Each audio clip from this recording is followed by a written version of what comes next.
All right, everybody. Are you ready? I've been looking forward to this game for so long. Starcom Unknown Space, the sequel to Starcom Nexus, one of my favorite games of its year. Such a good space game, such a great story to it. Now, it's still technically early access, but my understanding is this build is going to be the live build. It's going to be the first 1.0. So it's basically functionally complete, which is all I've been waiting for, because I didn't want to start it and then, get stuck without being able to finish the game properly. But let's make sure everything is running properly on the stream. Looks like we're good. Good. All right. Got my water, got my games, got my keyboard and mouse. Okay, it does look like everything is running properly. Good. All right. So this is Starcom Unknown Space. It is an action RPG where you're in space with a big focus on customizing your ship. Like, you build it out the way you want it, but it's also like a lot of story elements in it. There's just so much to the first game. I loved it so much. So, as you may have seen on Steam, the game will be officially graduating from early access on September 2nd. But I'm not going to be streaming on the 2nd, so I thought we'd start it today. August 20th, the default build has been updated to Kepler 17318.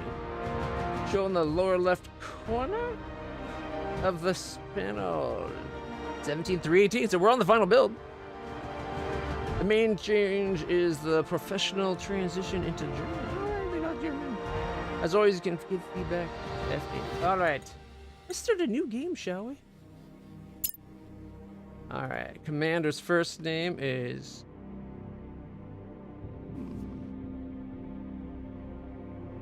Should it be Commander LitlClutch? Commander Little, last name Clutch, and the vessel. The Little... No, we'll just call it the Rogue. Alright. The Rogue. Kind of want to call it the Jehuti, in honor of past times we played games with spaceships. One second, I got a light. Did I get that? Not quite.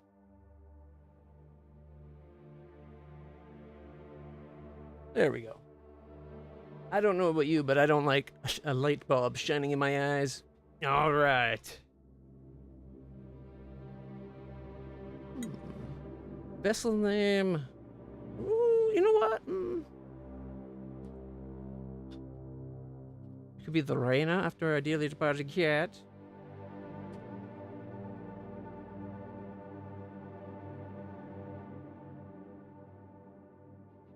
Trying to think, like, Star Trek usually does names after, like, places and rivers and the such.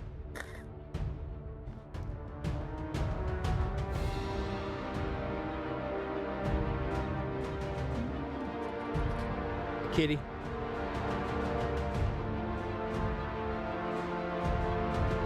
All right. Well, let's combine it. The Rogue Kitty. The Rogue Kitty. Alright, here we go. Let's launch.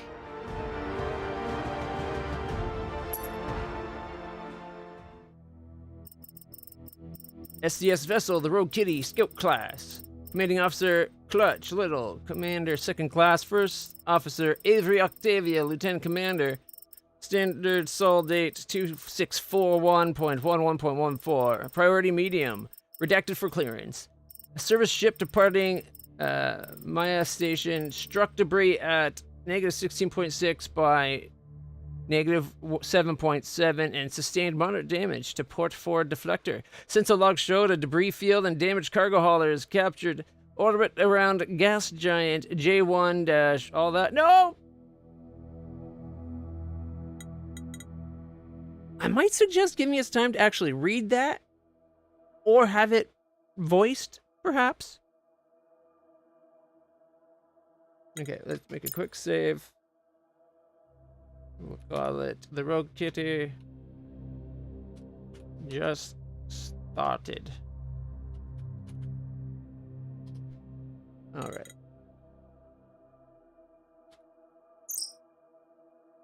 Lieutenant Avery, first officer. I've received our first set of orders. A vessel was damaged by a debris field from a wrecked cargo ship. I'm marking the location on our HUD. WASD to move. Okay, there's our shooting. You can review mission details as well as other ship information in the console. Press Z. Alright, the cargo ship was last spotted at -16.58 by -7.67 near gas plant, or gas giant. We should be able to find its manifest on board, tracked on the map. Alright, I was hoping we get to review the whole message at the very beginning. I'm tempted to restart just to read the whole thing, and then we load up the save.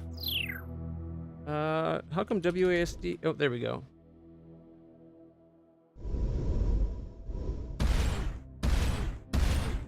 Alright.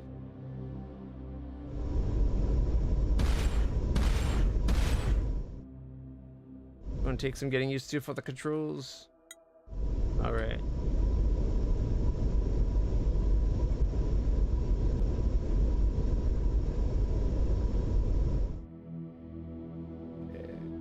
We are closer to anomalies detected this place than that. I know it's not to where we're set to go, but this is where it came from.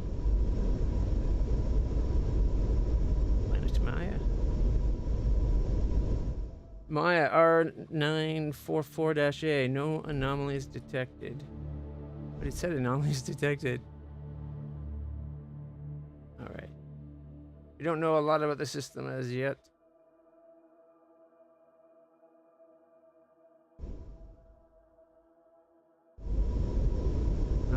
Setting course for the cargo hauler.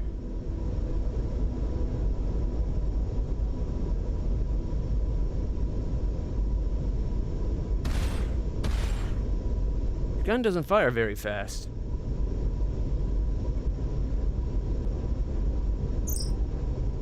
Alright. We're closing in on the vessel. It looks like there are several dozen containers loose. I suggest we approach with caution until we know what's in them.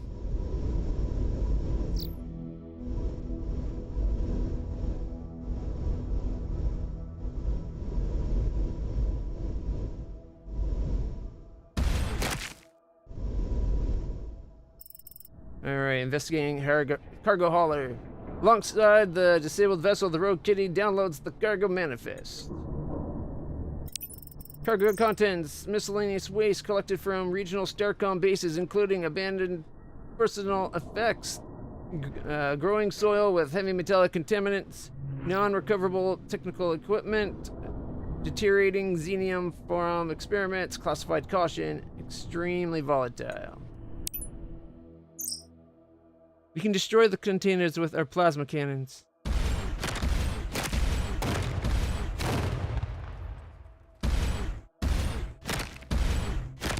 Woo! That one had a bang. Alright, let's bring us in range.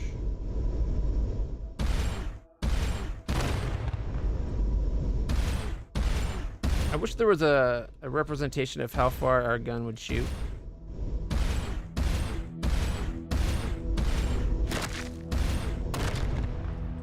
Alright. Oh shit, there's a lot of them over here.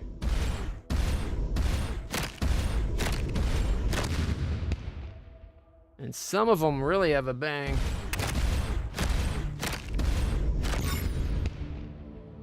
I'm getting a priority emergency beacon on the Starcom open hyperwaves. It's from Maya station. They're asking for nearby ships to report immediate. Looks like this clean operation will have to wait. I don't know. Something tells me the Maya station situation would wait.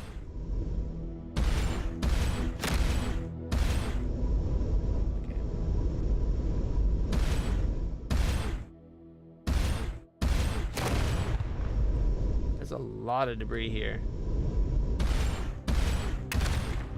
All right. Hey, how's it going? All right. Wormhole stabilizers. Interesting. Okay, we're on our way to Maya's station. Maybe Malice station. Maybe I should put on my old glasses again.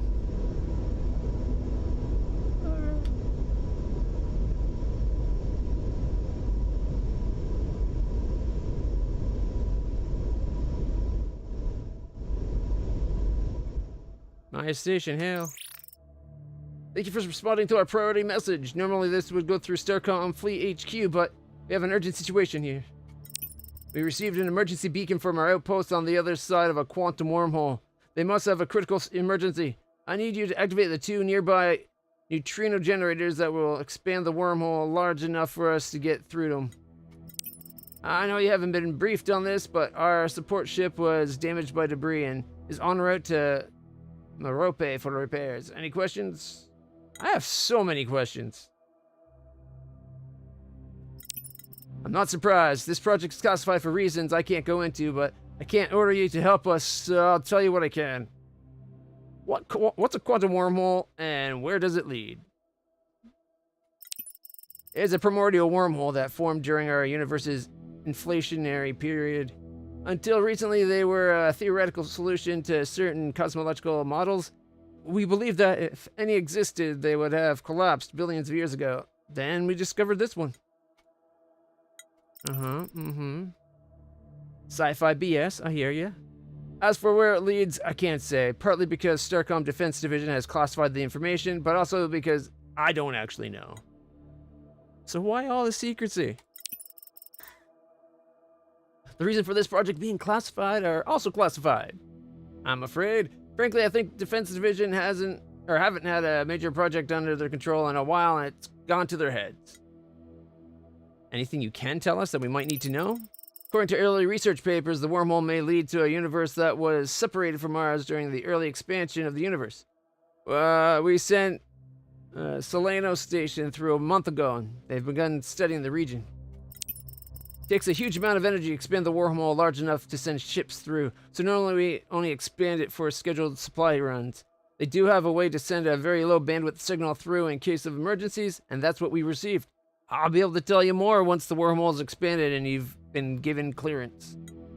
Okay, we'll get those stabilizers up and running. You think they'd be cleared to get us in, considering we're going to be going in through the wormhole? Stabilizer 1. That's one of the stabilizers. That thing is pulsing out a huge amount of energy. I'm reading over 800 terawatts.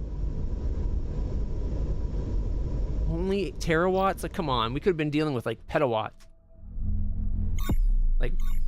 Truly galactic level power.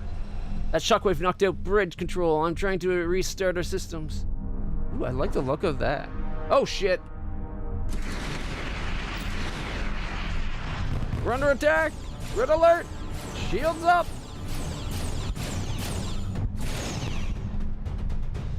Maya 2, no anomalies detected. What the flack? Whoever or whatever that is just punched through Maya station like their neutronium hull was aluminum. Rerouting helm control to auxiliary, just a few more seconds. And we're getting sucked through. Really wish we were briefed with more information.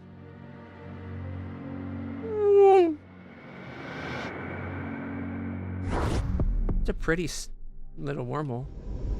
I like it. Sensors show that the warp field holding the wormhole open is collapsing. Alright, let's get away from this while we still can. In case it explodes or something when it closes. No, good, just collapses. Gravimetric scans show the wormhole is still there, but it's collapsed down to Planck scale.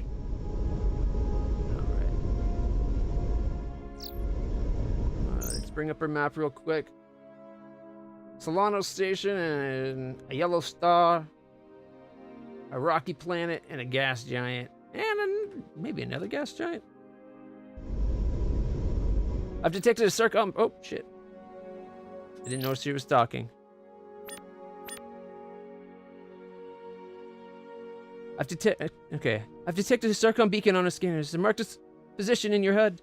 That must be the station that Maya's commander mentioned. We should make contact with them and let them know what just happened. On our way. need to get faster shooting guns and more guns. And then some more guns on top of that, just to be safe. Where's the ship that we saw come through and blow up the station? You can always refer back to anything I say in the ship's log. Adjust notification, auto dismiss speed, and options. Oh, really? There's an option for that?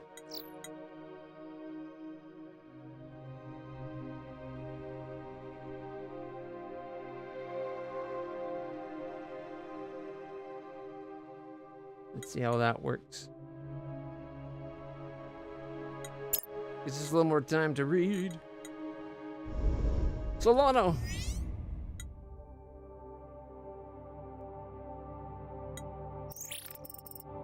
Welcome to Solano Station, Commander. I assume your appearance means Maya picked up her emergency beacon. I hope the rogue kitty is just the very small tip of a much larger spear of reinforcements coming soon. Not exactly, no. That sounds ominous. Go on. We'll fill in the commander. Well, you see, we opened it up. Big baddie came through, sliced and diced the station, and it went boom! And then we got sucked in. That's very alarming. The reason we sent the emergency beacon is that recently we've come under attack by vessels of unknown origin. We're calling them Red Raiders, based on their markings for lack of any other information. Now you're telling me there's another threat that cuts us off from support? Pretty much. Sounds like it might have been a big version of those red guys. For now, there doesn't seem to be anything that can be done about Maya Station or the ship that destroyed it. But we can deal with the ships that have been attacking us. They're not terribly powerful, and Solano's guns have kept them at bay. Interesting that something came through big enough to vaporize a station in like seconds, and yet this station's holding its own against whatever threat that they needed an emergency help from. We have research outpost on the development on an inner planet. The other support ship on this side of the wormhole is out of comms range. Given these attacks and the lack of imminent reinforcements, I'll need your help evacuating the staff back to the station. We can do that. We can move people around. That's what I hoped. You'll need a survey lander. I've had Lieutenant Milton start making modifications on the Rogue Kitty. See him in the shipyard and then get our people back safely. All right, for now. All right. We got Milton. Milton's offline. Dr. Rama's offline. All right. As per Commodore U's orders, I've gotten the Rogue Kitty a bit more combat ready. Oh, wait, that seemed to go faster. So, can we make it, like, I don't know, 0.2? Now I gotta go to the log to see what he said. Alright, I've got a bit more combat ready, but it still needs a survey lander. Select utilities from the module category list, then click and drag the lander. Alright. So this is where we get to customize our ship. It looks like he added a second plasma cannon, Mark 1. We got our scout bridge going. We got 2 engines at the moment. He wants us to add... Where is it? Utilities. Survey lander.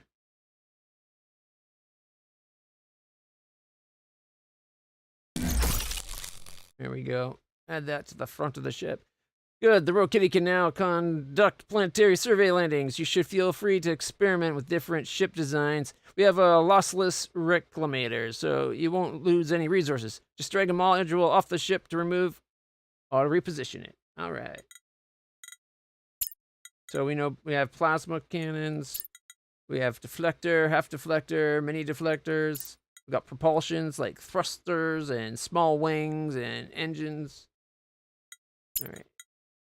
Batteries and microreactors. We got bulkheads, light and normal. Basic connectors. And then the survey lander. We put the survey lander on the nose of our ship. Let's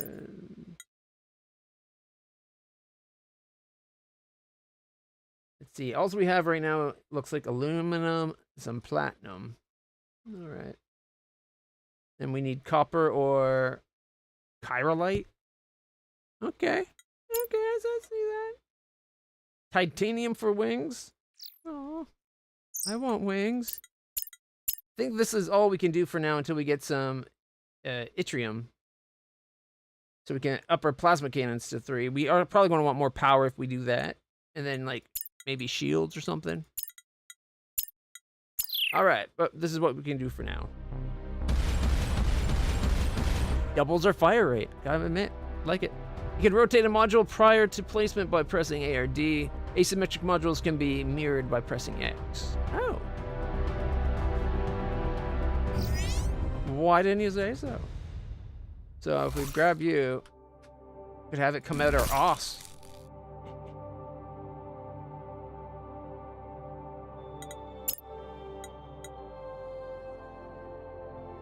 Let's see, deflectors significantly reduce directional damage coming from the outer shield. Half deflectors and mini deflectors. Either way, we need aluminum and iridium. We only have 5 aluminum. You know what? It's good to know we can rotate things.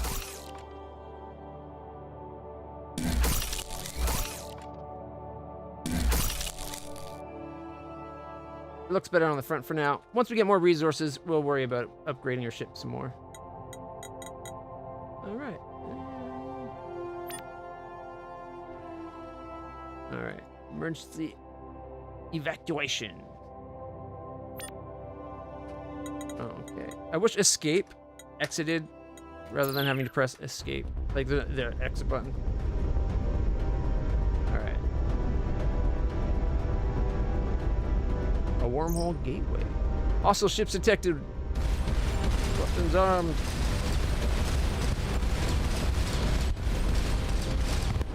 Ooh. They got too close to our station. Hostile ships detected. Weapons ready. Alright, that lasted maybe a little too long. But it does seem like that multiplies the time. I thought you... Whatever. I'm not going to complain about the way they set things up. Okay, we got rotations. Do we have... No strafing option. Okay, I think there was some control options for... key bindings. Strafe left and right is Q and E. Okay.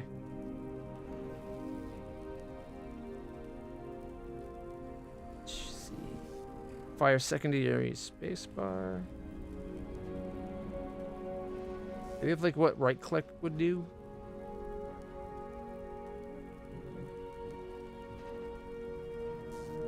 Mouse 2.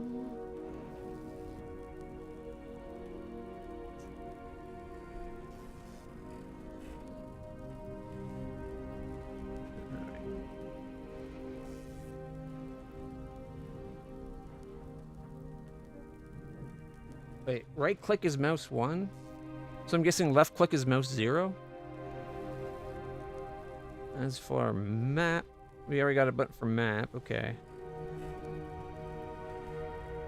Where's that X? Interact being X, let's make that mouse 3.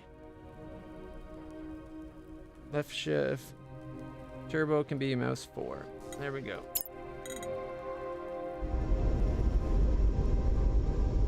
Don't have turbo yet, but now it's set if we need it.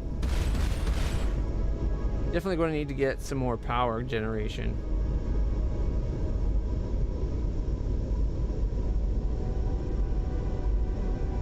$400 away.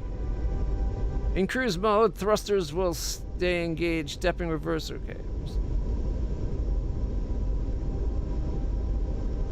Cruise mode engaged. Scanning planet. Deploy the survey team.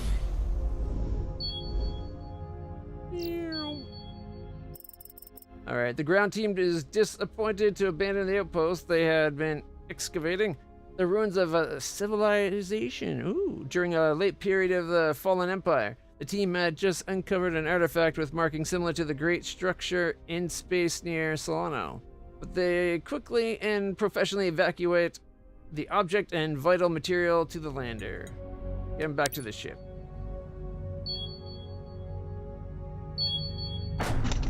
Alright, lander's back. The team is eager to learn more about the artifact they found. You can order analysis from the cargo. Okay, cargo tab. Alien device, unanalyzed. Well, let's analyze it. The device transforms geometric information from Euclidean space to an esoteric representation of warp space. Maybe a navigational device. Okay.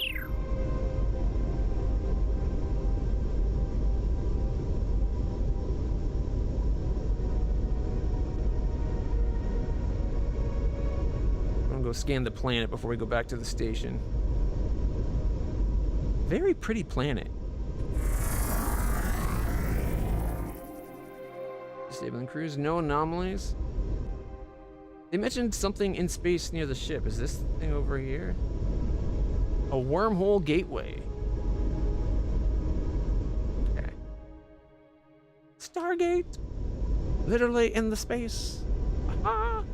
Hey, Coley, how's it going? Alright, let's go see what's going on.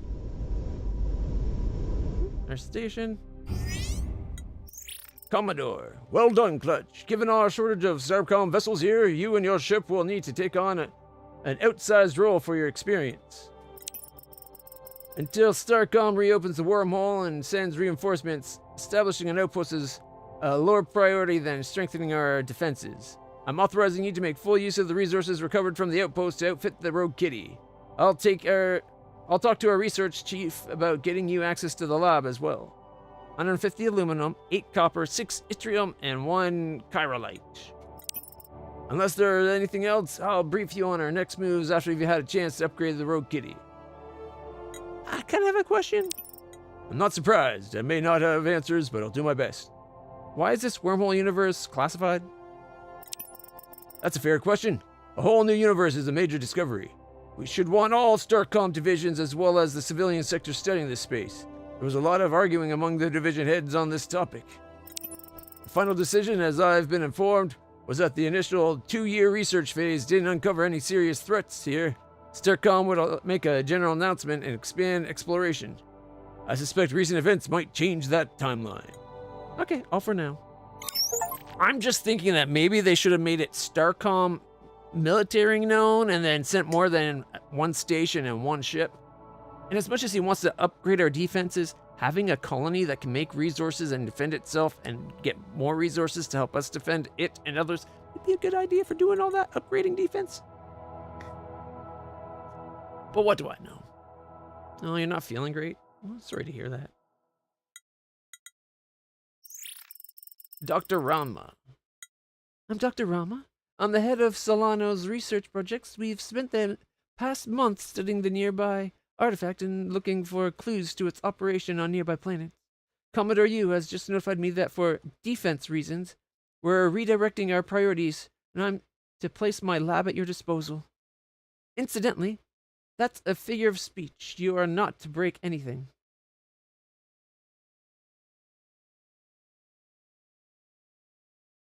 Oh, because she said disposal. Yeah, that word also means just at our availability and like being available. I'm sensing that you are not happy about this. Your sensors are calibrated correctly. Is she an android? Given my new directives, the object uncovered has given us some research data you can put to work. If you'll meet me in the lab, I can educate you on our facilities. Will do. Research. This interface shows research technologies available. Use it to direct our computer's research. I recommend at least researching turbothrust. It'll speed up your exploration significantly. Check out all the stuff we can research. What? Not to mention there's left and right. More vertical though. There we go. Fully zoom out. So now you can see everything. Not a bad tech tree. Hull integrity, compact construction. Insignificant research points. Increases the max size of our hull by 5 hexes. I want it.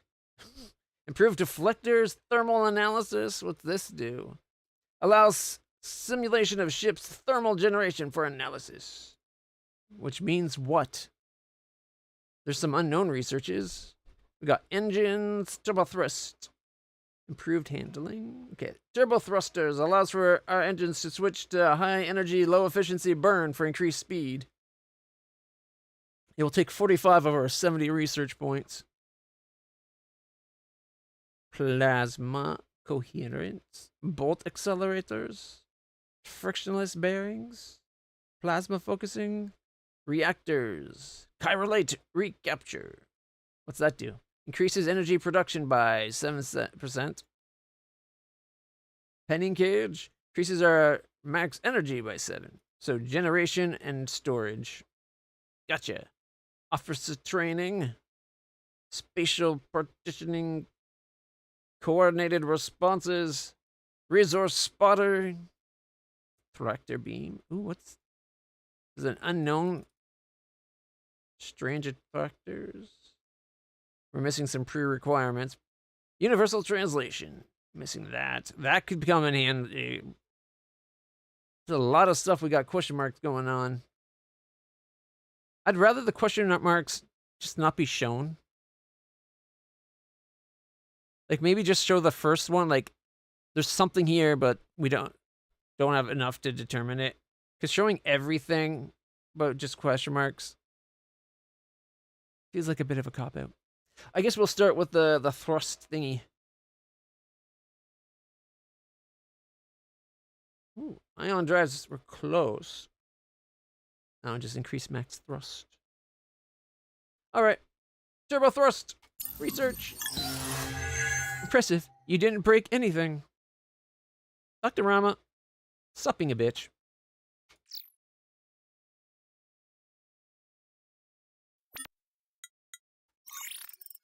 If the Rogue Kitty is one of our only vessels in the space, you'll need a full command crew for maximum efficiency and to conduct planetary surveys. Some of the team members you evacuated from the outpost have volunteered. They've been added to your crew roster, which you can review at any time. They're admittedly a bit green, but I think with some experience, they'll be officer material in no time. Speaking of experience, we've detected some ship movement around a nearby gas giant. There also appears to be some activity on the surface of one of its moons. I want you to check it out. The ships have similar energy readings as the Red Raiders, so use those resources to get the kitty up for combat. Alright, we get ready for combat. We can do that. Let's see. A micro-reactor. Gets 5 hit points, 1 hex. Provides additional energy production and storage beyond our ship's baseline. Yeah, but by how much? 5 reserves? So right now, 1.5 gigajoules per second with a reserve of 10. So if we put this onto here...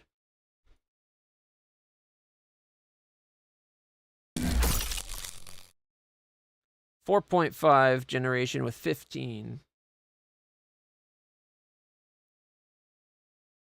So it generates 3? Yeah, 1.5. 4.5. It would be nice if it actually said the generation. Well, what do I know? Alright, we got some more utilities. Basic connector, useful for separating ship modules. Some reinforcements. Neat. Some reinforcement effect. Okay, nearly equivalent to empty space for thermal dissipation.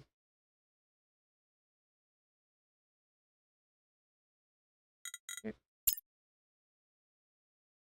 And we get maybe another gun. So guns are their own tiles. Good to know.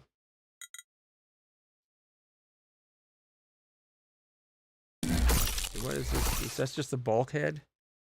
So what I'm thinking is actually move this for a second. Put you there. Take you. Get rid of you. Down there. That way we got like vectoring thing. Okay. And then bulkheads. Or actually no wait. Armor. Vectors. Okay, we need to get more iridium.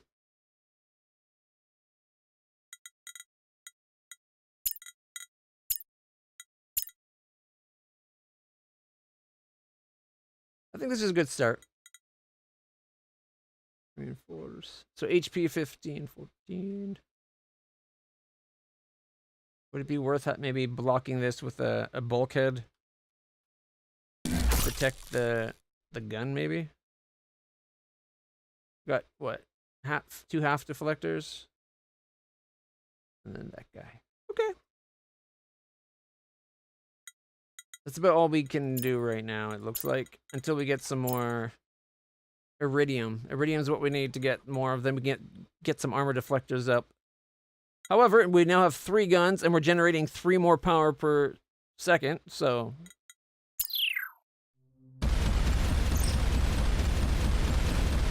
Look at that. I can sustain full fire. Turbo thrust. This will speed things up. Watch our energy levels, though. Hold left shift for turbo. D to lock it on.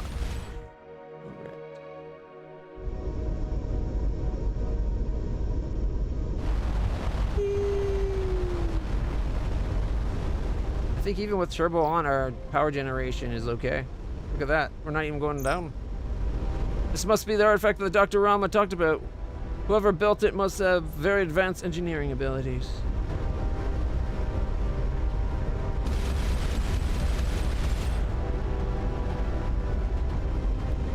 Incoming hostiles.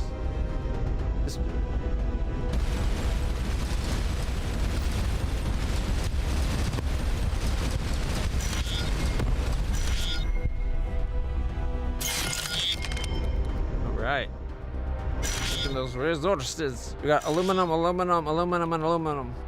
But no iridium, which is what we wanted. Good to know. Alright, let's continue on to the radar outpost.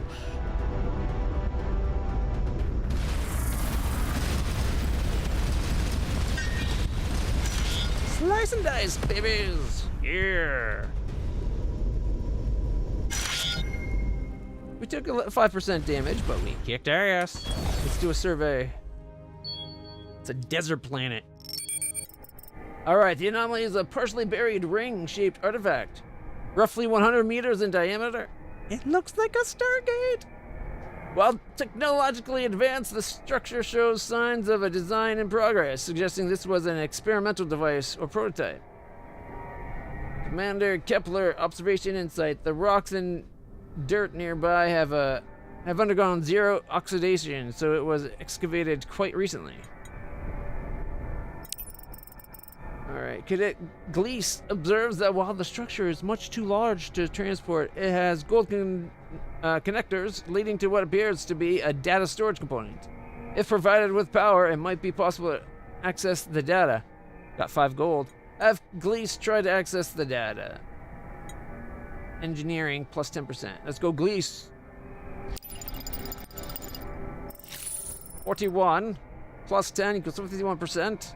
The process turns out to be surprisingly tricky. The artifact reacts to energy from the lander in unexpected ways. With careful attention, Gleese is able to keep the power high enough to extract the data, but not damage the artifact or the lander. Have the team return to the ship. Was that success then? Did we do it? The data recovered from the buried got us 50 research points. Yeah, an exotic mathematical depiction of warp space, possibly a coordinate system. Ooh, did we learn how to dial the gate? Do we need a DOD? God damn it, this makes me want to watch Stargate all over again. Not surprising, I already wanted to rewatch Stargate, so. Let's see if we can do anything with the gas giant.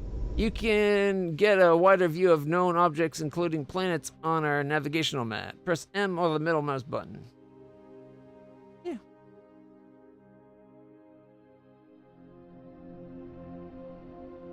That's the only thing we know. I guess we're going to use the warp gate shortly.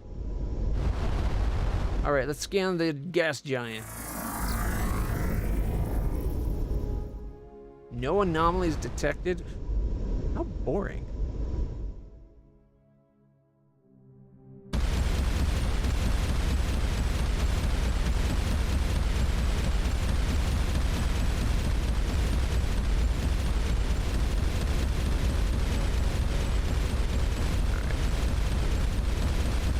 So if we're thrusting, we will run out of energy with sustained burst.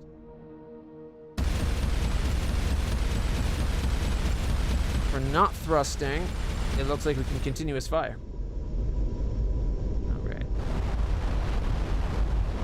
And if we're turbo thrusting, it drains pretty quick. I'm betting this is going to let us open that wormhole and get us to other systems. I love the look of their planets.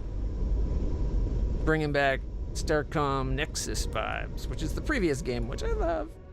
Alright, docking with the Solano. The radar coil device. Analyze. It's a warp telemetry beacon, probably used to coordinate ship movements from a central location. Research plus 25. Alright, let's dock to Dr. Rama. I've had an opportunity to examine the object our outpost team found. As I suspected, the nearby artifact is a wormhole generator. The object we found allows us to communicate with it. The last piece of the puzzle I deduced from your team's investigation of the buried ring. Coordinates are encoded as mathematical formulae describing warp space. Knowing the particular formula to a location acts as a kind of key. My hypothesis is that if we input this formula into the wormhole generator, it will create a wormhole to a distant point in space. We, meaning you, should test this hypothesis by activating the nearby artifact and entering the wormhole. And at that point will be another gateway we can use to return. And at that point will be another gateway you can use to return? Question mark? Best case scenario, yes. Worst case, you'll end up light years away and have to be trekked back in normal space. And I'll have the lab back to myself. Be sure to pack some extra food. What a bitch. It's like she wants us to get lost in space and have no way of defending themselves against hostiles. Commodore? The archaeological team has reported their findings to me. The nearby ring artifact that Dr. Rama says can be used as a transport gateway was built by an entity or culture referred to as the Remnants. Their technology may aid us in reopening the wormhole from our side. In any event, it is far in advance of anything we have. Yes, let's play around with shit way in advance of us. What could possibly go wrong? Investigate the endpoint of this gateway. If you can find the source of the Red Raider ships, neutralize them if possible. But your top priority is to find any similar remnant artifacts or technology. She seemed less than 100% certain that there would be a return gateway on the other side. Nonsense. Whatever her faults, she wouldn't have signed off on the mission if she thought the risks were too high. Was there anything else? No, apparently I got a Commodore that won't listen to his commander, so fuck you, bitch. He's more of a bitch than Rama. Salutations, Commander. What can I do for you? What can you tell me about the ships that destroyed Maya Station? After reviewing your logs of the incident, I can only say that it was more powerful than anything we could build. Maya has, or rather had, neutronium-reinforced plating. Even directed antimatter should have taken longer to get through. What can you tell me about the Red Raiders? That Commodore, you dropped the ball calling them Red Raiders. We should have called them Rogue Rogues. Oh, Rouge Rogues. Yeah, no. Because it's Little Rogues is my team. So no. Okay, obviously, but besides that. They're technologically a bit behind Starcom. I'm confident Solana can hold them off unless they come at us with bigger ships or in much bigger numbers. It seems unlikely they were made by whoever destroyed Maya Station. Can I go over ship design? That's a pretty big topic. What area in particular? This universe seems dangerous. How do I keep my ship from being destroyed? How big of a ship can I build? Your ship class and maximum size is primarily determined by its bridge, although some technologies can modify this. You've probably noticed that modules come in different sizes as measured in hexes. A Scout class ship can only have about 24 hexes. Okay. 24. That seems like a pretty good amount. I could talk about ship design all day. What else is there? Any tips on planning? Anything else I need to consider? High energy modules like a plasma turret and more powerful engines generate a lot of heat. They become somewhat less efficient when very hot. Not so inefficient that they don't work, but you'll get lower fire rate, less thrust, etc. Worst case scenario, you'll have about a 20% reduction in efficiency. You can minimize this by spreading heat or spreading high energy modules out on your ship, or even better, leaving open spaces next to them so they can radiate into the vacuum. There's a bit of a trade off between letting your modules release heat quickly and not leaving them too exposed to hostile fire. This becomes more of an issue with more advanced modules that consume more energy from your ship. I could ask about this. Okay, anything? Any tips? Resources are pretty tight here, even more so now that we're cut off from the Starcom. If you set the shipyard to design mode, you'll be able to design the ship you want, even if you can't afford to build it now. You can then save the design as a blueprint. This will also let you set it as a design goal. And if you find the faction that's willing to trade with you, you'll see exactly how many resources you still need with the trading with them. Okay, that's handy. Energy systems. Your bridge has a small built-in reactor that provides some power, generation, and reserves. Beyond that, installing a reactor module will generate more power. You can also install batteries, which store excess energy. This can be useful if you need a lot of energy in a short period of time. So, the obvious. Gotcha. An understandable goal, not getting destroyed. Damage taken by any of your ship's modules decreases their efficiency and weakens the overall integrity of your hull. That gets too low, your ship will experience total hull collapse, which is as bad as it sounds. This can also happen if your bridge takes too much damage. This can be prevented with bigger and better modules, but there are two types of modules that are specifically designed to protect you. The first is directional deflectors, placed along the outer hull of your ships. These substantially reduce direct damage. The second are bulkhead reinforcements. The modules have high health, but also reinforce their neighbors, reducing damage taken. This stacks, although with diminishing effect. A module that connects to bulkheads on 4 sides will be better protected than one that connects with only one. Good to know. Alright, that's enough about ship design, Ensign. All for now. Alright.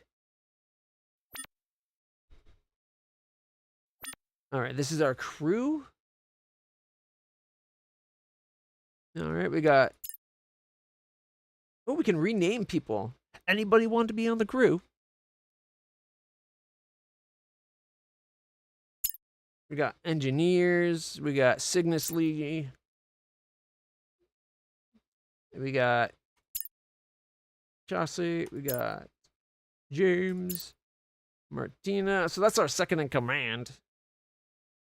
So xenoculture, tactics, observation, engineering, biomed, and astroscience. Looks like we got a +3 on everything. So everybody's got their main focus with a 2 and a secondary focus with a 1. And it's split up in such a way that we have 3 for everything. Good to know. Alright, so xenoculture, tactics, observation, engineering, biomed, astroscience. Alright.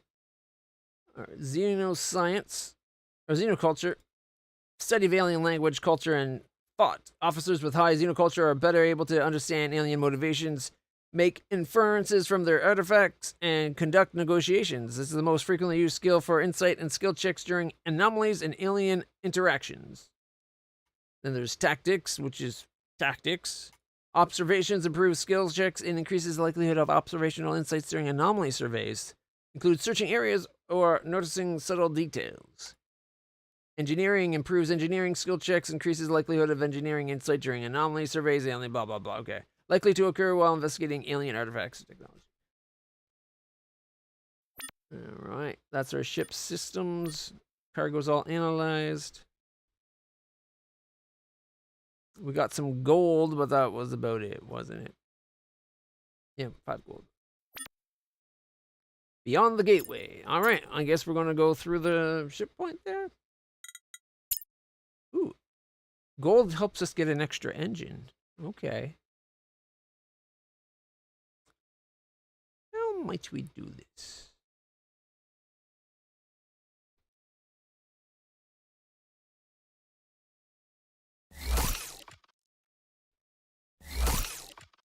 Oh, there goes our engines altogether. There temporarily.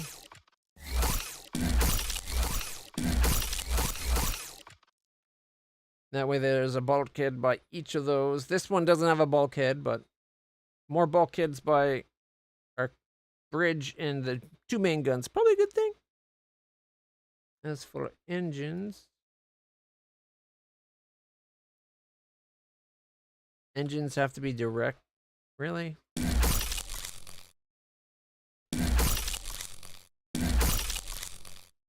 Well, we're a little bit faster. We need to find some titanium.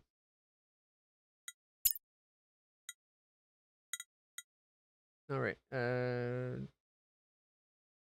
Oh, here we go. Planning mode. I wish we could zoom in more. Don't know why. I guess I want to get up close and personal with our ship.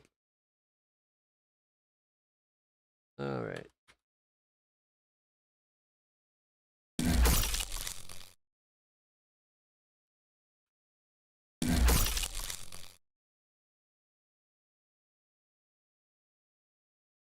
All deflectors. Bulkhead.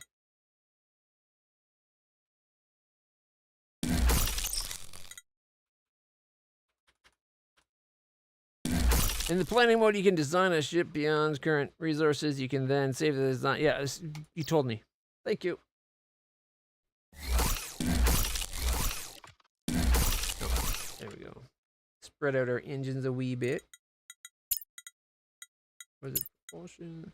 So the wings, technically a void control surface. Wings increase a vessel's speed in deep space and with this so-called void effect.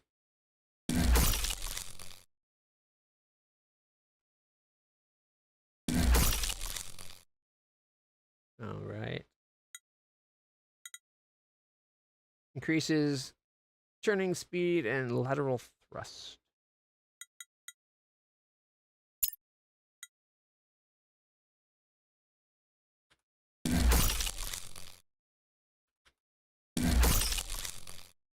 As your ship gets larger, you may find it useful to move specific blocks of modules around. You don't say.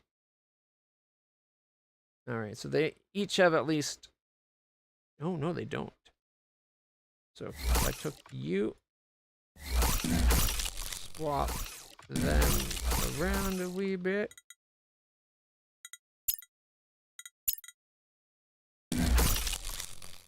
Now they all have 2 bulkheads touching them.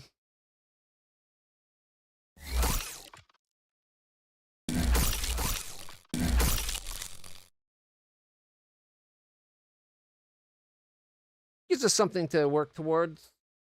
We are a lot of aluminum short. I wonder if we should move the survey lander to another spot rather than our nose. And then we could put like a full deflector on the nose.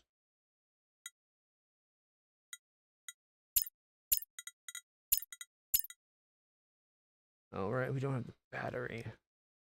You know what? I'm not going to worry about the battery just yet. Because I think our storage isn't too bad. Thanks to us having that reactor. All right, so this gives us max speed of 13.6 AU a second. Which means from the Earth to the Sun in less than a second. Like half a second. Not bad. 157 turning rate.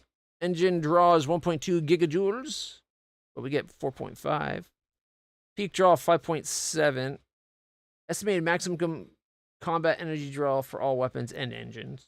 It's a little bit more than we make, but that's okay. We got 4.5 hit points per second damage with our plasma. This design is 22 out of the 25 possible, so we could have 3 more. Okay, I wonder. Going off of that, could we maybe move you to there? Add a mini battery there. 4th plasma cannon there. And then boom, 4 engines. That gets us to 25 out of 25. 38 storage, but our max draw is now 7.5 because of the extra engine. But full on 6 hit points per second. Downside to this layout is they only have one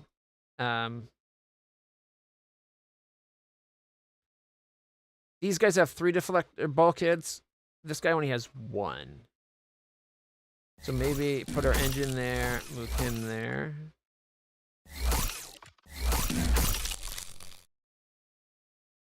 I like that the engines are equal. They now have 2 bulkheads each. Every module has at least 2 bulkheads touching it, if not 3 with the front 2 guns. This leaves us 1 space open.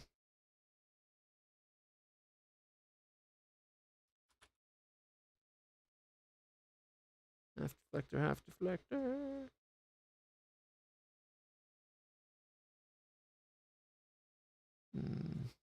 I'm wondering, like, maybe we drop, like, go for another battery.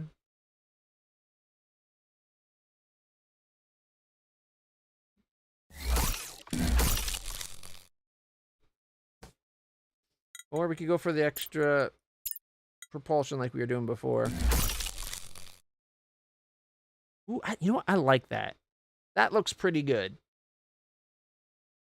All right, so we're going to save this design as the Combat Scout. Rogue. Actually, you know, we'll just call it the Combat Scout. Combat Scout. Full Scout, 25 out of 25. Hex. 4 guns, 4 engines, 1 reactor, and bat. There we go. Save. I like it. Oh, I didn't mention the 2 wings, but that's fine. All right. Well, no, we got a goal. It's 345 more aluminum, 7 copper, 40 titanium, 4 yttrium, and 4 iridium. We got a lot to go. You heard of this title, Star? I wouldn't be surprised.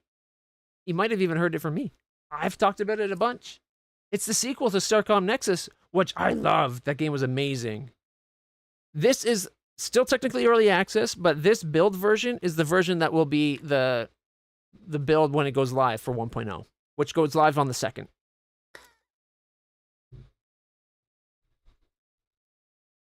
Yep. Why does that engine not... Okay. It's yeah, okay.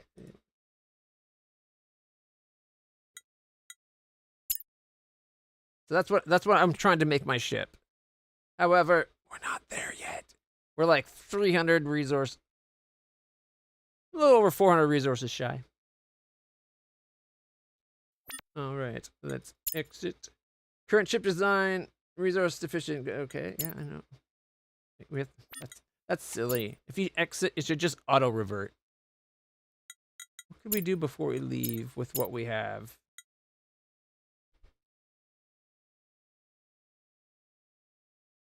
Oh.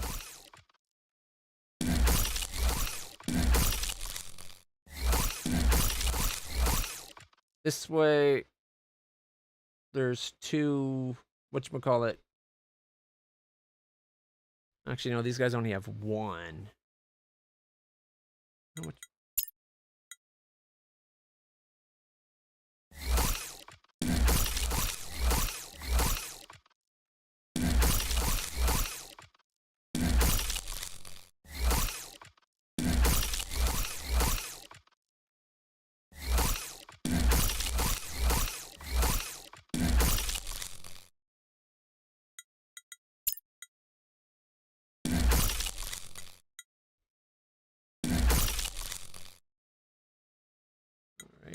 So they all have 2 bulkheads touching.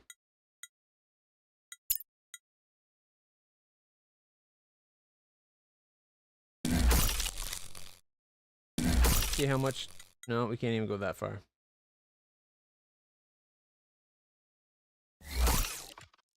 All right, take off planning mode. What can I actually get up to? Can't even go to that point?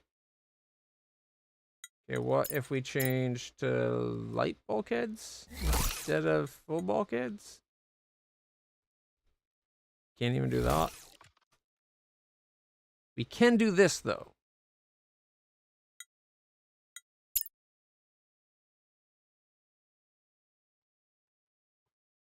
I don't like it.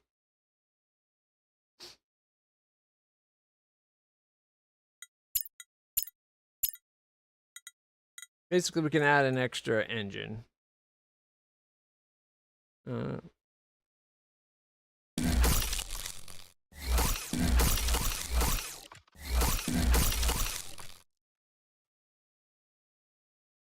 This gun's not connected to any...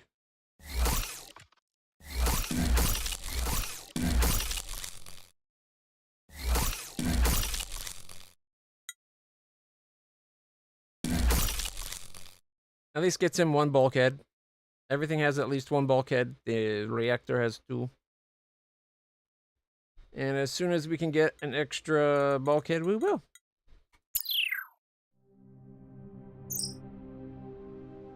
I've marked the coordinates of the equation points to our map. Now let's see if that gateway will take us there. It'd be a long walk in normal space. Alright, so we're going that far. That is a pretty long way.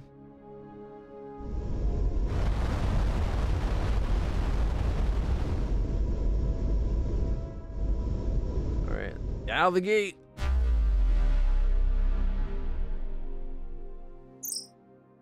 Some locations on the star map may require that you zoom out to see. You don't say. Alright. Select destination with the cursor. I already did. X to jump. Here we go. Ew, check it out. It's got like an extra rotational ring. Okay, scanning rocky R3 planet. The gateway projected us through a space-time topology like the wormhole that pulled us into this universe. We essentially solved an equation that redefined the relationship between 2 points in space. Plus 75 research. No anomalies on this planet. Alright, this sector has... Oh, incoming ships.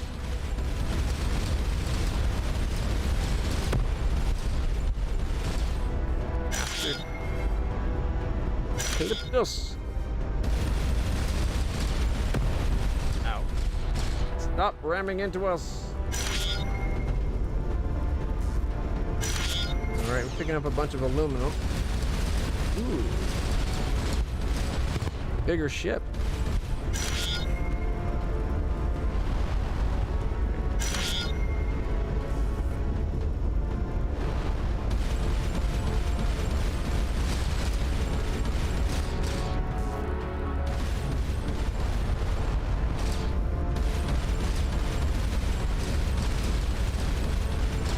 Worry about our heat as well as our damage.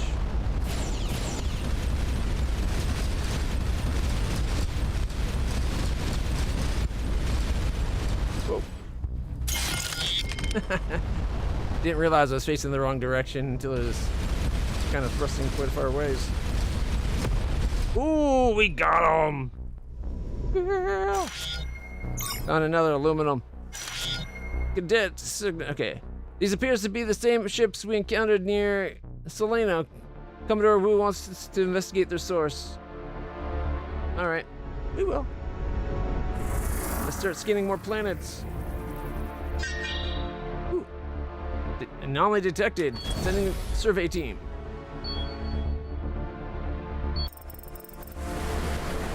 The anomaly is a titanium crash sphere designed to slow and protect a small survival capsule during an emergency landing. It worked perfectly in this case, but the occupant must have sustained critical injuries prior to ejection. 4 titanium found.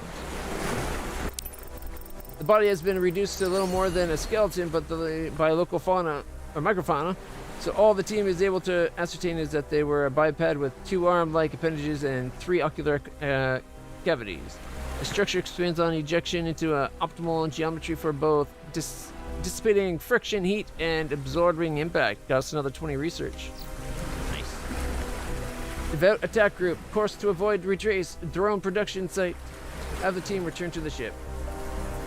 A distress beacon stopped broadcasting some time ago, but some snippets of the message is recovered by the universal translator. So something devout attack group. Course to avoid retrace. Drone production site. Alright. Cruise back. Let's see. Ice planet, a greenhouse planet, and a rocky one. Oh, you like the shirt thing? Line of stick tips. They're actually really nice shirts. And I like that the green, the way I got my camera set up, you can actually see the green. Can you earn new part to finish the ship? Oh, incoming. Basically, we gotta find the resources for it. And then we'll be able to upgrade. Right now, we can only have 25 hexes, but if we research a new... There we go. 7 aluminum, 1 titanium. Oh, incoming. I'm thinking these are drone ships. 2 more aluminum. Alright, they're coming from that way. Let's go this way to survey first. It seems like we're dealing with hostile drone technology. Scanning ice planet. No anomalies detected. But there's a flinger. It looks like this structure is generating a local negative Higgs field. Starcom has experimented with using the principle for long-distance travel, but we haven't solved the disintegration problem. Plus 50 research points. So this one's going to just throw us off into deep space. Ooh, what's that over there? A red star.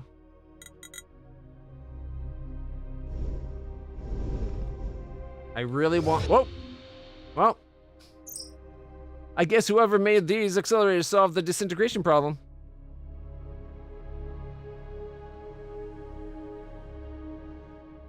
Alright, let's scan this planet. No anomalies detected. Alright, how far did it throw us?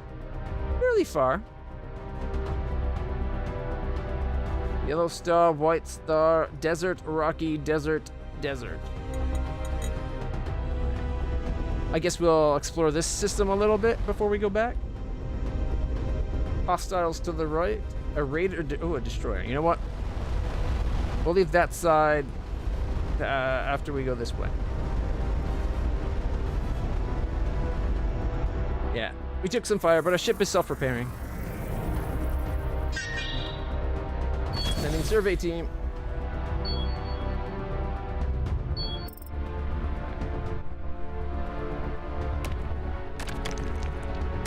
Wreckage from a ship with now familiar red and yellow markings is scattered across the desert floor. Besides some aluminum, the debris is mostly unremarkable. 22 aluminum. Alright, so that's a crashed drone ship. Crew gained XP. I think I'm going to go this way.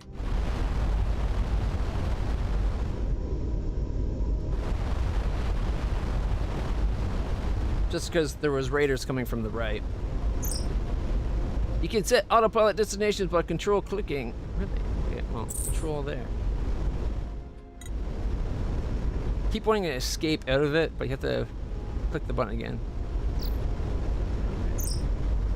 You can also set autopilot to specific objectives from the main viewport. Control click this icon to whatever.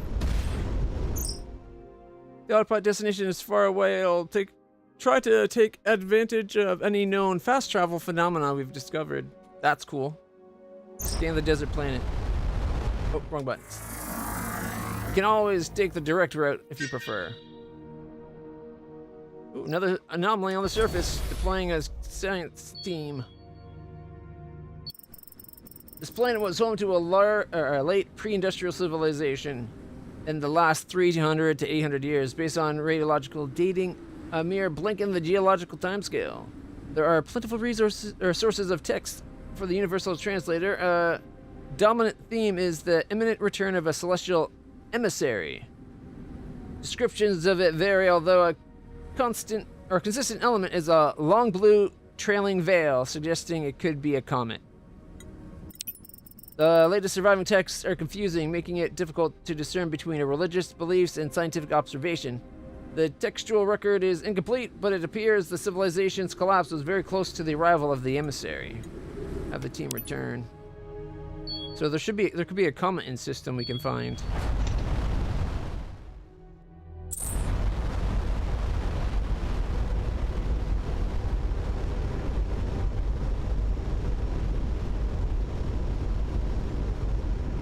It looks like when we autopilot, it'll automatically use the turbo thruster.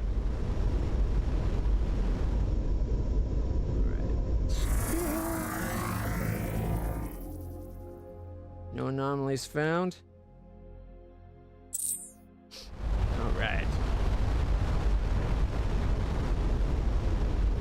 There's another flanger over to the right as well.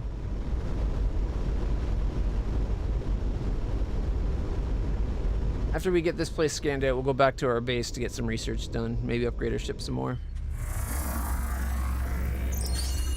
Our sensors are having a hard time detecting data on the object. It's creating strange warp fields in its wake, distorting our readings. There's the emissary. That is not... That is not a comet.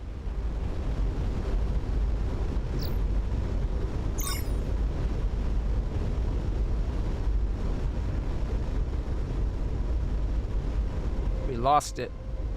Oh, nope, there we go. Can't make sense out of this data. I don't know what the thing is. I will rule out comet. Yeah, you think? Comets don't navigate. Oh, shit.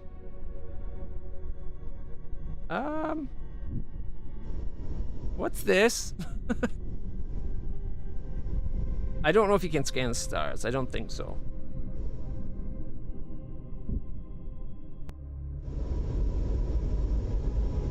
Something. Maybe I shouldn't have been a baby. The further we get from gravitational disturbances like planets, stars, and other vessels, the faster our engines can propel us. It's known as the void distortion effect. Something tells me they warped off towards where they detected us. We're gonna go finish scanning this system. So I guess actually let's go that way. And then we'll hopefully find more about that comet. Oh, shit.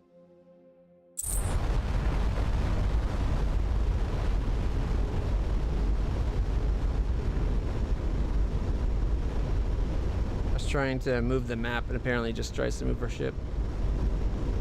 Right click, create log entry. Lost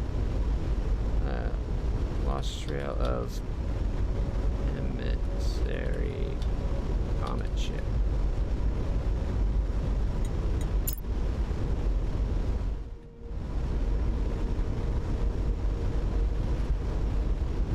If only we had 4 engines instead of 3, we might have kept up with it. We'll try to get close to one of the stars, see if we can scan them as well.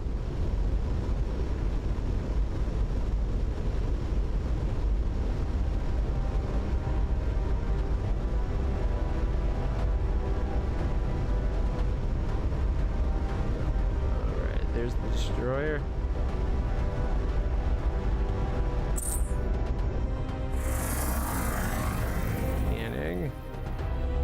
Anomalies. Oh, there's another planet out that way. Let's deal with this destroyer first.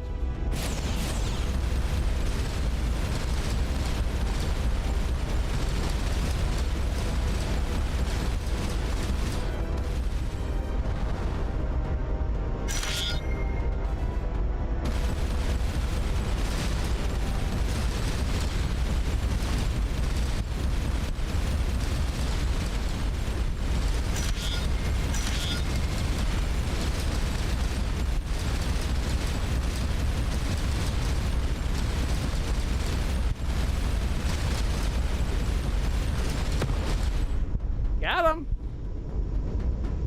Destroyers are definitely tougher. Check out the star. All right.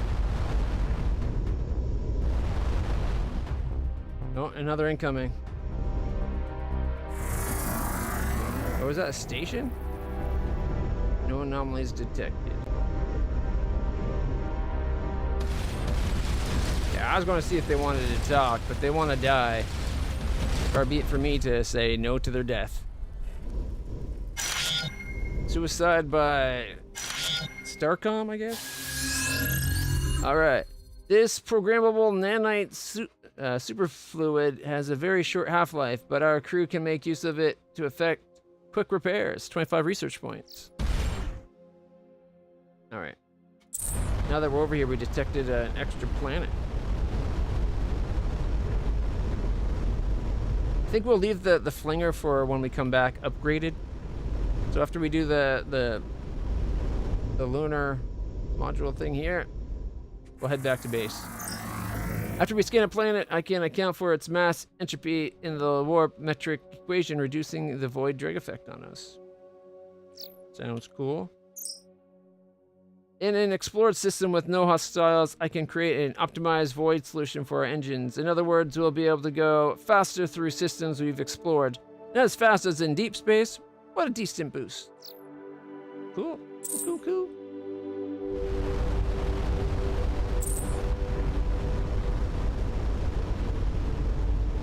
All right.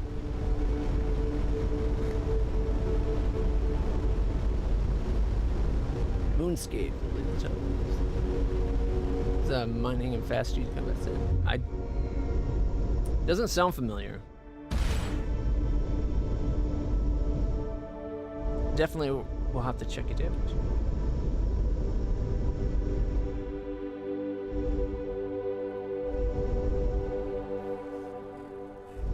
Oh, we're slowly melting. Let's get away from the stars. Can't scan stars. But they can melt us. All right.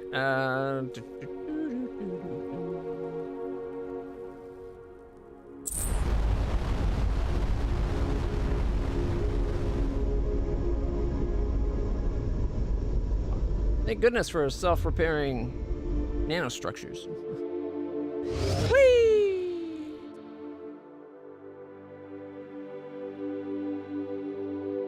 We were flung.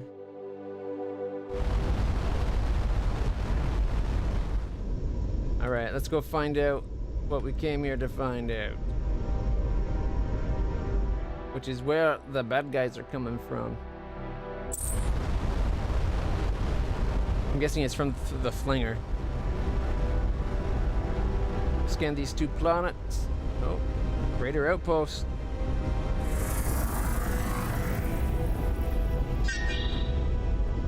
Potential threat in range. Threat, it says.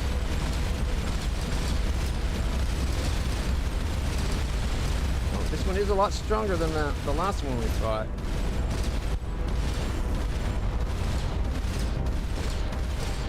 Oh, and much more accurate with its fire.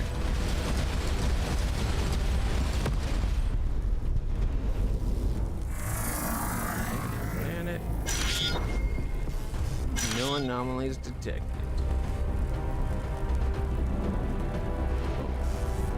Beakers. Where did this one come from?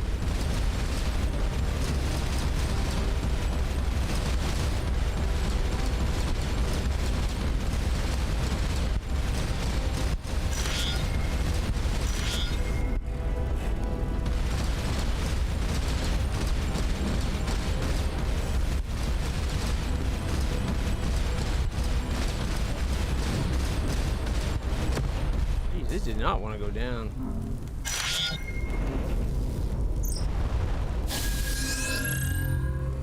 If we're going to regularly come under fire, I'd suggest battle station training as a research priority next time we're at Solano. Might not be a bad idea. Back up to 80 some odd %. Unsurveyed. Oh, our survey got interrupted by the station. I kind of feel like, even though we haven't done it, we should be close enough that it kind of gives us a general direction, if not distance. But we'll come back for that after we survey the planet.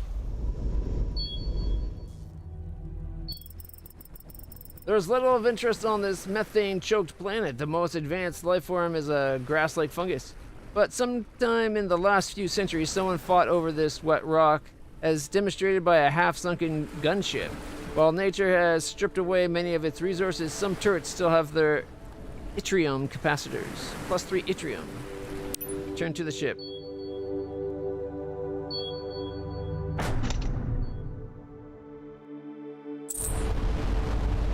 Alright, let's head back and get some research to do some upgrades.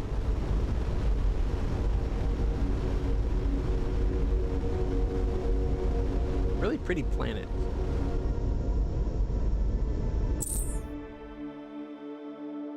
Navigate.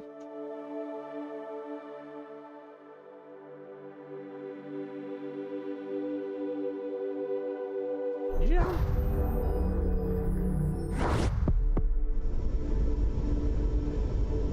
All right. Oh, I thought I saw a hostile marker. Guess not.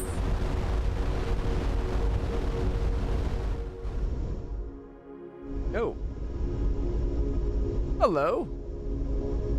Who might you be? You're a lot bigger than us. Here. Greetings. We are the Gorir.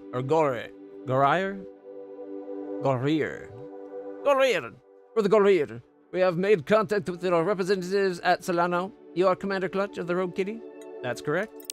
We understand you are an explorer in the space. We too are seekers of knowledge. We have been here much longer. We are happy to share our learnings and hope you will share with us. We'll share what we can. Wonderful. We too are happy to share what we know. Can you tell us about those remnant artifacts? We encountered a fast-moving object with a long trail. Do you know what it was? Ah, the emissaries. Some regard them as an omen of good luck. There are other stories of travelers who followed them to their demise. Where those stories could have come from is as mysterious as the emissaries themselves. Such is the nature of superstition. We have detected them briefly on our sensors. I suspect they may be probes of some kind. What can you tell us of these remnant artifacts? Wondrous things. All of course know of the great gateways used by the fallen empire to maintain control. Whose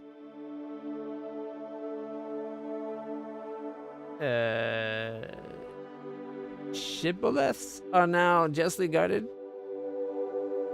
Shibboleths, okay. Most say the Empire built them. It is true the Empire was capable of great things, like these flingers that connect local systems, but we believe the gateways are much older. And we have heard of other artifacts, much larger, and with their own secrets, giant devices of limitless power, unbreakable yet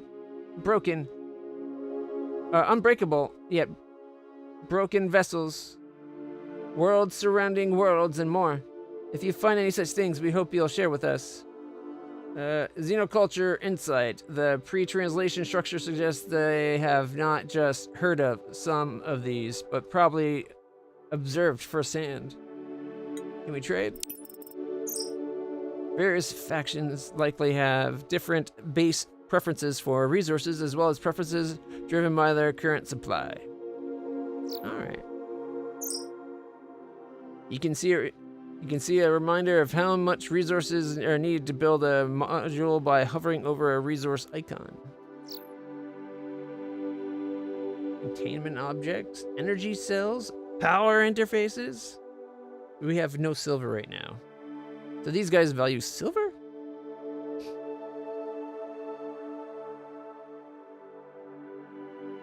All right. Okay.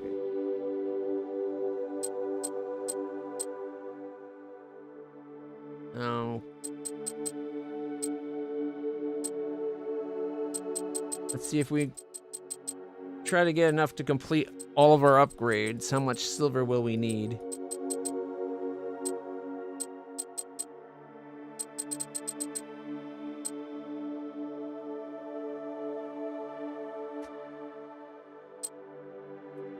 360 silver. Do we have anything we can trade then?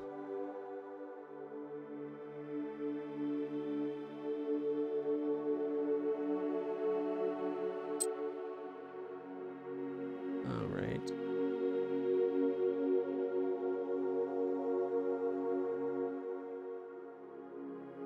The most valuable things we don't have any of. Figures. All right. Aluminum seems fairly common to find. So, whoops.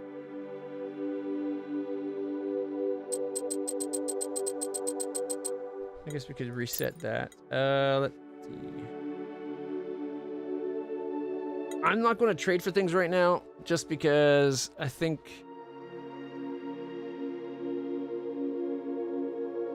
like the stuff the only thing we have really to sell is this plutonium, I'm guessing, ET. And while we don't need any of it right now, it costs us 7.77 to get, but they only give us 4.3.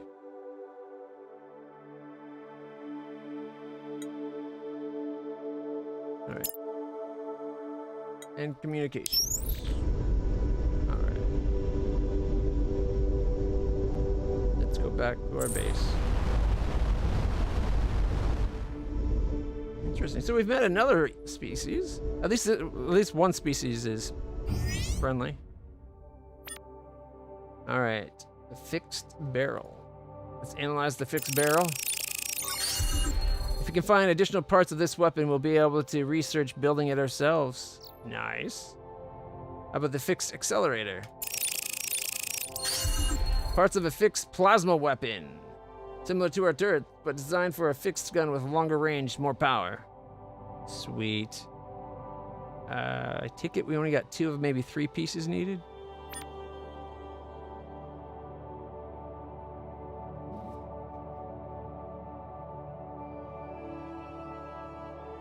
Ion drives, max thrust. This one gets us more powerful engines that we can use. Focusing, bearings, bolt acceleration, plasma coherence.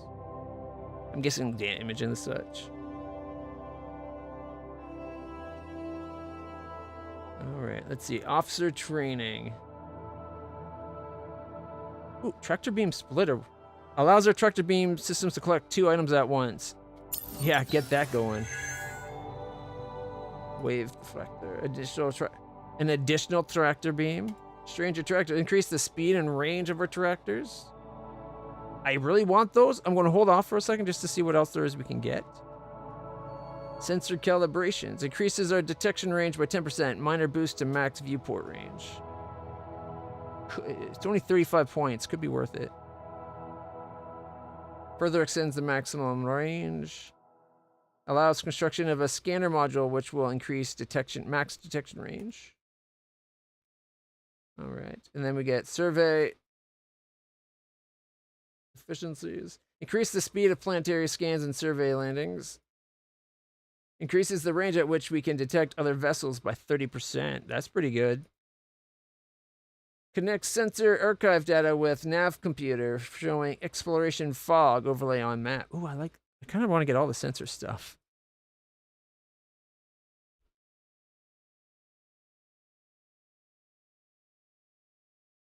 So 2 more levels of wormhole gate tech we don't have yet. All right, so force field projection. Substantially increases the range of our track. Oh, never mind. I thought it might be like shields. We're missing pre-requirements for upgrading our scanners, which is probably just this bit. Got 350. So let's see. 35, 75, 100, 50. And then another 80 on top of that. So 190, 230. 230 points to get all of our sensors. Battle station training. Allows our crew brief surges in repair. particularly useful for keeping systems operational during combat. Okay.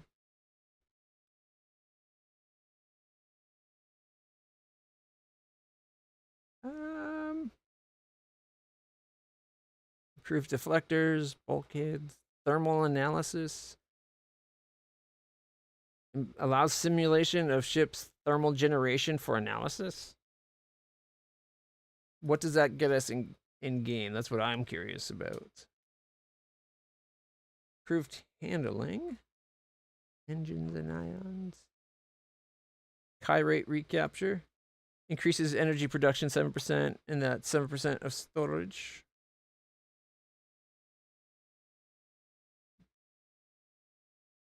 Emergency self-stabilize.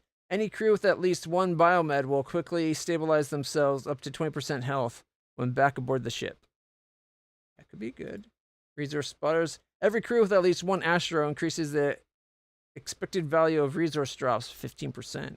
Additional skill levels on the same officer provide diminishing returns. Oh, so this gives us something we can train our officers in. Doesn't just give us that ability right away. All right. So I'm thinking sensor calibration to high hell. Gives us what? Our viewpoint zoom, Mark II scanners, increase detection range. Sensor histories, a fog of war overlay, 30% increase detection range for bad guys. We can zoom out further. I'm not sure I really care about that just yet. Survey efficiency. Do we need 25%? Those two I think can wait. I'm not worried about the speed of scanning surveys or whatever. An additional tractor beam. Does that mean we'd be able to do 4 items at once if we get that? Because we've made it so that 2 items at once and how fast they track. So now we should maybe do 4. I'm tempted to get that, but let's see. Battle station training. Coordinated response. Every crew member with at least one engineer increases repair rate 10%. Resource spotting. Expected value of resource drops 15%. That would be our Astro. 1 Astro, whatever that is. Spatial partitioning. Crew members with at least one observation increases detection range 5%. Plasma fire support. Every crew member with at least one tactics increases plasma turret accuracy 10%. Fire rate 5%. That sounds really good. So we're going to get that one, and resource spotters. Because more resource sooner makes sense. All right. And now we can go to our crew.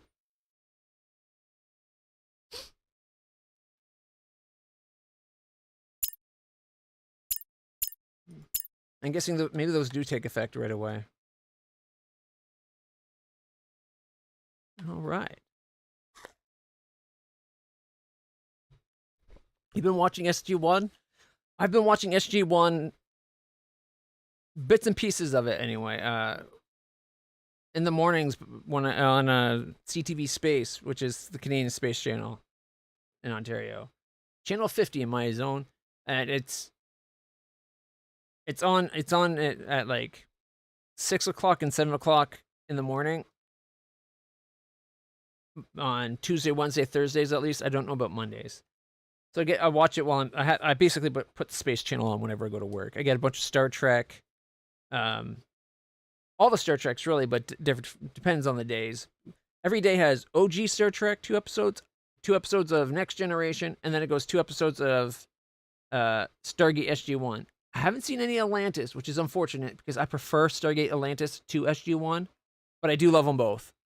And I recently bought all of SG-1 and all of Atlantis and the movies on DVD from a Kijiji thing for like $40. I don't know if it had Stargate Universe. I hope it does, because I actually really like Stargate Universe. But we'll see. I have yet to go pick it up from my buddy. All right, let's see what we can build. I don't think we can really upgrade anything right now. So we can add a bulkhead. Okay. Let's load the design we made. We can make a fast scout. Steam Workshop. Nothing I've downloaded, but here's my ship. So that marks what I've got there. A gunship scout. I need 337 more aluminum, 7 copper, 34 titanium, and dream gold. All right. Okay, load design. How does it differ? Oh, 3 engines, 2 wings, the scanner, and a microreactor. Okay. Let's go planning mode real quick. We'll see if we can kind of make this more like what I was trying to...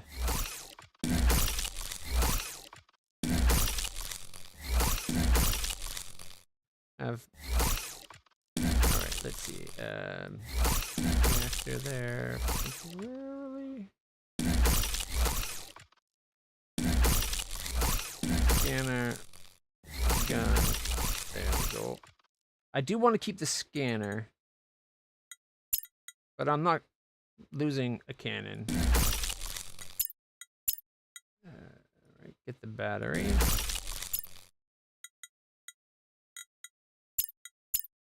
Okay, we already got the survey. We got the scanner. Propulsion. Armor.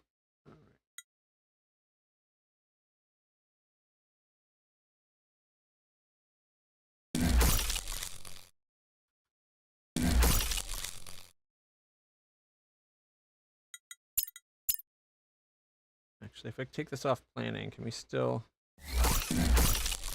Whoa, player does not have enough copper to have the battery. Okay. Take the battery off then. So we could make this for now. The downside to this... How do I get rid of that?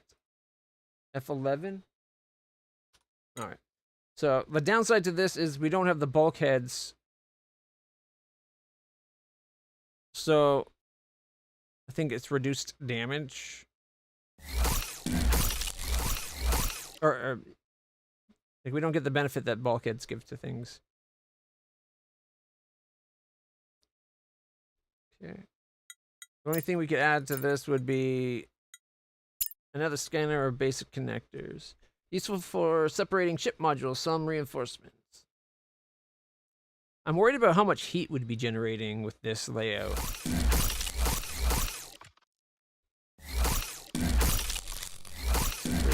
Bring you. That way our guns are split up as much as possible. Oh. Put that wing back on. That's not too bad looking. It's a step towards what we want to get. Keeps us a little bit fast. We lose some bulkhead, so I think our total health is less. It says we have enough for a battery now, though. I thought it said we didn't have the copper for a battery. Alright, so if we put a battery there, can we put the scanner behind it?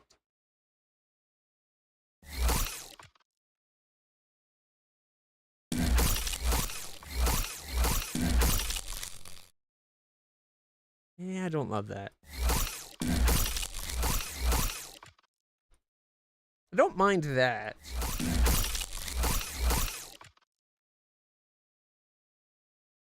I think this is what we're going to go with for now. Just so that we have that extra power storage for when we need it. Void speed is 92.2 AU per second. Our max speed is up from what it was before. It's up to 16.1, which is an extra 3. All right. And we're doing an extra 0.05 damage, probably from researches. All right. Let's go operations. I'm quite busy. Was there something you needed? So what did you learn from our trip through the gateway? Obviously, I was correct in believing it served a similar purpose to the wormhole stabilizers that Starcom constructed. It's not powerful enough to create a wormhole to our universe, but it can create local bridges to the space manifold. Or in the space manifold. Alright, continue. Whoever constructed it was technologically very advanced. Despite the lower power level, these gateways distort space much more efficiently than our stabilizers. It's possible that if we can find more artifacts like these, we could open a wormhole from this side. Can I do anything for you? What can you think of these Gorir? I'm going to call them Gorir. I like that. Given our vulnerable position right now, I'm relieved that the second faction to have discovered our location isn't aggressively hostile. I maintain some skepticism that their motives are purely scientific curiosity.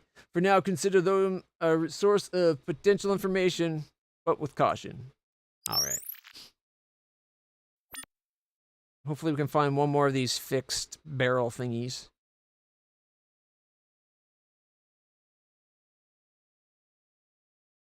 I wouldn't mind having an extra gun we can put on our ship. Ship size is only 17 out of 25. Alright. Exit. Our crew now has battle stations training. This allows them a brief but significant boost to ship operations. This will speed up repair, energy production, and the efficiency of damaged components. Press B to activate it. Alright. So, if we ever need battle stations, we can press B.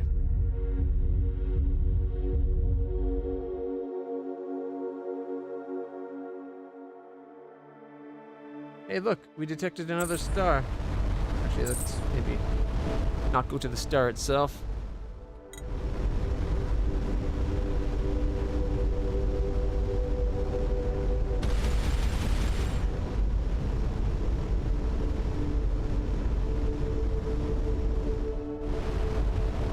Right. I like this.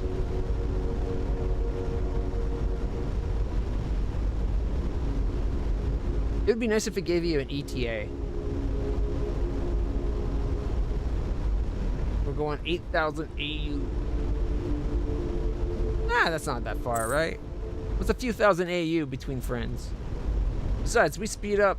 Yeah, look at that. We're going 100 and some odd now. The void effect is 80 some odd %. We're almost to full speed. 92 is what we get, I think. Oh, was it 96? We're at 135 AU. Not bad.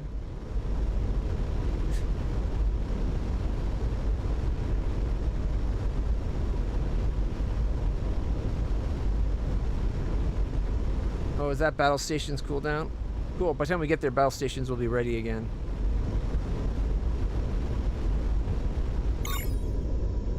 Crew ready for battle stations. Alright.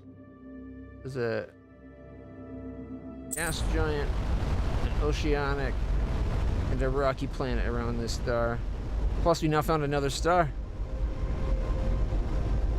Right. Here we go. Scanning.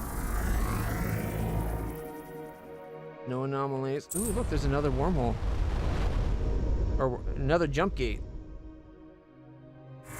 Literally Stargate. Survey teams deploying. We'll check that super gate afterwards.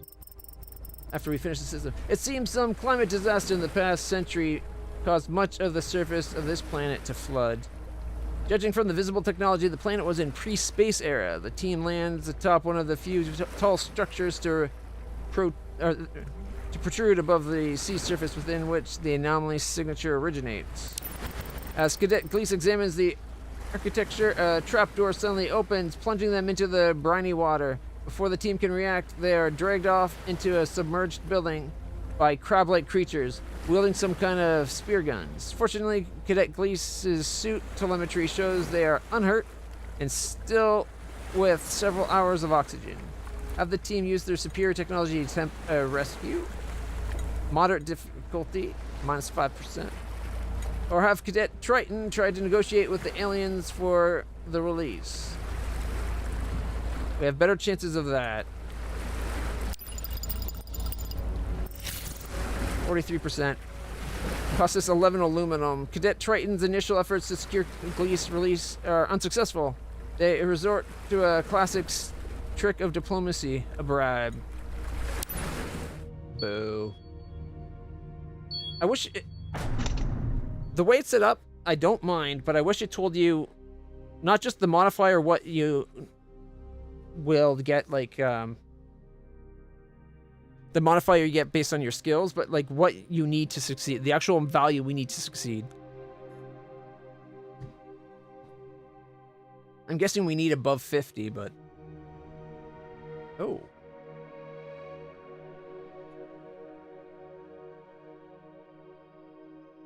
There's a debris field over this way.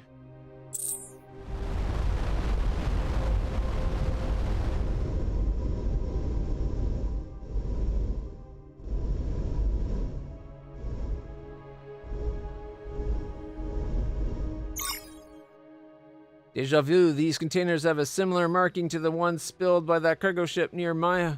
I wonder how they got here.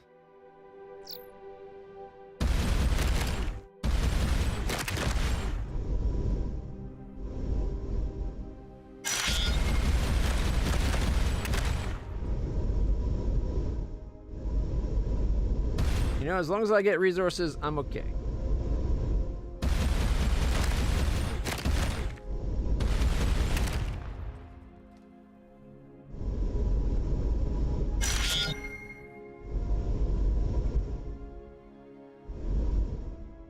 Okay, that looks different.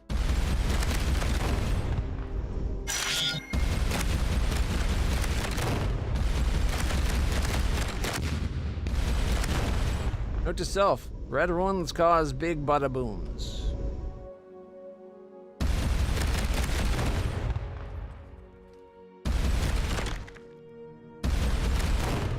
No, that one didn't.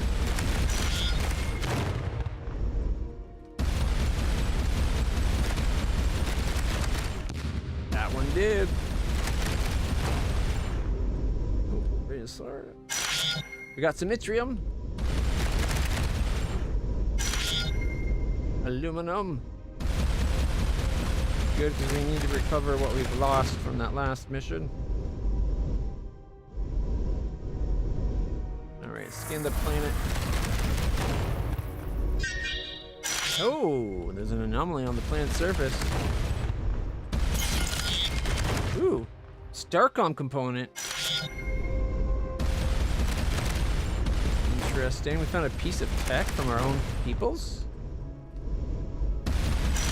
I hope this isn't a debris from the other ship they have with them. Remember, they had a ship. There was one other Starcom ship that came through with the station. I hope it didn't get blown up.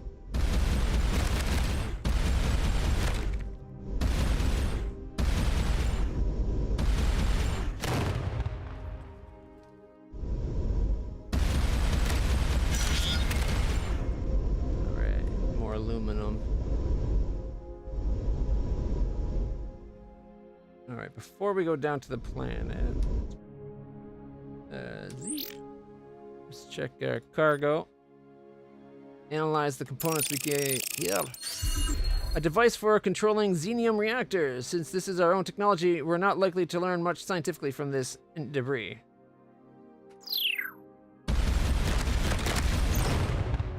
I've seen this kind of controller used by military divisions in some research projects. Extremely high energy, but impractical as a weapon.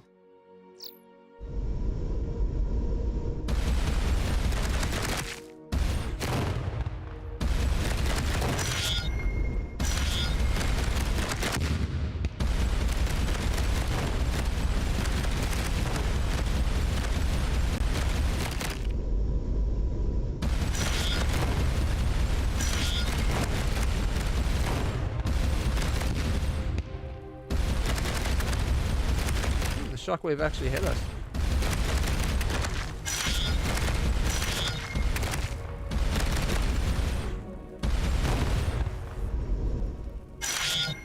Some iridium. Nice.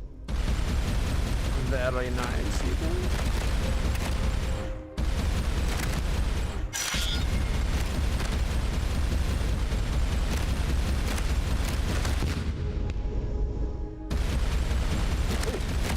Some of the debris hit us.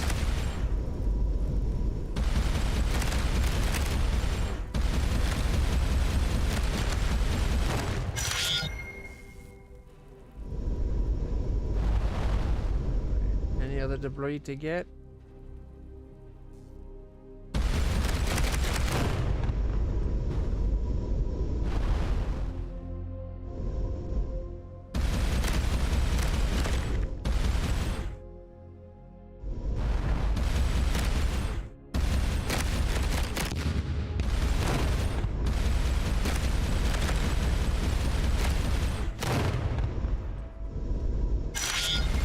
I kind of wish, rather than just having to destroy it all, like, we could scan it and know right away which ones to just take these cubes into. Like, there's storage cubes from a ship, a Starcom ship, right? Should we not be able to just tractor them in and get whatever resources there were?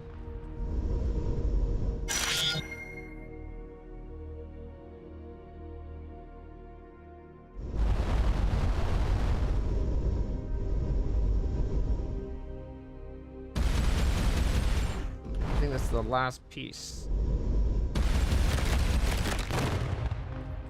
All right. Survey says several hundred square kilometers of this planet's surface are scarred with meteor impact craters. Most of the craters have little to no debris, the meteorites having vaporized on impact, but in some, a chunk of the slag remains. The team conducts a series of short flights in the lander, easily gathering them all up. Let's see. Astroscience Insight. These are obviously the results of the debris field orbiting the star. Plus 10 titanium and 2 yttrium. Bring it all back, guys.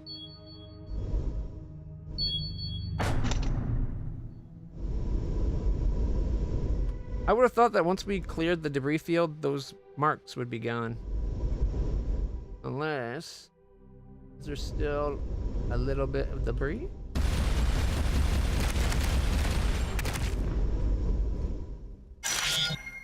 Titanium. Nice. They're still there, but I don't see any markings. Alright, so we got a wormhole. On the plus side, I think that just we'll be able to connect that to the existing wormhole thing.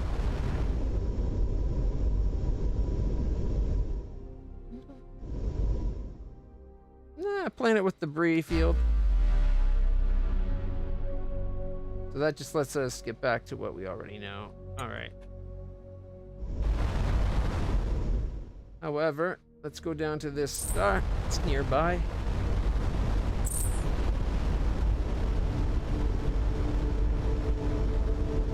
While we're flying over there, I've analyzed all the stuff we got. We're about a quarter of the way to the resources we need for aluminum.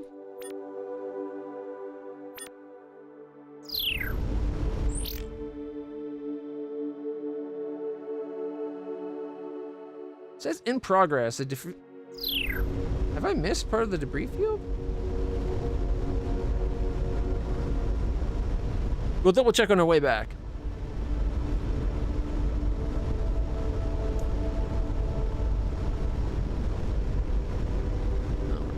Takes a while to get up to full speed once we leave system, considering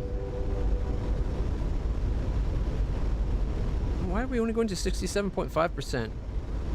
I guess we'd have to leave this square to get up to the 90 some odd percent. That's a rocky planet near the center of the star. Ooh, a terrestrial planet. Our ship looks kind of nice when we're flying full bore.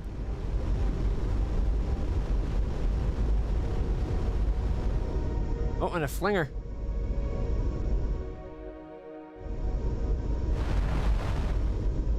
big terrestrial planet. Scanning. This planet is periodically swept with sandstorms where individual particles break the sound barrier, creating an audible crackle. By audible, I mean producing vibrations we can detect from space via refraction. 15% more research. Sweet! I don't think that's a planet we should go down to if particles of sand are being flung faster than sound.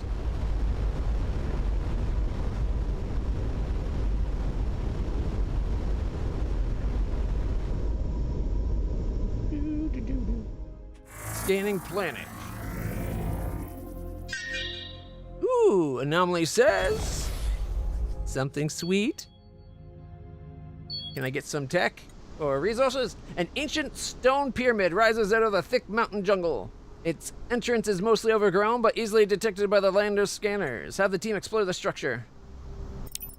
At one point, the interior was equipped with sophisticated technological furnishings, most of which have been stripped away by looters and or archaeologists. Some documents stored in low-res holographic crystals remain. As Cadet Triton explains, this was an academic institution devoted to the study of the remnants of the artifacts. This academy was dedicated to the study of the wormhole gateways. They had made some dramatic insights shortly before research stopped abruptly. Plus 50 research. Get back to the ship.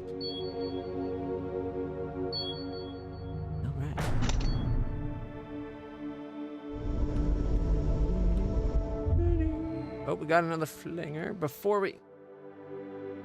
Yeah, let's get flung. Ready? Whee! Doesn't fling us far. Like what, 3 squares? So flingers are always... Looks like... Oh, wow. Busy space.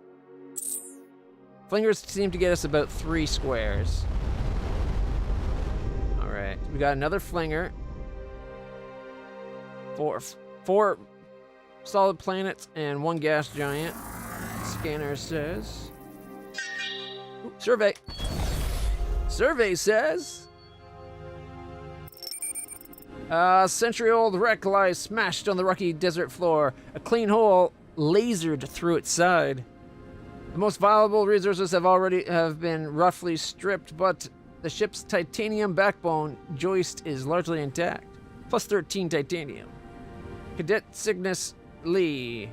Technical insight. Looks like a rushed smash and grab. Weapons crippled. Then the boarders took the valuable resource and launched it toward the planet. Probably hoped it would break up on entry and erase all evidence. Get back to the ship. Ooh. Explorer 1 achievement unlocked. Conduct 10 anomaly researches. Alright, let's go to the rocky guy over here.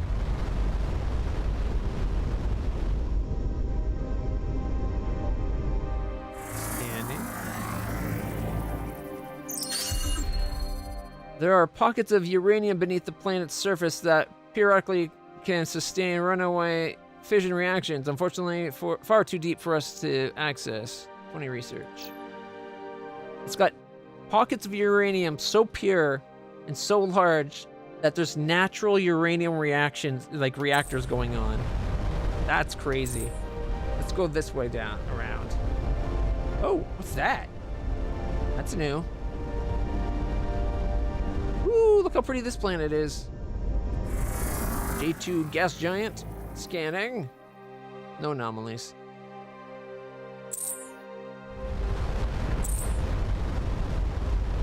I want to get close enough, but is that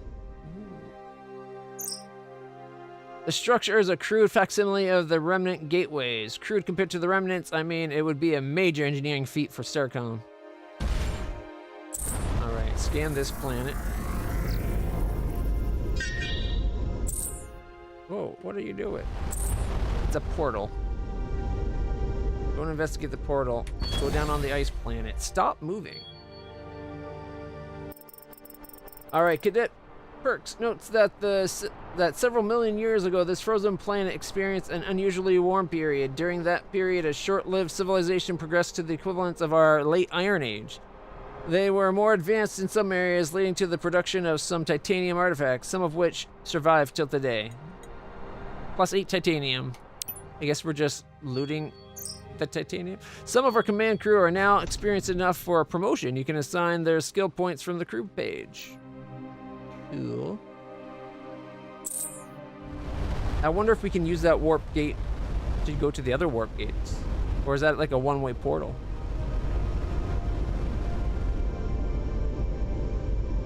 Scan the rocky planet. Alright, there's a survey. Before we do the survey, let's check on our crew. Every team member automatically gains 1 proficiency in their expertise. You additionally have 6 free promotion points to distribute however you deem.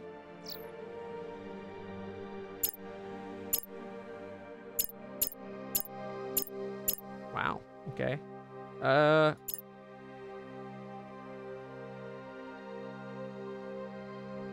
Let's see.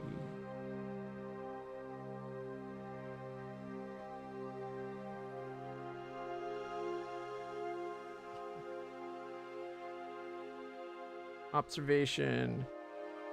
Kepler Martina is our observational officer. Let's rename Martina Kepler to, let's see.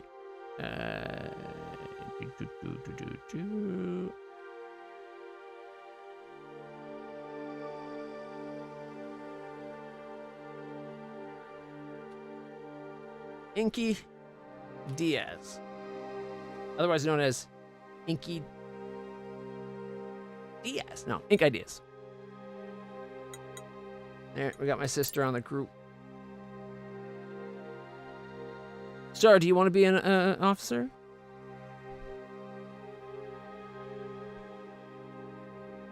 All right, where is my sister? Okay, Inky Diaz.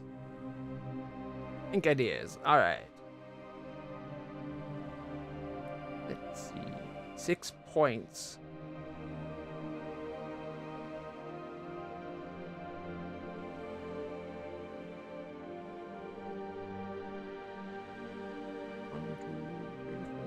We could do 1 to everything. Make us a crew of like jack of all trades.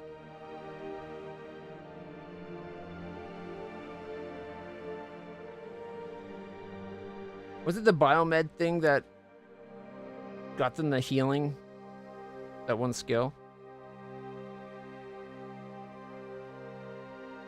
Improves skill checks, increases the likelihood of insights related to this, to life sciences, biology, and medicine.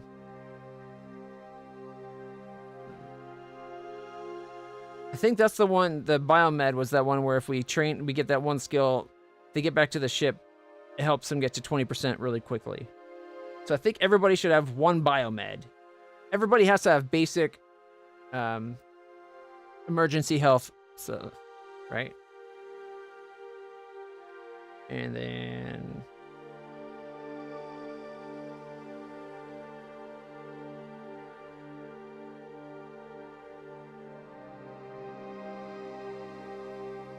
you know what? I'm going to give everybody 1 in everything, and the rest we're going to focus on their main thing. You're assigning 6 points, yeah. All right, Gleese. Oh, Gleese hasn't leveled up yet? You suck, Gleese.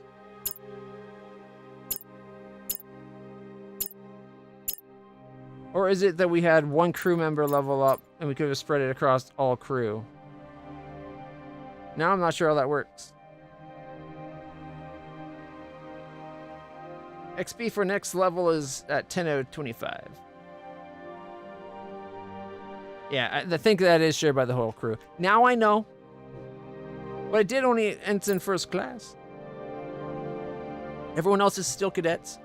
I still like that idea of getting everybody at least 1 biomed and then the rest into their, like, focusing on their expertise. But next time we'll do that. We'll get as many people as we can the 1 biomed. 1, 2, 3, 4, 5. Which will be everybody. And then we'll start leveling up their skills.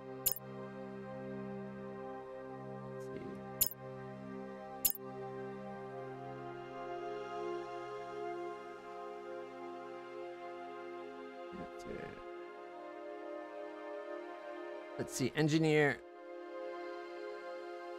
Star,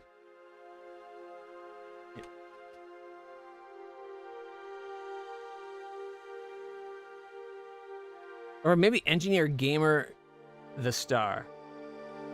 Yeah, I like the sound of that better. Gamer Esther. Or do you want to be Thester Gamer? Gamir? Sure. There we go. Gamir Thester. Oh wait, that should be an A.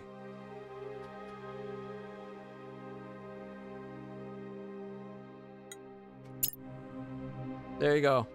You are now our chief engineer. Don't break the ship, and I'm expecting Scotty level miracles. All right, let's send the survey team down. A large antenna structure is the only technological object on this rocky planet. Sensors detect regular long-range transmissions of unknown content. The outside surface is covered in glyphs that the Universal Translator interprets as roughly meaning sincere warning, danger on opening, high energy risk from tampering. Scans detect platinum and copper. All right, let's see. Plus 5% if we analyze. If we have Cadet Thester analyze it. You're up, Star. 61%. The antenna is monitoring a space-based structure in the star system. It's also transmitting regular information via subspace to some unknown distant receiver. While it consumes a moderate amount of power, there's little danger to anyone with even basic electrical safety skills.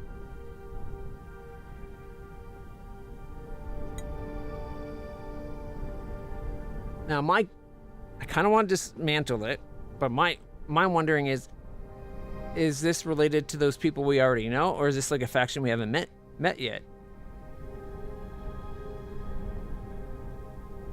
Because if it's a faction we've met, maybe we don't want to piss them off. But if we haven't met them yet, well, that's tomorrow's problem. I think we're going to dismantle it.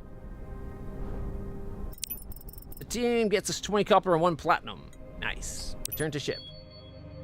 So I'm guessing it was monitoring this weird portal thing, although it was closer to the flinger.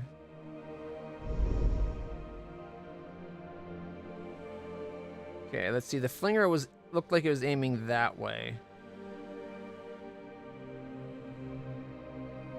Okay, what do you think, guys? Do we go portal or flinger?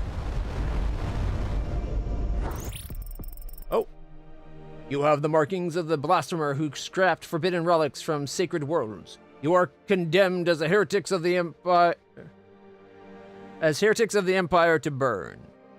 Make your choice. Accept the blessing of the remnants and become one in understanding, or reject them and perish. We love the remnants. 100% ready to convert to whatever it is you believe in. Are you asking us to convert or die, or to convert and then die? Like the heretics of Empire, your questions blind you from truth. Surrender yourselves. Well.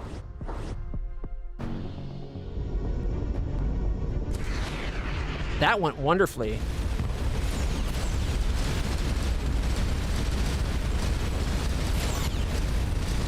Oh shit, we're stuck on a...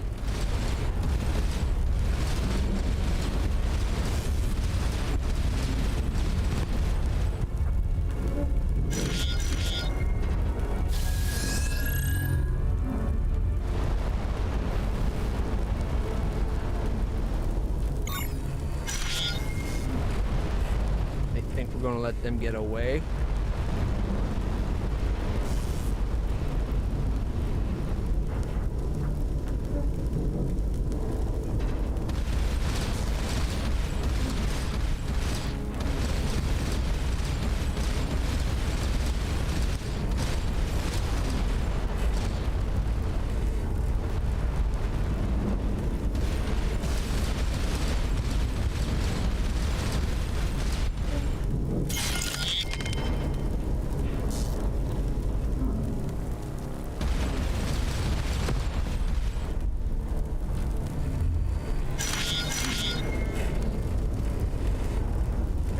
careful or they'll get flung.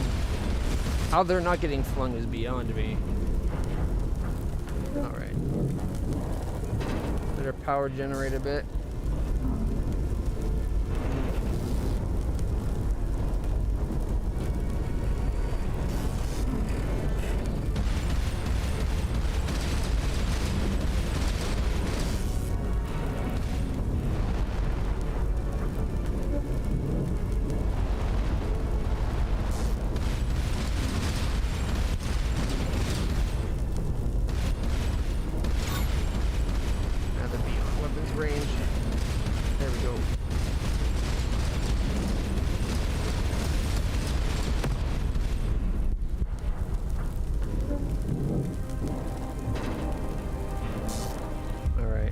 Battle stations, emergency repairs. Well, I'm glad we made some friends. The markings on the devout ships are similar to those on the ships that destroyed Maya Station, but they seem to be orders of magnitude weaker in terms of combat strength. Probably are the best. Alright. This large artifact is quite advanced, but it's at least within the technological space we can comprehend. Glyphs on the structure surface translate to Heretic Portal. There is an interface of remote access, but the direction for access seems to be encrypted. And for now. So that's similar levels to our tech, but those people blamed it Heretic. I wonder if...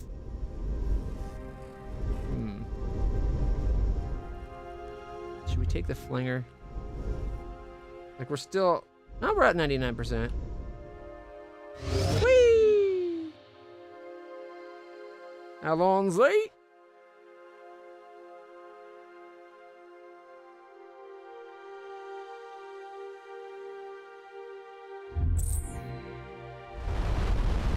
Right. That battle station skill is super handy. Scanning. Unsurveyed, eh? Let's launch. A desert and an ocean world.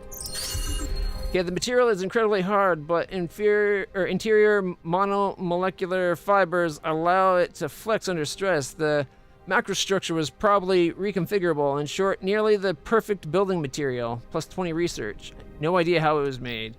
A long pillar rises out of the desert sands. Analysis reveals it to be composed of a highly resilient compound. Deep scans show more structures buried beneath the sands, but far too deep to excavate. Interesting.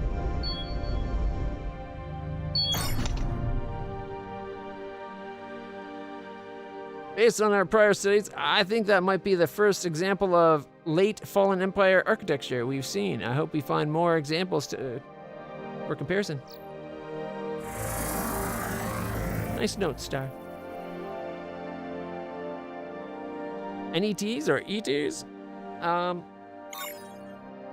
Kill the hostiles, befriend the non-hostile?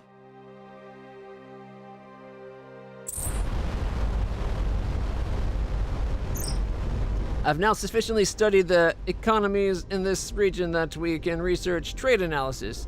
This technology will reveal how much of a premium traders are charging. Alright. Scanning Rocky R1. No anomalies detected. Let's go to the oceanic world next. We need to find the planet that Sequest was taken to when it was taken from Earth. Or just a Ryza equivalent planet so we can have vacation when needed. Scanning. Ooh, survey. Survey says...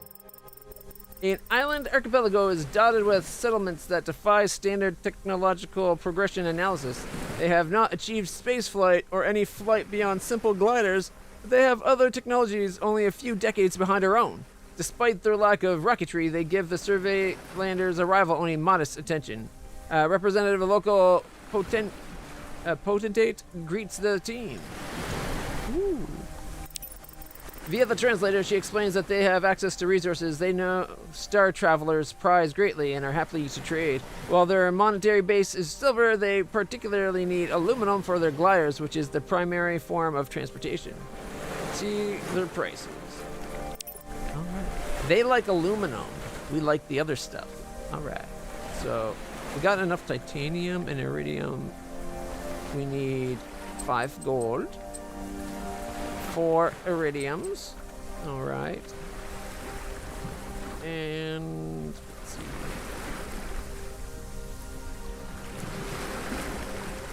They want aluminum, eh?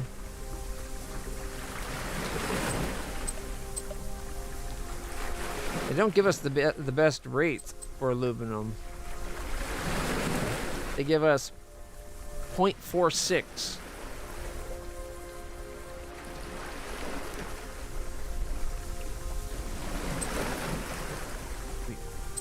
We get 15.33 for whatever the kyrite or whatever it is.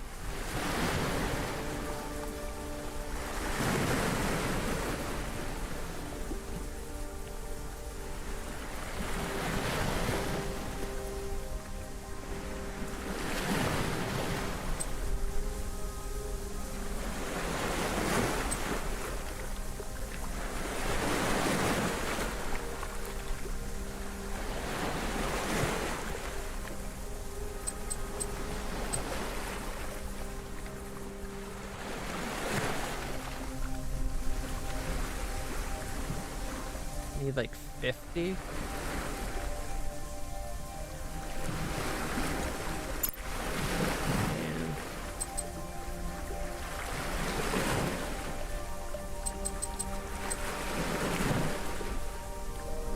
Not like we have a lot of this stuff.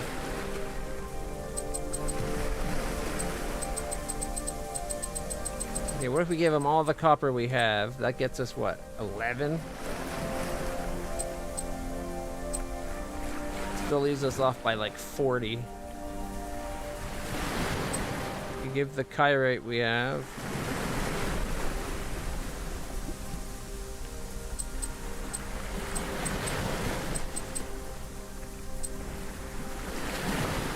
And the platinum. Gets us everything we need except for the aluminum. Ooh, island glider. 40. Yikes.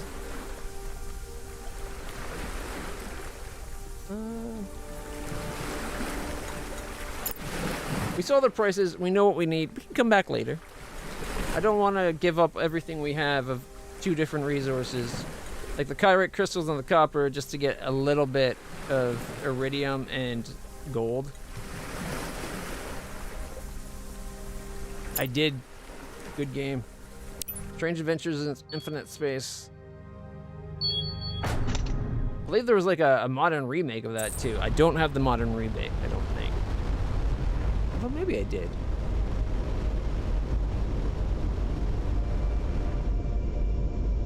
But yeah, this definitely has that kind of feel to it. Alright, scan the gas giant. There's a natural layer of ethyrene not far from this planet's core. Unfortunately, this lander would be crushed far above that depth. 25 research.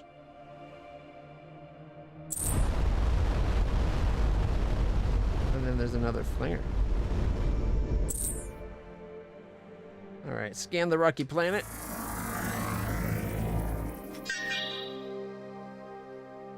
Ooh, it's got a deposit of something. Let's go anomaly. Survey. Survey says, a heavy research ship has been stripped of its drives and buried as a makeshift bunker. Judging from the incursions of flora into the support systems, it's been unoccupied for some time. A full search of the space turns up nothing of value, although an interior wall of one of the cabins is covered with writing. Cadet Triton concludes that someone was working on translating a fragment from yet another language. Their most complete effort reads, Lab 3, Generation 3 clones. Capsule, question mark, 30, stable, sterile, marker inserted. Capsule 109, stable, sterile, marker inserted. Capsule 228, near match to reference sample, live, marker inserted. Have the team return to the ship. So they were looking for a specific genetic fingerprint, and one of the samples, they found it.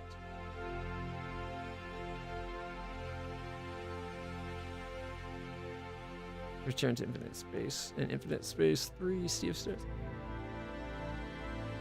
I think the only one I ever played was Strange Adventures in Infinite Space. I didn't realize there was like 3.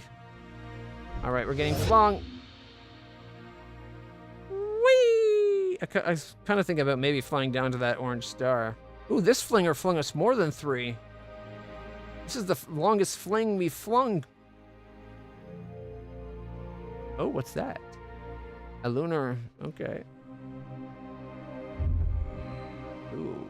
Oh, thank goodness, there's a wormhole. All right. Okay. There's a Stargate to get us back to planet. Sorry, get us back to base. Okay, scanning this lunar L3. No anomalies detected. Ooh, a terrestrial planet.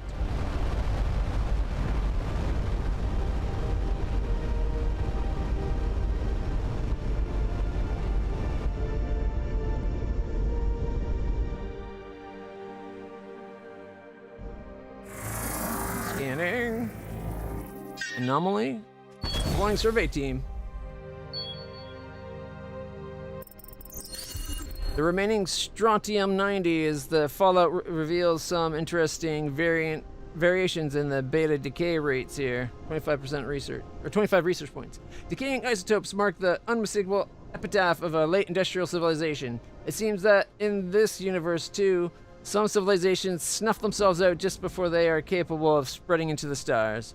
While none of the culprit species survived, nature is making a rapid comeback. Cadet Rhea estimates that the next civilization should be ready to have another go at it in roughly 2.5 million years. Get back to ship before you step on their equivalent of a butterfly. Alright.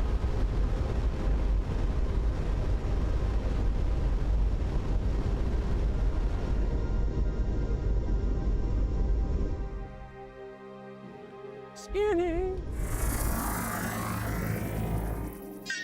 Ooh, survey team, deploy!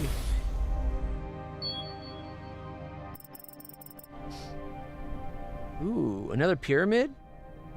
Cadet Perks sits the lander down atop a high ridge with a commanding view and dramatic lighting. Most of the surrounding structures have fallen into decay, save for a large pyramid carved of solid rock. The structure has an opening on one side facing the collapsing city. Inside is a gruesome sight. Hundreds of desiccated corpses show signs of both blunt trauma and kinetic weapon damage. Murals have been defaced with graffiti. False paths through the remnants' domain are false idols and will be washed in blood. The true path are seen with devotion. Cadet Rhea Biomed Insight. One of the corpses has a foreign object inside its digestive tract. Dissect the corpse. The individual apparently swallowed this object prior to their death. Cadet Rhea noticed that given their anatomy, this would evidently have killed them without surgical intervention. A kaleidoscope. Okay.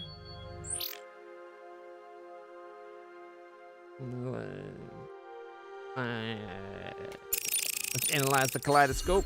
30 research points.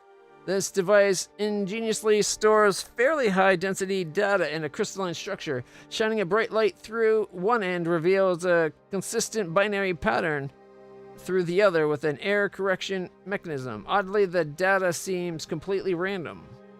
Vote Joule Databank. Alright. Analyze. Long-term gravitational field analysis of a massive octahedral object reveals subtle differences in this region's void effect. Apparently, the devout have been monitoring it for quite a while. And us dismantling that thing is probably why they started being pissed with us.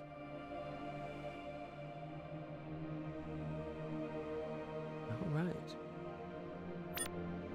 We're up to 15 out of 25 experience. Alright. The gateway led to a distant region of the new universe. We should investigate the nearby sectors. One of our priorities is to identify the source of these attack ships. We now cataloged structures. We've now cataloged structures of similar style across multiple planets with a massive, While many civilizations build pyramids, this distinctive relief faceting is unusual and strongly points to construction by a common culture. Let's see, 6 to hauler. Oh. Ooh, look how many eyes this one's got. This is 6-2425. We're carrying authorized cargo only. Our manifest has been logged with the Trade Guild. I'm Commander LitlClutch of Starcom. We're on a peaceful exploration mission. That's good to hear. Is peaceful exploration a euphemism? What would it be a euphemism for? Give us your cargo or become less peaceful? Maybe? You hailed us. Is this a shakedown or not? No, we really are a peaceful exploration mission. How can we show that? Really? In that case, you could show that by getting out of our way and letting us get on with the authorized delivery. What is CXTA? I am not sure how our mutual universal translators have chosen to represent our organization's name in your language. It is a compression of a long list of prior organizations expressed in Hydraulian. We are a civilian cargo and passenger transport collective. Are you traders? Certainly not. We transport pre-arranged goods and services between worlds. We cannot enter into any ad hoc transactions. Such would violate our agreement with the guild. Our ship seems slow for transports. Astute of you to notice. Many of our clients are suspicious of ships with military or espionage capabilities. Rather than deal with the delays of frequent inspections, we chose a strategy of conspicuous weakness. The increased margins more than compensate for random or ransom payments and plunder. We'd like to trade with you. Is this a trade guild setup? I told you, we are only carrying authorized cargo. Nothing off the books, nothing to trade. Yes, but information is tradable. But I guess they don't care about that. This star has greater metallicity than it would expect to find in a population 1 group. Stellar evolution must have been different in this universe. 25 research points. Alright, let's get back to...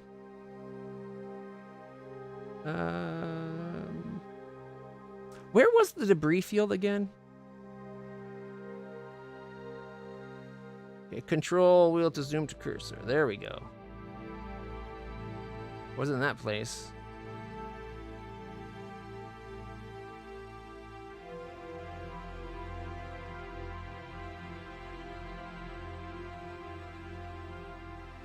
That's that one. Haven't been to there yet.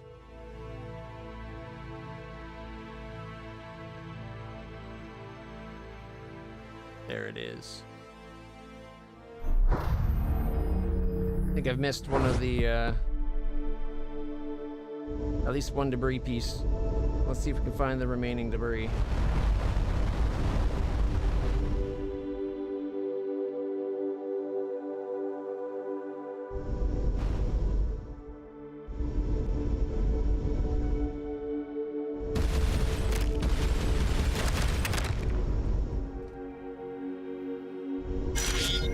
Got 2 aluminum.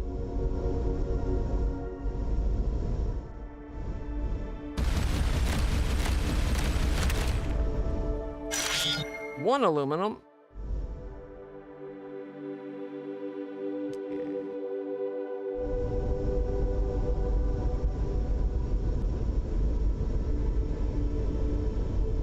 I don't see any others.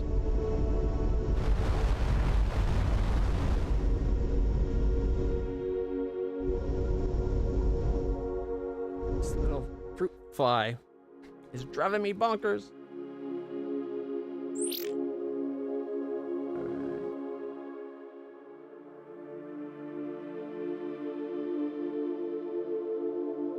No, it wants us to go back. All right, I didn't realize it. I didn't read the full thing. Perhaps Commodore, you can shed some light. Alright. I'll head back, do some research, and... yeah. I just did some more cleaning of the room last night, too.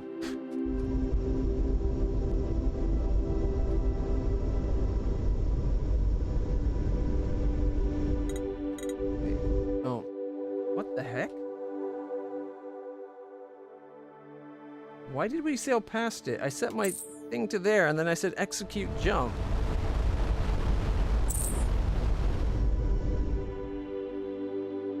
Okay, stop. Collaborate. Listen. Jump this way. Thank you.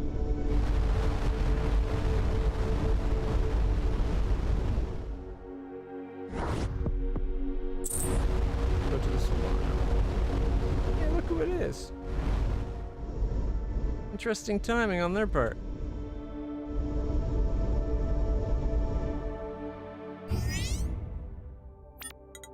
Oh. What can I do for you, Commodore? We found a debris field with containers from our home universe. Any idea? During Solano's construction, they moved pretty fast. There was an accident with one of the construction ships that scattered leftover material. I guess some of it got captured by the gravity of the nearby system. And this leftover material had experimental xenium weapons because... ah, he found some of those materials. Well, they did move pretty fast and there were some accidents. Unfortunately, I am under some pretty strict orders on what I can disclose. The word court-martial was used more than once. Understood. I have considered a potential workaround. If I can make a compliance case for a field promotion for you, I can give you clearance for some more detail. That's all I can say on the topic for now. Alright, crew training suggestions. The command crew are the most important system aboard a starship. Take great interest in officer training. Should I focus on specialization or a well-rounded crew? At the perennial debate. The perennial debate. There are advantages to both. In general, having an expert is more likely to be useful during planetary surveys. A diverse skill set is more useful in ship operations. Take a look at the officer training branch in the research tree that has some specific programs that we come up with to maximize command crew performance. What do you think I should focus on? Difficult to say. I'd expect xenoculture, the study of alien thought and culture, to be of paramount importance during planetary surveys and alien negotiations. But it's less vital for shipboard operations. Tactics useful when diplomacy fails, observation useful during surveys as well as exploration. Engineering is useful when things aboard your ship break. Biomed is useful when people get hurt. When people aboard your ship break. Astrosciences, I've found, helps with finding resources, both in space and on planets. One more thing. You're exploring the unknown. It'd be surprising if you did not encounter an unexpected use for a skill. Alright. That's all for now. Let's talk to the doctor. The Rogue Kitty has uncovered more scientific data than I expected from you. She does not expect much. She is a self-righteous bitch. The Rogue Kitty has uncovered more scientific data than I expected from you. To reinforce this data-seeking behavior, whenever you return with sufficient new research material, and I have time, I'll answer one non-urgent question about our work. Not treating me like a lab rat would be another way to encourage data-seeking behavior. Let's call that our null hypothesis. Do you have a question? Aren't planets and stars usually a bit more spread out? Doesn't Starcom already have most of these research technologies? Of course Starcom has these technologies, but as we've learned, the physical laws of this universe are very subtly different from ours. For example, vacuum permeability is slightly lower past the sixth significant figure. You do not want to try to fabricate a Mark II plasma cannon with 8.854187 picofarads per meter to tolerance here. So go find us research data. If you have nothing else urgent, she's done. Yep. I don't like her. All right, research. We have what? 225 points. Okay. Improved handling. Increases our ship's turn responsiveness, including both rotational acceleration, stopping, and strafing impulse. Could be good. Increase our engine's max thrust. More powerful engines with greater thrust per hex. I'm thinking the ion drives might be a good one. Every crew member with at least one biomed increases battle station recovery speed by 10%. Could be good. Artifact spotters. Every crew with at least 2 astro moderately increases the probability of finding artifact drops. Skill beyond 2 provides no additional points. So if we get that, we'd want everybody to have at least, 2 points in astro? Any crew with at least 1 biomed will quickly stabilize themselves up to 20% health when back aboard the ship. And I plan on having everybody have at least 1 biomed. 1 observation increases detection range 5%. Diminishing returns after that. Every crew member with at least 1 engineering increases repair rate 10%.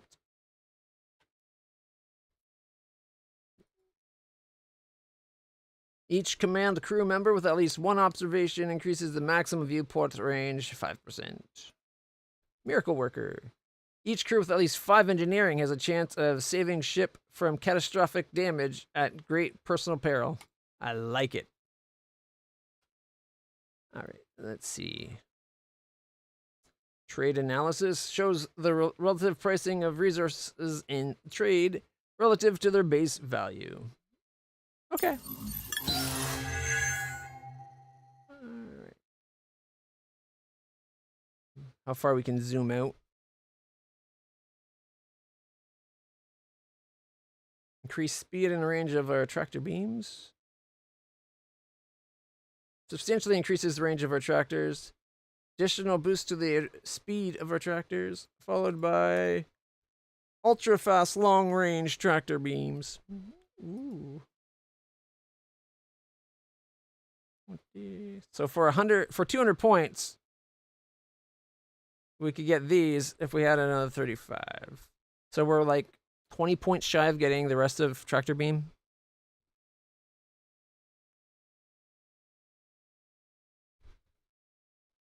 All right. Let's see. Plasma coherence.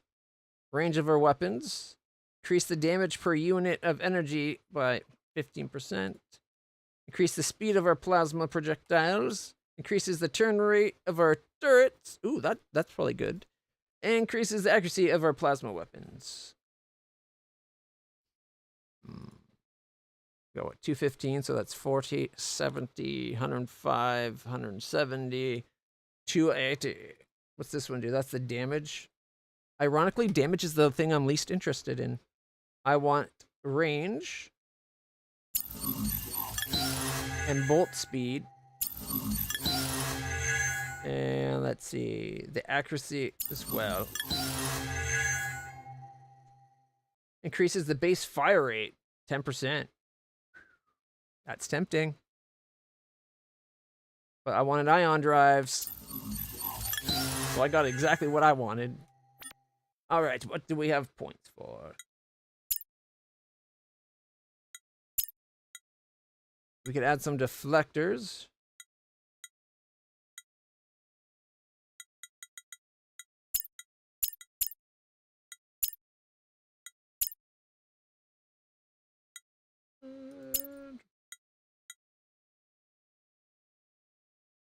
Wait.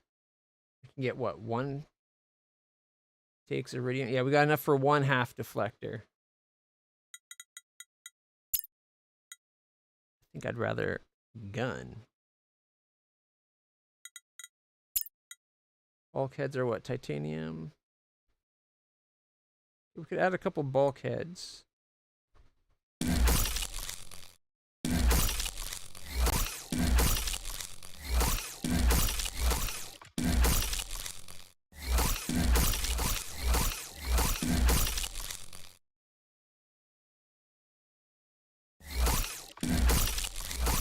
So this gives us 1 bulkhead to both of our front guns, but not a rear gun. Okay, I'm going to swap our scanner and our one gun. So now that they both get the benefits of a bulkhead.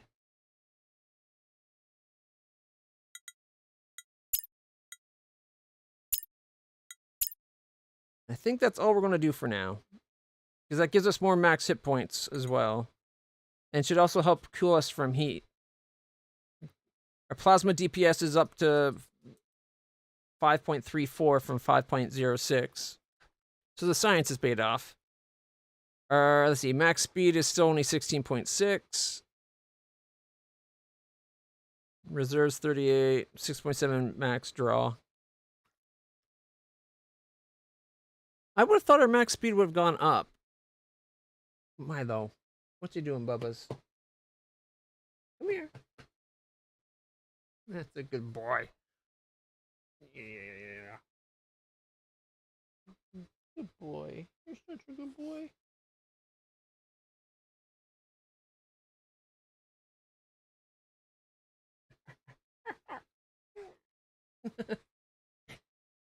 Milo's a good boy. You're a good puppy. All right. Kind of want to have an extra gun, but I don't have any good place to put it yet.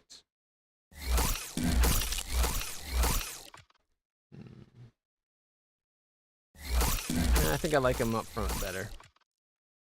So we basically up the bulkiness of our ship. So we got 9%, they give 9% reinforcement and they got 15 hull. 1.5 shots per second. You know what, our guns, our DPS is a lot better. They shoot, the bullets are faster, they go longer. I think it's going to be a better, like we're going to be better overall anyway. I'm tempted to maybe swap the gun for the battery, then this gun gets reinforced by 2.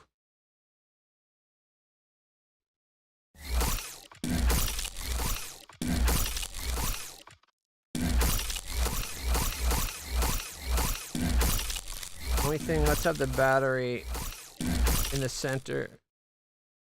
And that way, the scanner is at the edge there. That way it's a little bit harder to take our battery out.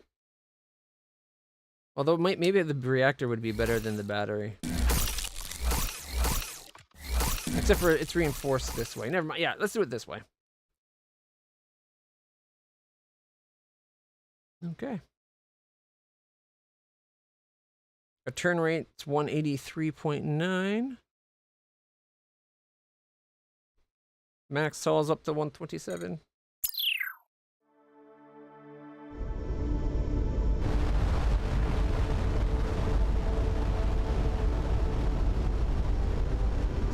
Do with these people. These are the ones that were friendly, right? Yeah, the research people. We've encountered a group who call themselves the Devout. Do you know them? They are a fanatical religious group that formed in the very late Empire. They either flourished in the vacuum created by its fall, or their appearance triggered it. Both theories have some evidence to support. Interacting with remnant artifacts, even the gateways, is forbidden by anyone but their own priests. Deep study of their mysteries is forbidden. We do not get along with them. Judging from the translator's affect readings, do not get along would be an understatement. What's a Star Lance? A remnant artifact details are vague, but they apparently are quite massive and powerful. The earliest account we have found describes them as taking the beating heart of the star and casting it into its jewel. Old Empire is frustratingly allegorical, but we would very much love to examine such an artifact. Their ships had markings similar to a vessel that easily destroyed one of our stations. Could it have been one of theirs? If this station was anything like your Solano, that seems well beyond their known capabilities. Their strength lies more in quantity than quality. But we have heard reports that the Devout have made several recent discoveries that they are in the process of weaponizing. It is possible this ship is an advanced prototype of their new fleet. If so, that until now they've been forced to rely on demagoguery and proselytizing to expand the sphere of influence.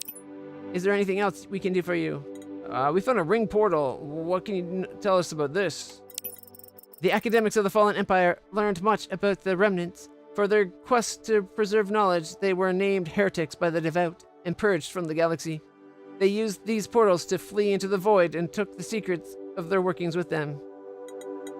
Trade. Containment object, energy cell. Power interface. So if we want to get the artifacts, we need 50 silver.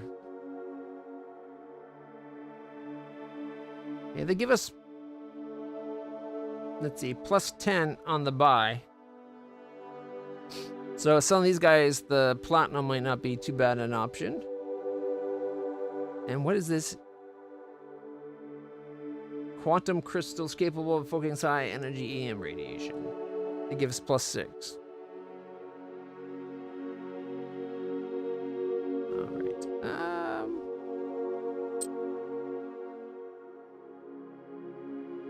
It's used in survey stuff. Okay, we already got ours, so I'm not going to be too afraid of selling this. Gets us 39.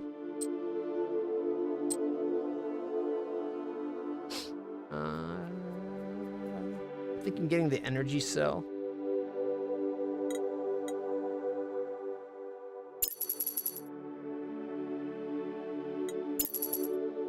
And maybe the power interface, seeing as we're one short on the containment object.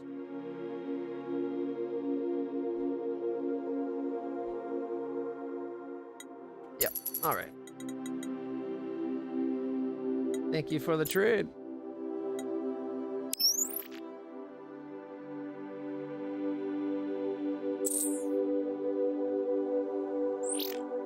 Alright, energy cell, analyze. Cylindrical power coupling, 5 centimeters diameter. Designed to keep sudden energy, yeah. I don't think I got it.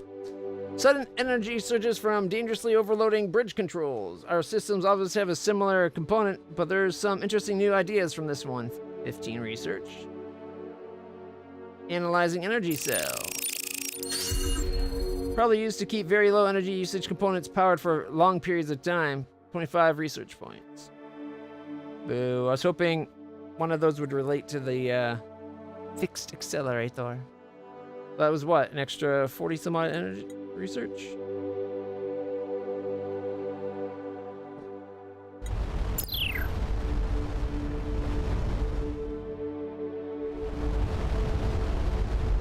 I don't know what was going on with that little dance.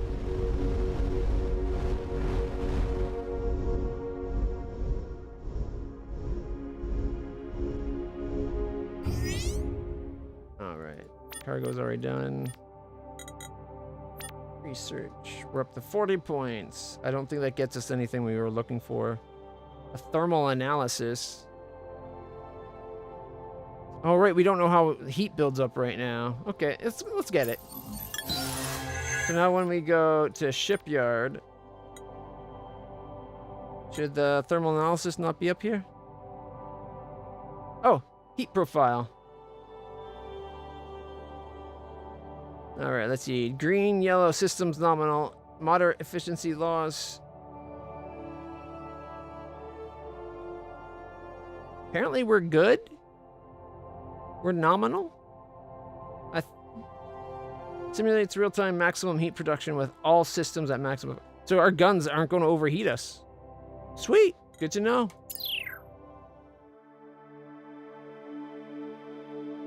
Let's see.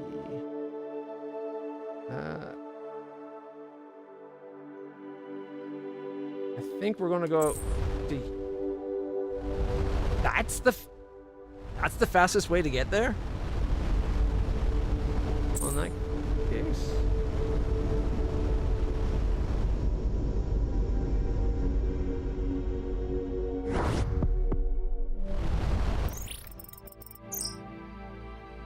They're making an effort to flatter us by using our language, but it's just confusing the translator. They are asking if we are available for freelance work.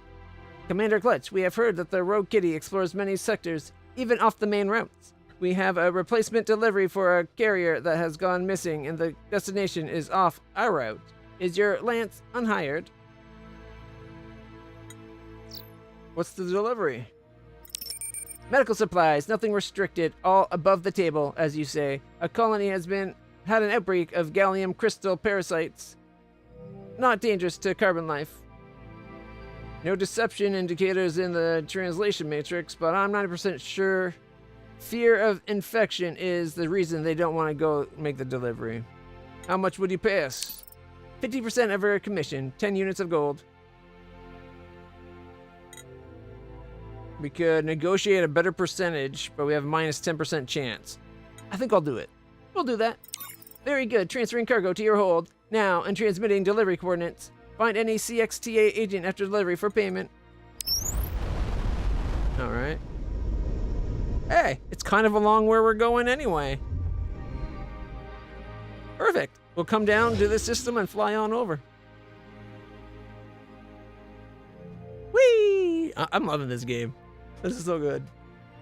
It's so much like the other one, except for there's more diverse story bit. It's great.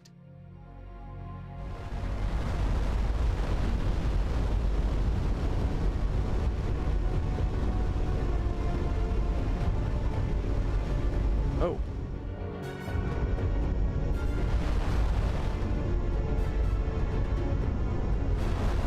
Well, let's test the new systems.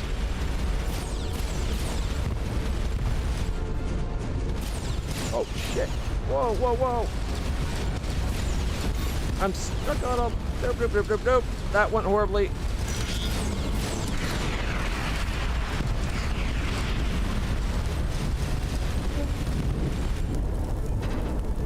Battle stations.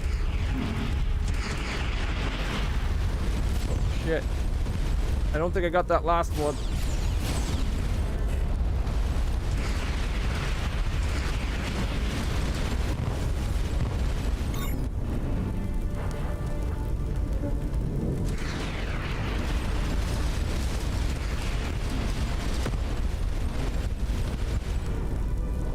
Yoink!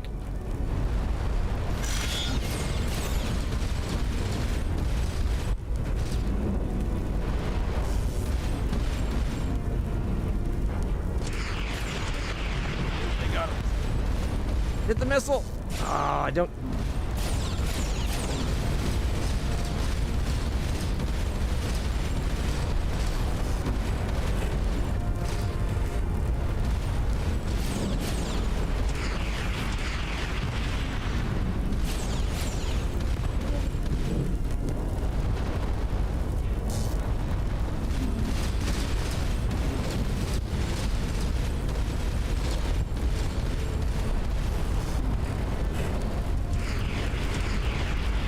Incoming missiles.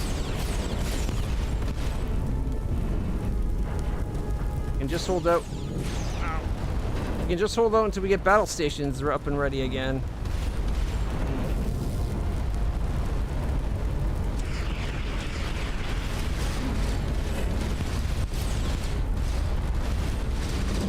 Oh shit, we're out of power.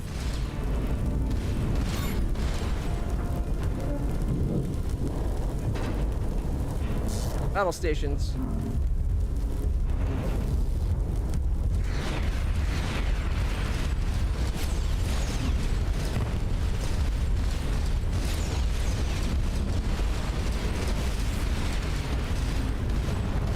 Shit.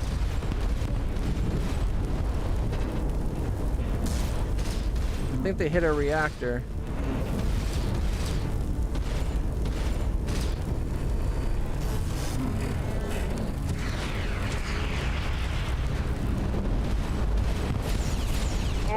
One shot took out both missiles. Nice.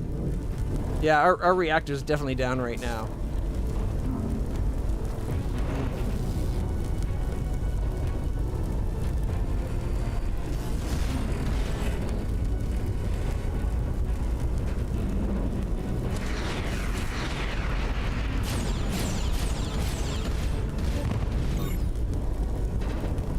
Gotta love it when the shot... Oh, shit. Shots go perfectly for us. I don't know, but I think something's on fire.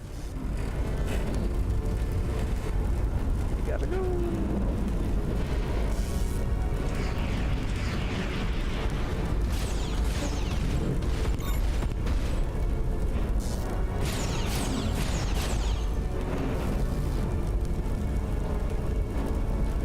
Come on, we almost got emergency battle station thingy.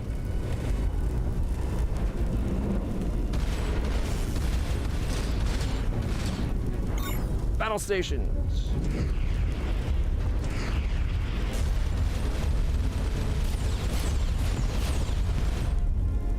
Alright, let's use the battle stations just for repairs this time. We can get one of these little guys again.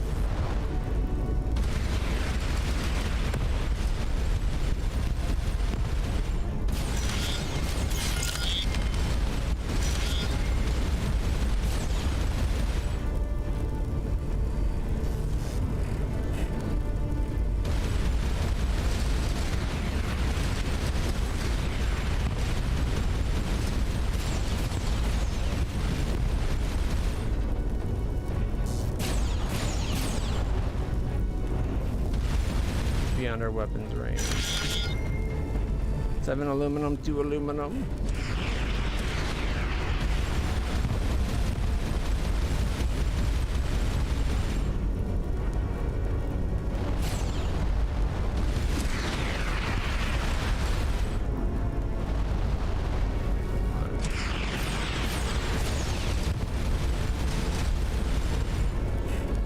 Man, his gun hits so hard. A martyr. We almost got another use of our battle stations.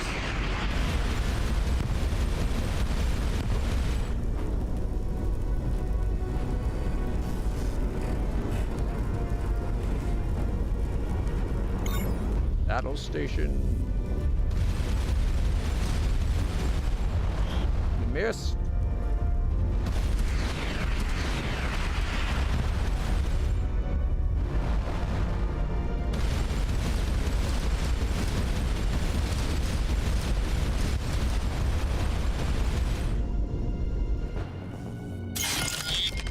A missile in it, something or other. I think we got a component of a missile system.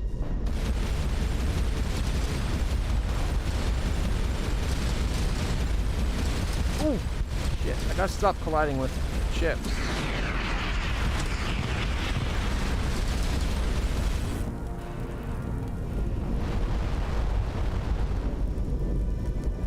I think we're slowly but surely winning this fight.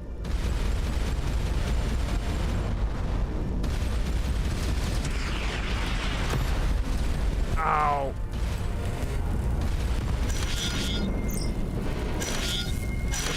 It occurred to me that the random data from the kaleidoscopic relic could be the key to accessing that heretic space structure. Cool. Well, we won, and I think we got pieces of a missile system. Missile guidance. Missile engine. And a data bank. Alright. The archive describes attempts to extract the location of a redacted artifact from a group of Arcadian pilgrims. They were only able to piece together a confused reference to the beating heart of a dead star. And what else? Part of a autonomous faster than light missile. What? A missile thrust package, missile engine, 40 research. Missile guidance system, undamaged missile guidance system, autonomous faster than light missile. Damn. I believe we saw one of those on the TV show Voyager. Analyze. 10 research points. Organic compounds useful for synthesizing a wide range of medical treatments for silicon-based life forms. We're still only, XP is still only at 15? I like how the way, even though I focused on one person leveling up, We're still basically +5 for everything except for astroscience is a 4 and observations a 6.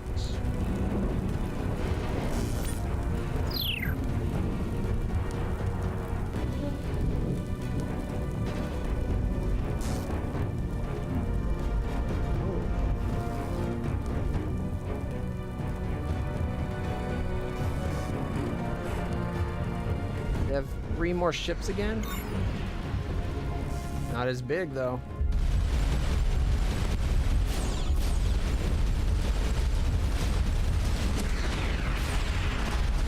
Ooh, they ate their own missile in your face. Shit, shit, shit, shit, move, move, move.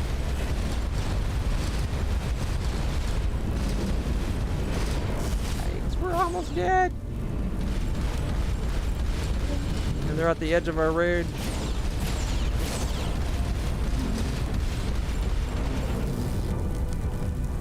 That went poorly.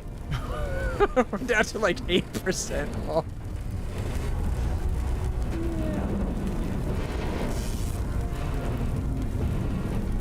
Oh, they're coming back. They're beyond it. Shit, they got better. They outrange us with their guns.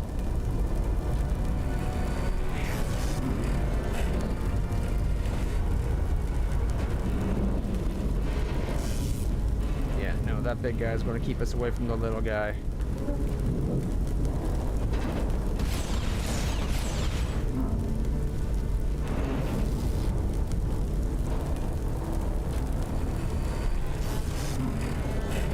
Heretic portal, medical delivery. Whoa, whoa, whoa, where are you going?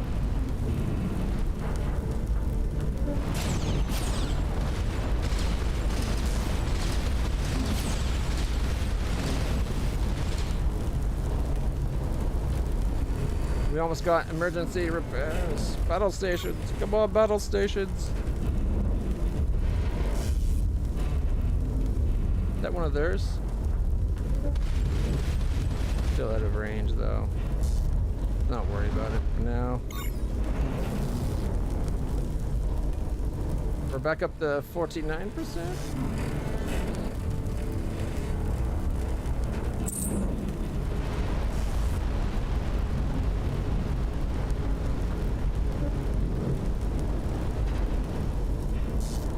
Flinger. Whee! We lived! Living's good. Oh. They're here waiting for us, though.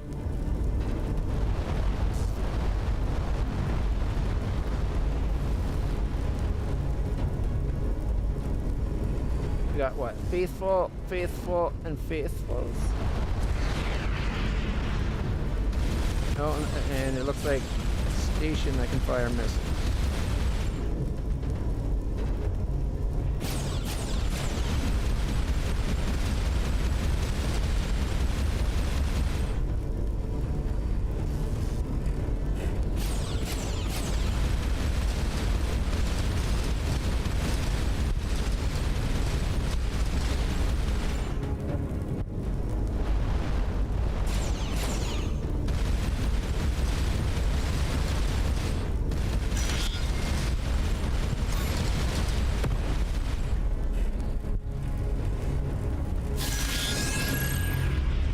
Battle station. Battle station. I don't think I got the missile. I think we soaked that hit.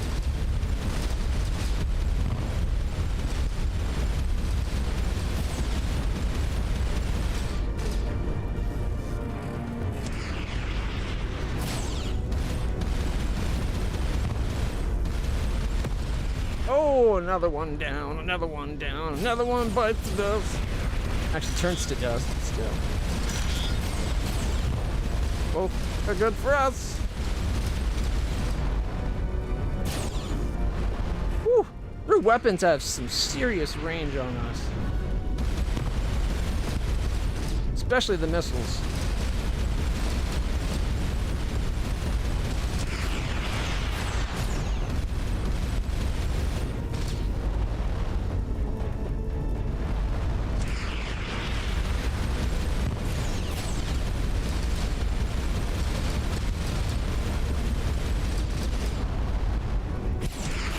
Power, power. Shit.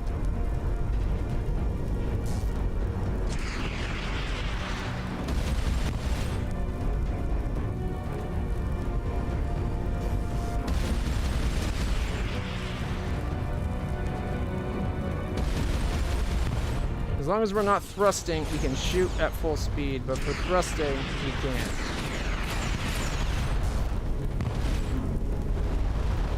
But we almost have battle stations to get some repairs.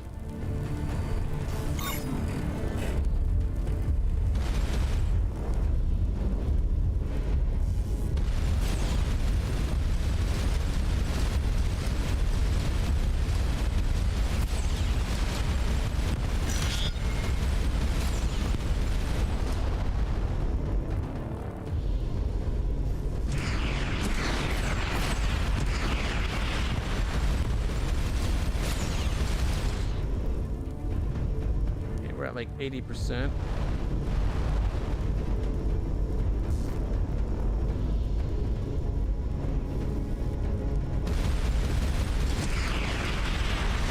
Oh, they ate that missile.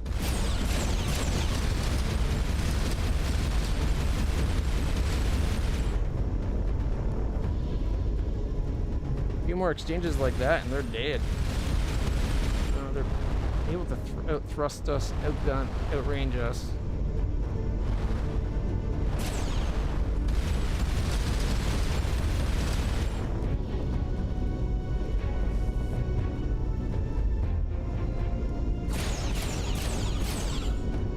How are they able to just avoid the effects of the flinger? I think that's not fair.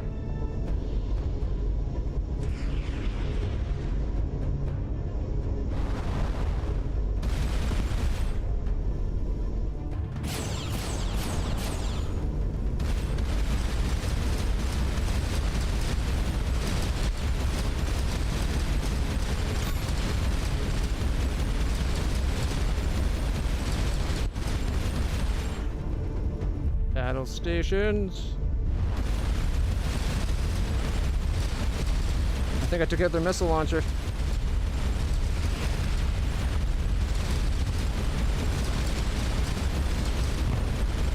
Mind you, they did lure us close enough that their station can shoot.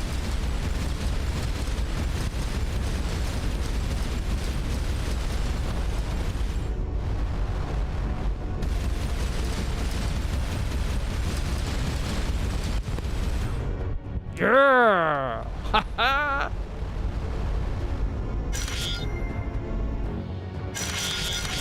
Lots of titanium.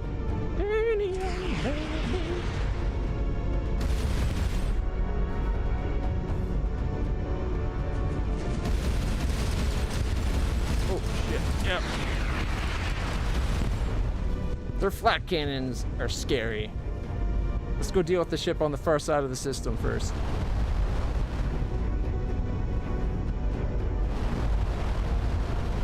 At least our reactor's back up, so we got full power again.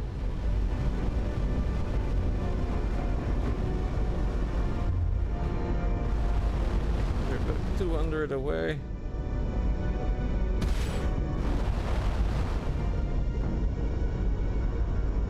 Where are you going? Or were they just running from us? Or aluminum? I think if we plunge through the flak barrage of that station and just stay close, I think we'll be okay. But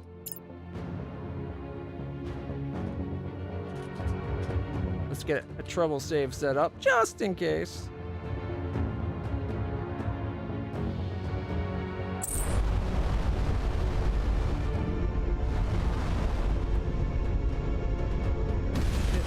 Missiles have range.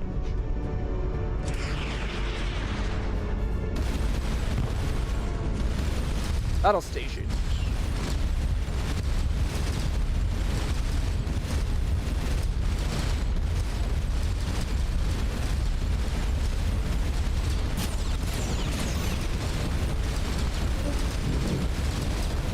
Shit, where'd you go? We're down to like 13%. That one gun of theirs just has so much range. I like the flak barrage they gotta fire off. It looks really cool.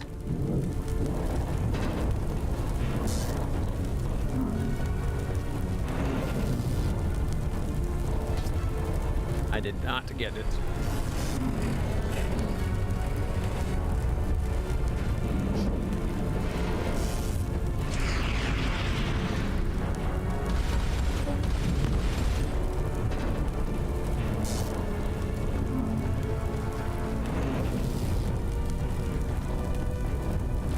I wish we could have just slightly better view. Like, are they repairing? Are they still burning?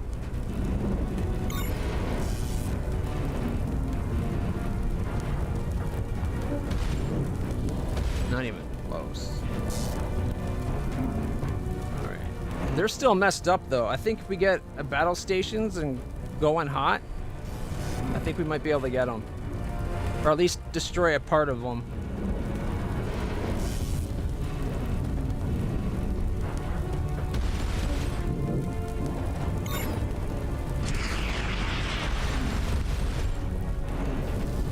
Alright. Battle stations.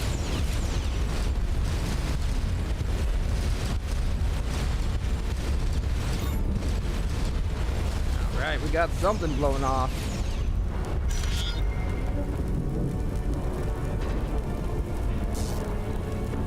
I don't think we got their missile launcher, though.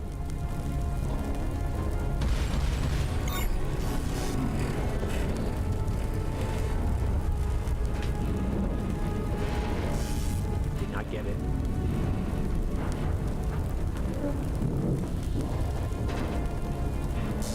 Power's at 17 out of 17, so we lost our battery.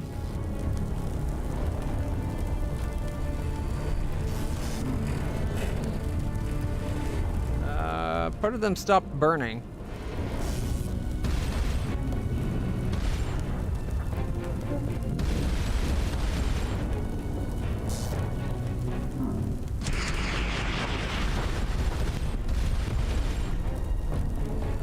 Oh shit. Reinforcements. How did they get a third missile? I know for a fact we took out one of the 3 ports. Oh, you know what? I bet it's the other ship is a martyr.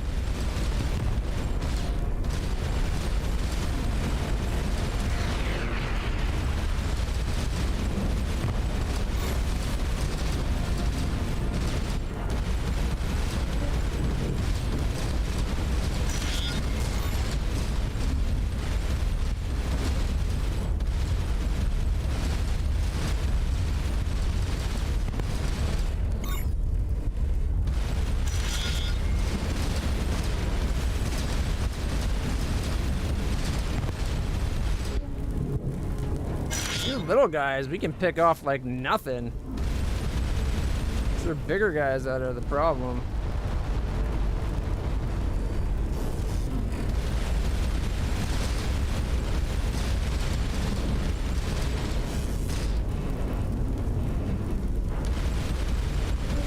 They're just beyond our range, I think. There we go.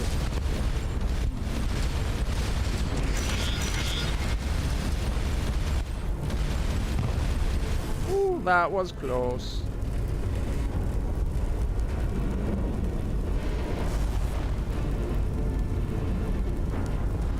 I want to get this acolyte.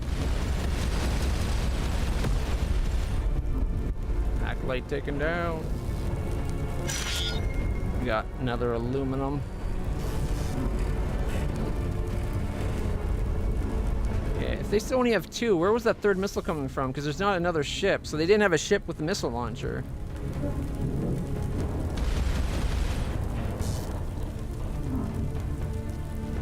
Okay, we're at 54%. I really want to take it out, but we might have to just leave it until we can come back with more firepower.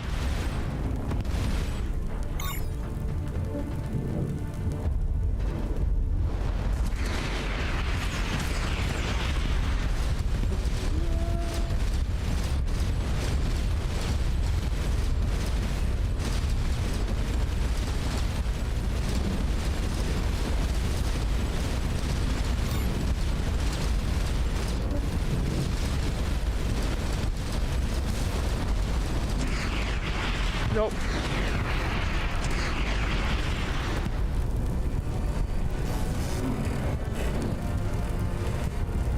We gotta be so close to dead.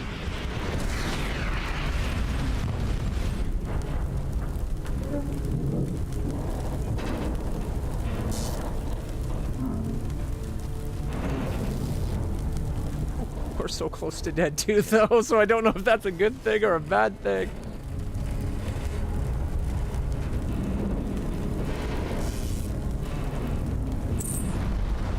Fine, let's go do the medical delivery, and then we'll come back and blow them up.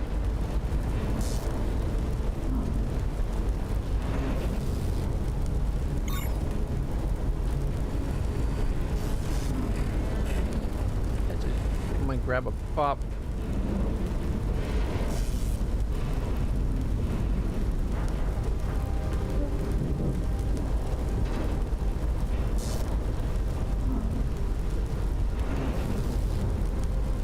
Risk going and grabbing a pop.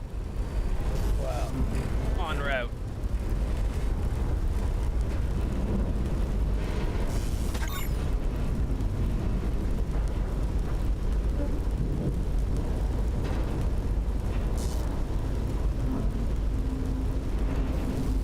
All right. Almost knocked over the light.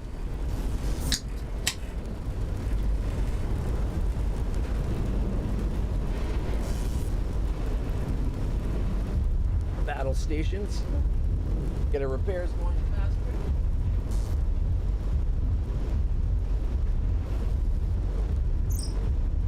Derelict vessel detected ahead.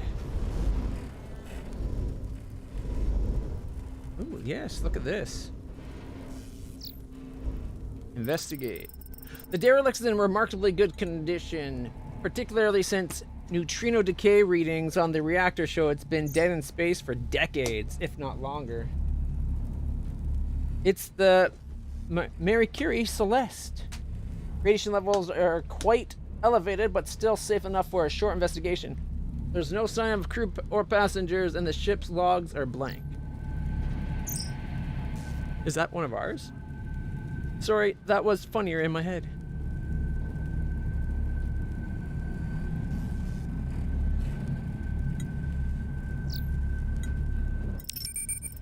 The cargo hold has a number of containers and materials, including some radioactive, but they are still intact and do not explain the elevated radiation. Engineering insight.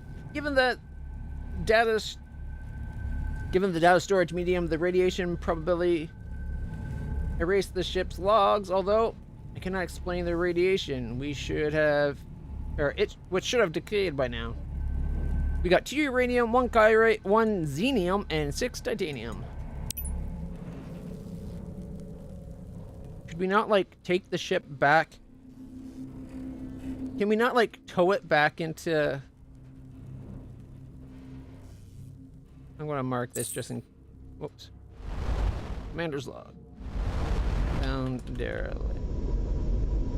Might be worth dragging back and rebuilding? Question mark? I don't think we can do that, but we're going to pretend that we can do things beyond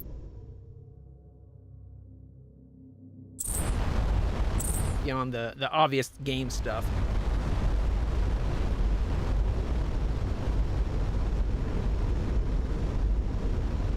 You think we'd be worried about how much ships we could man and get for defense, even if we got it back to the station and just used it as like an orbital defense. Anything, right? At least we're back to full repair. And we're almost charged up. 142.6 AU, not bad.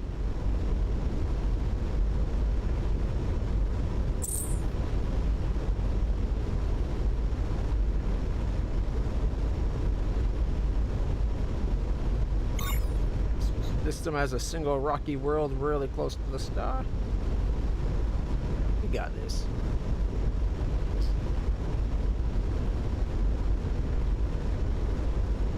I'm starting to think it's the shampoo I use that attracts that fly so much.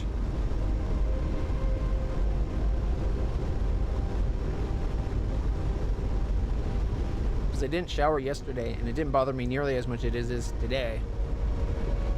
And I showered today. And it's like in my face. Oh, now we're detecting a lot more in system. Scanning. Survey team must deliver the medication. The team takes standard elevated biohazard precautions upon landing. Despite Cadet Reyes' assurances they are more likely to catch Dutch elm disease than a silicon-specific pathogen. They also rebuff offers for a lengthy celebration of the delivery. Alright, have the team return to ship. We just saved a planet. Check it out. There's a little city on the dark side. Oh my gosh. You know, I think that picture of the planet there, I could have swore the other day on YouTube I saw a short of somebody trying to state using that image that the JWST satellite detected a planet with city lights on a planet. It's like 7 trillion miles away or something stupid. And I swear it was that image right there.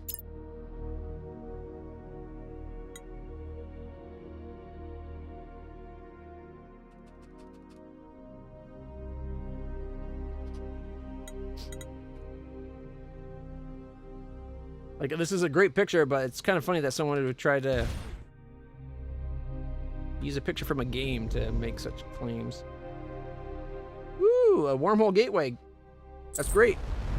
We have a quick way to get back to the rest of the systems.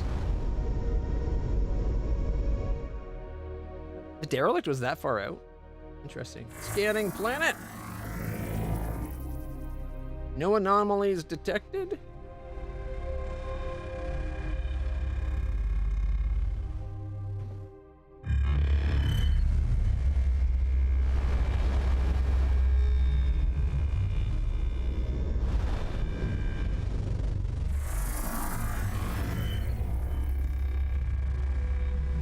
No anomalies detected, eh? Well, shall we follow this guy out?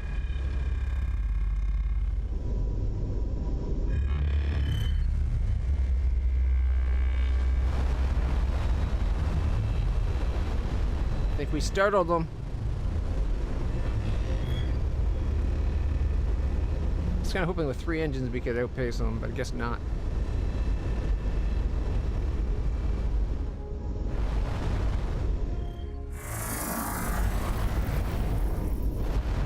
No anomalies detected. Wait. Oh, the emissaries are that way. Oh. Did they stop? Okay, you know what? We just made a save. Let's follow them in.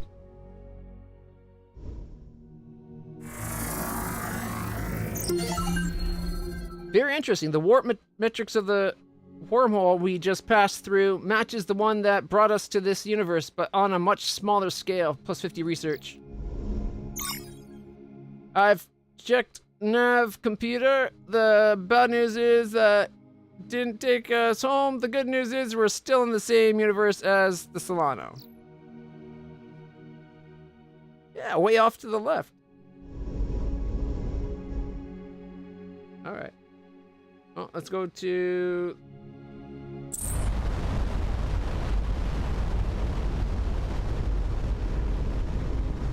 Okay, that's a comet. Ring world! No way! I love it!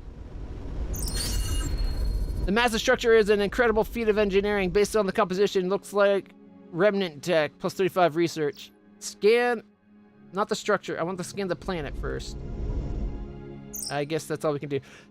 The fast-moving object was a comet. If we can close enough, we may be able to get some interesting data. The entire inner surface of the massive artifact is covered in artificial tropical biome. An interconnected lattice of small islands is punctuated by shallow areas. The builders of this artifact had some very advanced knowledge of fluid dynamics and weather patterns. 20 research points. It's clearly been rendered habitable at great effort, but apart from some simple plant life and single-celled aquatic creatures, it's uninhabited. Alright. Cadet Thester, Engineering Insight. The large towers are producing varying airflows. I suspect without them, the surface would be experiencing typhoon-force winds. I love it. We just found a vacation planet. There could be a great deal to discover here, but millions of square kilometers would take decades to explore. That's awesome. We found a ring world. Larry Niven's Ring World books were some of my favorites. Ow, ow, ow. Okay, note to self. Putting grains of sugar into a cut kind of stings. Okay, can we do the planet? I don't think it will let us investigate the planet.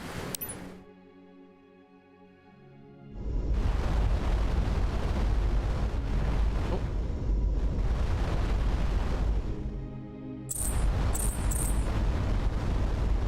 We'll get it on the next pass. That comet's going really fast. I wish it gave us an option of just explore the, like, scan the planet or scan the ring.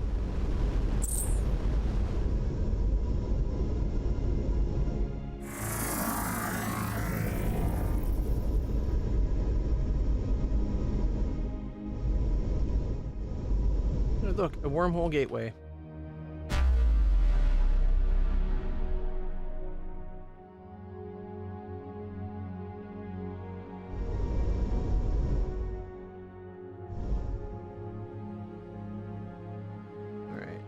So we saw it over there, so it must be coming around. Space neutronium particles in the comet.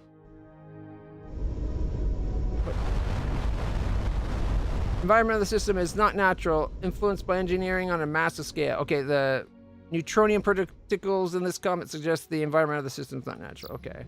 How did we get that without getting near the comet? And did we just sense the comet going that way? Early civilizations thought comets were proponents of significant events. Later we figured out they were chunks of rock and ice from the periphery of the star system. Doesn't mean they're not proponents of significant events also. Analysis of the structure can give us a detailed record of star system evolution in the universe. We should keep an eye for more of them.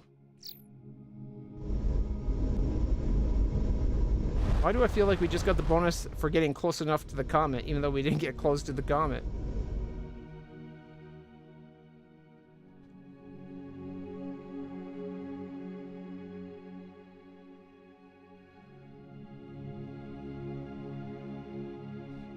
Maybe just because we got good long-range scanners.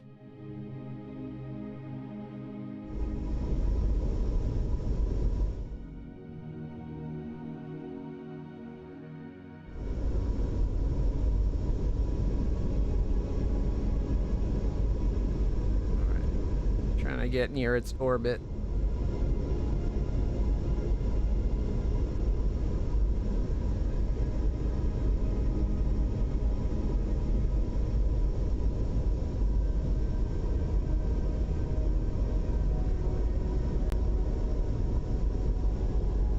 Incoming.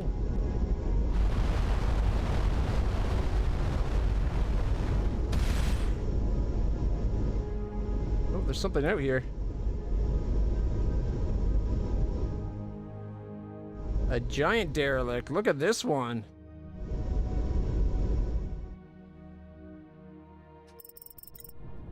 This is the rear half of a deep space survey vessel, severed from its bridge by heavy weapons damage. The main computer sensor array is mostly intact. The logs are missing, apparently jettisoned along with the ship's locator beacon, but the sensor array has some interesting data, presumably from whatever they were studying when attacked. An incredibly dense object with a unique energy signature. The gravity waves they were studying have the characteristics of a hypothesized collapsar, a collapsed neutron star turned into exotic matter. We've never encountered one in our own universe, and they've been assumed to be impossible. Plus 50 research.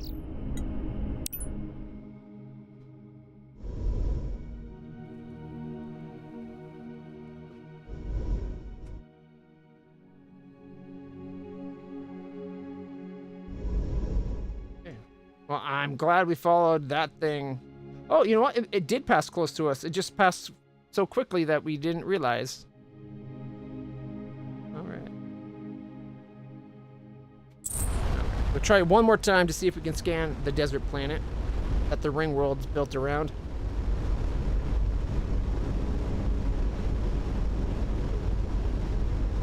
Nothing else near here that we can detect to fly to.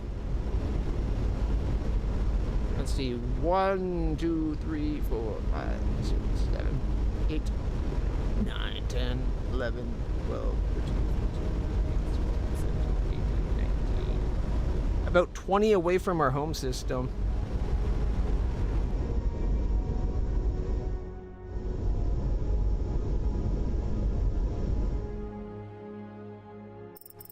Yeah. It defaults to the ring world. Which makes sense, but at the same time, that means we can never analyze this planet, which is disappointing.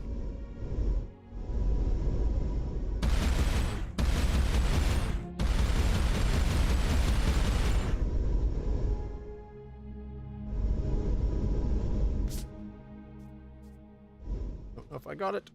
Let's get out of here.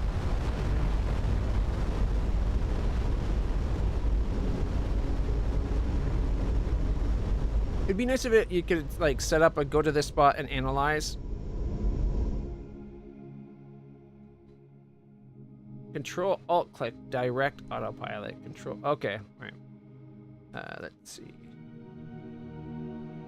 Might as well stop back at our home system.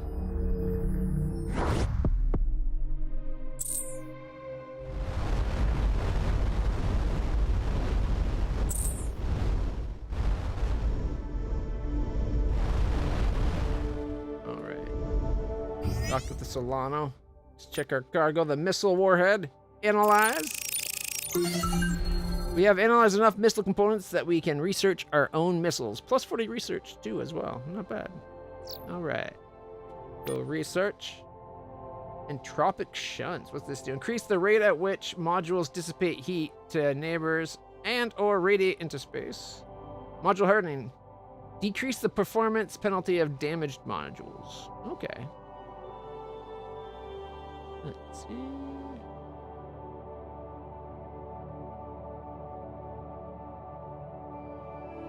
$150 research and we can get missiles. Allows the construction of missile modules which fire long-range targeted projectiles.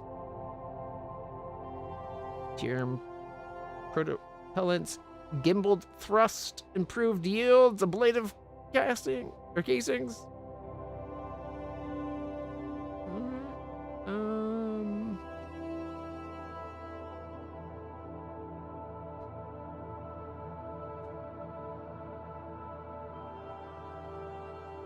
Yeah, it's probably a good idea to have missiles.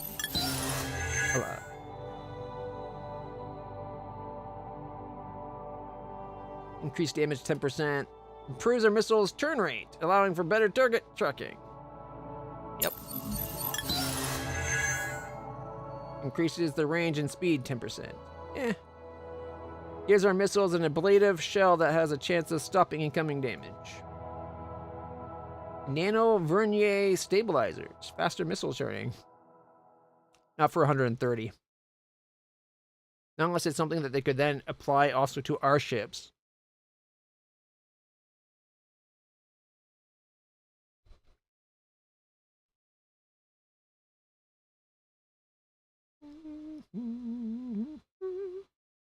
We could finish off the tractor beams.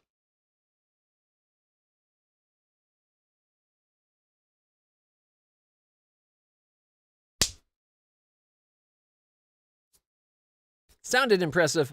Don't think I got it.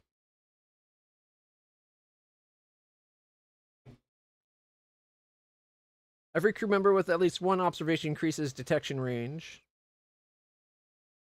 Every crew member with at least one engineering increases repair rate. That seems worth having.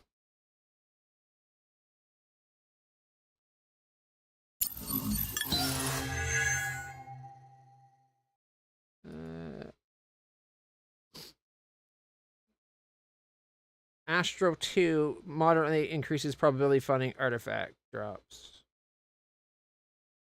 So what, 80 points for that? Battle station recovery speed by 10%. Every crew member with at least one biomed increases battle station recovery speed 10%. Yes, I want that. Battle stations is keeping us alive. All right. Tempted to get the emergency self-stabilization, but we haven't had an issue with our people getting hurt just yet. Let's see. We got 140 points. We could put that into phase alignment. Further increases the range.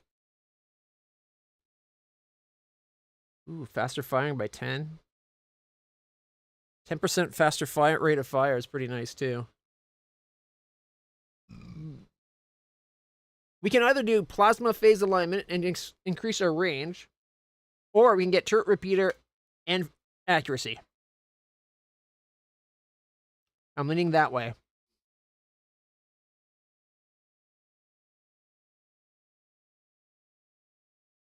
Increases the max size of our hull by 5 hexes. Ooh, that is tempting. However, we're not even up to the 25 limit yet.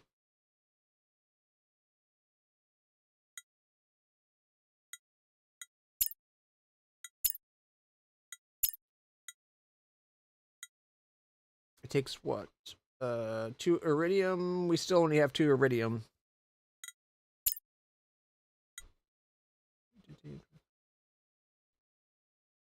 We could get 1 more bulkhead or 2 light bulkheads.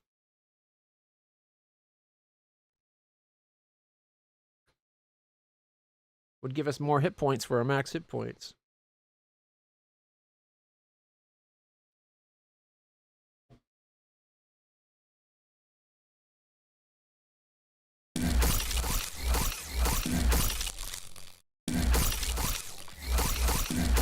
Go like that. It's only 1. Okay, light bulkheads are 1 less hit point, 2% less reinforcement, but it's half the resources to build. I'm tempted to change all of them to light bulkheads.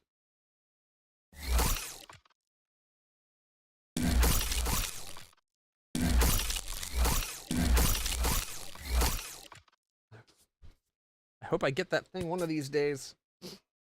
All right.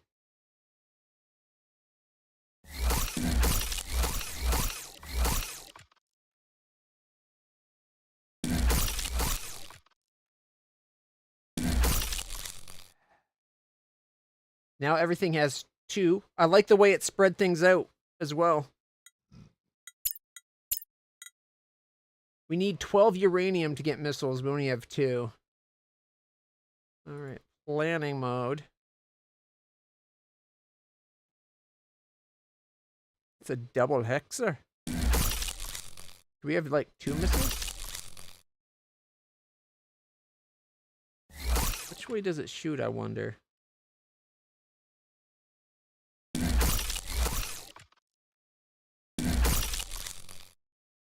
I think it shoots out its os.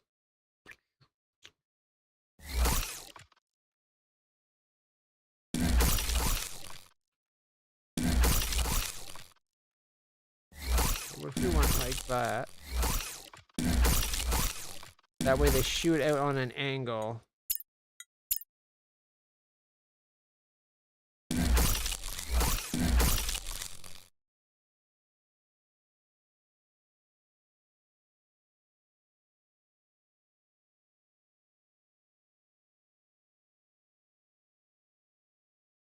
We need 22 uranium and 51 titanium, more than what we got. That puts us at what? 25?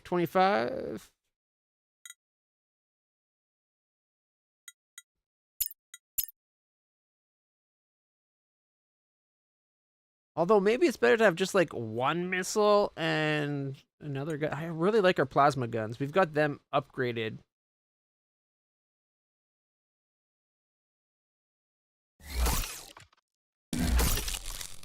And it seems like missiles might be able to go anywhere. Fires missiles capable of damaging targets while keeping us at a safe distance. He went there. Get rid of that.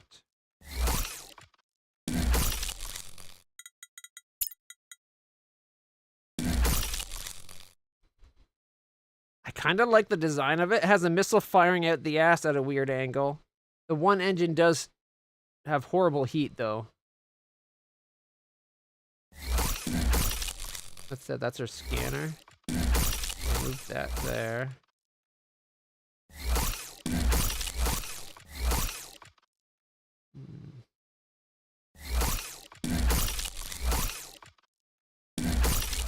Take that engine off for a second.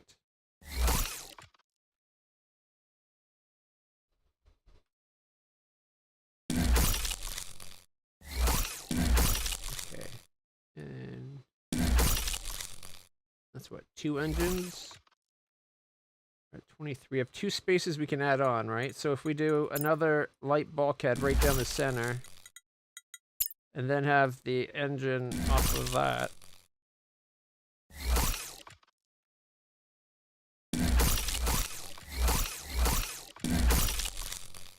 Okay, so mini battery. Okay, let's bring the mini battery towards the center.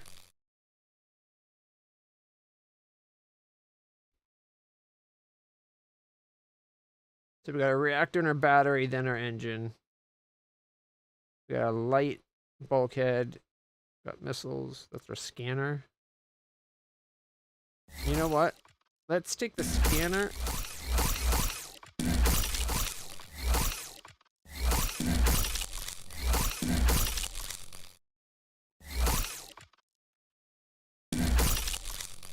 Okay.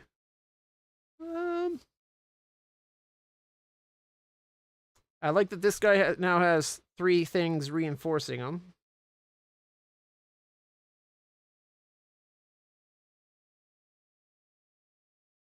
We're 10 uranium, 5 titanium, and 30 aluminum away from building this design.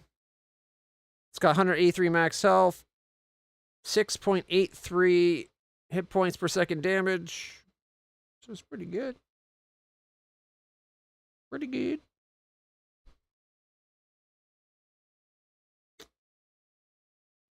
All right.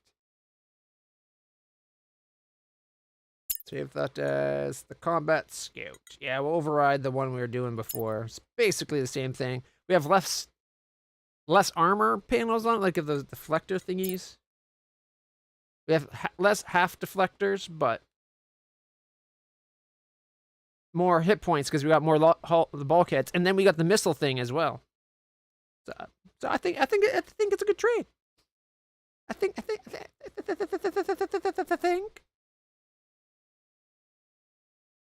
Okay. So revert. We need to get some uranium. Operation. Dr. Ranma, aren't planets and stars usually a bit more spread out? One thing I'm not good at is parsing other people's jokes. I'm assuming that was a humorous way of asking about the Biral Neuen projection.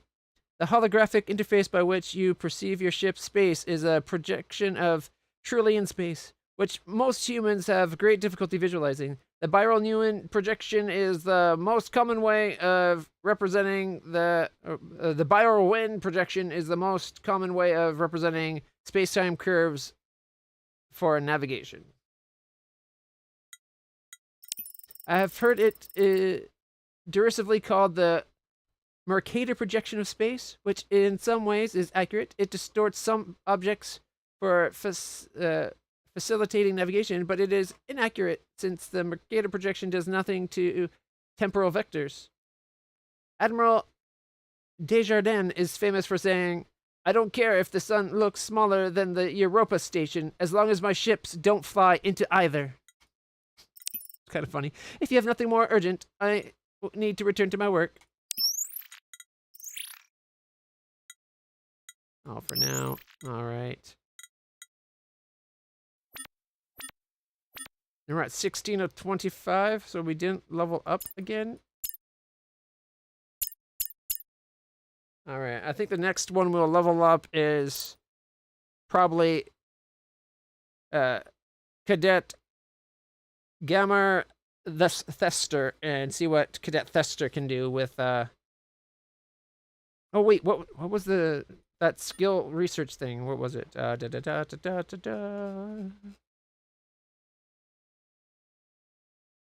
Okay, assisted recovery, that's good. Resource spotters. Everybody having one Astro increases the value resource drops 15%. So I want to have everyone with one Astro at least. And every crew member with at least one tactics increases plasma turret accuracy by 10% and fire rate by 5. So everyone should have at least one tactics, one observe, one biomed.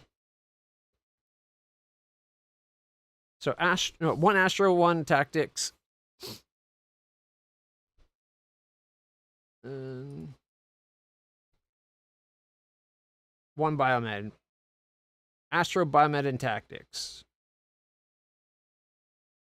And after that, it's two Astro, biomed, and one tactics. All right.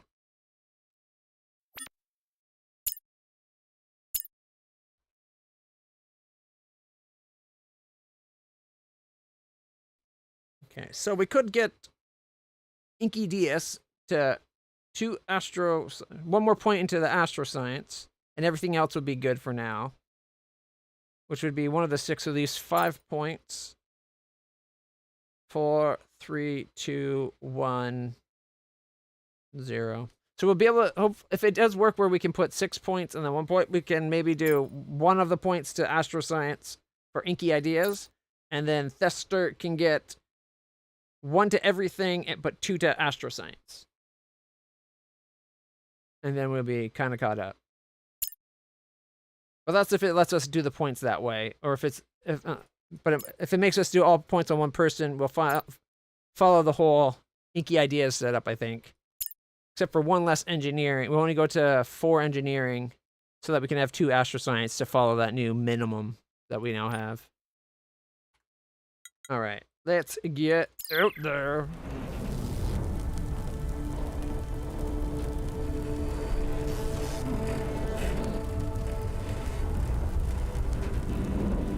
Oh, we didn't survey that.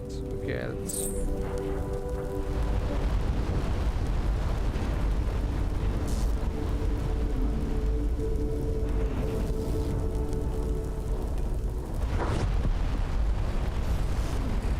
Oh, we should actually go finish off that station in that other system that we were fighting.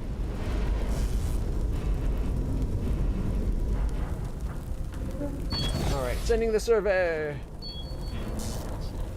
Survey says, after an extensive search, nothing is found.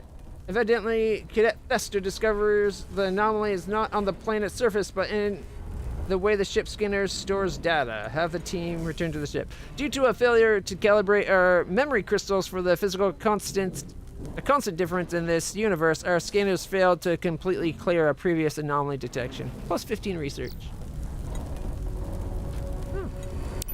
Interesting discovery. Sounds more like we screwed up, but we don't want to blame it on us screwing up.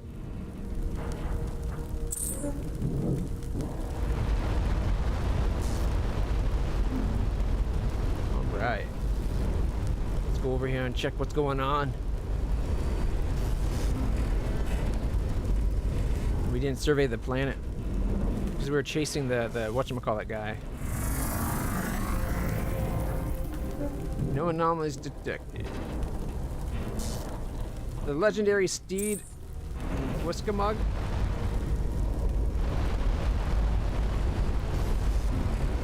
Steed of Whiskamug, come on.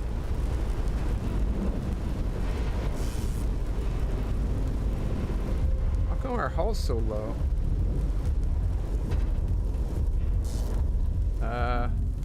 Hail? It is I, Whiskamug. Ah, no doubt you thought me merely a legend, but trust that I am real. Surely you cannot be the Whiskamug. Indeed. I confess that I am envious of you having the pleasure of meeting one you thought a myth. Who has the pleasure of making my acquaintance? You wouldn't have heard of us. I'm Commander Clutch, commander of the Rogue Kitty. Such modesty recommends you. Someday songs will be sung of Commander Clutch, who met Whiskamug, hero of 1,000 years, champion of 1,000 worlds. We'd like to trade with you. I accept. All right, he would give us 47% more value to plutonium. We don't have any plutonium because I sold it already.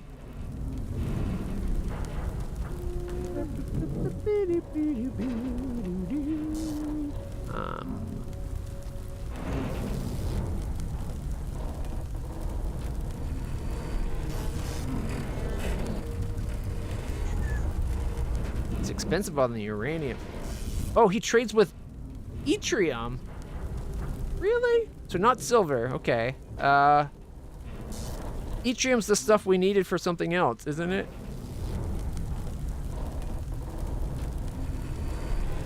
I think it is. Minus 22%. So we wouldn't get the 24. That should just round up to 24.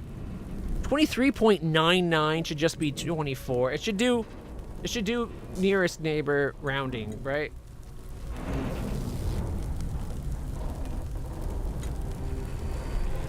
Like if it's a 0.5, you lose the 0.5.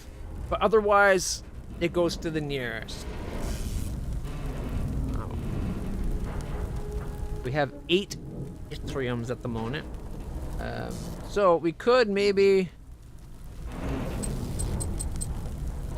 No, we cannot get to the 12. We could get to 5. That only gets us like 3. No. Not worth it.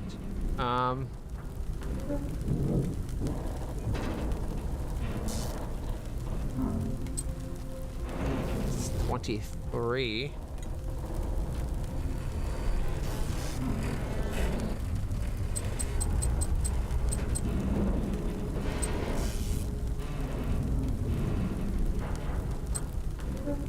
We could get the 12. It cost us 3 of our yttrium. A rare crystal coating used in the fabrication of plasma weapons, though. Don't want to not be able to get my 4th plasma gun.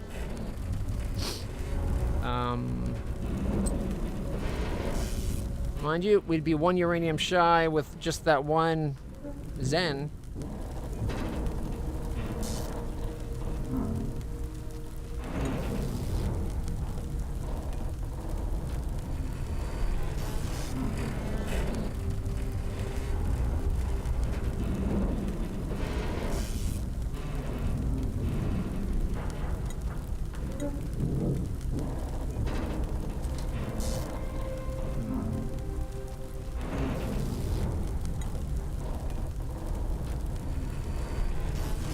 Rather than going for the uranium, I could maybe go for the aluminum and titanium, so we'd get everything but the missile.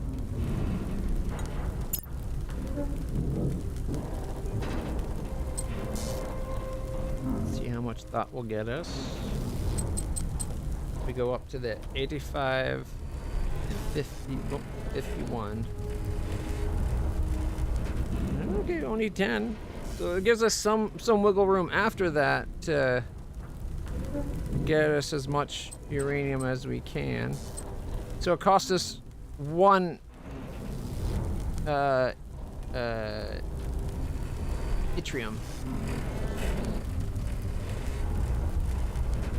Yttrium, okay. So that I hope that 1 yttrium doesn't mean we're going to be short yttrium on our needs.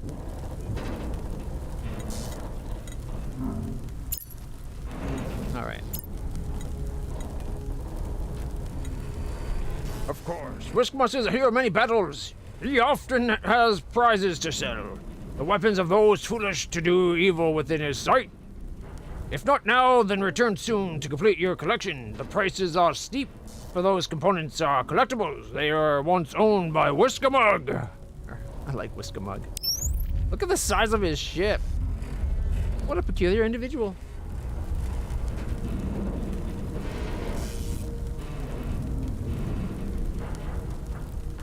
Why is our hull at 56% and not going up?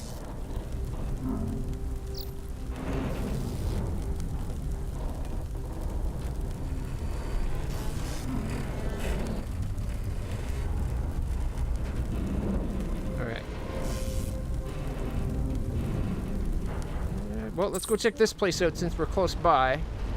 We were going to check this place out originally when we came down to deliver the meds, but it'll have to wait.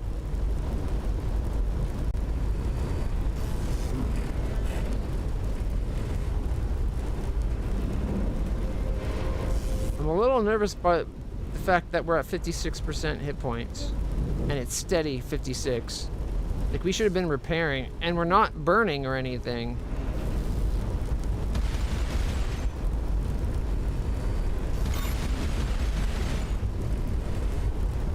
Crew's ready for battle stations.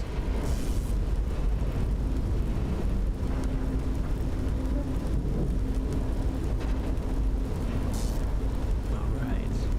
The star's coming. Oh, and there's another star nearby. Coming down here might have been a good choice.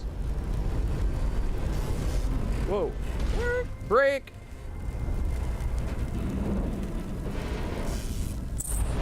Okay, we're gonna back up. Try. Well, that looks dangerous. Well, not literally luminous either, but a lot. Okay, minor discovery, luminous ether. Not literally luminous ether, but a large number of high-energy photons are appearing from a nearly dimensionless point. I'm curious why they lose their energy so quickly. Plus 30 research.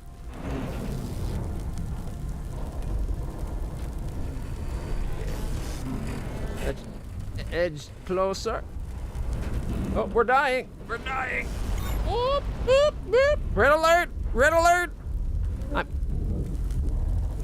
I'm curious to learn what the source of the photons is, but not so curious I want us to be burned to a crisp. We have to be right next to the source for a couple of seconds to get a clear reading. We'll come back. Whoa, whoa, whoa. Was it right click to create log entry? Okay. Luminous ether emitter. Zero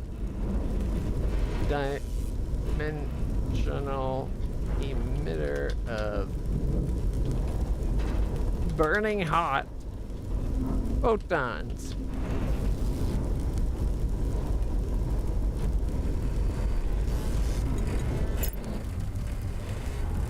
What is our ship doing?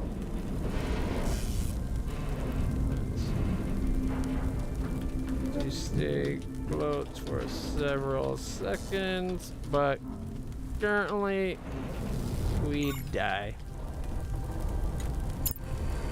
Alright, you know what? Let's make a shot at it. If we turn on battle stations as we go in, maybe we can survive it long enough to get the readings.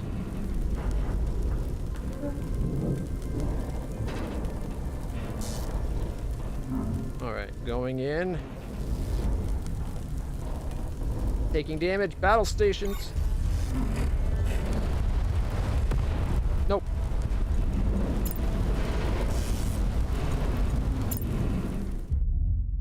The road kitty was lost while on a routine mission. The cause of the incident is still under investigation. Hey look, our hull reading shows 100%. I wonder if that 56% was just a glitch? Or do we actually have more hull this time? Let's find out. Let's give it one more try, just in case.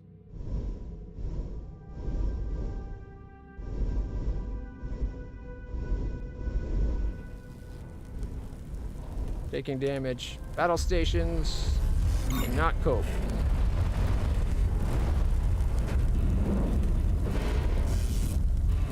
Alright, not worth it.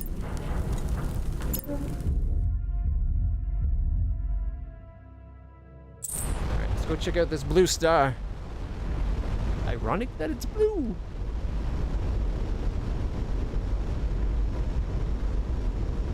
Alright, well, check this system out, then we'll swing up for the yellow star. Alright. Gas giant, here we go.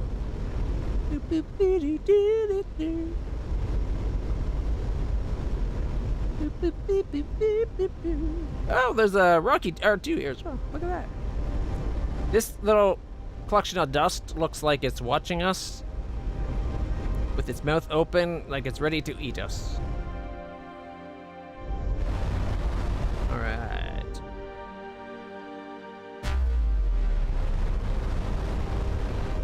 Sweet. Sweet warp point activation. Gas giant scanning.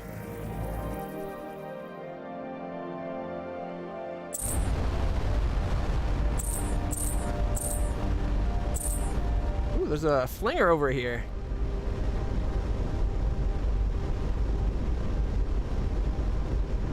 All right, I'm tempted to go back to base only because, oh, debris field?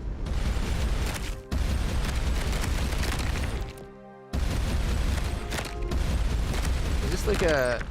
Judging from scans of the dust, this used to be a large, rich asteroid field.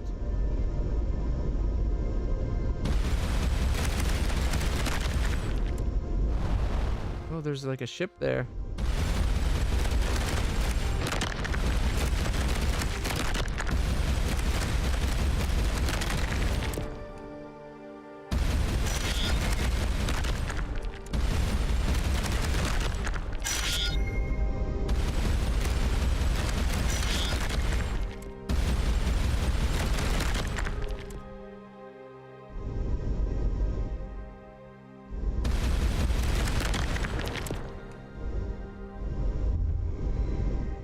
Refinery derelict. This derelict automated station was apparently built to recover ore from the asteroids and process it in ingots. It was still collecting ore when it finally broke down.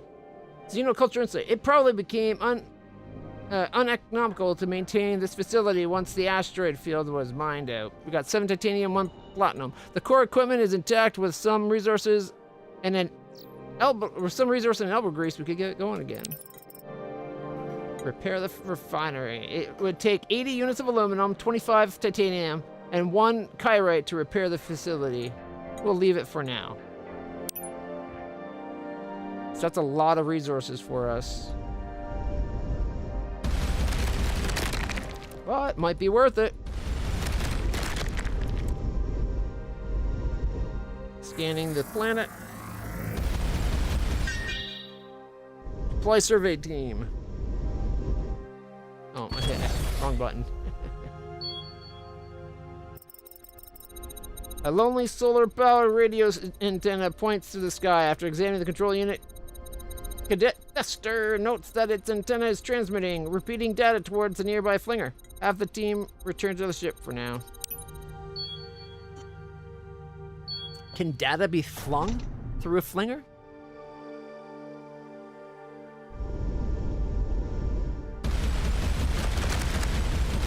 I was hoping it'd give us an option of like analyzing the data to find out what the heck it is.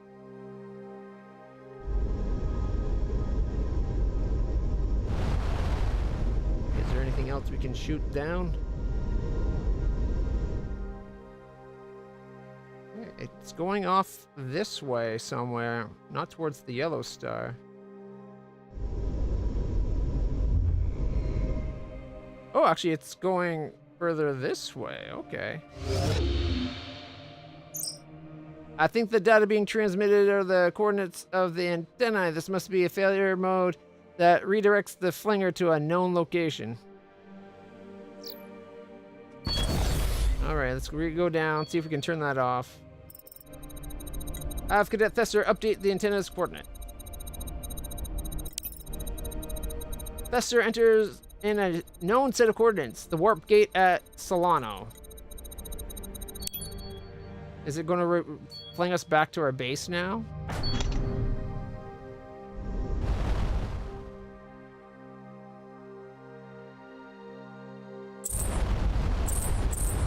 Let's go check out this star before we go flinging ourselves. It has a wormhole gate. We don't need a flinger to go back to our base.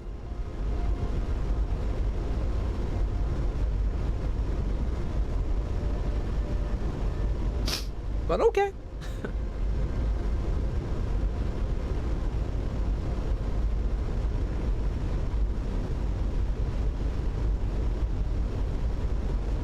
Alright, let's go to the gas giant.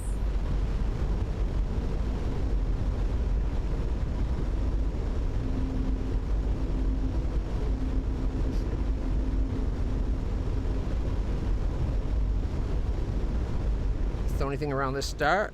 No, it's also got a small ice planet, H2.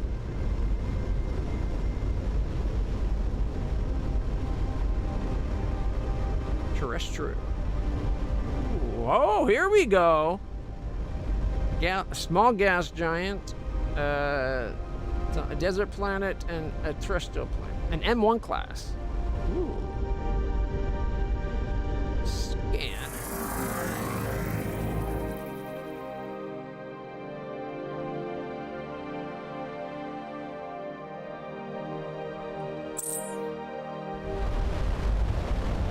Actually, let's go. We'll go a long way around because we're going to have to come back to go towards the flinger to get back to base, right? Greenhouse X1. So we have an Earth type. We have like a Mars type, a Jupiter and Saturn type, an ice planet. I don't have an equivalent to that. Well, it's also got like a Venus type planet too. No anomalies detected. Let's go to the ice planet. I guess this would be like a giant Pluto. Is the closest analog we have in system. Super giant Pluto too. Look at this. Look how big it is. Oh. Survey says a small meteorite with high concentrations of uranium rests on a sheet of slushy nitrogen. On rare occasions, uranium ore from a meteorite is deposited on a planet's surface. Here we are able to detect it because the small amount of heat it generated produced an unusual melting pattern in the nitrogen. Plus 20 research. And 5 uranium! Sweet, sweet uranium. Let's go check out the Venus type. We got a Venusian planet here. Scanning. No anomalies detected, however. Let's go check out the Mars type. Scanning. No anomalies, so we're moving on to scan the Earth type. It's an M1 class. Look how pretty that planet is.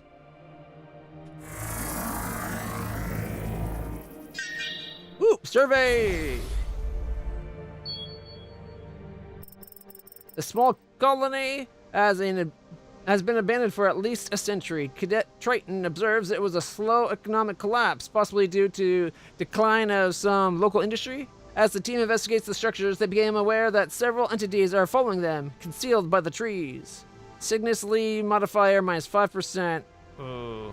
Prepare for an ambush. Is that tactics?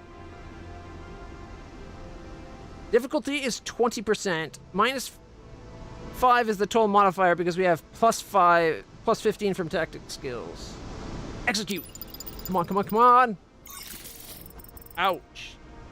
A member of the core crew has been injured in action. They'll recover with time, but will be operating at reduced skill until they're fully healed. Higher biomed stat speeds up crew recovery. Cadet Cygnus Lee is injured, 69%. Nice. Cadet Cygnus Lee attempts to set a stun trap with food as bait, but as the team falls back, they discover that their stalkers have anticipated the team's movements. Pelted by rocks, the team is forced to use stronger measures. They succeed in hitting one of the animals with a lethal shot. The rest flee into the trees.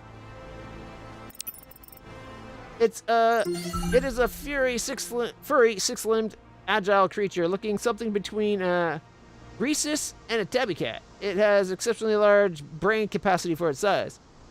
These dexterous creatures have the traits of a domesticated animal, possibly bred for companionship.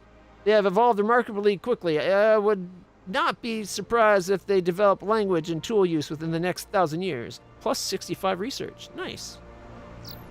Clever pets. Return to system.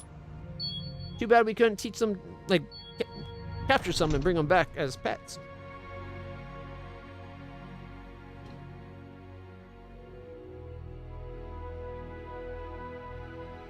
Got 1, 2, 3 stars that we have yet to be to.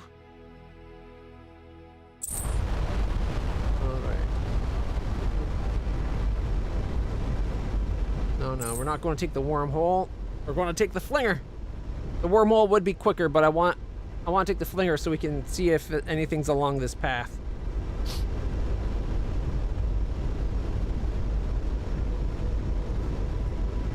I know it's in my head, but I feel like that bug is on my face.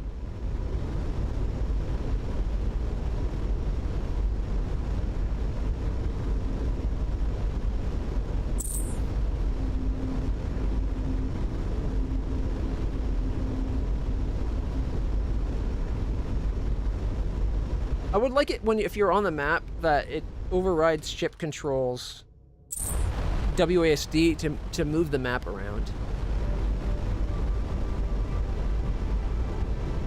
Like, the only way it shouldn't be holding control and then zooming to your mouse. Especially since when you zoom out, it doesn't zoom to mouse properly. Alright, we got flung! Whing! Whing!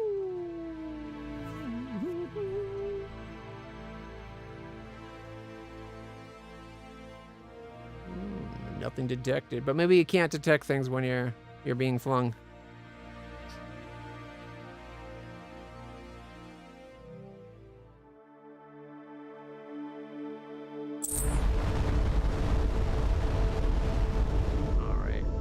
How much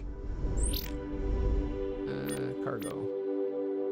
Got nothing to analyze. We only have 90 aluminum, so if we're going to activate that thing, it takes like all of our resources to do it.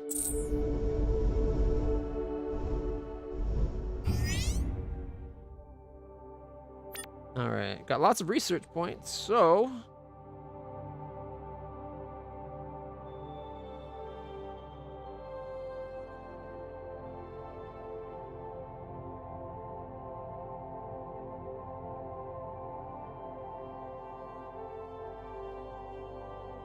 what, 80 and 70s, 150 points to get those. Shared perspectives is what? Each crew member with at least one observation increases max viewport range. How far we can zoom out when we're not in a map. All right.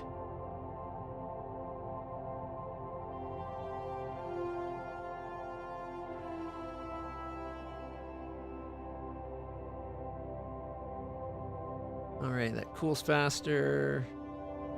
Large bulkheads, compact components, increases the max size of our hull by 5. Are we at a point where we need to yet? We're only at what, 19 out of 25, so we don't need it yet. 60 aluminum and 5 yttrium, so we could put the extra gun out right now.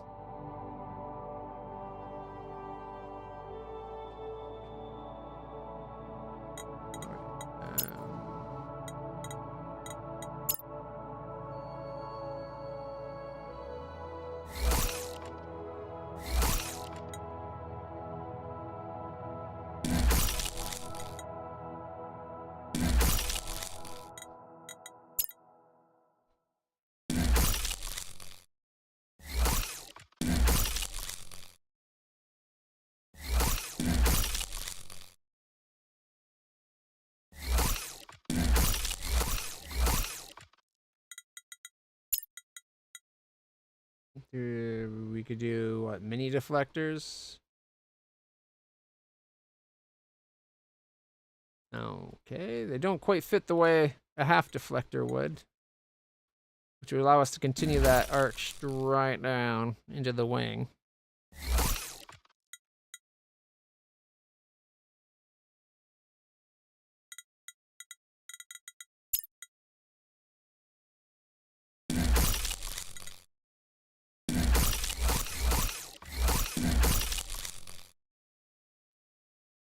Okay. That leaves us, what, 30? So not enough to turn that thing back on. I kind of want to turn that thing back on.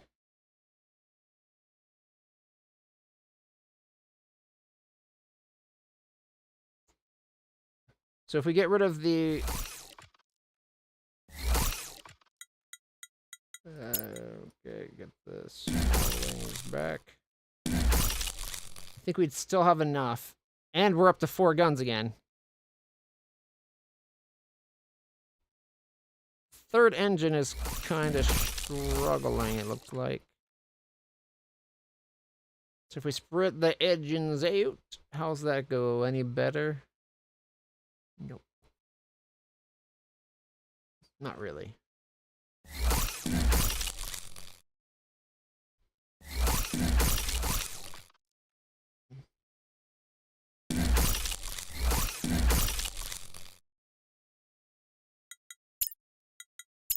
We don't have enough for another engine. Probably because it takes gold that we don't have. Okay.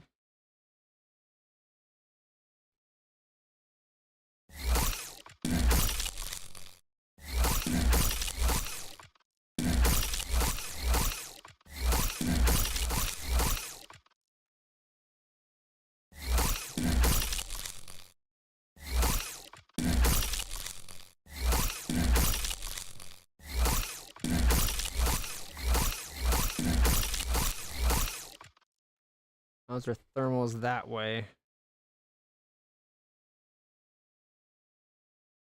Thermals get much higher this way.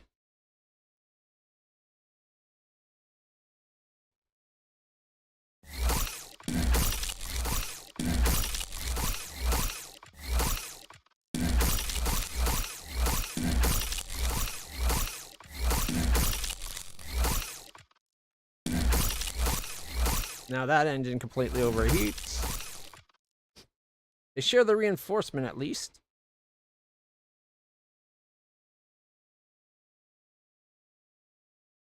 This one engine really doesn't like it. Okay, what if we spread those out like that? Okay, simulate. Simulations.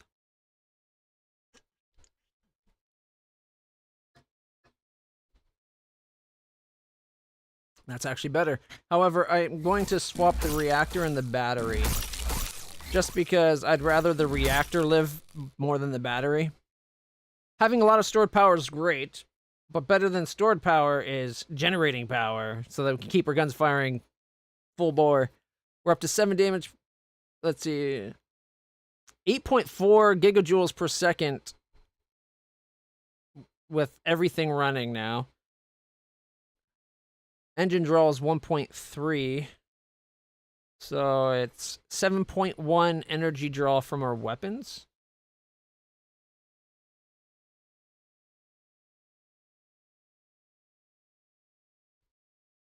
The wing kind of protects the one gun from damage from the front.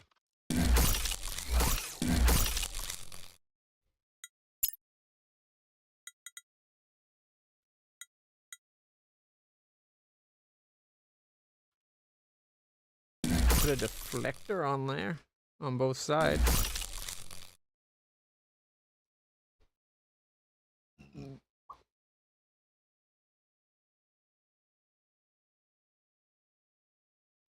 Deflectors take 22 aluminum each, but then we won't be able to turn that thing back on.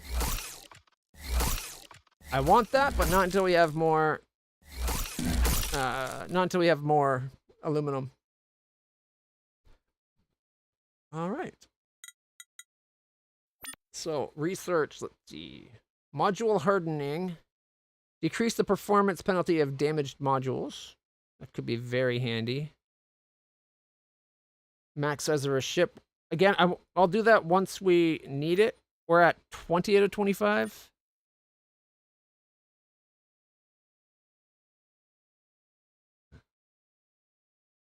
I think I'm going to go with the turret repeater and the focusing thing. So shoot faster, more accurate shots.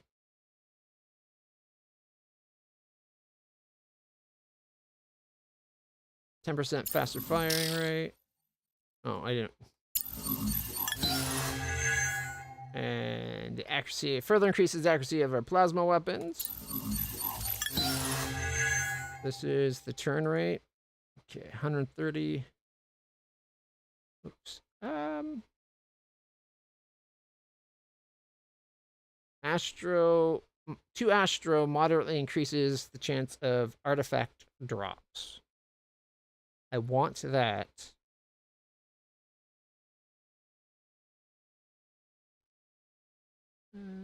Increases detection range 5%. Okay. So, let's see. We're 20 points shy of being able to get both those and the spotter. So I think I'll go for the spotter. And any crew with at least 1 biomed will quickly stabilize themselves up to 20% health when back aboard the ship. I haven't really got anybody below 69.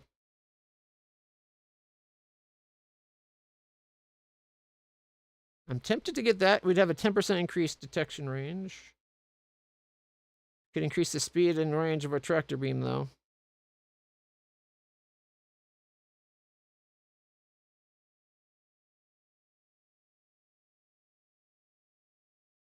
Faster surveys. Okay, increased surveys and planetary scanning. Further extends maximum range of our viewpoint. Oh, I thought I already had that. Okay, do I want to get that with our 50 points? Or make it so damage doesn't mess up our modules as much?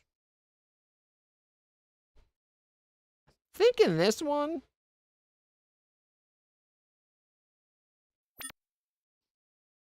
Alright. But not positive I care for that. Points. Buy roll resolve. You know what? Yeah, being able to zoom out more. Let's get that. Alright, let's exit.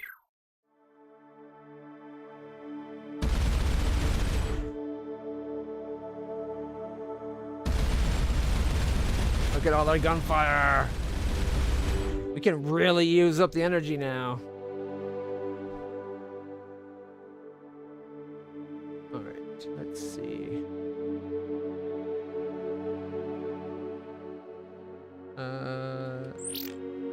How much cargo? We got 80. Okay. Let's go see what happens. See if we left ourselves enough to turn it on or not. We definitely have to look at getting ourselves an extra reactor now. Maybe swap out the battery for the reactor, considering how fast we shoot.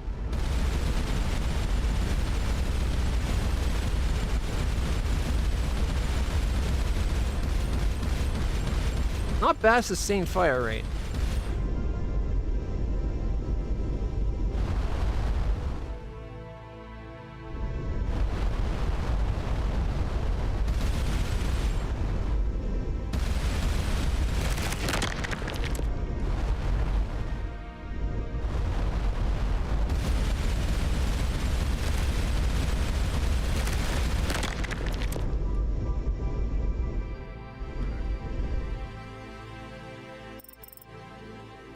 Continue. Repair the refinery. 80, yeah, 80 and 25. We got just enough. When the refinery is full, it is designed to automatically activate the nearby flinger and send the resources payload through. All right. Okay, once the complete intake manifold begins installing or inhaling dust, and it will very slowly start extracting trace elements from the tiny particles. All right, now we got our refinery.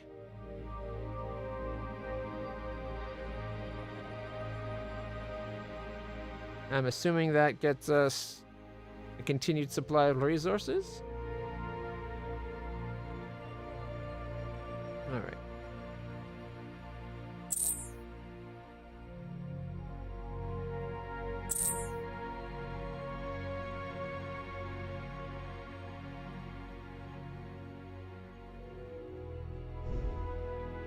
Why didn't it start going?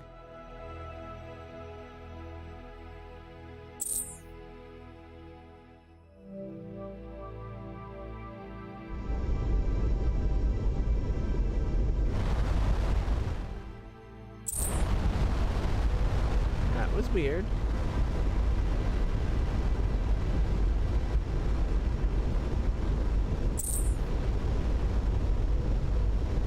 Alright, looks like it's actually doing the autopilot thing now. I'm gonna go kill that station we left alive.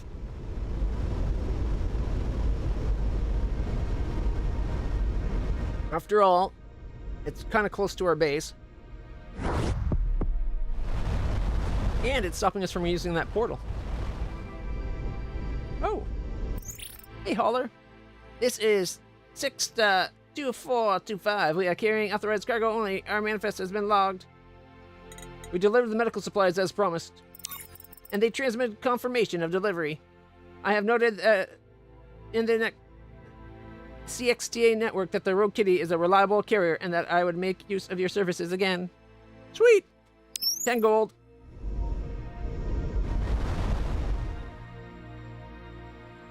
And there's another hauler. Cool. Should we go see the other hauler or just take the flank? Let's just take the flank. Whee!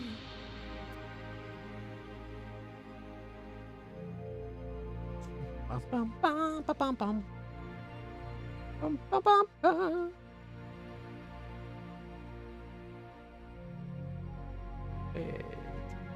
Oh. Hostiles detected.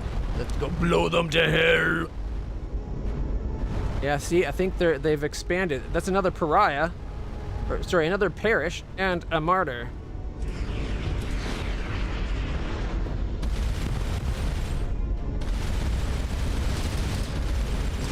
Poor bastards don't stand a chance. They remember us from before when we didn't have nearly so much weapons.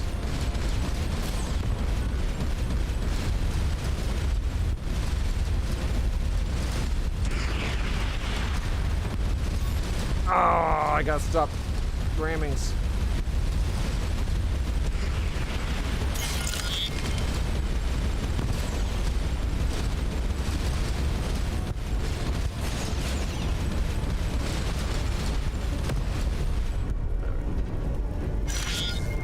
Gotta let her power charge up.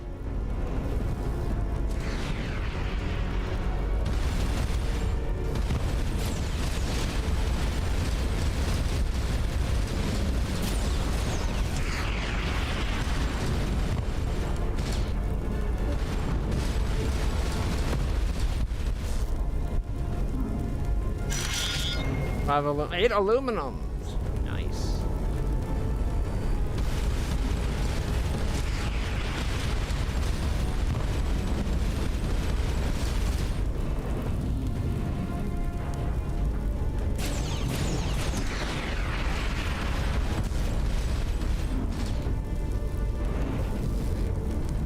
Battle stations.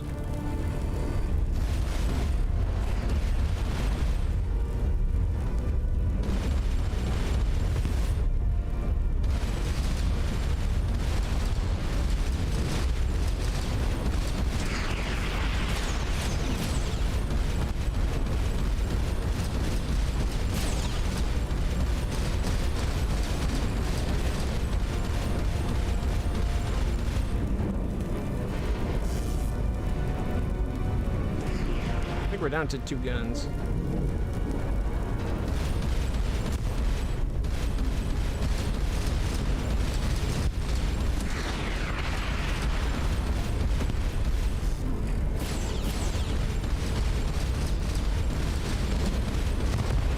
Oh, the bastard rammed us, but it killed himself, so I kind of don't mind.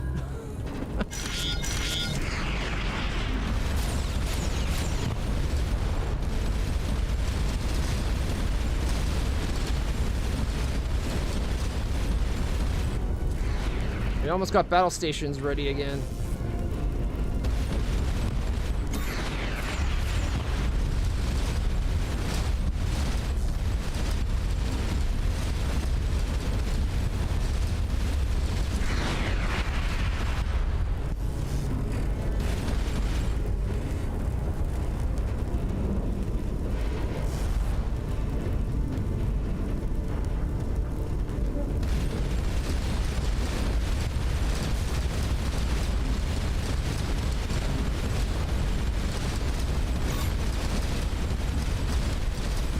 we lost our scanner. Oh.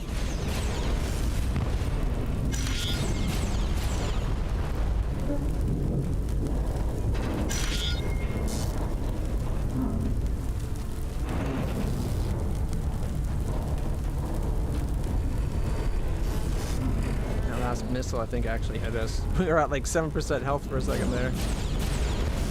They're still outranging us. But only by a little. As soon as we get in it. We almost got battle stations ready. Battle stations!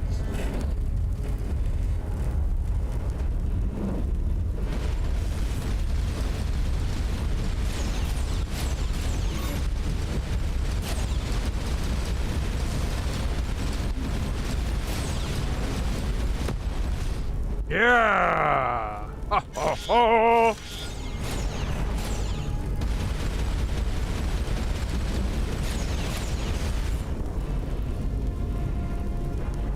I think our reactor is damaged at the moment. We're only getting 17.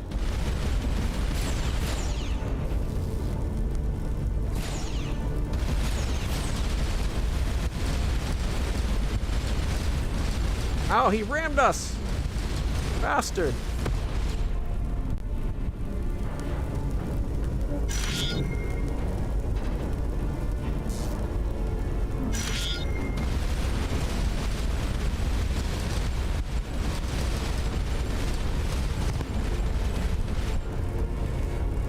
Got him.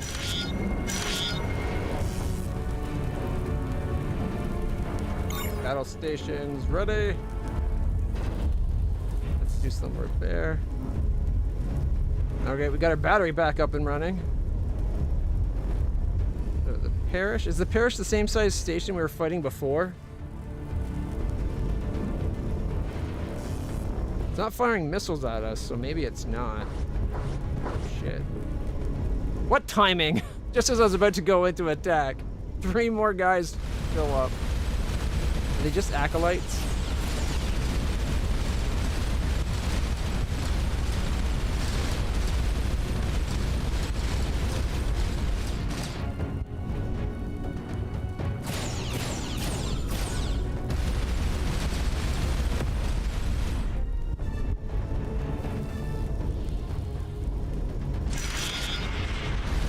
Does have missiles.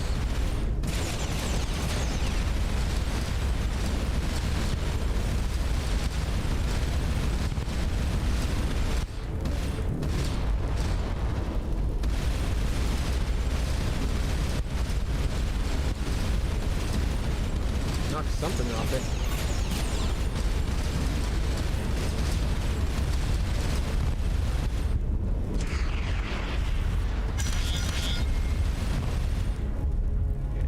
Battle stations triggered.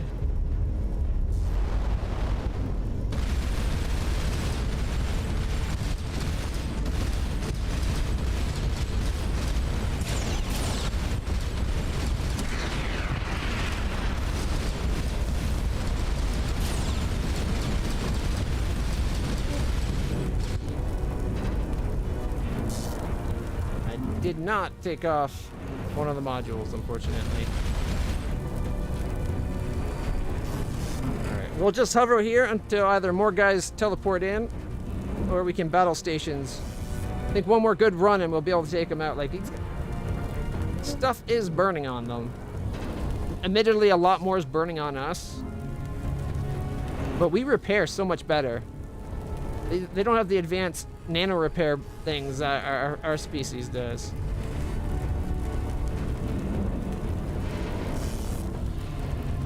Ready? Ready? Go! Battle station! Battle stations!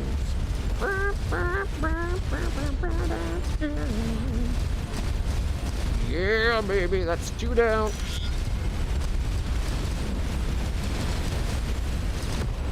Boom, sucker! What? Yeah!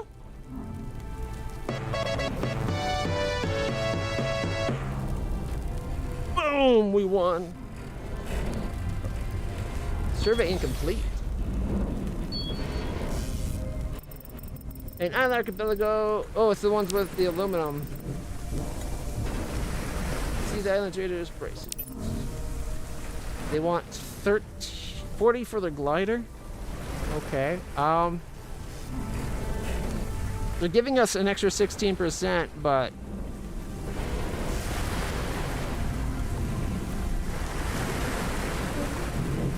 they've increased the price of uranium a little bit. That gets us. We could be able to do a missile for 7 of the 13 silver. We could get the final uranium and maybe go build a missile launcher. Just saying. It's actually not my biggest priority. I'm kind of leaning away from the missile and more towards another power generator instead of the battery, so that we can just fire our guns more continuously. Why is the glider so expensive?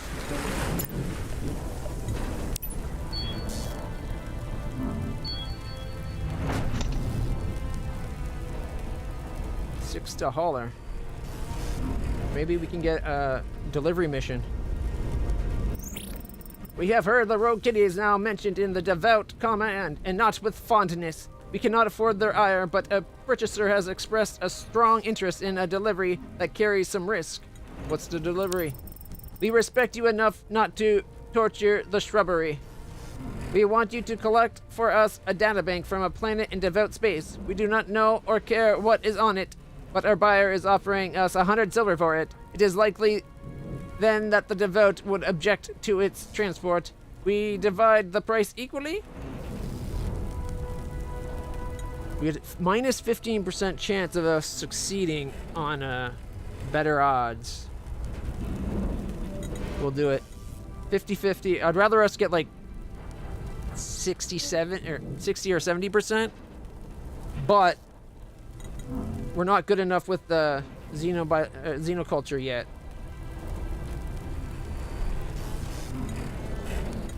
We'll do it. Very good. We will transmit the coordinates of the vendor who has the item. Identify yourself with the phrase, "We have traveled long to take your limbs and eyes for our pleasure."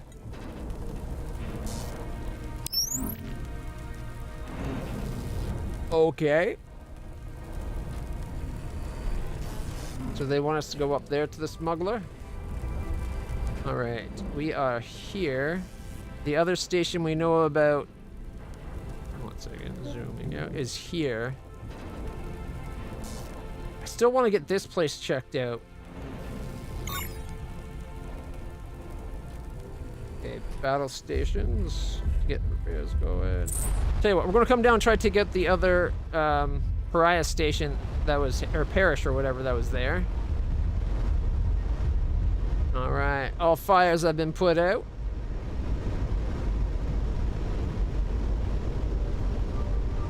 On course for the flinger. When we get there, we'll then drive down to that other star as well. It's kind of sad this game's not getting more love. It is really good. Alright, we're back up to 100%. I wonder how many ships have come back here since we've left. Plus we can go... Oh. It looks like it's just the parish. Nope, never mind. Adherents as well.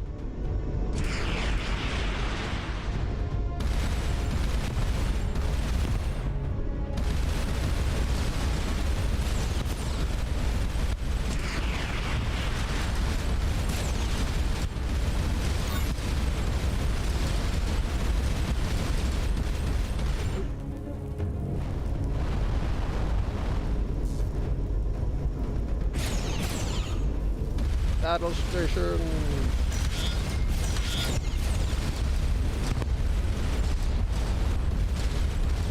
I didn't see that third ship there.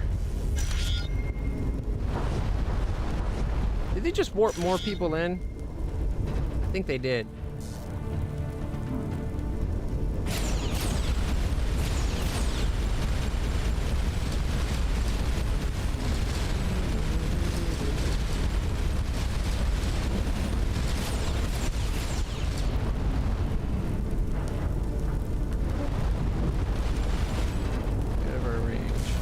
guys coming into it.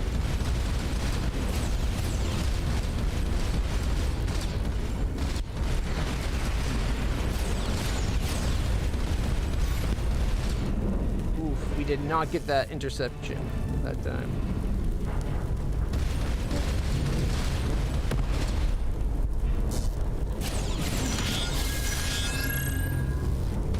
Have to have battle stations.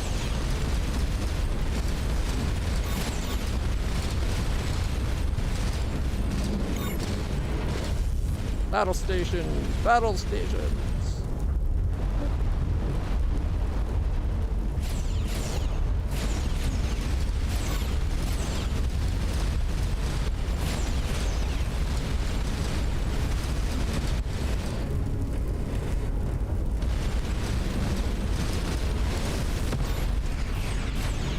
One faithful down. I can't believe we got that missile interception. It's only because I was blindly turning our ship around at the time that we did. I was aiming the guns the wrong way.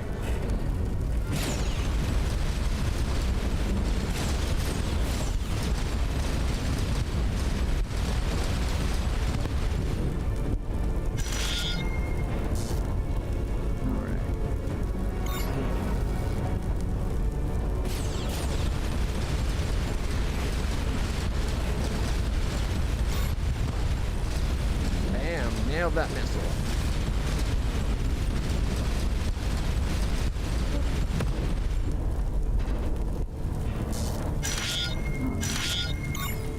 Alright, more titanium battle stations already. Alright, let's trigger it.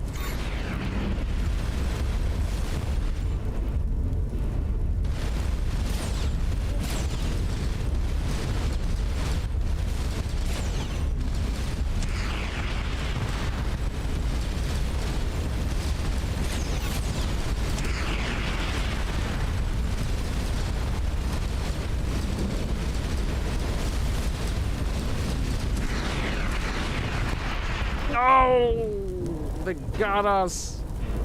Shit. How far back was the last save?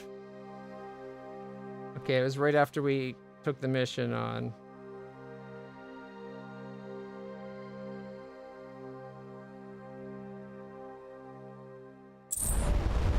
All right. I was getting caught. I shouldn't have done that extra half lap. I should have pulled back. So close. What's the... Oh, this is the delivery. I thought we already accepted this.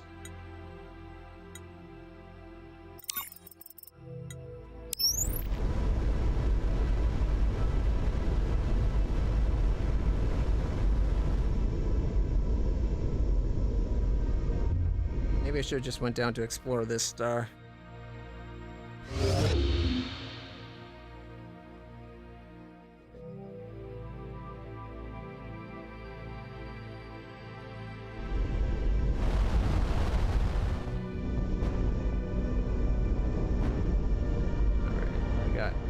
Acolytes and an adherent.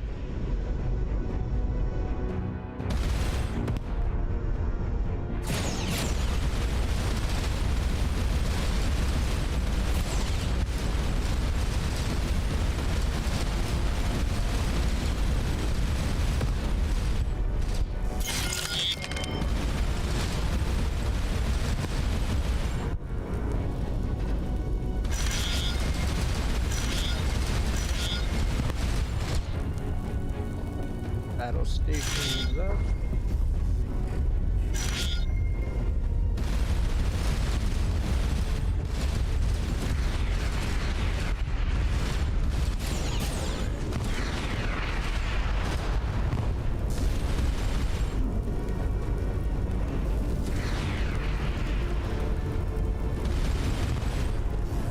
Now we can go for that martyr.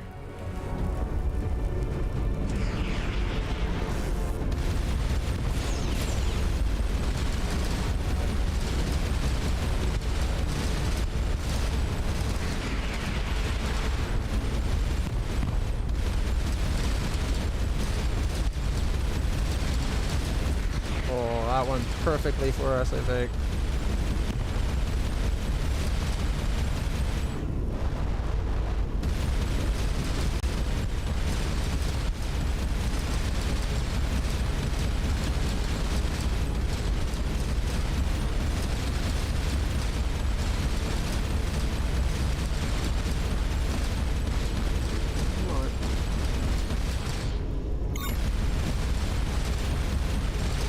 Not dead.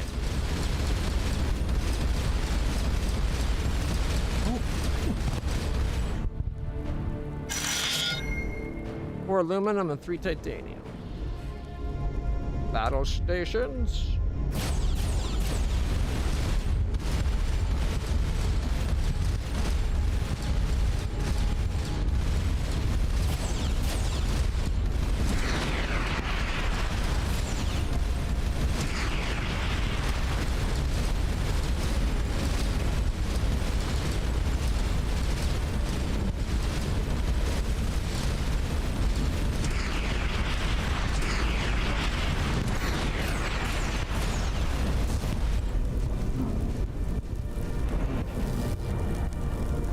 How did it launch so many missiles from one spot?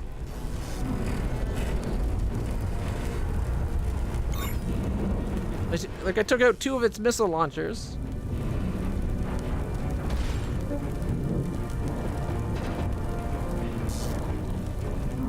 Seems like I got a target lock on them, but it doesn't tell me anything about like their health or stamina or anything. It would be nice if we had some kind of condition alert, you know?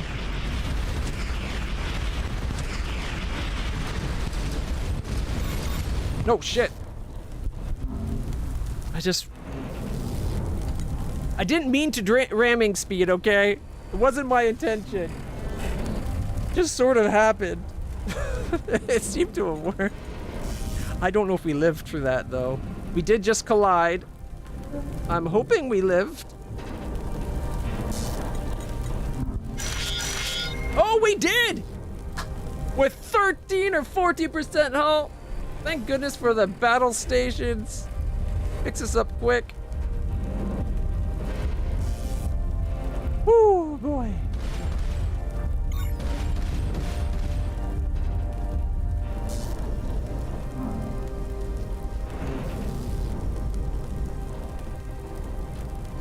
Okay, let's update the safe spot.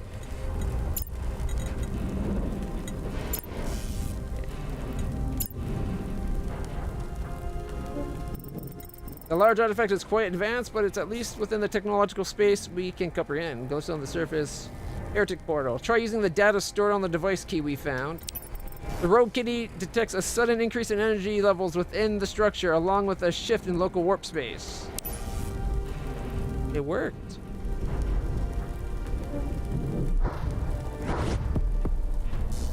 Oh, wow. It seems like the creators of that artifact managed to create a temporary wormhole for a specific point in space. I'm guessing that having that point be associated with a known gateway made the task simpler. Plus 60 research. Alright. A dual system. I'm guessing this is the trade people.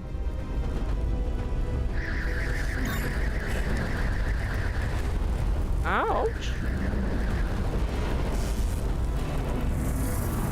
What the frack was that?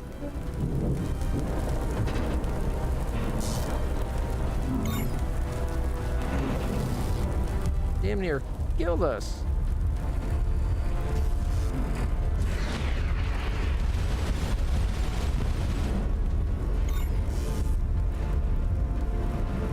Navigation systems back online. What is that? That's unlike anything we've seen before. A defender. Okay, but why does it feel like it has to defend from us? It came through the gate. They weren't hostile. Unless is that the same species as the devout?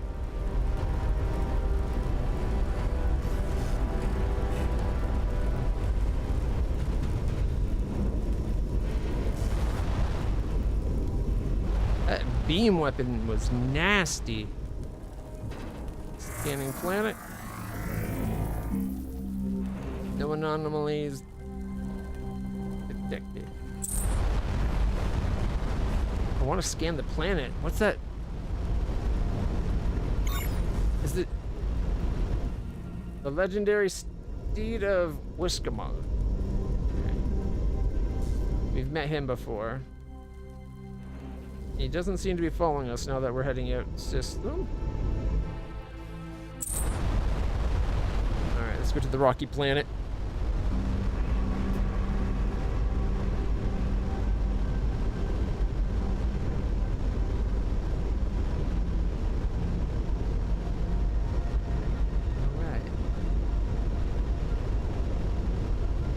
Nice, too rocky in the gas.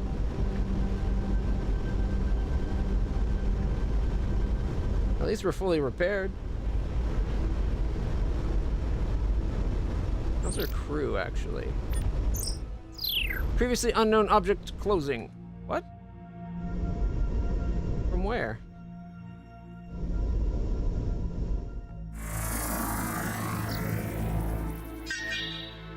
There's a survey.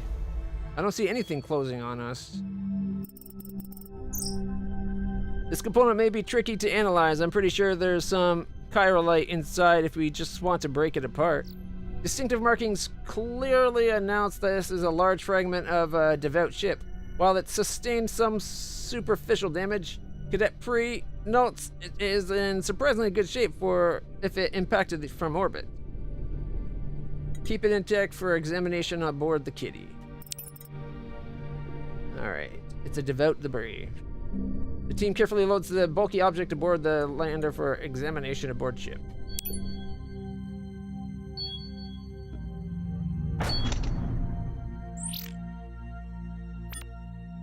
Alright, first off, I think we finally got the last piece we need for the fixed gun.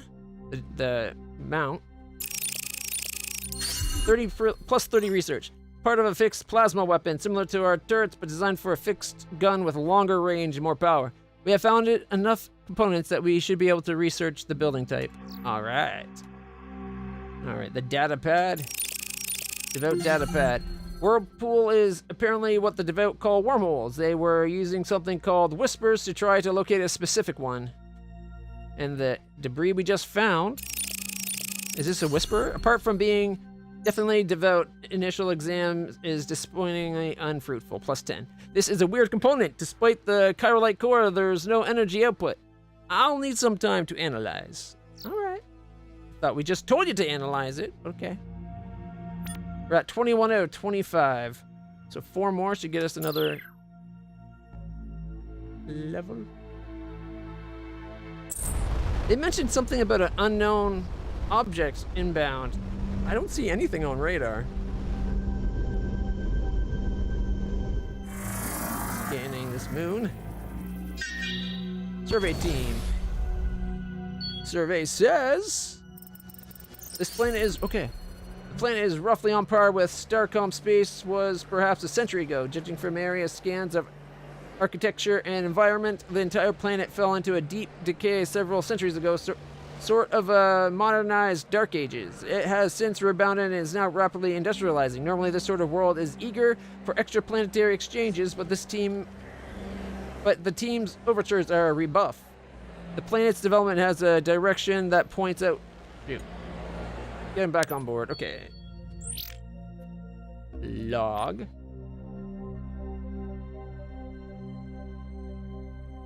The planet's development has a direction that points to outside intervention. I wouldn't be surprised if some external power is discouraging the planet from talking to strangers. Probably the Devout. Alright. Let's go check out the other moon.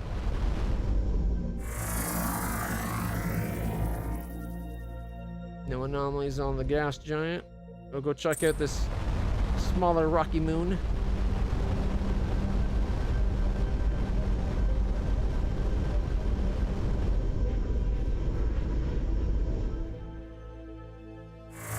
Scanning. Ooh, a certain undetected. Alright, how... Alright, We're at 22. So I don't think it's per scan. I think it's per anomaly. So this should be at least 1 XP. All right. The surface of this part of the planet is marked with irregular granite intrusions. These sometimes mark ore deposits. All right. Astroscience, minus 15%. Come on. 82! Booyah! The lander sensors detect an unusually rich vein of copper. Plus 36 copper. That was a good amount of copper. Okay, we'll go check out the ice. And then we'll probably go check out that place.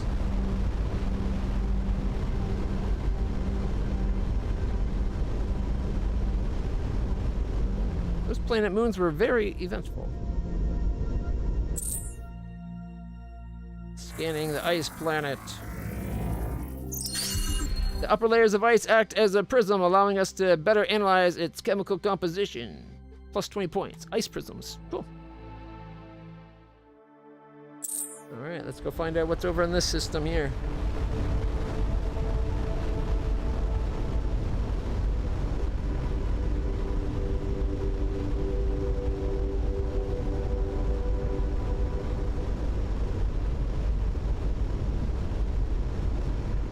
Oh, wrong button.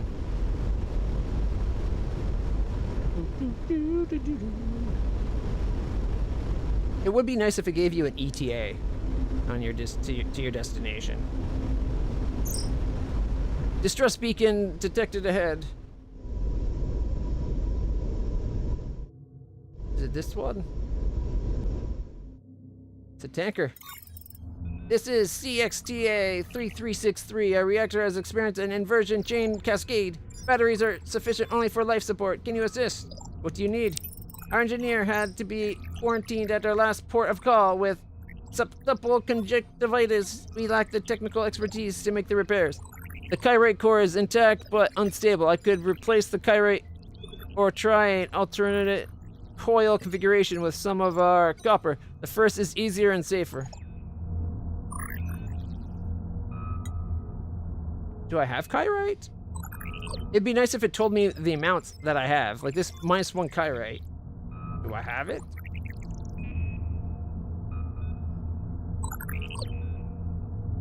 -20. Oof. That's a -20 with our skill. Damn. We got plus 15 engineering. We'll do the easier one.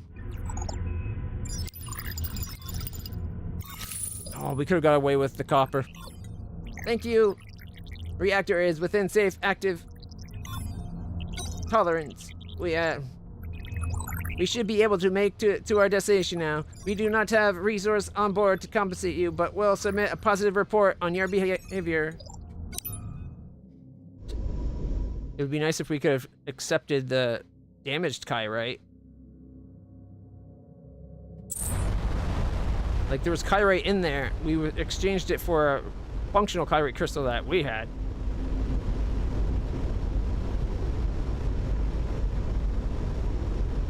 Oh well.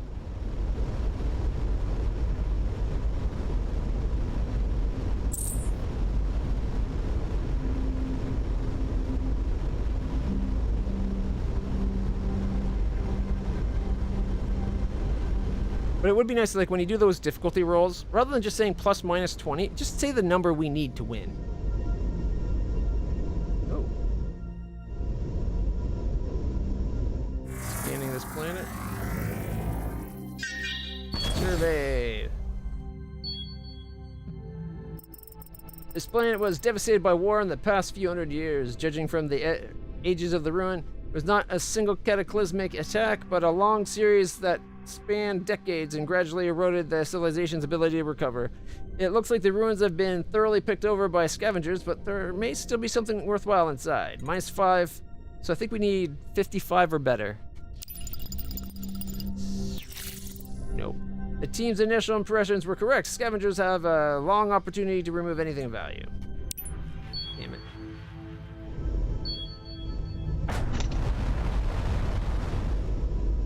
Let's see if we can get closer to these enforcers. So we can hail him.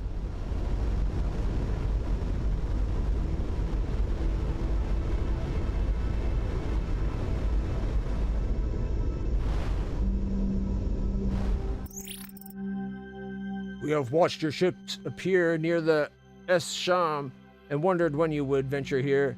Do you come as servant, same, or suzerain to the Lacon? We are the same as you.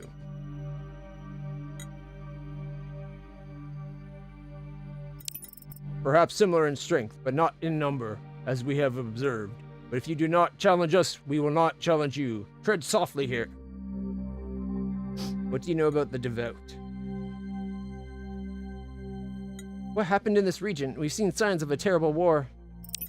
No fault of ours. As the empire fell, the former vassals fought over what beliefs were true and who or what made the law. When they were done, we offered order. Can you tell us about the fall of the empire? Surely it was here as it was wherever you are from. The empire built the great works, kept order and peace. From great heights it fell. Now her former vassals try to carve out little empires of their own. What do you know about the devout? Impudent proselytizers. They have sent missionaries into our space. We have seen what happens when they gain a following. They do not last long. Thank you. Scan the planet. No anomalies detected. Ooh, there's a flinger.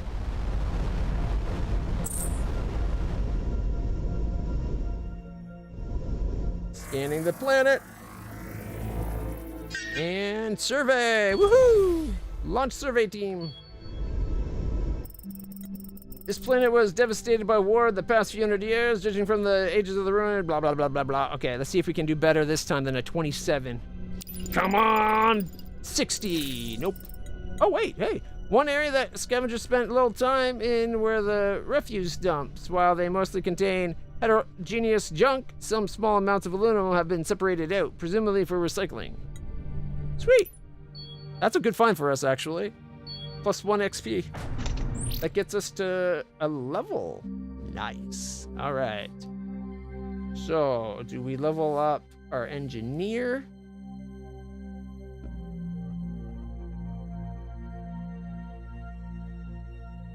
Everyone's at ensign 1st or 3rd grade. I'm guessing their ensign grade, their rank is dependent on how many points they have. All right. Let's see. We need, what was it, 2 astroscience and 1 biomed.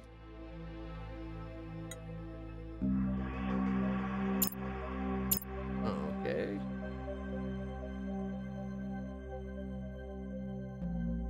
Oh, and 1 tactics, right. Okay. That leaves us 2 points. We could get ink ideas to get up that astroscience. And let's see. Engineering is a little behind. Okay, Alex already is our xenoculture. We could give 1 point to whatchamacallit? Astroscience. Oh, I screwed up the level on Thester. I could have swore I put it to 2 astroscience, 1 biomed, but I accidentally did 2 biomed. Shit.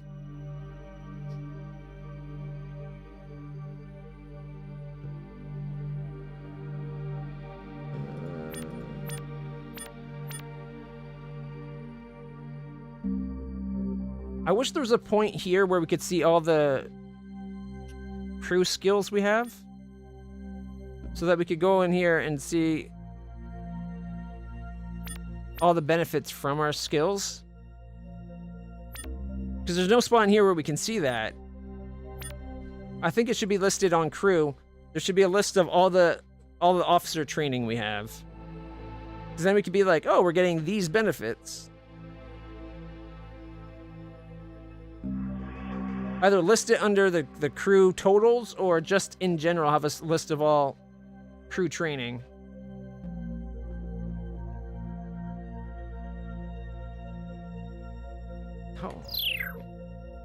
How far back is our last save? I think just because I screwed up that 1 point, and that 1 point will make a difference. 4.8 hours in, 5:34 now. That's 3 minutes ago. Okay, load 3 minutes ago. Okay, that was before.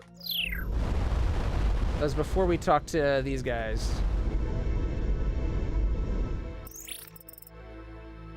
Same as you. Perhaps similar in strength, but not a number.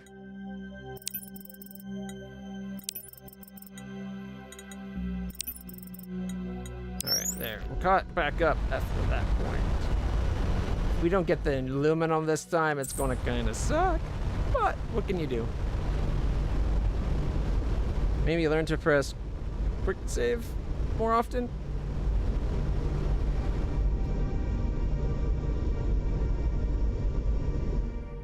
Scanning. No anomalies.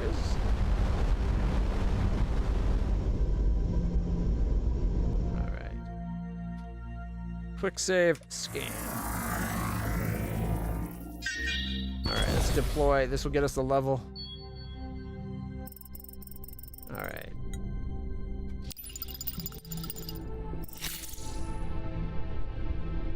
Return to ship. Okay,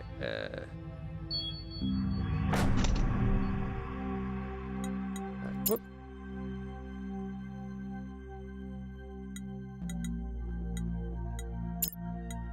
Key bindings. F9's quick load. Okay. Not that I'm trying to save scum, I just want to see if we can at least get about the same as what we got the first time. Because I'm generally against save scumming. Oh shit, 96. These records show that the planet had several different species living on it with different habitat modifications by dwelling, plus 15 research. In an archival building, the team finds a large trove of census documents. They show the planet was predominantly inhabited by a three-eyed humanoid species, but also has home to other alien races. I'd rather the aluminum. These records show a lot. But I'll take that just because I want to keep moving. Does that get us the level? Okay, 1 biomed, 3 you, and 1 you. Confirm. She gets 1 point to the astroscience. And do I put person to biomed or up our tactical ability? I think I'm going to hold off on that last point so I can verify which skill does what. Like, I think it was the engineering gets us the fast, but I think for the tactics, if we have at least 1 point in tactics, it makes it so that the recharge rate on the skill is faster.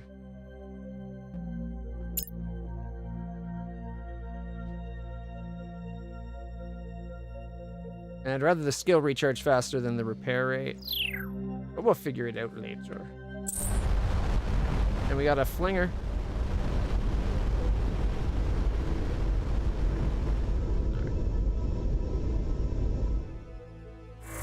Scanning the iceberg. The methane ice crystals on this planet are heavily aligned orthogonal to the planet's weak metallic field. The mechanism for this is not immediately obvious. I should have just smacked myself. I might have got the damn thing. Saw it. Where'd it go? Where'd it go?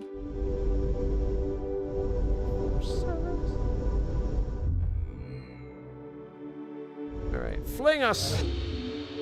We were flung to a white star.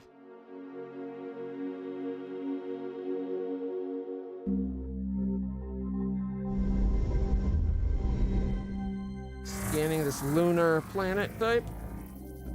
No anomalies detected. Ooh, check this out. Another flinger, a rocky, a terrestrial, and a desert. Let's go to the desert first, and then we'll go get the rocky and terrestrial before we get flung somewhere else. Oh, there's a third flinger. Oh. Was not expecting this.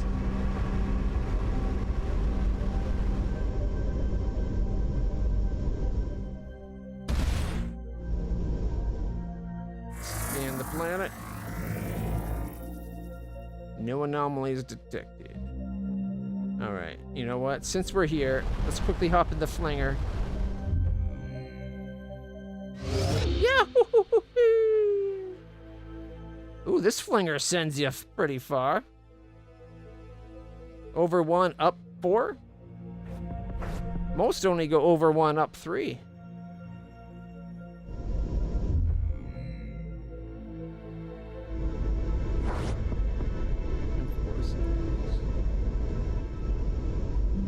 Scanning.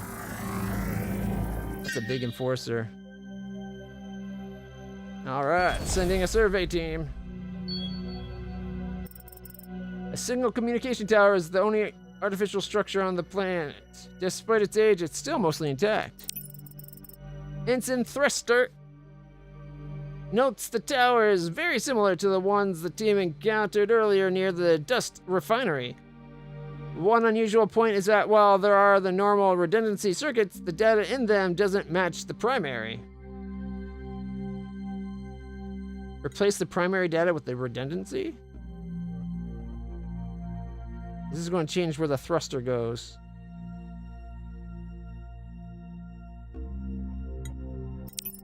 The tower comes to life charged by the remaining energy in its batteries and transmits a repeating transmission into the sky for a few minutes. After several repetitions, there's a shower of sparks as some key component gives out. Yep. It's now aimed elsewhere. Alright, we'll finish scanning the system and then we'll go through the... We kind of left ourselves locked in here and we can't redirect that anymore. Oh, there's another flinger. Alright, well, let's go do this moon, or the desert planet here and scan again. Ooh, survey! Survey says... There's the pyramid again. This pyramid once was sealed with a heavy block several meters thick, but sometime in the past century someone cut through it. Inside are signs of relatively sophisticated technology, as well as tools for the fine stone and metalwork. Alright. After studying the equipment and surveying writings, Ensign Train concludes that this structure was occupied by a group towards the end of the Fallen Empire, dedicated to the preservation of knowledge about remnant artifacts. Their goal apparently was creating low-tech, static information storage systems, such as physical objects that could encode information, possibly to allow reconstruction of information in the event of technological collapse. Return to the ship. Okay. I hope they're not mad at us for changing where that flinger flings.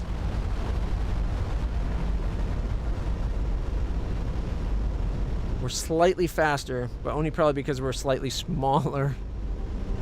Actually, those have 4 engines. That one, the big guy has 3, but they're bigger. They're maybe just not... they probably aren't turbo thrusting like we are. Scanning the planet. The planet scan will be. There's another anomaly for our survey team to see. Someone went to great lengths to conceal this vessel, using thrusters to melt through the soft igneous rock until only the upper deck protruded. Inside, the team finds a bipedal skeleton clutching a heavy tool beside several large containers of titanium, plus 13 titanium. The ship's log recorder is smashed and something has made numerous gouges in the deck plate. The gouge marks have a deliberateness to them, perhaps writing. Analyze the marks with the universal translator. I kind of wish this picture here was much clearer. They have interplanetary spaceships that can go faster than light, and yet they can't transmit a crystal clear image? Come on. It is indeed a language, different from the rest of the ship's controls. Deliver the tribute when untranslatable profanity. I'd rather die buried with it than give another ingot. Untranslatable profanity. Worms eating ogling.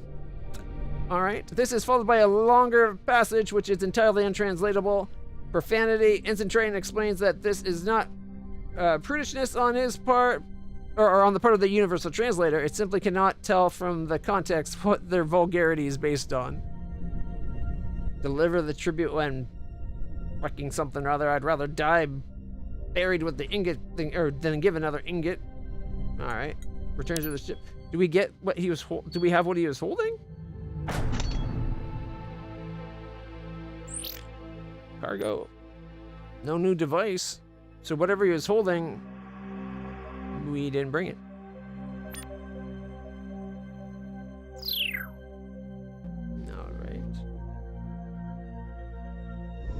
Alright, let's go through the flinger. We can come back and finish this one when we find out where the flinger we changed points to flings things. Whee! Ooh. Another over 3. 1, 2, 3, and up 1. Ooh, there's 2 stars here.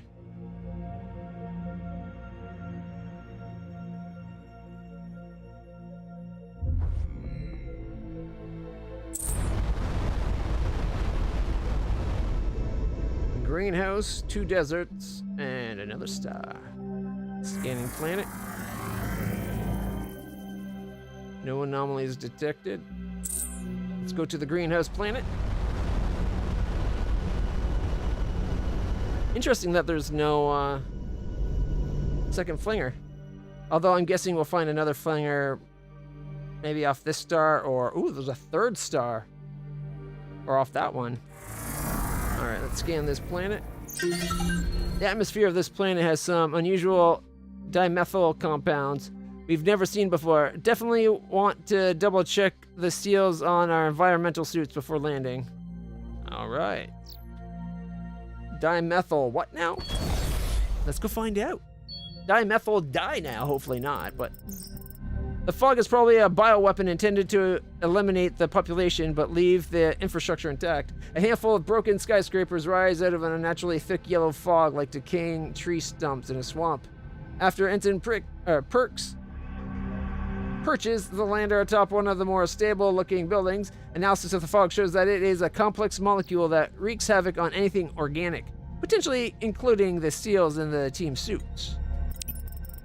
The civilization was wealthy. Scans show valuable resources in the structures, but the most safely accessible have already been removed.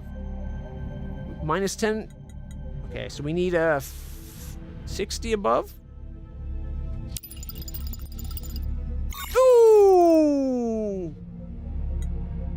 69. Nice.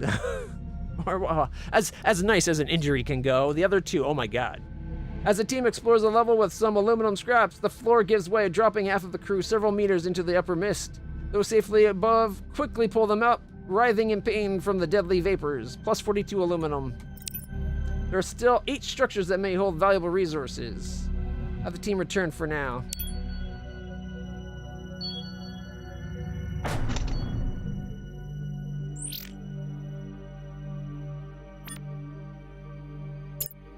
He's operating at a 0-2 right now. Oof. Your best Xeno guy is kind of out of the works right now. Alright. At least the people have biomed. Although, it's currently it should get up to 20% quickly. So they should heal pretty fast, because I'm pretty sure I got that skill. We'll come back to there. Dangerous. Fog. Need more skill. H. Structures of resource remain. Alright.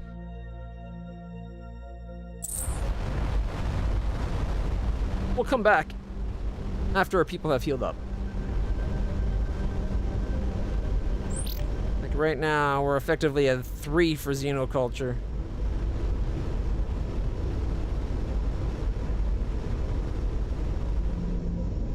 %, 43%, and 13%.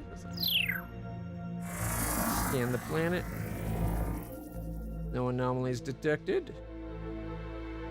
Alright, let's go check out what these 2 planets are. As much as I'm tempted to go to the 3rd planet, it might just be better to wait until we have everybody fully healed, and we got other things to check. Like, we still gotta go back, check out these 2, take this flinger to its new location.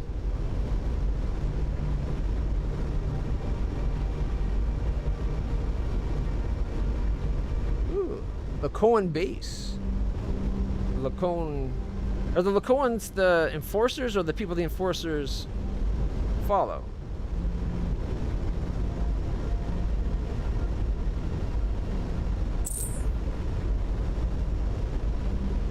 Let's go to the rocky planet that the base isn't orbiting. Scanning. No anomalies on the planet. There's a wormhole gateway. Thank goodness. We can go back to our base and get our people healed up, hopefully. Although it might just take time for them to heal. Scan the planet. No anomalies. Okay, so the Lakoan are the enforcers. The chemistry of this planet is compatible with the observed Lakoan biology. Whether there's anything else to learn of the surface is irrelevant since they won't let us land. Plus 20 research.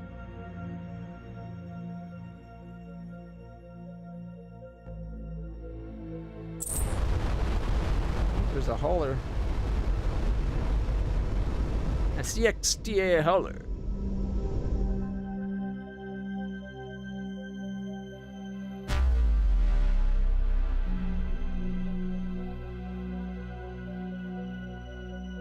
Alright. Let's go back to our own space.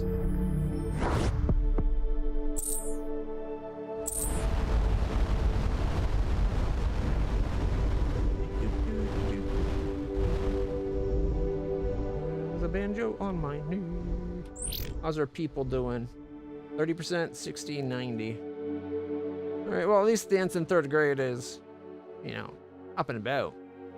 I'm wondering if the... No, I was gonna say, I wonder if they're one skill, if it's like effective one skill, or do they actually have to have just the one? But they're already above 30, so I'm guessing that rapid heal to 20 actually happened.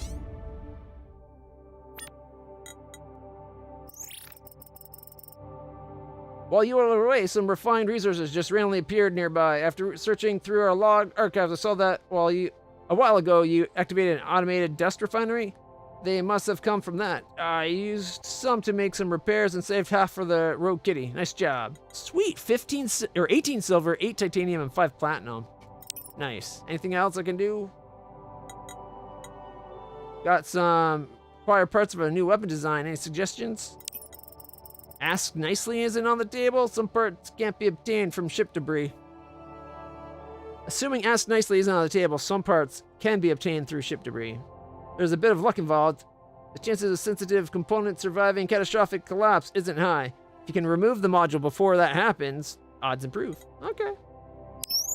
Good to know. Alright, so 2 points for Astro, or that 2.1. Spatial partitioning, 1 observation. Every crew member with 1 tactics gives you 10% more accuracy, 5% fire, right? Alright. Every crew member with at least 1 biomed increases battle station recovery by 10%. So 1 tactics, 1 biomed. Oh, we don't have the emergency self-stabilize. Okay. And this wants also 1 biomed, so it's worth getting. And this is observation.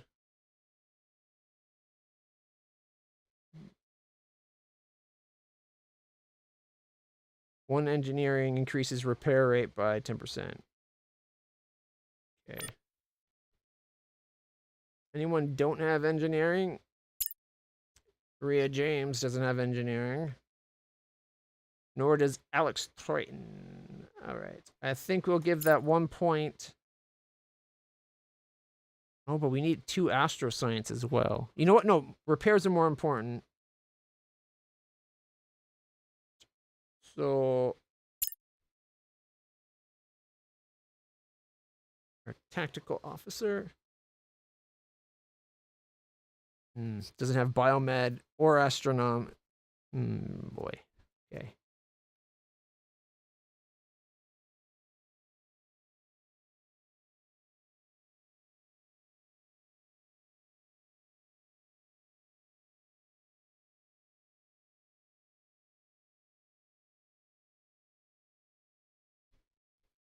Kind of want to get the tactics for that 5% fire rate and 10% accuracy. But I think everybody having biomed's more important.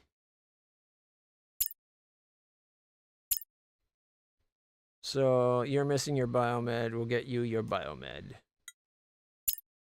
Plus, wasn't there 2 skills that were affected by biomedicine? We still need to get this person's observation, 1 observation, and 2 astroscience. So next level, that's 4 of the points automatically, plus 1 engineering. So 1, 2, 3, 4. These are 2 points. That is Cygnus Lee, which would then get us Cassie Pre, which is 1, 2, 3 points. So we guess we'd go biomed and tactics.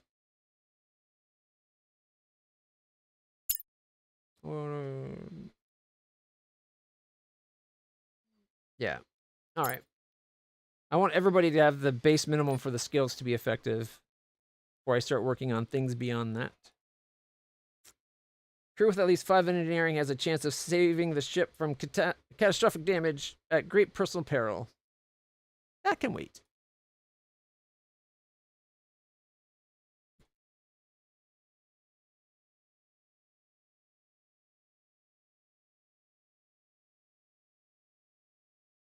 Improved deflectors. Increases the resistance of deflectors and allows construction of larger deflectors.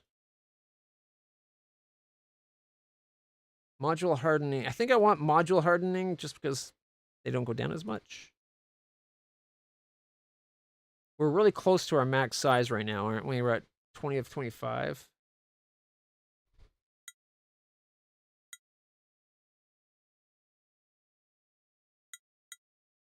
And if we go planning mode, load design. Hey, look, they got a combat skill too. Load the one that I made. Insufficient aluminum. We're 1 uranium and 2 aluminum shy of making the ship. Really? It'd be nice if they allowed you to load the design anyways if you're in planning mode. Okay, so we're not far off. The big thing is the fact that we can't have the missile. Energy weapons. Okay, I think I'm going to take the battery off and put a reactor. We don't have the chirate anymore, though.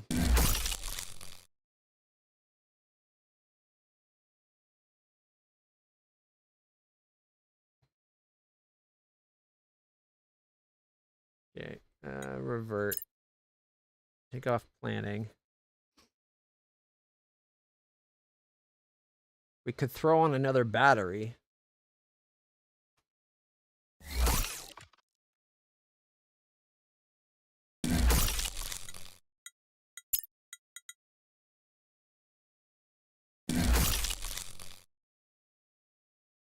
Actually, here, let's Oh, we don't have enough for another engine? Yeah, we don't have the aluminum for it. Otherwise, I throw an engine on. We could add lateral thrusters.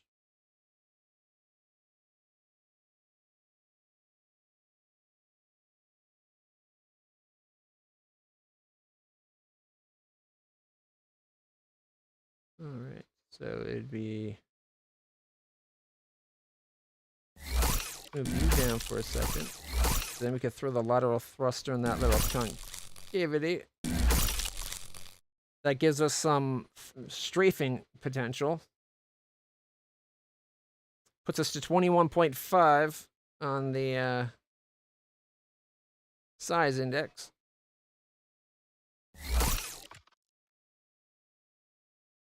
You could have the wings pointed backwards.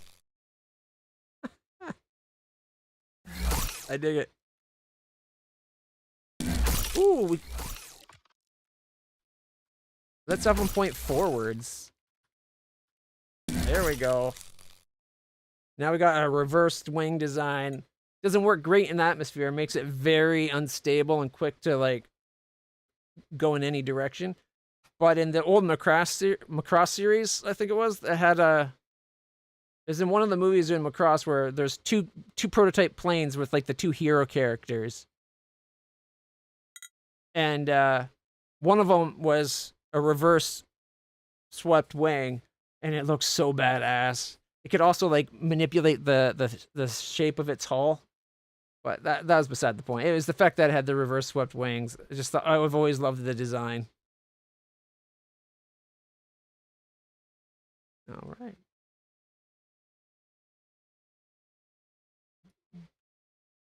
Okay. We could add more lateral thrusters. I don't know if I like that.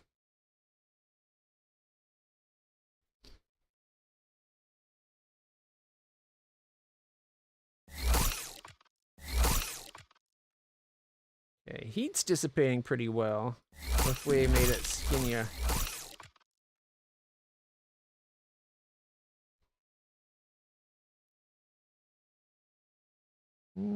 It's a little bit worse.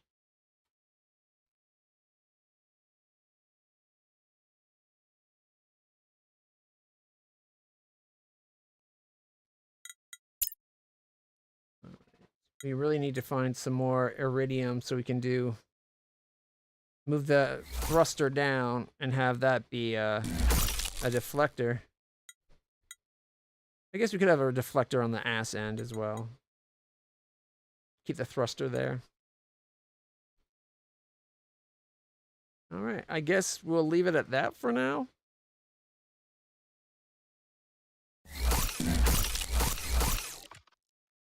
Slightly better heat mechanics. All right. What else can we do for research? More powerful engines with greater thrust per hex, or turn rate increase.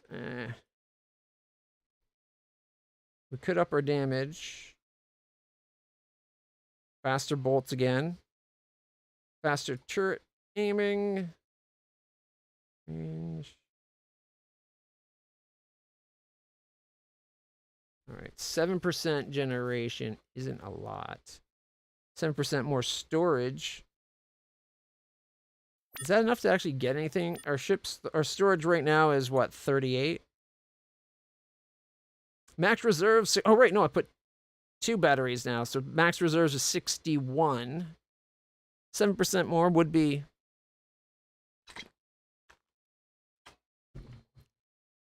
Not quite.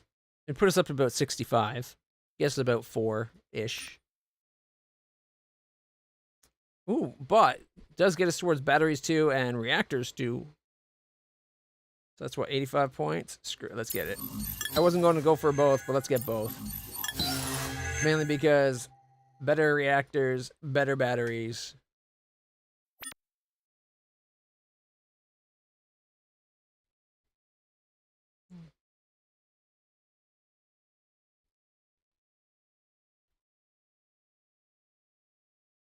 Each command crew with one observation increases max viewport. So this gives us max detection range, 5% for each person with a 1. And this would give us max observable range, like viewport. Viewport is how far you can see when you zoom out, not in a map. Whereas detection range is how far they'll appear on a map. Or just on scanners, period. We could also speed up our tractors. We can unlock the fixed guns. 100 points. Let's do it. All right. Bolt displacement. Increase the damage per unit energy of our fixed guns. Target assistance.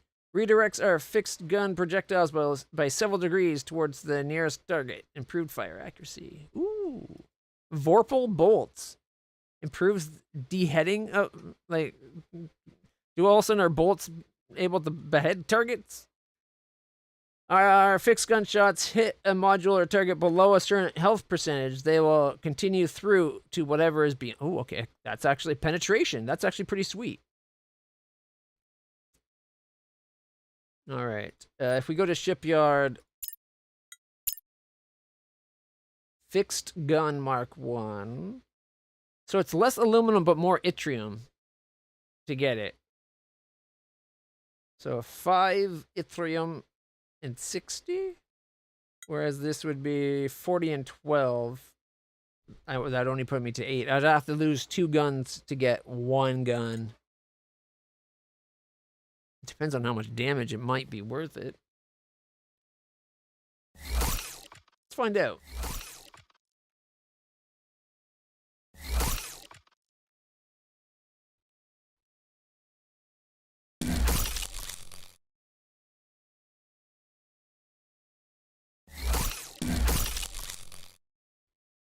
All right.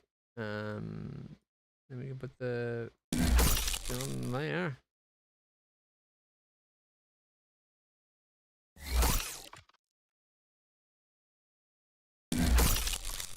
All right.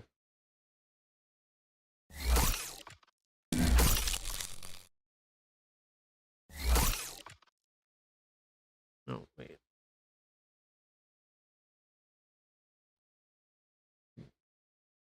Okay, what if I move that up to there? And then fixed gun there.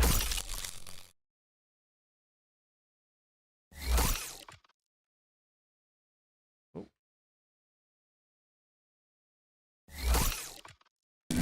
Oh, that's why. It's like, why wouldn't it let me put that there? That's because the thruster was there. Move the bat. Get that off the battery.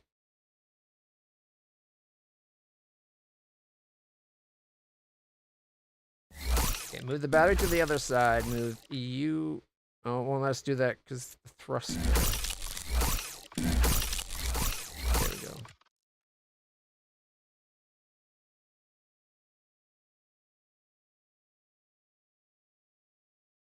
Generates a lot more heat. Fixed DPS is about 4, and we're getting 3.8. Oh, as heat goes up, that drops. The DPS on the plasma gun that's this fixed fire arc is better than the DPS for the normal plasma.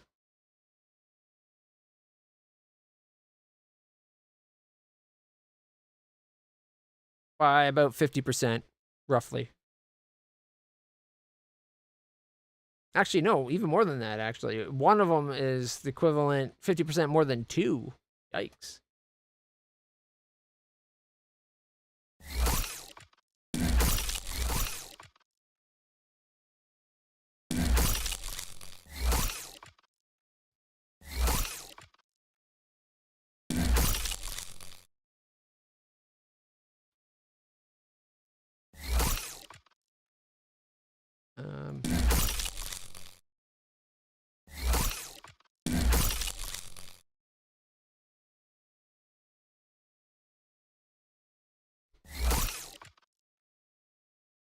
move you there, so I can put that there, so I can take you. Oh, you can't go there? Figures. Alright. Not worry about the thrusters for a second. Bulkheads, light bulkhead.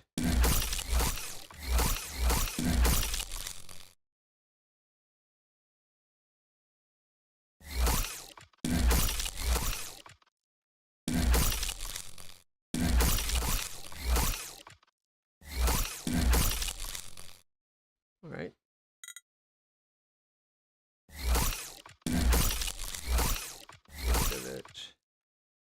So it's 3 times the damage. It's just can't shoot whichever way, whereas this can shoot whichever way.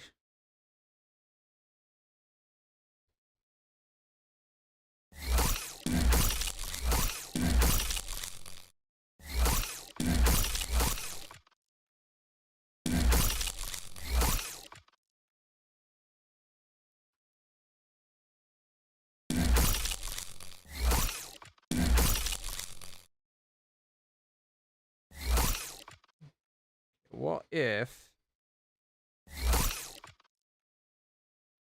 get the wings off for a second?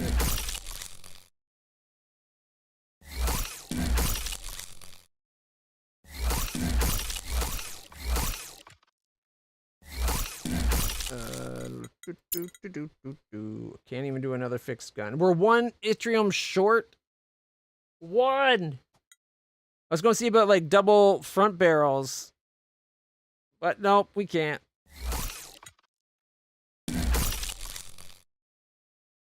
All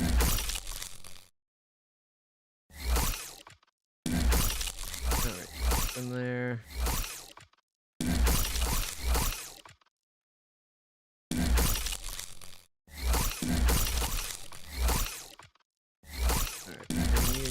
Bring you down.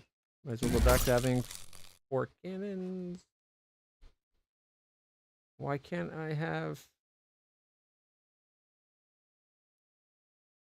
Because of the aluminum. We're 27 aluminum shy of having another.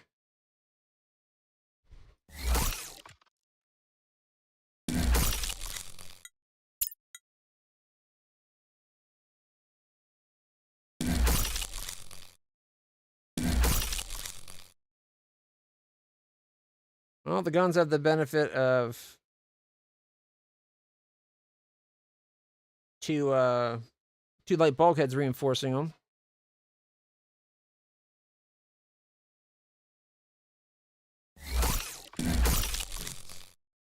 Doing about 8 damage per second. Spread out our heat.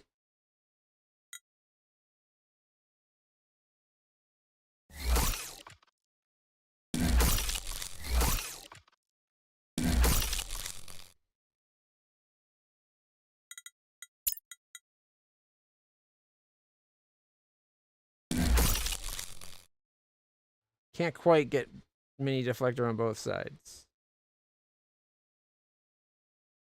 That requires 1 more iridium. Actually, no, it's 20 aluminum we're short. Okay. Interesting.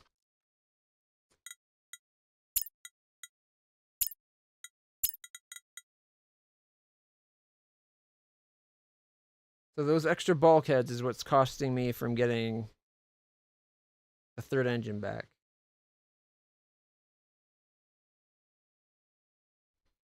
All right. I don't like the idea of losing like 6 AU per second of our speed. So bring those back down, strip those off.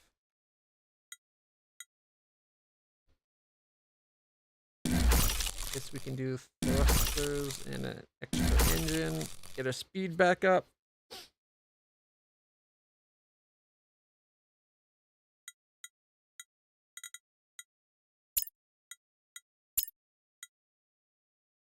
One uranium shy of having a missile warhead on us.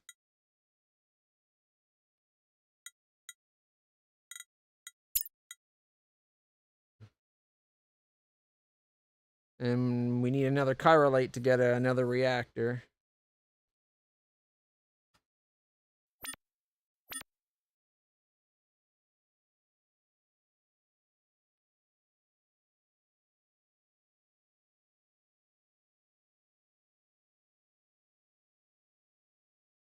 Okay. So maybe what we get instead.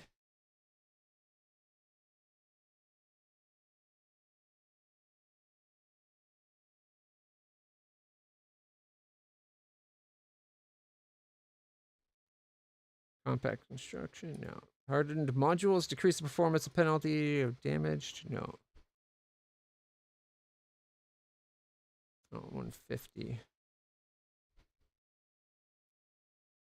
Might as well get the other training then. And the attractors. Alright.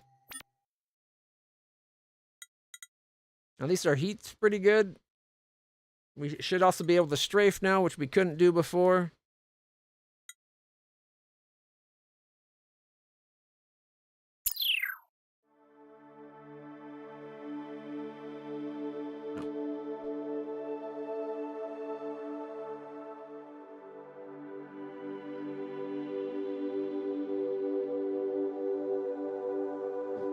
There's an orange star. We've definitely upped our detection range. Let's go find out what it is.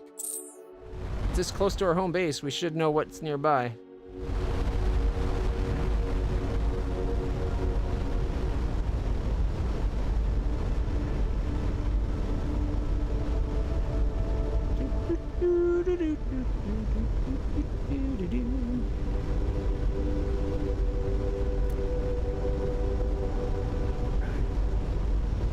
No, I just noticed the time. We should probably be switching over to Anachronox. But I'm really having fun. Oh, look, another star. What are the odds?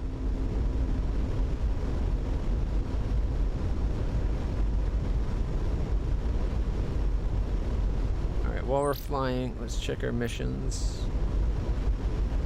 Discovered a planet with traces of the fallen empire that approximately dominated the region. Smuggling mission. That's odd. I'm detecting a void drag effect, but the nearest celestial object on scanner is too far away. Maybe a rogue planet or another dark object?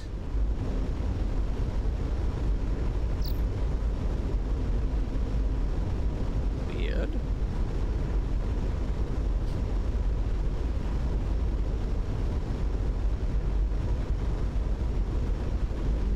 We're at 78%, so we're not going too bad. Still got 100 AU. As we explore this region, it may be useful to make log entries of observations of things we think should be returned to.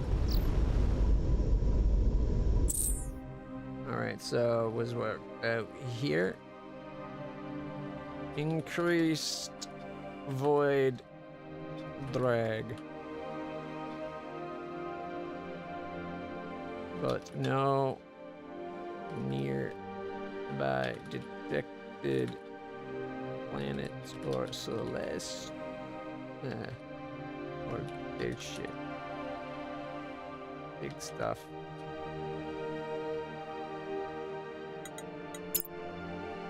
Alright.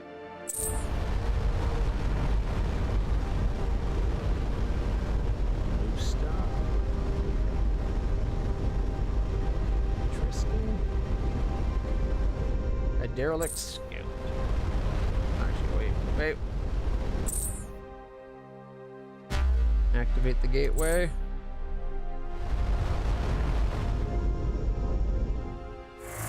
Scan the planet. The core of this planet is rotating faster than the surface due to partial tidal lock. A liquid layer acts as a lubricant. 15 research points. Doesn't look like it's tidally locked with its star. What is it tidally locked to?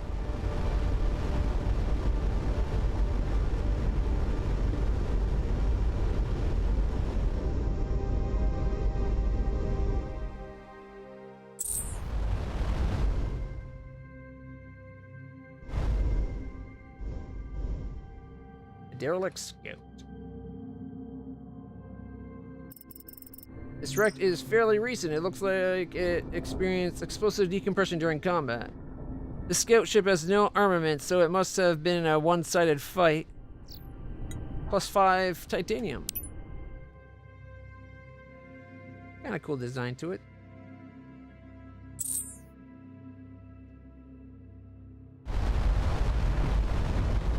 Thrusters engaged. Right.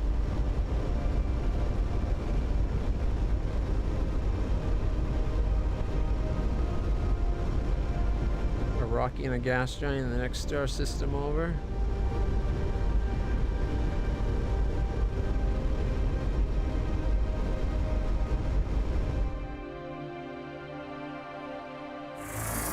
Scanning. Ooh, found it. Deploying. Survey says this is an old impact crater. Ensign Burks notes that the lack of erosion forces belies its true age. These jagged upthrusts will take hundreds of millennia to wear down. At the center of the crater is a recent excavation site. Its familiar layout suggests a Starcom survey team excavated whatever was here. Have the team return. So another Starcom team got here before us. Let's see. Cassie Perks, let's rename you.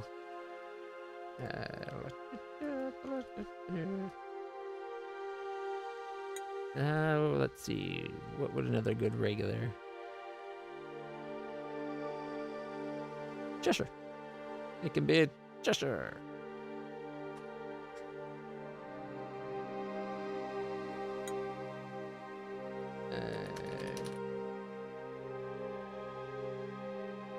Lieutenant, Ensign Critter. There we go. Cheshire Critter. Let's see.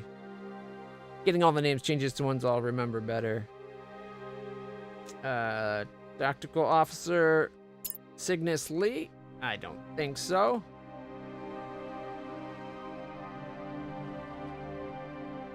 Oh. And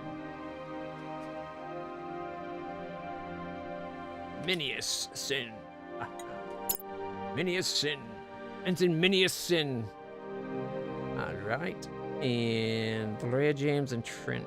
Okay.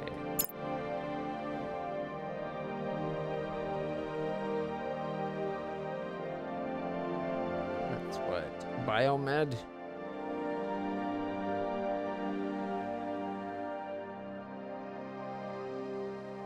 Alright.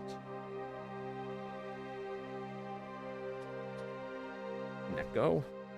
Okay, and for the first name, Helbus. Helbus Neko. Okay, and instead of Troyan, this is for Xenoculture. Okay, we got Stargamer, Minson, Cheshire, Hell Neko, Ink Ideas. And who's another really good long term?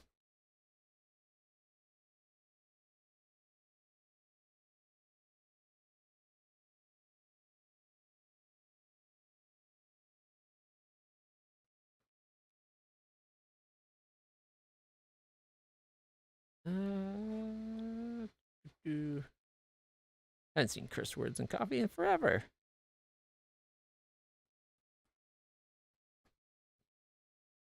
Main links is an option. I haven't seen him in a long time.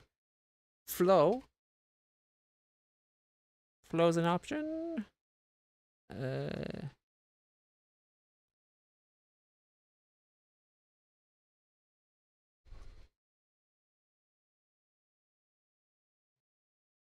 Let's see. Sorted by regulars.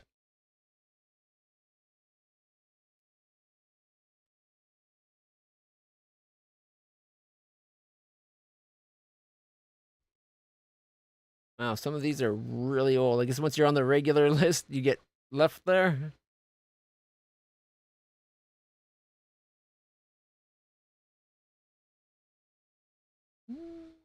You know what? Yeah. Alright. Not that she shows up a lot. Benson.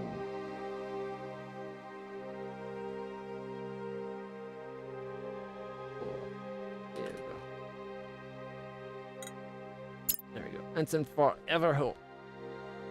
She's a real life friend. She might not come to streams too often, but that's because she works a lot. There we go. Welcome back, Inky Diaz. Inky Diaz, check it out. You're healthy. You're an ensign first class. You're the highest ranking ensign we have on board. Well, that's because you're the first person we leveled up before we realized how the leveling up worked. Hey.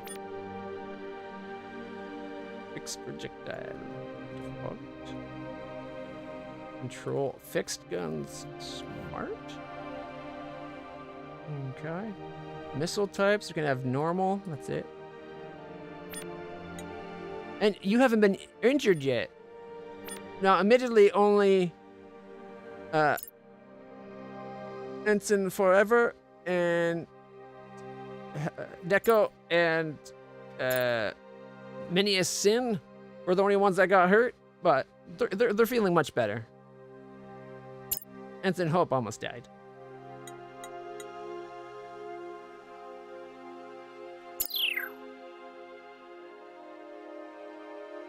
You know what? Now that I thought about it, is a male character here, and it's a she named after. We'll give it to Abrexis, even though he hasn't been coming around as often. He's been busy.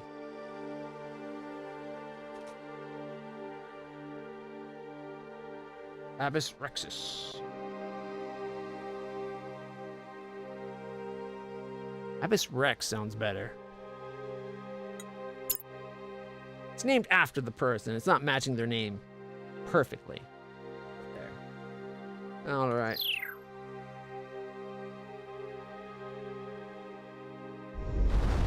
Let's go scan the next planet.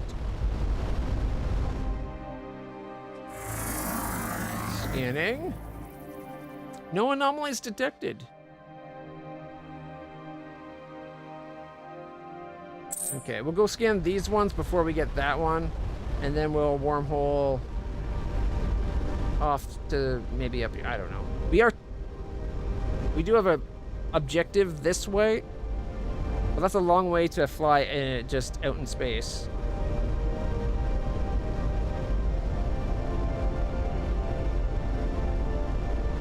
Even if we do get faster as we pull away from celestial bodies.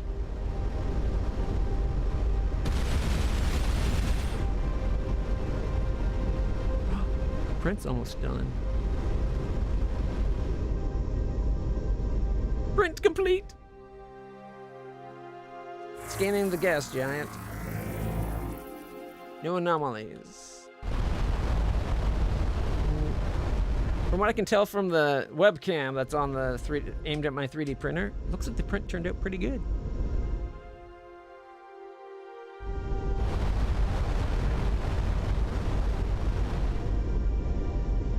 Scanning the giant terrestrial rock. This planet appears to have only a south magnetic pole. The cause is not due to any exotic physics, but vortices in planet's magma in the northern hemisphere. Is that possible? Well, anytime there's a magnetic field, you get a north and a south. I guess there's enough weirdness going on at the top that only the south pole is really stretching outwards.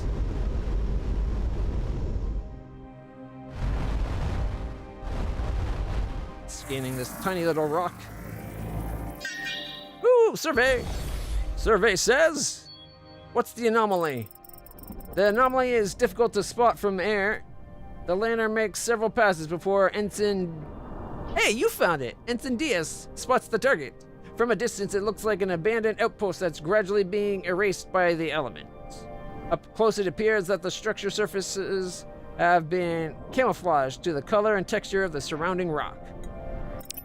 Most of the useful equipment has already been removed, but an unusual object directly connected to some tools of unknown purpose was left behind. Item acquired, iridescent globe. Nice find.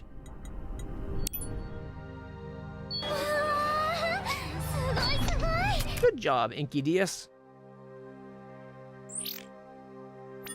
He brought back this thing. It looks funky. Analyzing. An irregular spheroid of unknown composition. Colors change when with shifting light.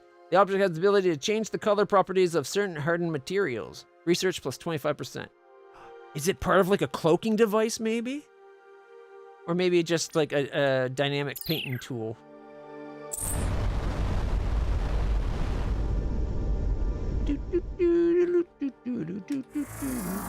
Anything on this planet? Nope. All right, let's go get the tiny terrestrial planet.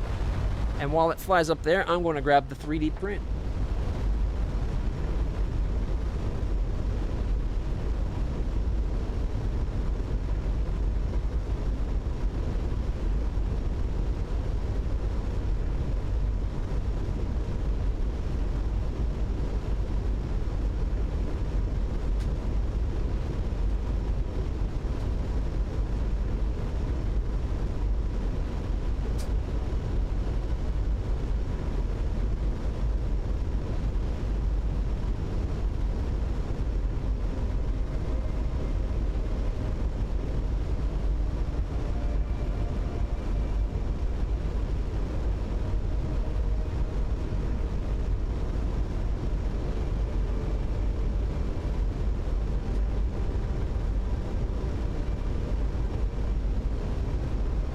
There yet.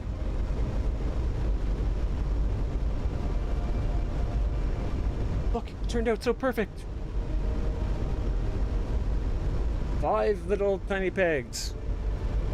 Not actually what I printed, it's just part of what I printed. And it looks like it turned out okay, but not perfect. Actually?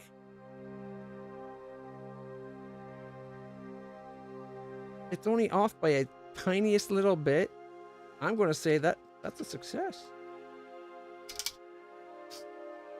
See? Look how good that turned out.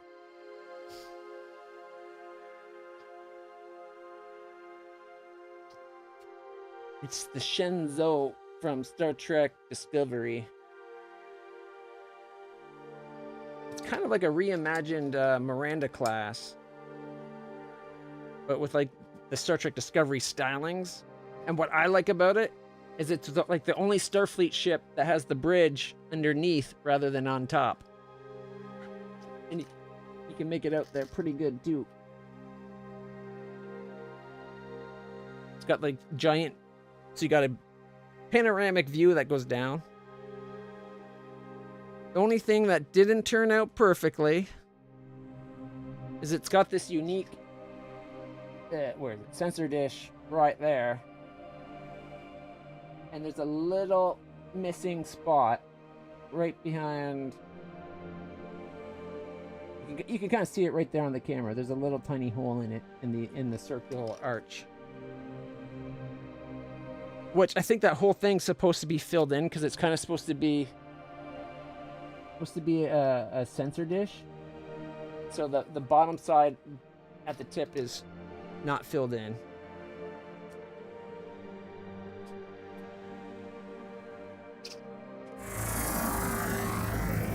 But considering how tiny that is and the precision of a 4mm nozzle,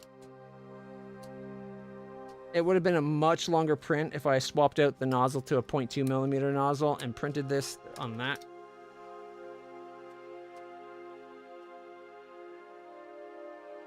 And it was already like, I don't know.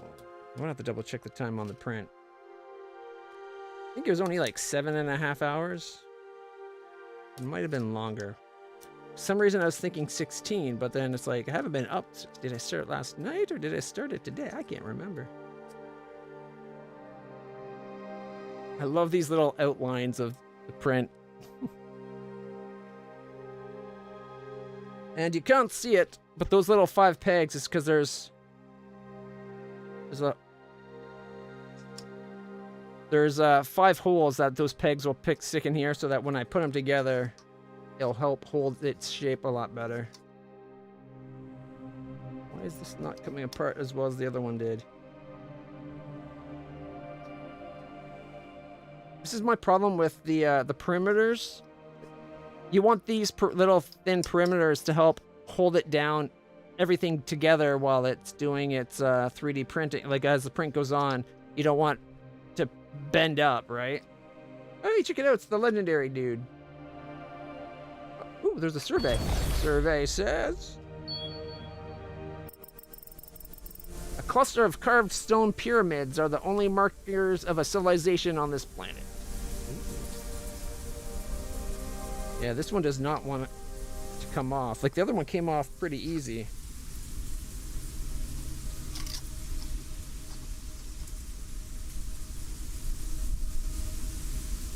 I gotta say, I like how it turns out. I did make it smaller than what online resources would say, because for a Discovery era vessel like Starship, this thing was way too big. Like, they wanted this thing to be bigger than the Excelsior. And this is supposed to be from before Kirk's time, and it's bigger than the ship that replaces Kirk's second Enterprise. Like, I don't think so. So what I did is I shrunk it down so that the saucer section, because this kind of seems like it's kind of part of the same design heritage as a Miranda class. And actually looking at it from this, I think I might have made it a little bigger than I thought. The Miranda class, cause like, it kind of has a similar, like just the shape of it. You have the nacelle, you got your saucer section, and then you got like the secondary hull that's behind it. And it's kind of like square-ish, right? It kind of gives this little clunk behind, extends the saucer.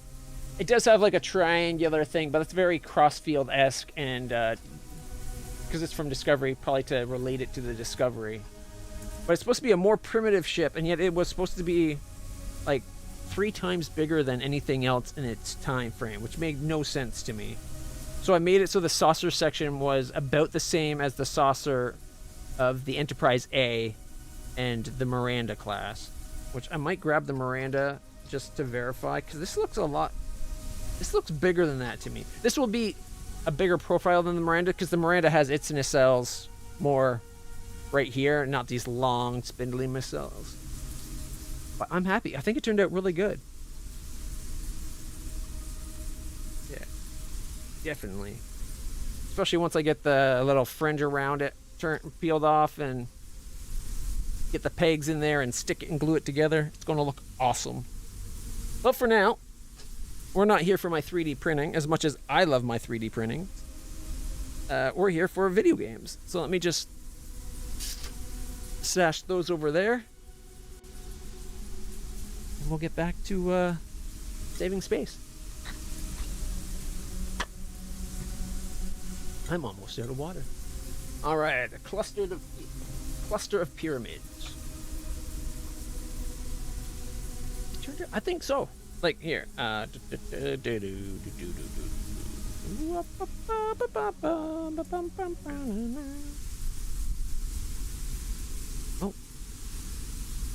weird.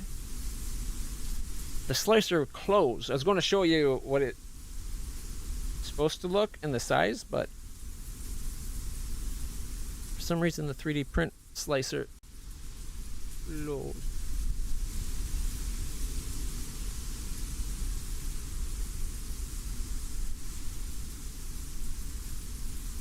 So yeah, see, that's what it's supposed to look like. It's a weird deflector dish that has the sticky bit, and it's missing that one, and that one from like here up don't have the inside to it. That's probably fixable with putty if I'm very careful. But otherwise it turned out really good. And that lets you see the bridge.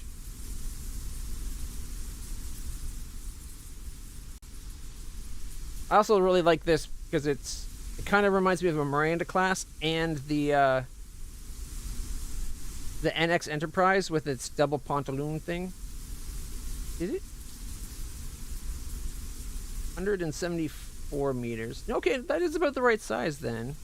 If I grab really quickly, I'm just going to assuage my own worries about me misprinting the size by dropping in a Miranda class onto the same print. Where is Miranda? Here we go. The Reliant. Geometry only.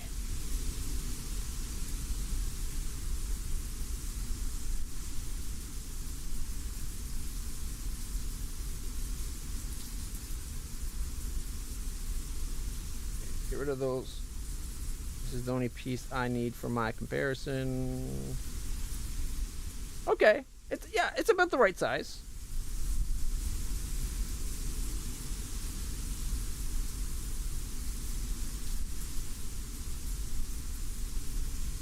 So if we center that, it's pretty much the same saucer section size, right? It's a little bit different.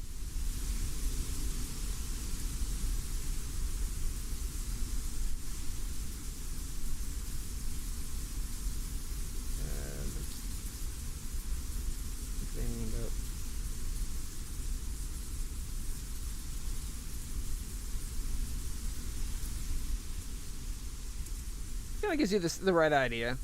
Like the Miranda's still a bigger ship thanks to the internal hull, and it's more compact because it doesn't have these super long spindly engines. It's got these short little engines, right?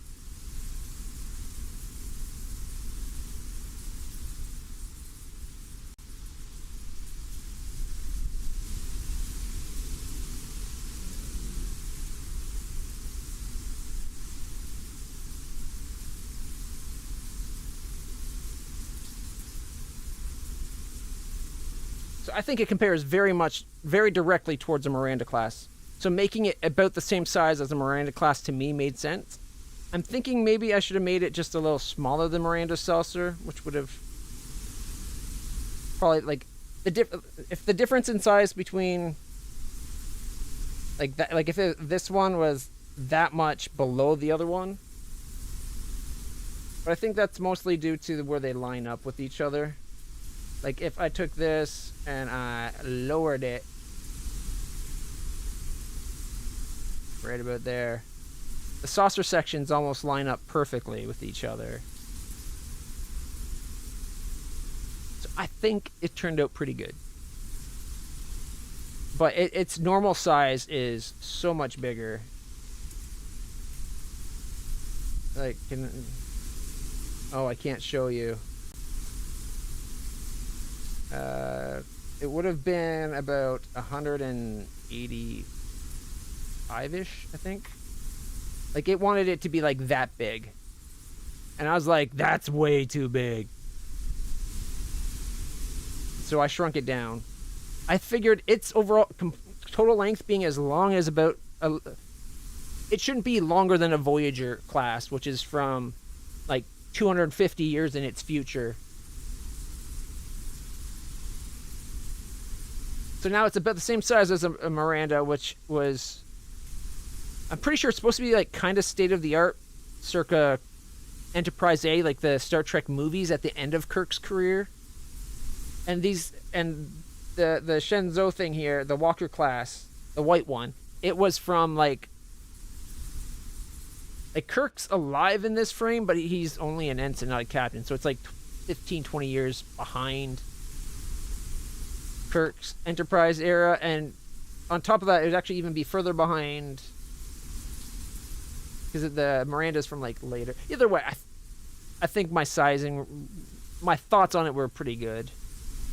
Should have maybe made it more comparable in saucer's size of the Kirk's first Enterprise and not the second Enterprise, like the Enterprise A. But I made it about the size of the Miranda class hull because I thought it looks a lot like a Miranda class. And it's basically just before a Miranda class. So I figured Miranda class was them upgrading that to Miranda, which makes the nacelle shorter, more hull, like making the space inside the extended hull and the overhead, doing an overhead weapon bar. Like those were the upgrades, is how I kind of pictured it. Anyways, a cluster of stone pyramids are the only markers of civilization on the planet. Penetrating radar shows the structure had interior cavities at one point, but have since been filled in. Small glyphs along the protruding edges register as writing with the universal translator. The text repeats, and from his chariot, the Tolonian pierced the sun with his lance, and then the scintillating jewel, like a lure with his lance, he cast the jewel into the hidden sea, its light illuminating distant new shores, but the shores left behind were now in darkness. Ensign Rex. Xenocultural insight. A starfaring civilization must have built these. The fact that they did not also colonize or mine this planet suggests this location had deep cultural or religious significance. I don't know if I'm going to agree with that. It seems like maybe these were built as like a marker to some event or feat that they did. Like maybe making a wormhole to another sector of space. From his chariot, the Tolonian pierced the sun with his lance, and then the scintillating jewel, like a lure. Shouldn't that be a comma? Like a lure, comma. With his lance, he cast the jewel into... With his lance, and then the scintillating jewel. Oh, so he pierced the sun with his lance, and then the scintillating jewel. Like a lure, with his lance, he cast the jewel into the hidden sea, its light illuminating distant new shores. I think it's talking about them doing the whole wormhole things. Get back to the ship. I'm wondering if the illuminated sea is like this universe, or maybe universes, the extra planar universes. Might as well go up towards our smuggling route.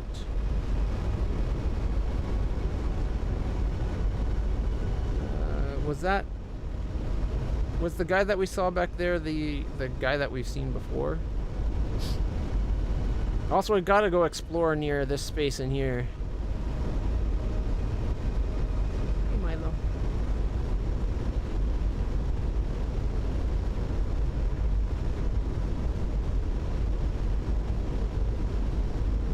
Puppy. You're my puppy, aren't you, Milo?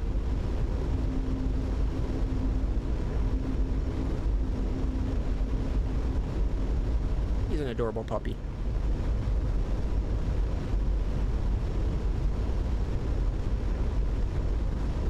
We're trying new special dog food for him that will hopefully keep him from scratching so much. We think he was partially allergic to something in his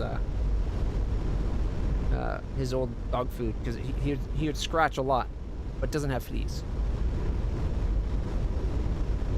But he doesn't seem to be scratching as much, so maybe this new food's working. Hopefully he's not allergic to chicken, because he loves chicken. It's a great... Oh. We got some martyrs. So the devout are here. Okay, scan this planet before the devout realize we're in system. Deploy survey team. There's a flinger. The wrecked hulls of numerous ships lie scattered over a wide area. The majority appears to be the Red Raider faction, who seem to have gotten the worst of it. Although there are a few fragments from other ships, perhaps those of the devout. +9 titanium. Alright, well, the devout are probably near the flinger. Because they're about 1,000 away. Scanning the ice planet. No anomalies detected. Hey, look, we got a faithful. Not for long, it's going to be stardust in a moment.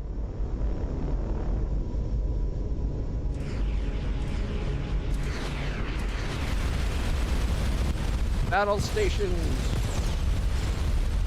Oh, I did not mean to ram in.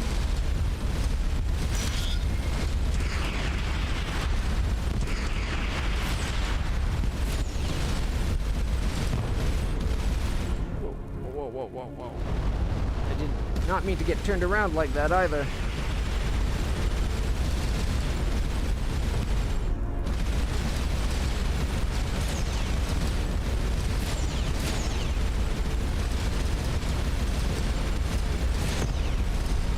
One down.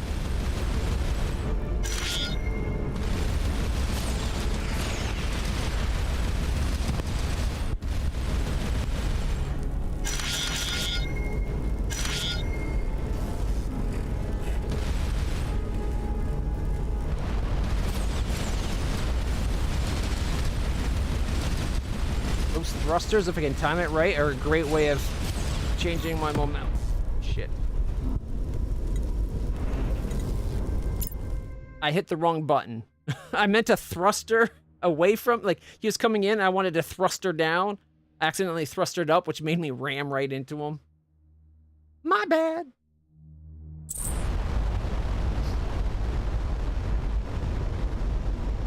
I don't like the way the controls are set up for using the thrusters in that.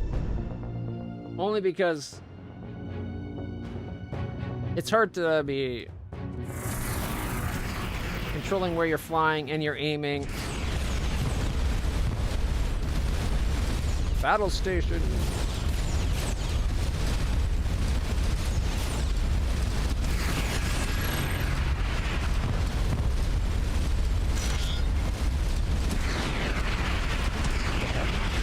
It wasn't aiming for a second there.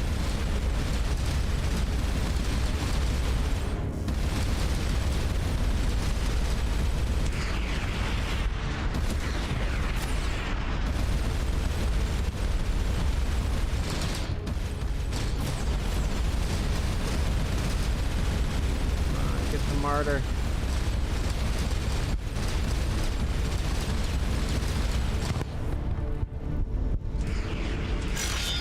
Gotta let our power regen. They knocked out something.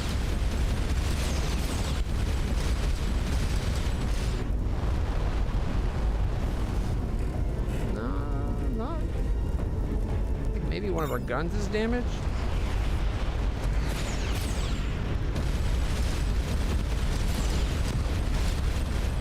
Ooh, we almost hit that guy. Battle station.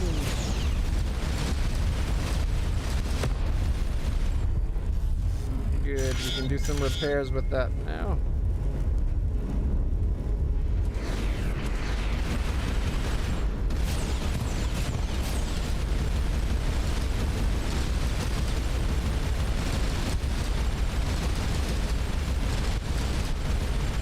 Ah, the strafing engines. So effective.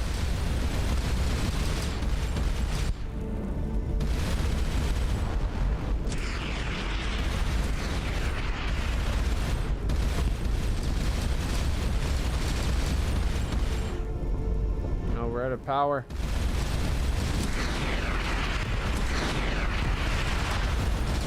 Point blank interception fire. Look at that.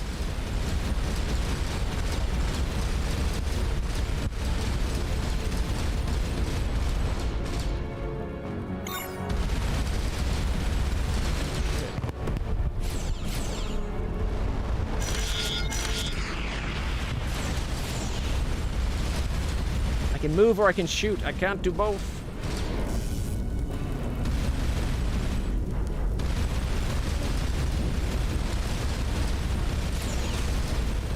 Battle station.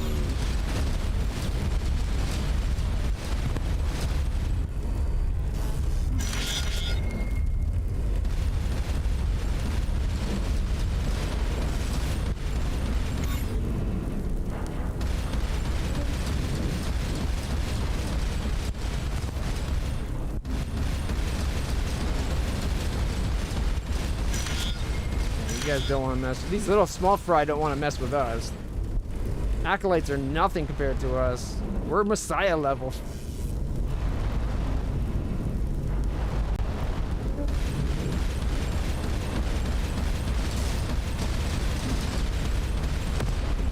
Boom, sucker.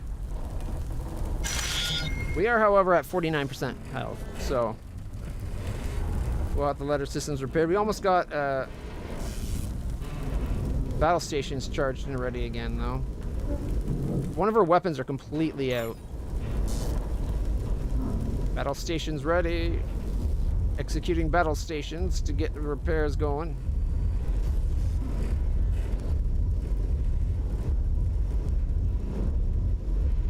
Alright. Now, do they have a base here is the question. I'm not detecting one.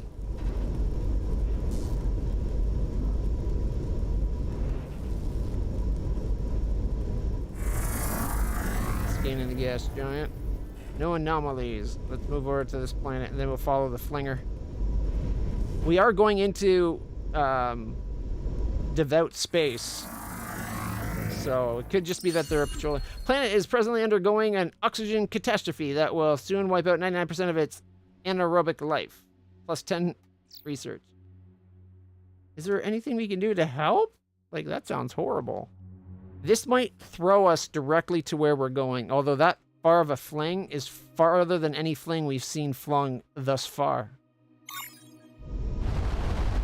Ship is fully repaired.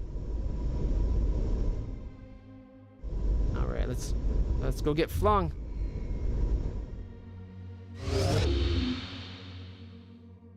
No, it's going to go on about halfway. 3x3. 1, 2, 1, 2, 3. Yeah. A 3x2 fling, though, is still... That's now our furthest fling we've done, except for the one that we tampered with to make it fling further. Best yet. Warp gate. No anomalies on the planet.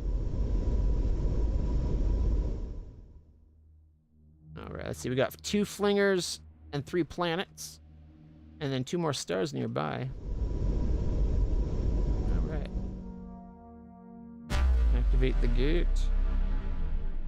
How much cargo do we get? Still 1 uranium shy of a missile launcher. 15 aluminum shy of doing another piece. I kind of wish they showed the ship in this empty space right here. 15 aluminum shy of getting another gun. However, I don't think I want a gun. We need another reactor. I want to replace one of our batteries with another reactor, ideally. I think that required Kyrite, and we have no Kyrite at the moment. Alright.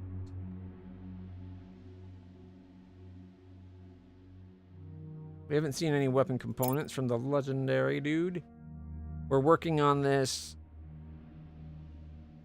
First officer notes. The apparently suspect is working for the Trade Guild. Haven't met the Trade Guild. This smuggler is the one we're working on.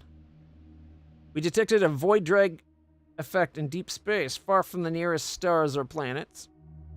So that gave us a quest. A planet with traces of fallen empire. Oh, that's that other planet. We have more. Our people got hurt, so we have to wait to go back. But our people are healed now. The gateway led to a distant region of this new universe. We should investigate nearby sectors. We're doing that. And our priorities identify sources of the attacks. Okay. And we need 19 more XP before we level up. Okay.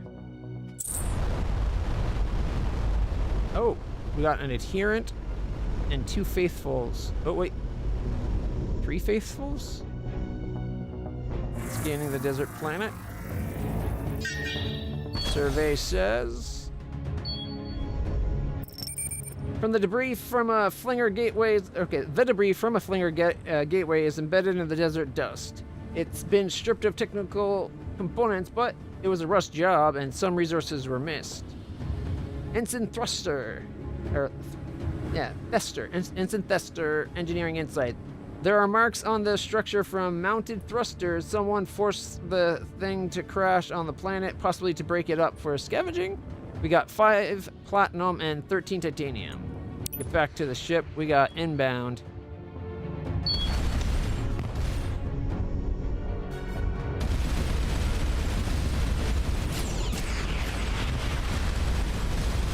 Battle station.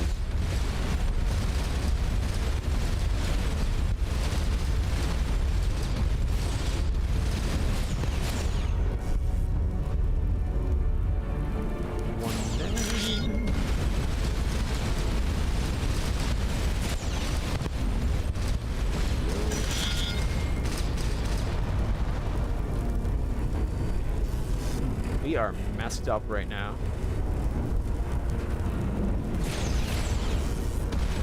Right at the edge of our combat range.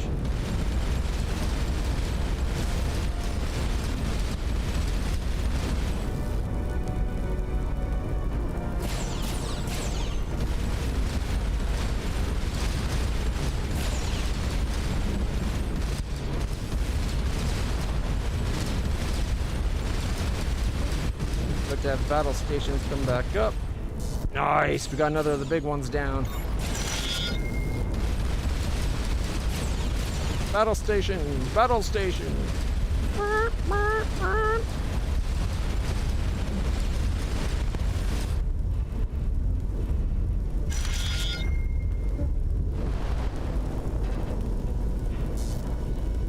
we got a faithful and an acolyte. By the looks of things.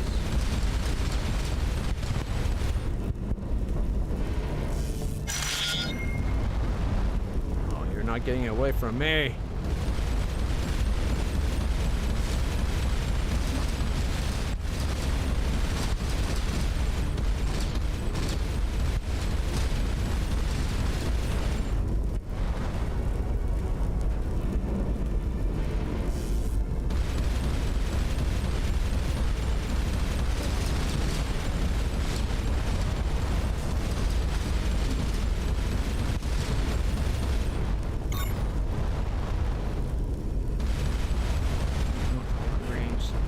Thrust.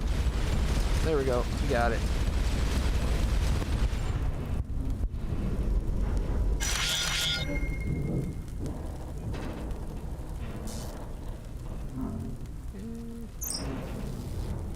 Remember that weird void drag effect I mentioned?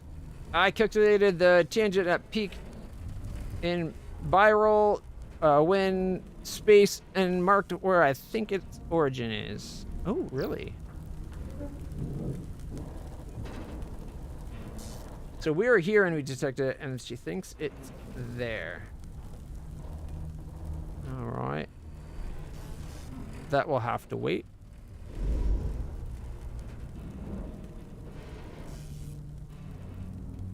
Let's go do these two battle stations so we can get repairs going. It would be nice if battle stations came with a klaxon sounding, like "Mwah, mwah, mwah." Just when you first press it, you know. Red alert!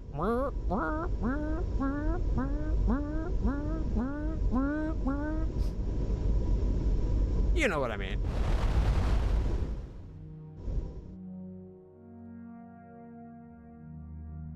All right.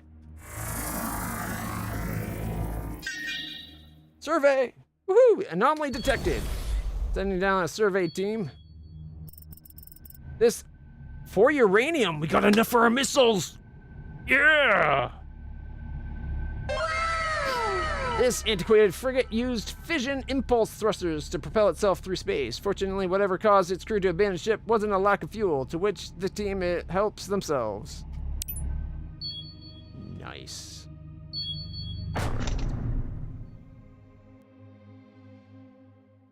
Oh, an adherent just warped in. Notice that they just pop into space? It doesn't seem like they're using a flinger. Although I guess they could be. Here we go.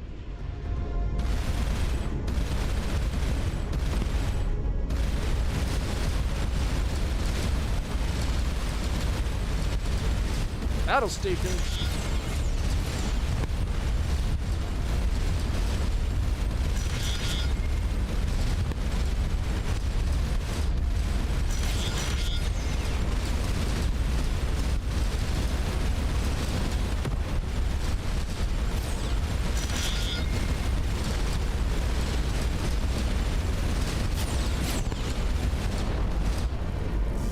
Man, we decimated that fleet.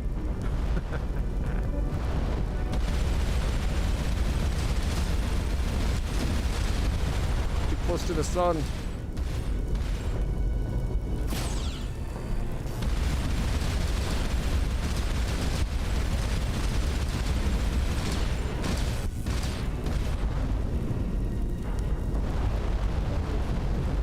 close enough, we can scan or try to hail them.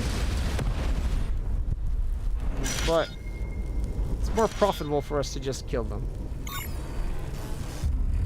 Alright. Battle alert.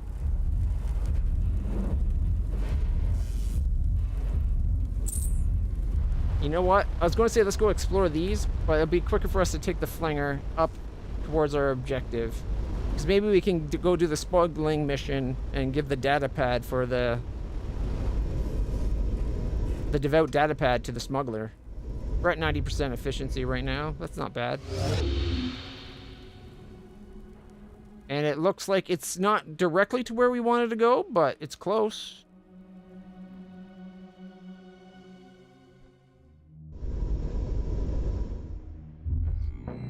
Alright, let's scan this system and then we'll go do the smuggling run. Because we should be in devout space now. Oh, yep. There's devout up ahead. As long as one's not one of the, what is it? Parishes? We should be fine.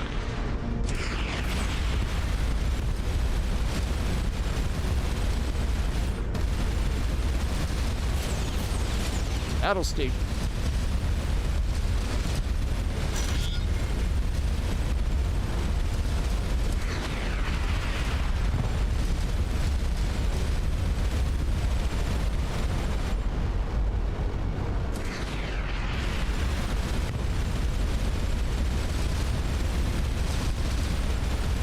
He was trying to make us ram into him. Did you see that? I'm glad I hit my strafing thruster.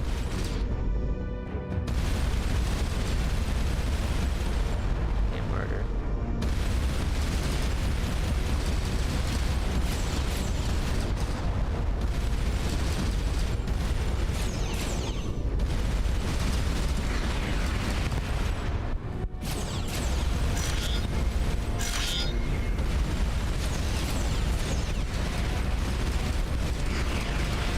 Battle station.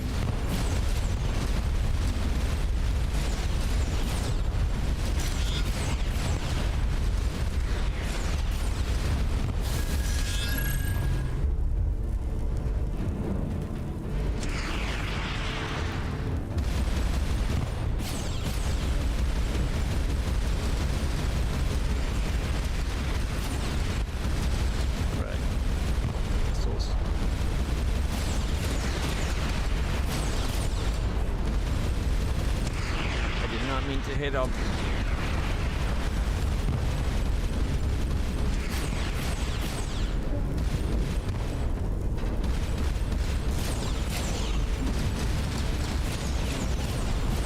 Move.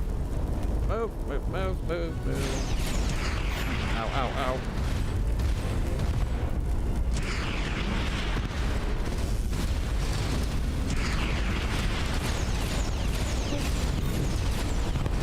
No, darn it.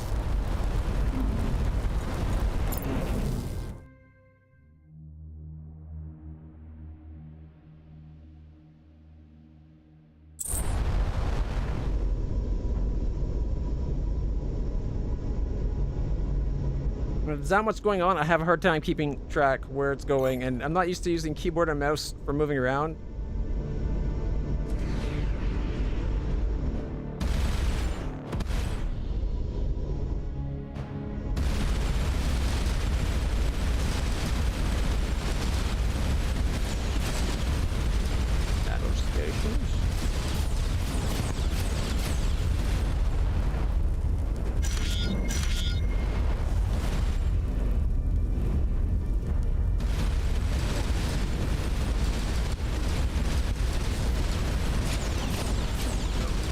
My guns just got knocked out. Maybe two.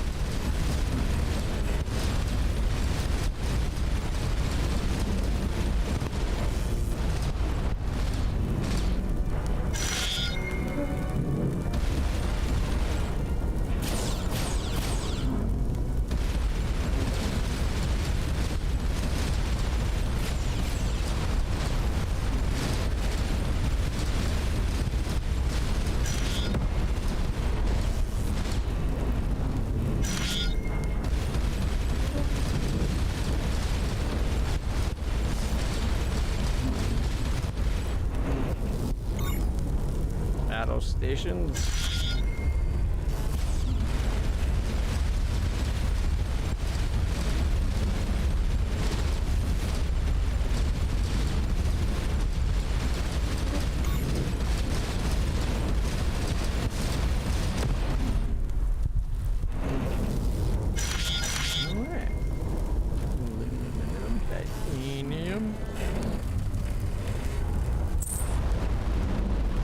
Not sure we're really ready to go knocking on enemy doors.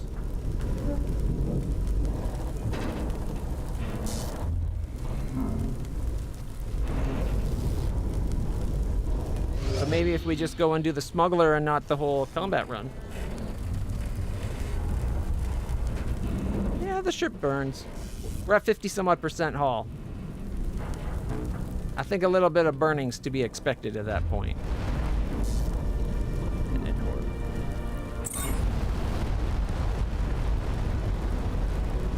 There's an adherent.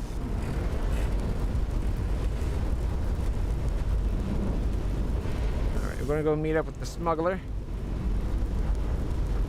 at battle station so we can get some repairs done. Alright. All systems are back online.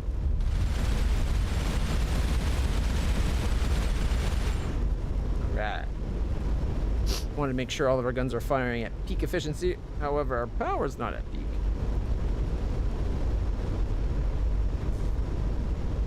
Alright, we got 3 rocky bodies and an ice body. Okay.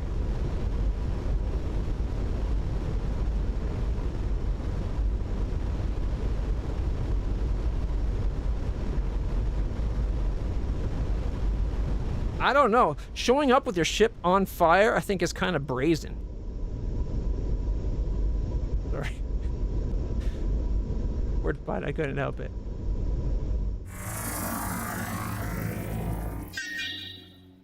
Oops, survey. Survey says...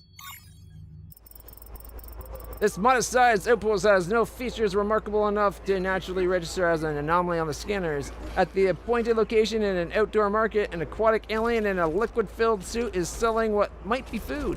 After Ensign Rex uses the code phrase, they are presented with bowls filled with steaming tentacles and gelatinous spheres. Upon returning to the lander, a sealed container with a databank is found at the bottom of one. Despite Ensign Neko's 99% conviction the food is not toxic, no one is interested in sampling it. Item acquired, the devout maintenance log. The dish must be very unpopular if ordering it can work as a secret code. Have the team return to the ship.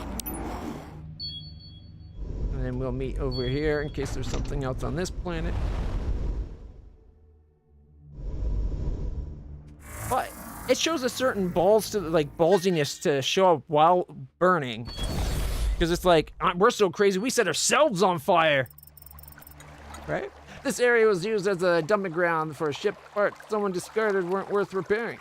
The parts are constructed from a low-quality synthetic polymer, so had very little recycle value. But some parts have embedded copper wiring that was apparently missed. 17 units of copper. That's a lot of copper for just some random embedded bits.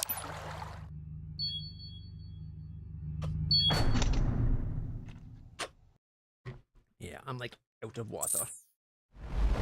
After this system, I need to go fill up my water. I don't know, like setting yourself on fire as like a battle flag, as an intimidation tactic, I kind of dig. All right. Scanning the icicle. Planet Canada 1. Let's go check out Canada 2.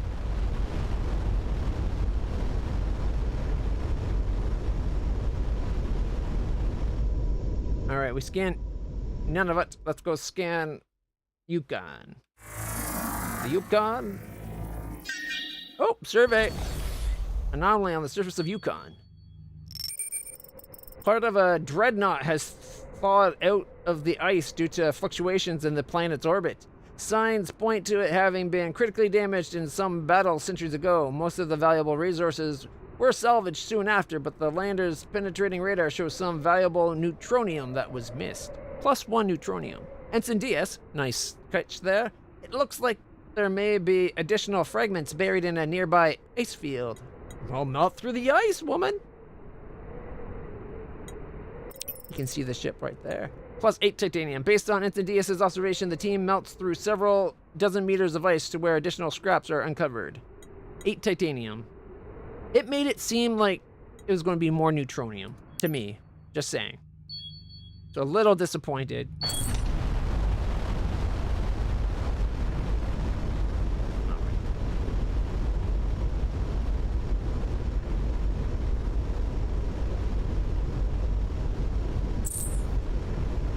Now that we're past the sun, let's go towards the planet.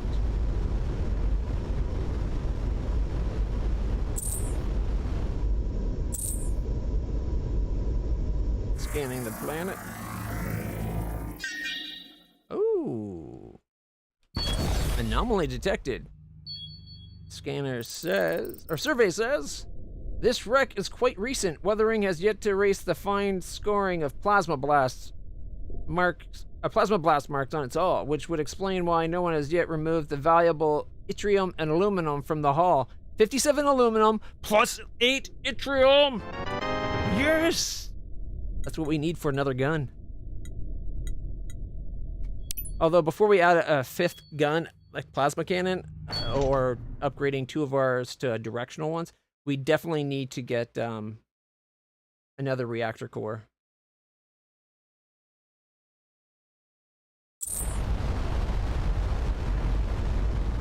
Alright, we have to get back to there, and we have to go meet up with one of the CXTA people. Also, quick save. Because last time we died with the fight that was in this system here, and I want to go through the system and scan everything.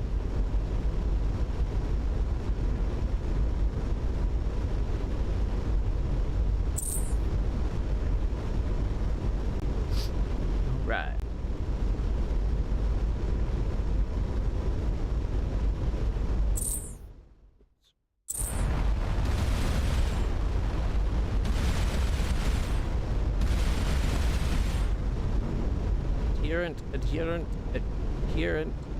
Adherent. And an acolyte.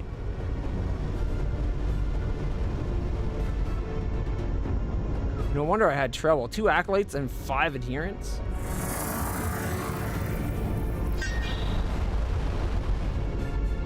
Ooh, anomaly detected. Survey says. All right. This unremarkable blobby protrusion is a sign of an inverted magma protrusion. According to Ensign Critter, it often contains iridium deposits. -5% chance. We have to have a 55 or higher, I think. Go for it. 47. So we've got 3. Not the largest protrusion critter I'd ever seen, but not the smallest either. So I think we had a modest success, but had we gotten a higher number, like, we could have had a lot more resource, potentially.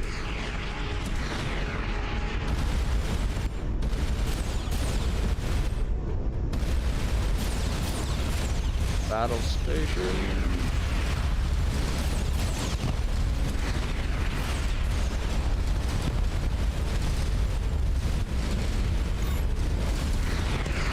Got one of the bigger guys.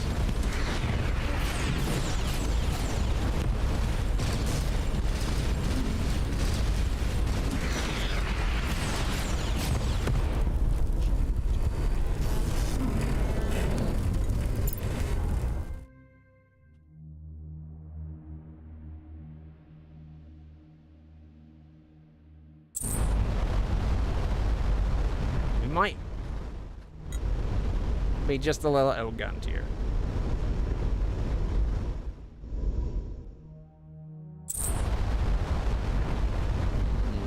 That iridium would be nice to have.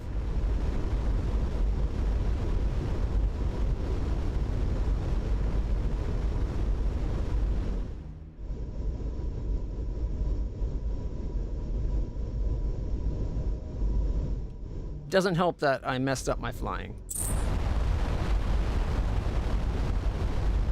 I lost track of which way our ship was facing. So when I went to start moving again, I kind of flew into a missile instead of away from a missile. But hey, you know, it's all good. So they're over, but I can hear it. Scan. Survey team says. Alright. An old freighter sits in a former lava plain. Technologically, the ship is unremarkable, using a slow reaction drive. The one distinct and interesting feature is that it has been retrofitted with an unusual control system that Ensign Neko speculates is an interface allowing a single pilot to control all systems via a contact-free Neuralink. The only way to verify the hypothesis, however, would be to actually enter the apparatus and power up the system, which has obvious risks. Minus 20% chance thanks to Biomed. Plus 20% skill, minus 20% modifier. Or minus 40% difficulty. It's a minus 40 difficulty? So we got it plus 20 to a minus 40, netting us a minus 20. I think Neko's gonna go for it. Come on, Ensign Neko, don't fry your brain. Oh, 80. All right. Got us a Chirolite. The interface felt quite peculiar, as if the ship's systems had been augmented onto my proprioception. I will share my insights into the technology with Ensign Thester. Plus 30 research points and plus 1 Chirolite. That will let us get an extra reactor on our ship. That's what we need. We'll be able to fire our guns without them running out of power. There's an alarming crackling sound and smells of burning magnesium, but Ensign Neko reports success. Okay, Ensign Neko drops in while Ensign Thester connects the lander's external power connector to the ship. There is an alarming crackling sound and smell of burning magnesium, but Neko returns successful. As an added bonus, the ship was hauling some raw Chirolite. Get back to ship. All right. Okay. We did it.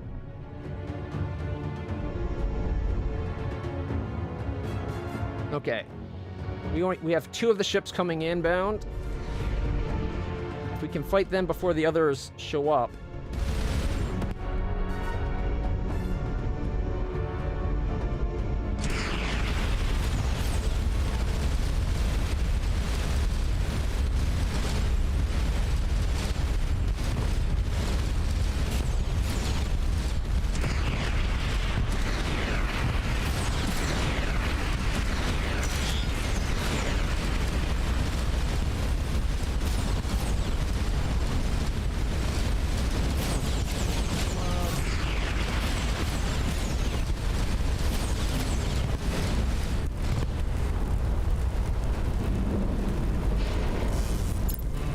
Thought we got away with 2% hull, but I guess that last missile hit instead of got. I thought I shot down the last missile.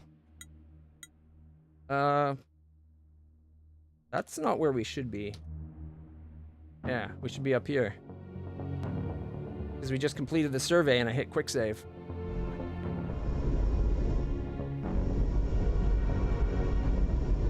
All right.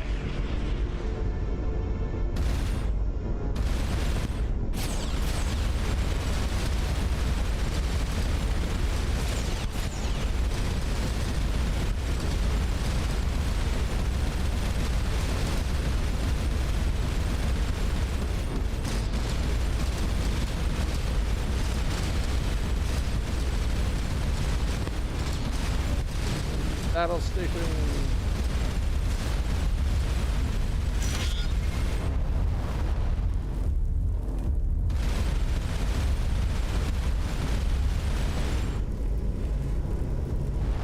Let's go get whatever that loot is.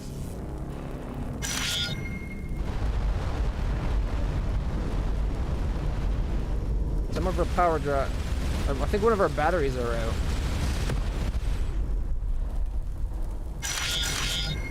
Right.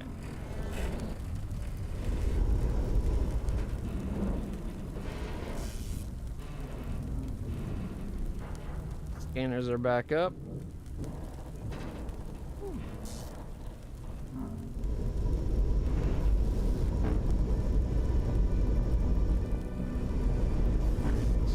3 adherents and acolyte, I think.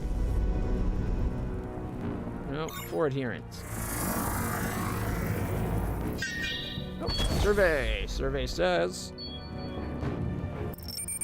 several areas on the planet are pockmarked with large craters. They're too localized to be natural, but lack the radiation signature of nuclear or antimatter weaponry. Ensign Sin's tactical insight. Looks like a mass driver attack.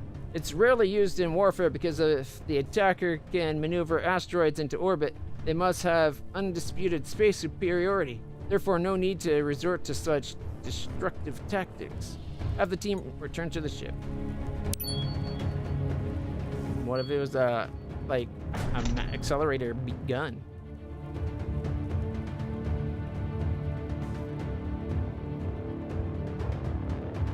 Okay.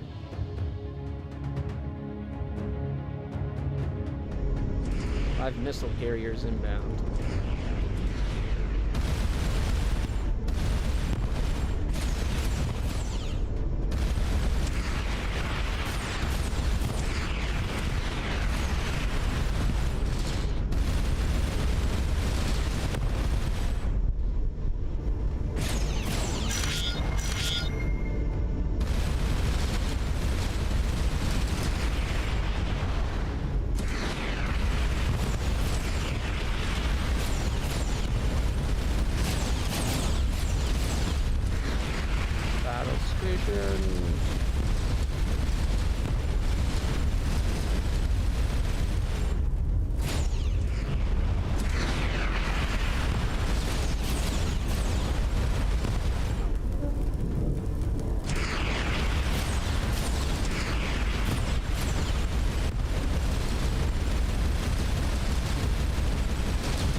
No.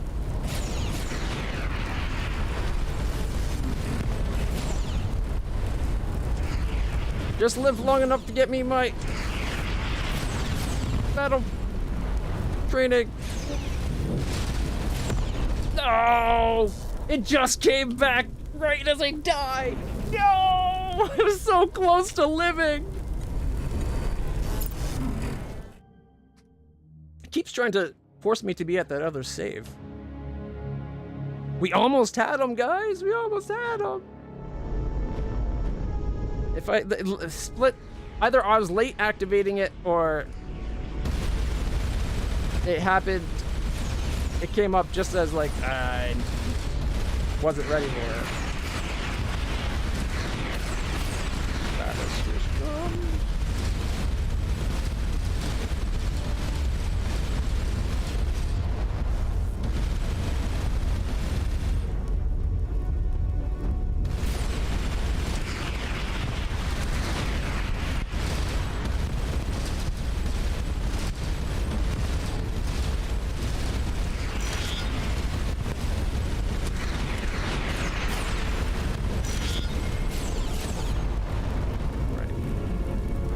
Got one of them. Need to wait until I got my training ready.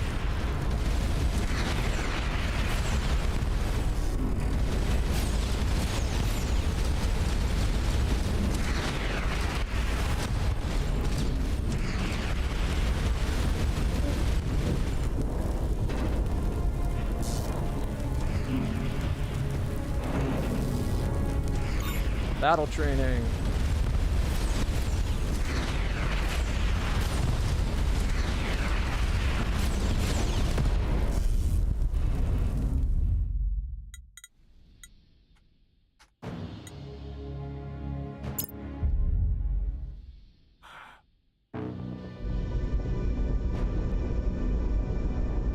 I think I'm going to have to abandon the idea of killing these.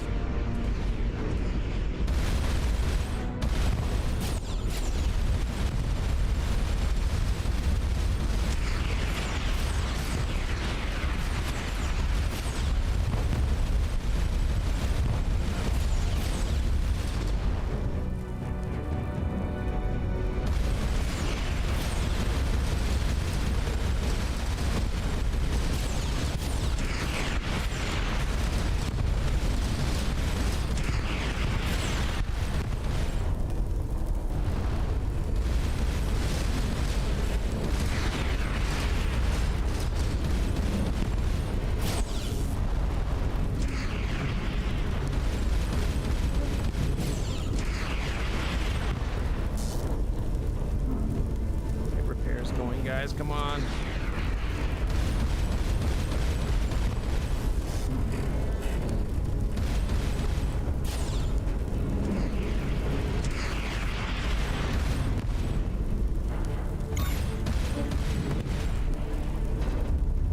Scan the planet as we can.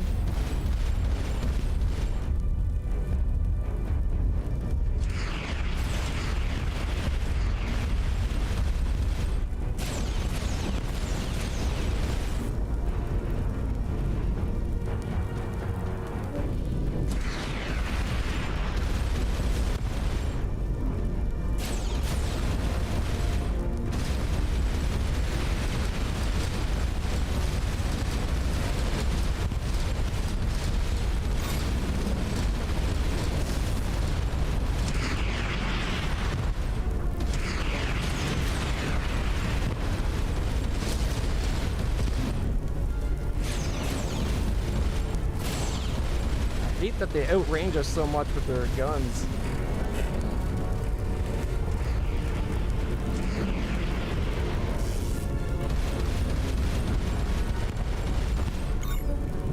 Battle training.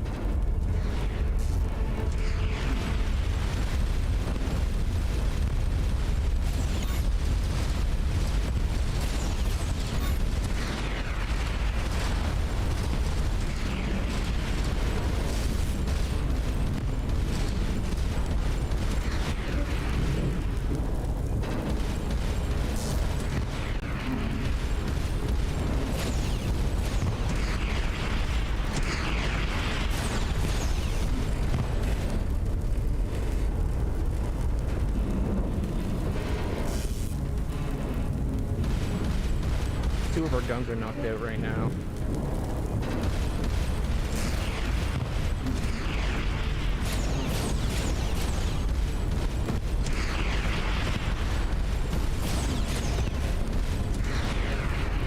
We almost got battle training ready to go again though. Woo! Double shot.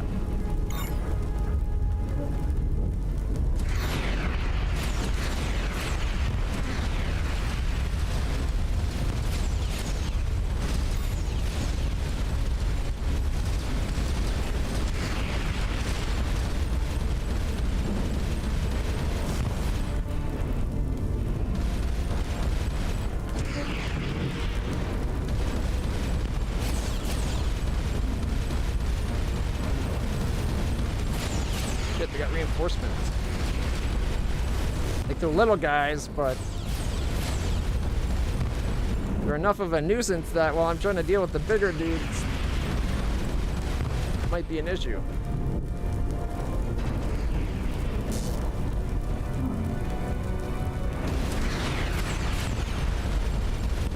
I almost got battle training again.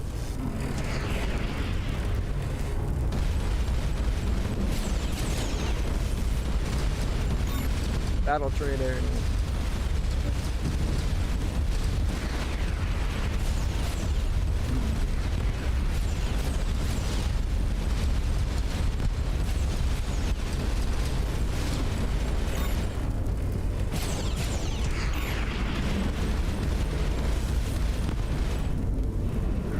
Didn't get one of them. We damaged a bunch, but we didn't take them out.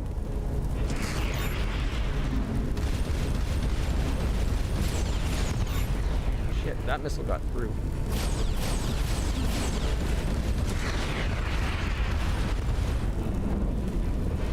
That guy's messed up. That's the one we need to be going for.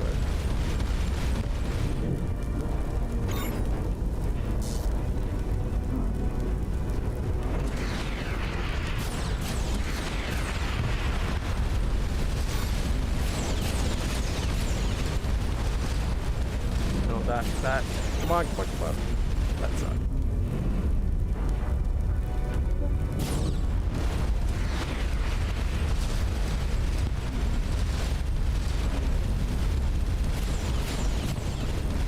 I turned too soon, and it cost us a lot of damage.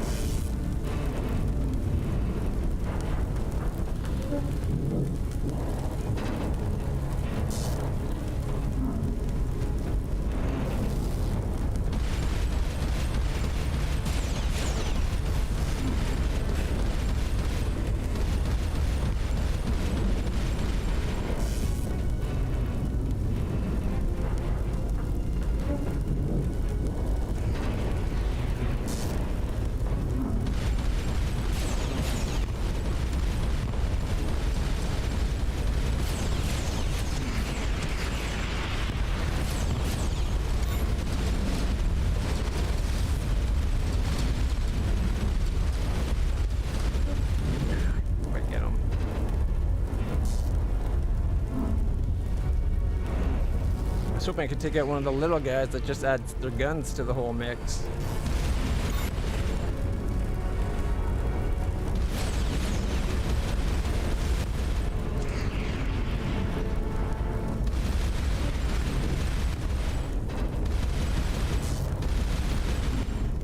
It does seem like we got more guns up and firing.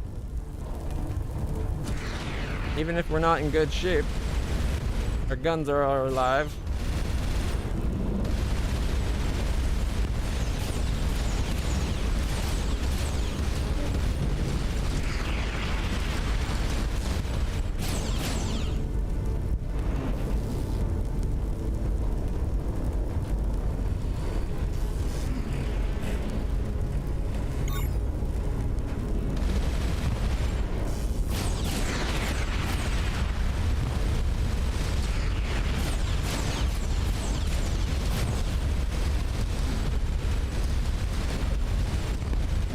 Got one of the little guys.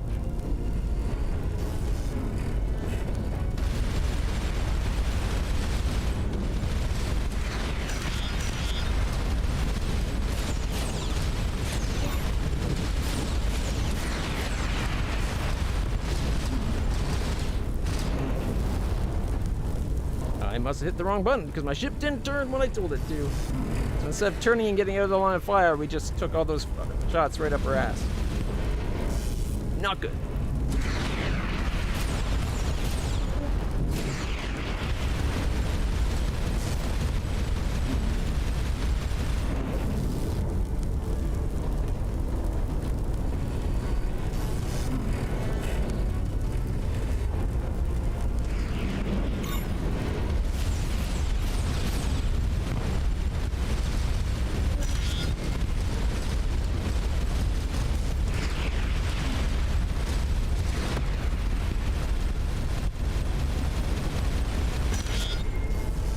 One of them down.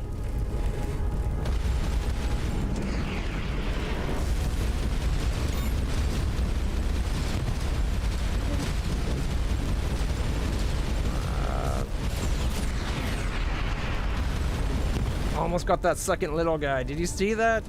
So close.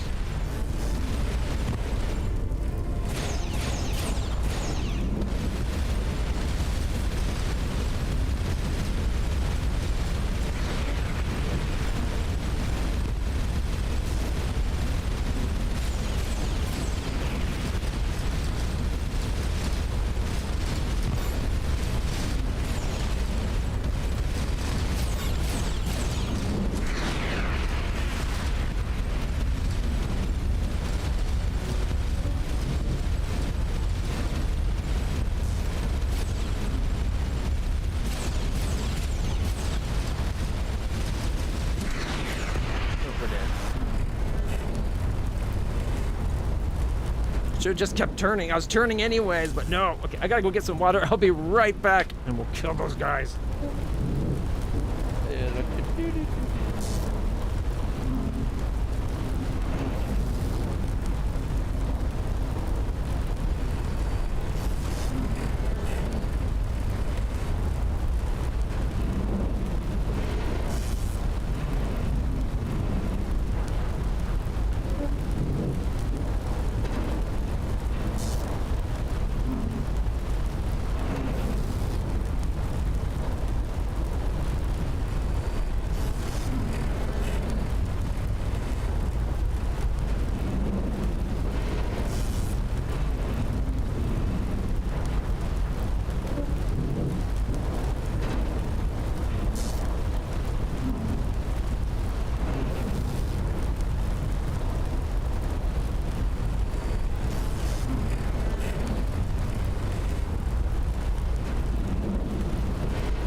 Where were we? Blowing up for the umpteenth time?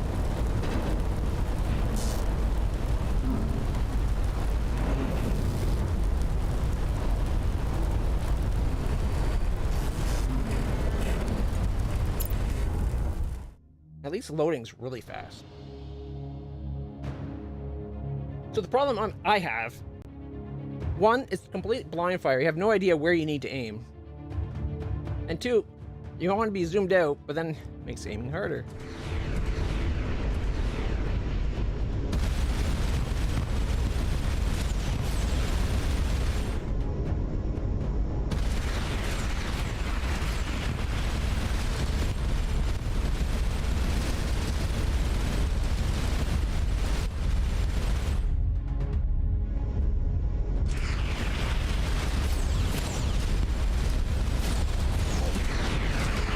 Stuck on him. No.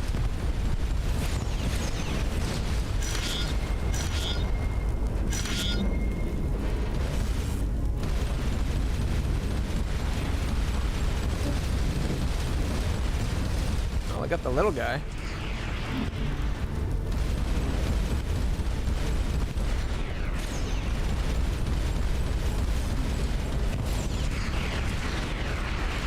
Oh, I made him eat that missile. Did you see that?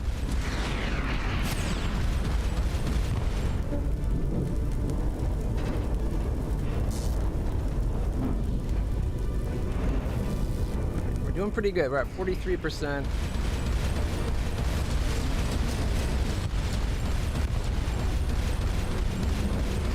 Skill's about to reactivate. Almost, but not quite got that guy.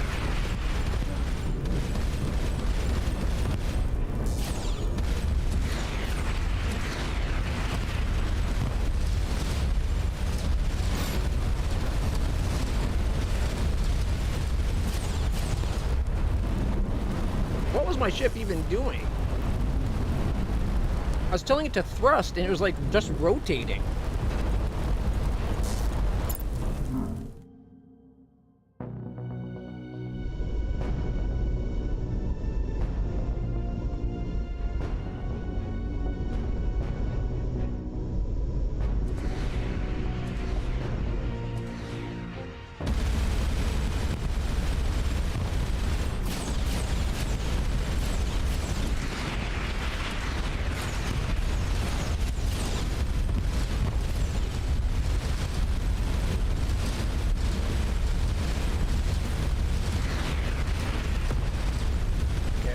One of the missile guys.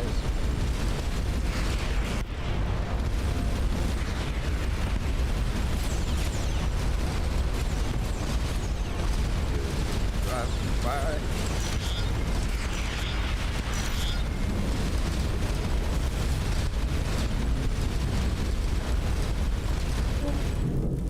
Whew, we're at 9%. Yikes.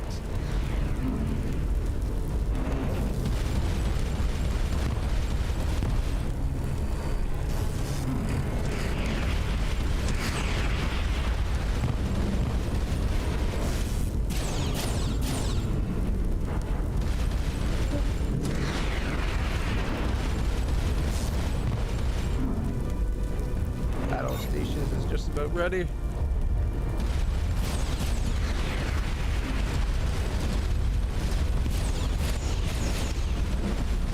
Ah, they have the reinforcements.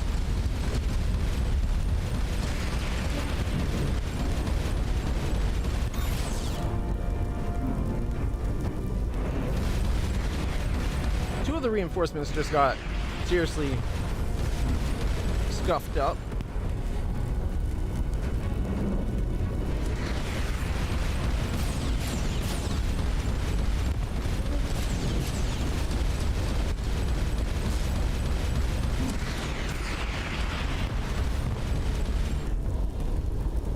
Gotta keep ahead of the leading edge.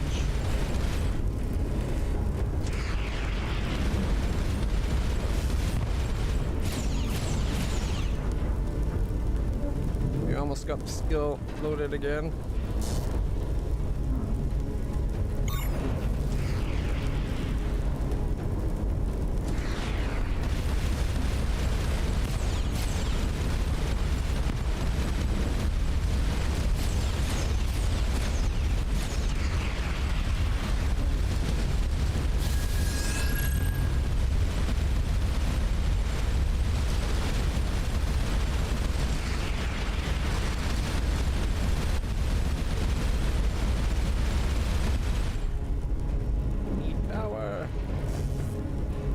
seriously got one of the missile guys scuffed at.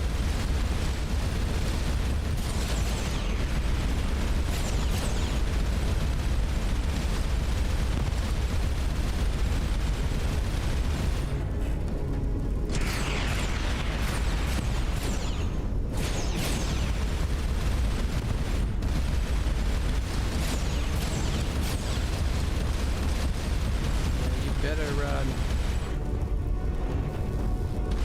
We've almost got the skill back.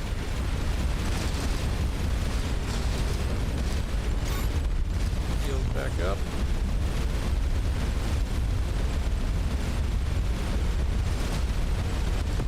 Alright, got the smallest of the guys taken care of.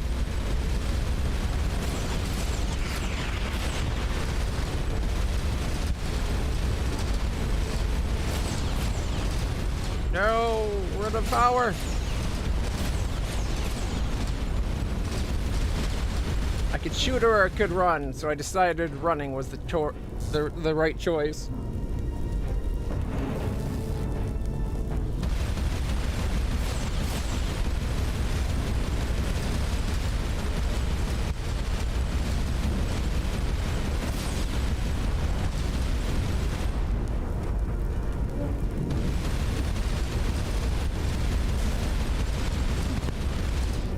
Got another one of the small guys.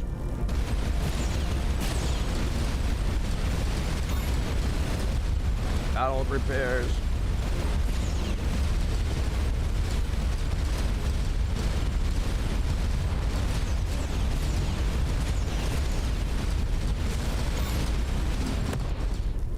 Got one of the missile launchers.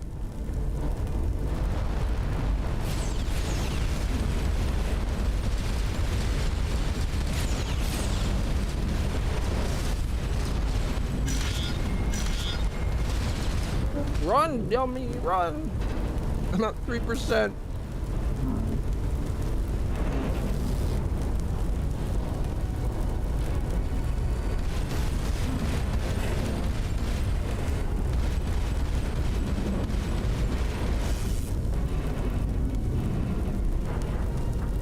As soon as my skill's active again.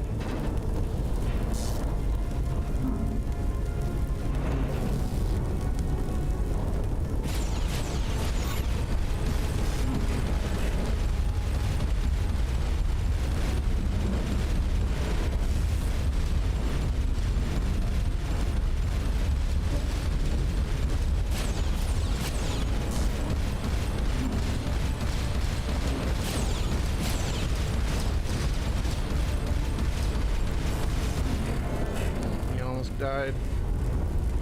Yeah, I gotta get going. I don't want to die.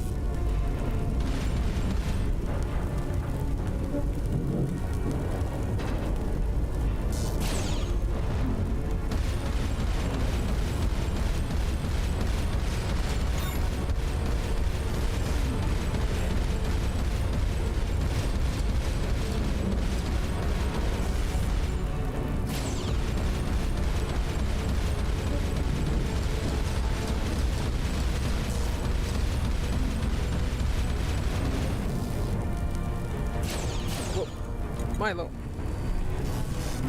You're too late. I already ate them. Sorry, Bubba's.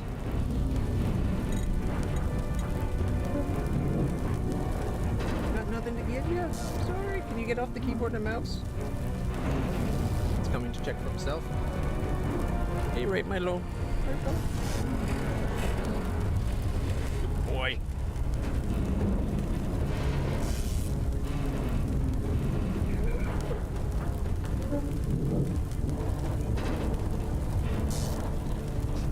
Lie down, Bubba's. Lie down.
Reinforcements. Not cool.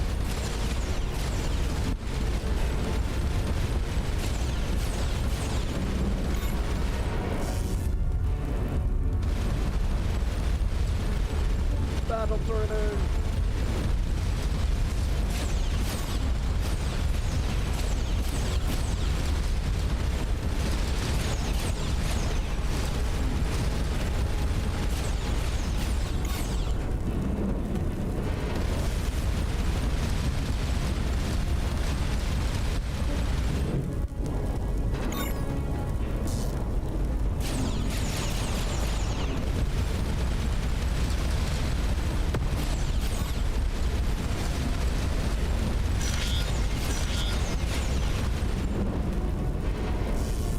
Got half the reinforcements.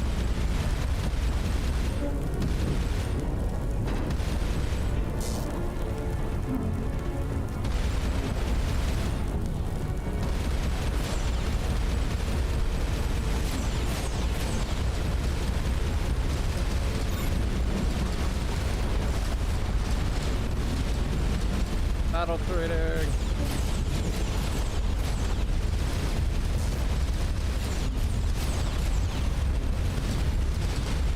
He's not dead.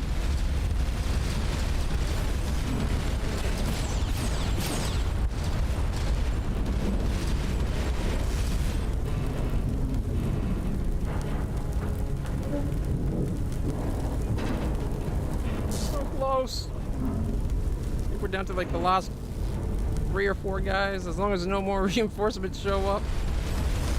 And they're banged up as much as I am.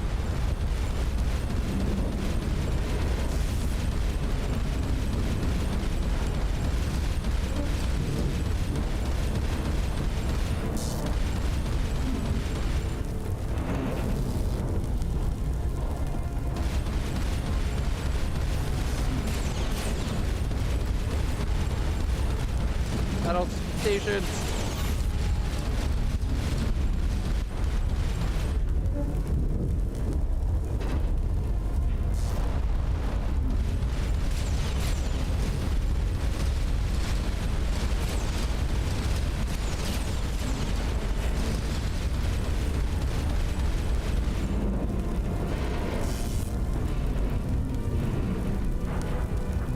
I went for a risky maneuver because I thought I could get one of those too, and he lived. That's not good.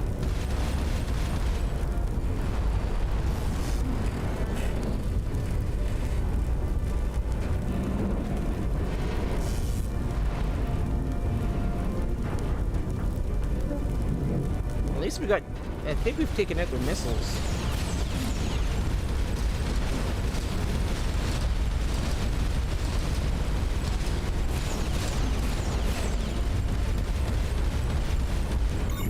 Battle trader. No, I should just kept going.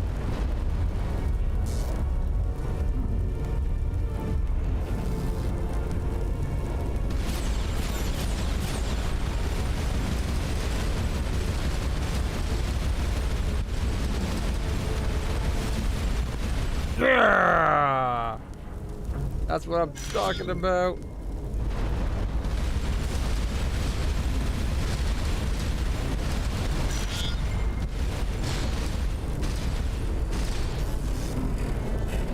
There's only 3 guys remaining. Faithful. And I'm here, and I'm not sure.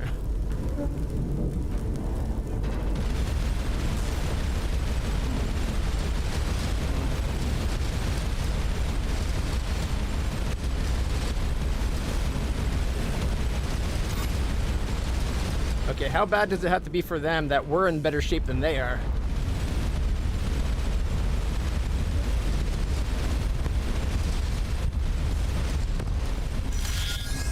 Yeah, baby.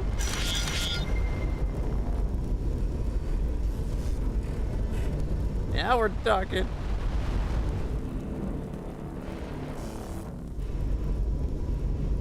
One faithful, although I think the faithful's in really good shape. But it's only one of it. Unless the Faithful is a smaller ship than I'm thinking. Which could explain why it's running right now.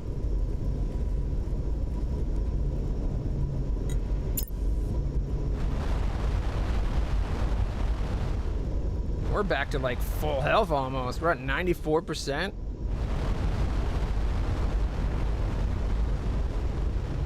Oh, we're catching up.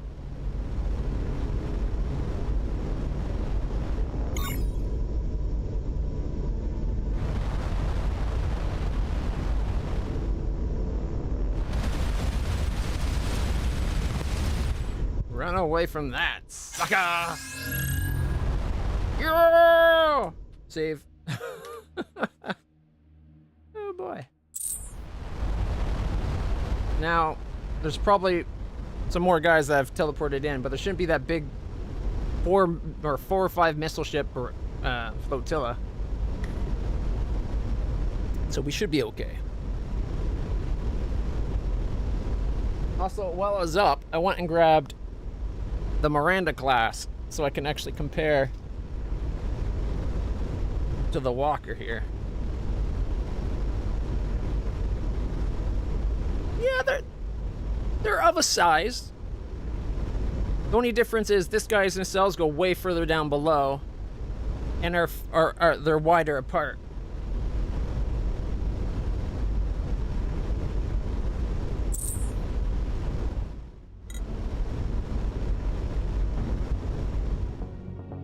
I don't detect anything new. Oh, wait, no. What's that? The Faithful again? Faithful as in full of holes? Maybe? Just maybe? If it's not, it's about to be.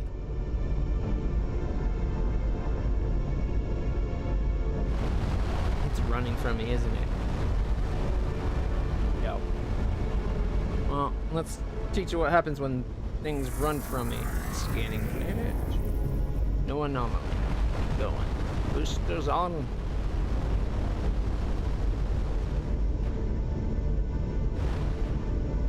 Scan this planet. No anomaly. Keep going.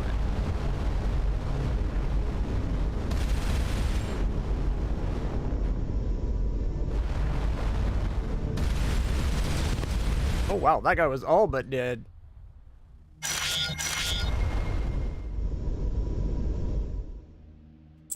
No wonder he ran. Knocked something over. Yeah, so the engine sections, like this piece of the engine, admittedly it's like 90%, right? Like the Miranda completely fits within its silhouette. So you can see how like this could be like the first stage of what could have been a Miranda type. Like this is like an upgrade to the NX class with the catamaran design. And then from this to go to this, they kept the size, but then they made it more compact and added a weapons platform. So I think my sizing was a good choice. Okay, we got an adherent. All right, let's scan the planet. No anomalies detected. Well, let's go kill this adherent. The adherent has to go. It's going to have oh shit. Acolyte. Okay. As long as it's just acolytes, it should be fine.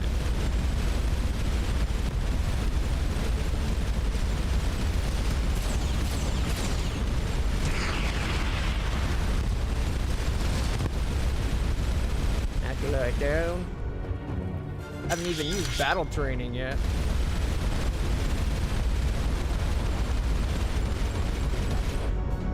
Battle training for the power.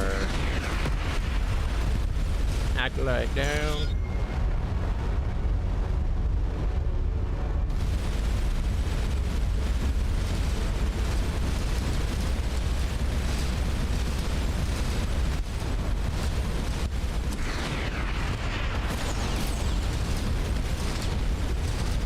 No, they knocked out the power.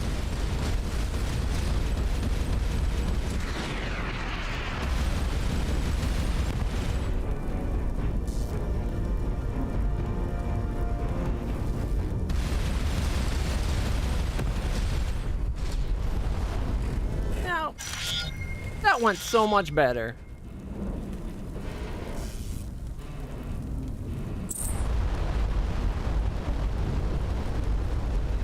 Let's get out of here.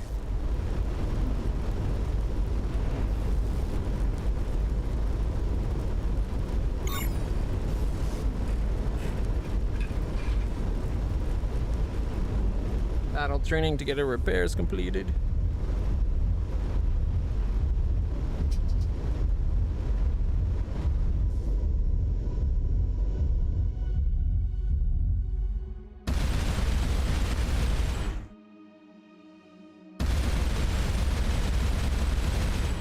Sorry. I'm telling you, it's intentional. We're setting our skin on fire to scare the bad guy.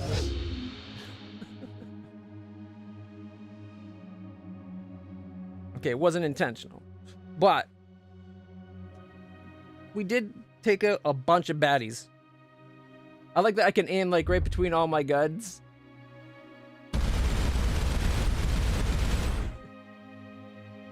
All right.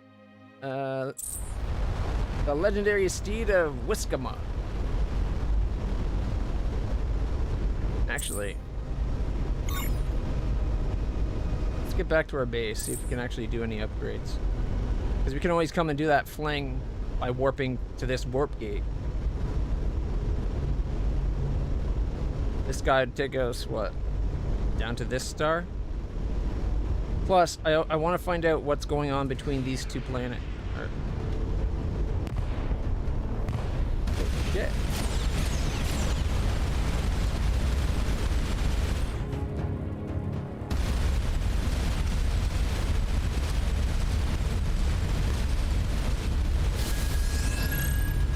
Oh, I got help. Whiskamug. What the hell is that? He's got shields? He's got ion beam? He's got Asgard beams of death? I got better tractor beams.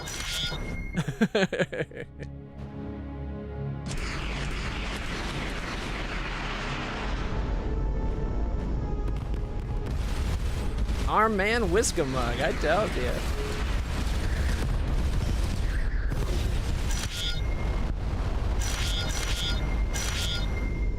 Yoink! Thank you, Whiskamug. You're my new favorite.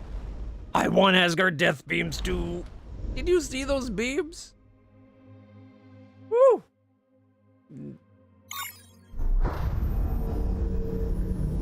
Those Asgard beams are just like, I win.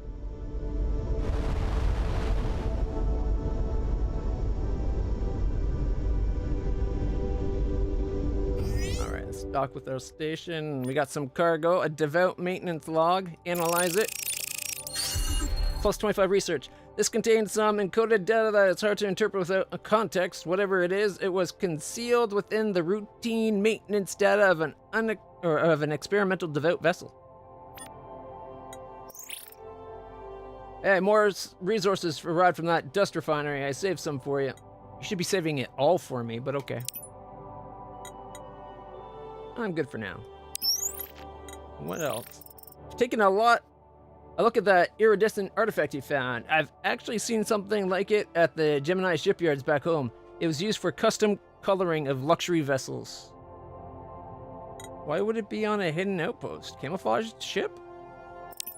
Doesn't seem particularly useful as camouflage in space, since it just changes color and does nothing for the heat signature. It's possible someone was working on a cloaking device and this is as far as the research took them. Or maybe they're just fashion forward. Can we use it? I sent the details over to the labs. If you research chromoplating, you'll be able to customize your ship's color scheme at least. That works for me. Commodore, the Rogue Kitty has performed admirably in exceptional circumstances. Your crew has been awarded promotions in the field. It is time their Commodore or Commander received the same. I award you the rank of Commander, First Class. Woohoo! Commander Clutch! With your new rank, I have a bit more leeway as to what I'm permitted to divulge to you regarding our mission. I'm thinking that's bullshit. Considering he's stuck with us anyway, and he's going to be using us, he should just tell us everything. And then as we do good enough to justify rewards, just say that, say this is what I told them at this point here. For the most part, it is as you've been briefed. We've been tasked with investigating this universe before expanding research access. There are a number of classified additional details, however, only some of which I've had full access to. He should have full access to everything, considering he's the Commodore in charge of the mission. The research division that uncovered the wormhole and figured out how to expand it had some cause for fear that there was something dangerous here. So they developed a xenium device capable of creating a critical instability event at the Planck scale. If introduced to the wormhole during its collapse, it could permanently sever the connection. The idea is that if something in this universe poses an existential threat to our own, the CIE device would be used. Obviously, anyone on this side would be trapped here. Since this would permanently strand us here, my superiors declared that general knowledge of this information might create counterproductive motivations, as they put it. I disagreed, but was overruled. Okay, first off, we're military. We go where we're told, but they could have made it more of a volunteer mission, understanding that there's a chance that if things got bad, to save our universe, we'd strand ourselves. There'd be people willing to do it. Look at the Stargate team. They are willing to go to be stranded on the Pegasus and right from get-go. Not just in case things got bad, but right from go. So it would have worked. As said, I'm allowed to disclose this information on a need-to-know basis to Commander First Class and up, so I'm afraid you'll need to keep your crew in the dark. Yeah, don't worry, they're all idiots. Alright, let's see what we can research. We don't have a lot of points. We're 20 points shy of better reactors, which is what I was hoping to get. Well, we can at least do reactor 2s. Or not reactor 2s, we can add the second reactor, is what I was trying to say. So, take a battery off, and put a reactor on.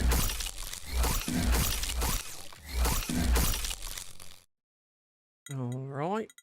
Now we're generating... Energy production is at 8 gigajoules a second. Not enough to overgo how our peak draw is 9.4. But it's a lot better. We'll be able to maintain more speed and firing than we would otherwise. 21. Alright, what else can we do?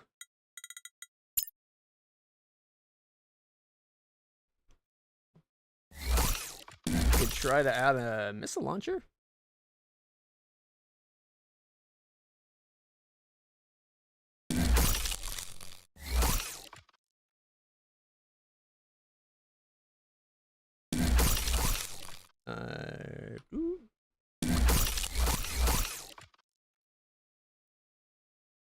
All right, we're at 23.5.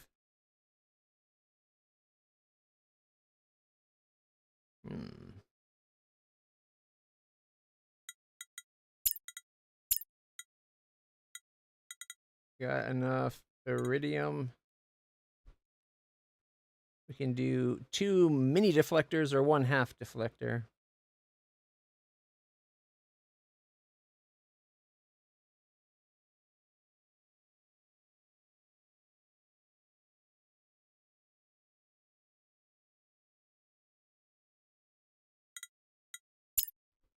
Maybe we can fit some more bulkheads in.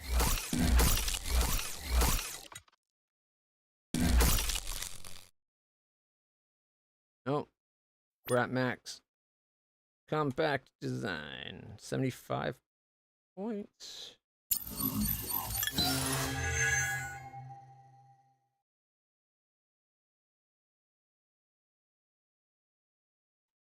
Chromoplating's 50 points. Thanks. We could get the coloring, or we could get decreases performance penalty of damaged modules. Assuming there's nothing else. Could be good to upgrade our cannons to rotate faster. Nah, let's go the hardening. Alright. And now we can come back to bulkheads.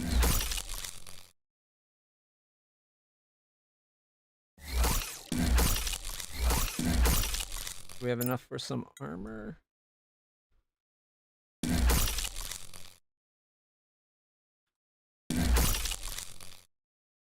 Like, ideally, I would have wanted to do the half deflectors. But this will have to do.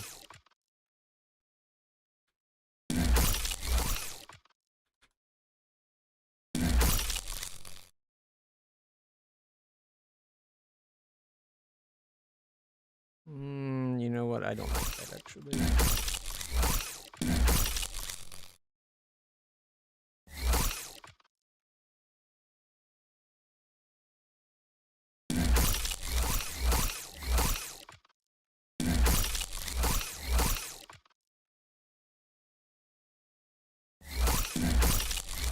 Spread out the heat.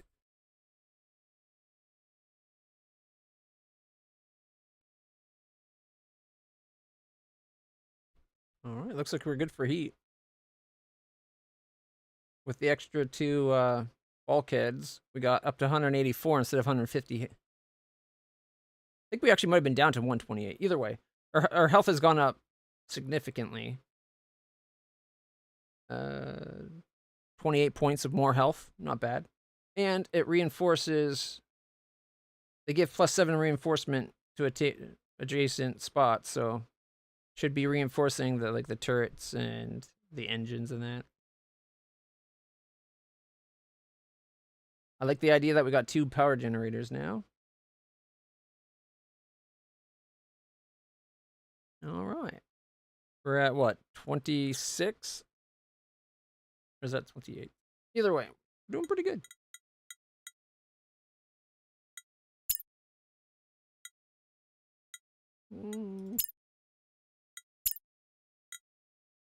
We have enough for another battery. We could go like that.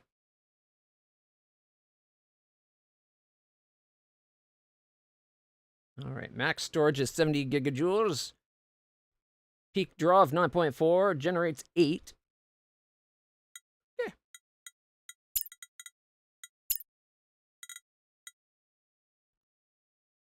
Oh, right, I was going to see about the fixed guns, wasn't I?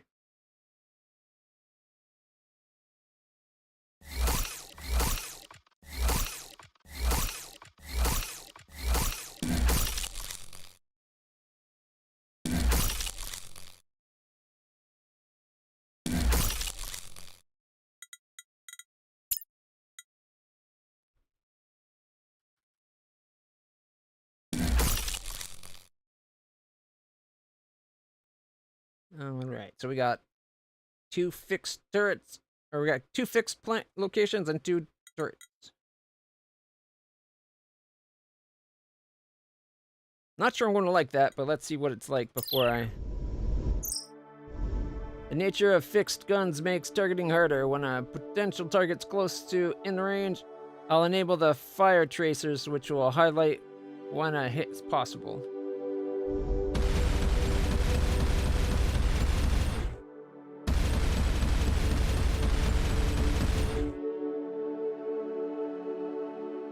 The nature, okay. If you have the ability to highlight when hits are possible, shouldn't you have been doing that all along?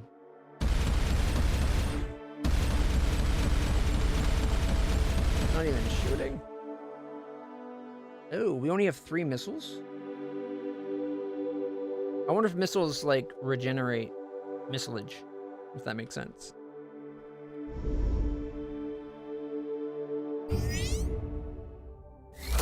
You know what? Let's hold off for now. It is better damage, potentially, but it also opens us up to more potential hits ourselves.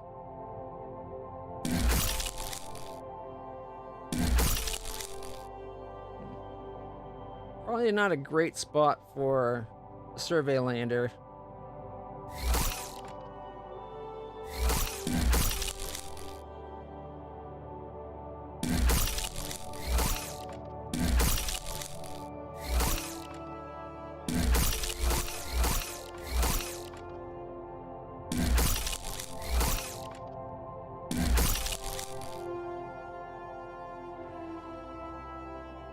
Just some coverage to the guns. Alright. I wish I could do more, but we need, what is it, iridium for more armor?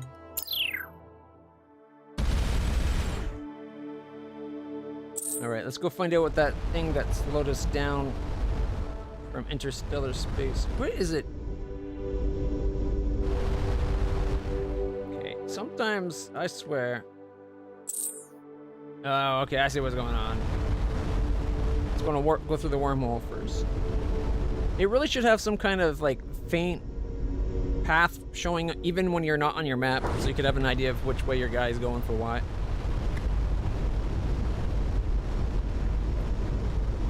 Because to tell your guy to autopilot down to your left and have him fly north and right, like, it's like opposite. I can't wait to find out what this is. Some giant celestial body level of mass that interrupted our void traveling speed.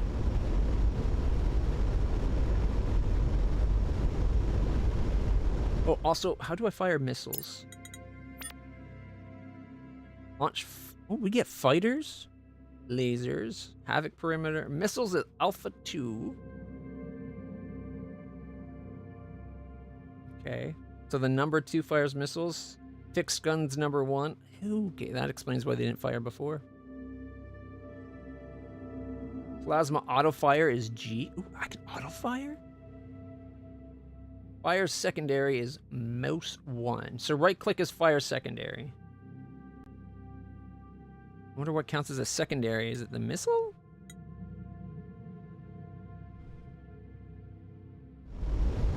Oh, guys, check this thing out.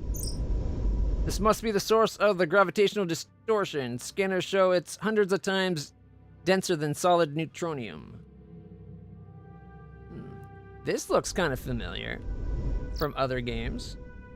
Polyhedral artifact. So guys, we now know one thing. The gods of this universe play D&D. Let's scan the D8. The massive artifact, several hundred kilometers along its long axis, is composed of an unknown material. Ensign Esther determines that this is a door, but a component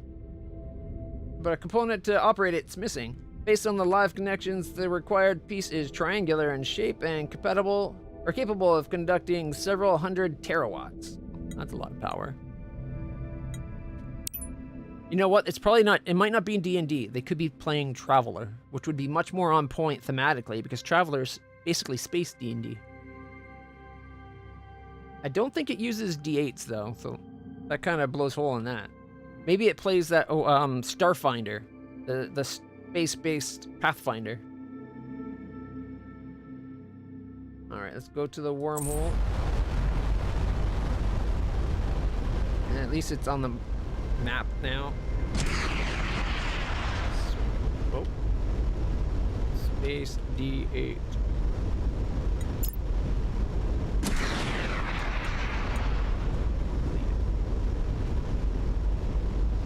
All right, right click does fire missiles. And they do regenerate. How long do they take to regenerate? That's not too bad. It's not super fast, but it's not bad. All right.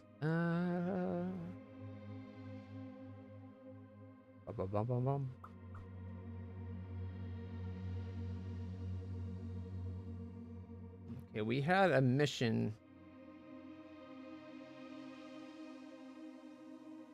Found derelict. Might be worth dragging back.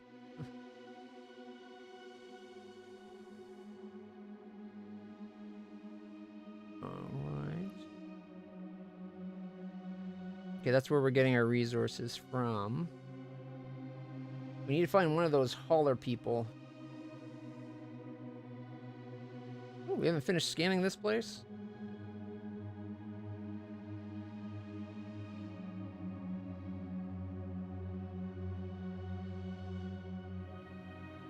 Oh, there's that place we needed more skill for.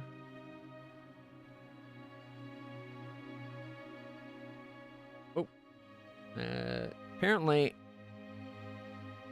one second. I'm changing the size of the window for chat. Okay, changed it back to its normal size. Oopsies.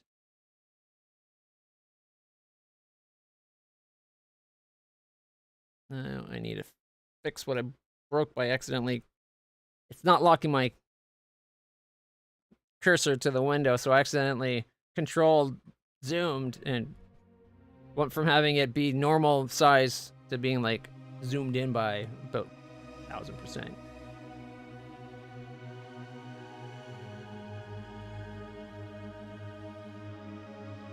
Okay, so if we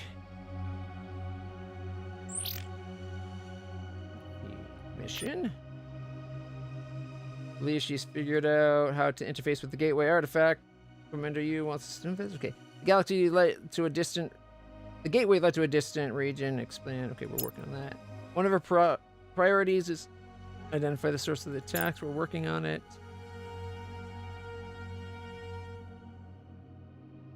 Okay, we got the thing. Where do we need to take it for him?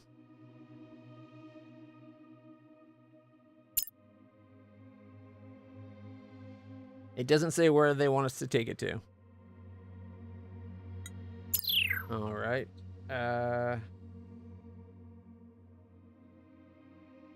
You know what? This planet needs to be scanned. We'll go here.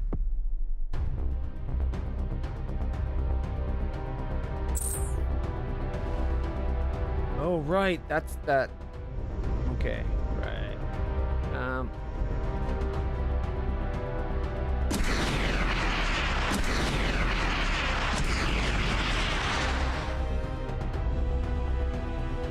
My missiles can't go far enough? Seriously?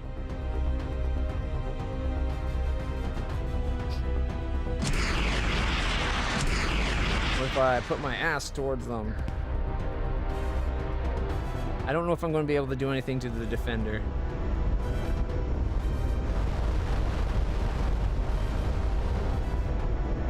Especially with the laser beam it has.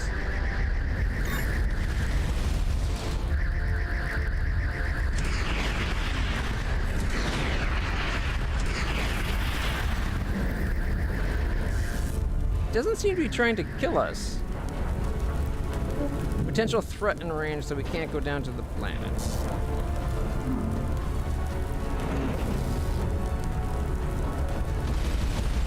And it's beyond our normal gun range. Something tells me if we start actually hurting it, it might do more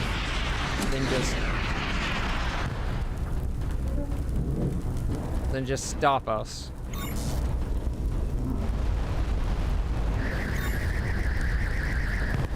Oh, it does kill us. Wow, shit. It had never killed us before, so I didn't realize. Oh, this is...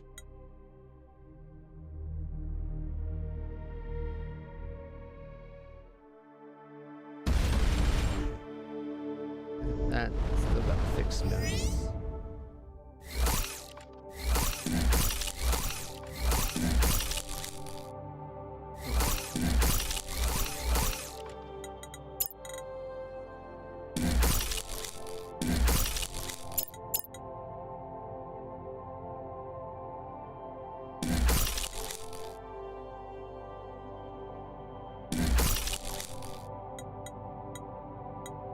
That's everything we were at before.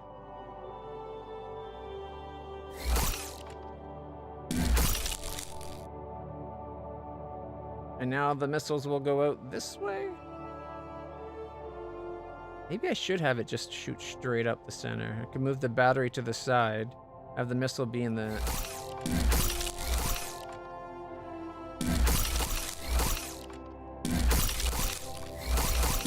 Kind of like that. Now the missile will go straight out our nose.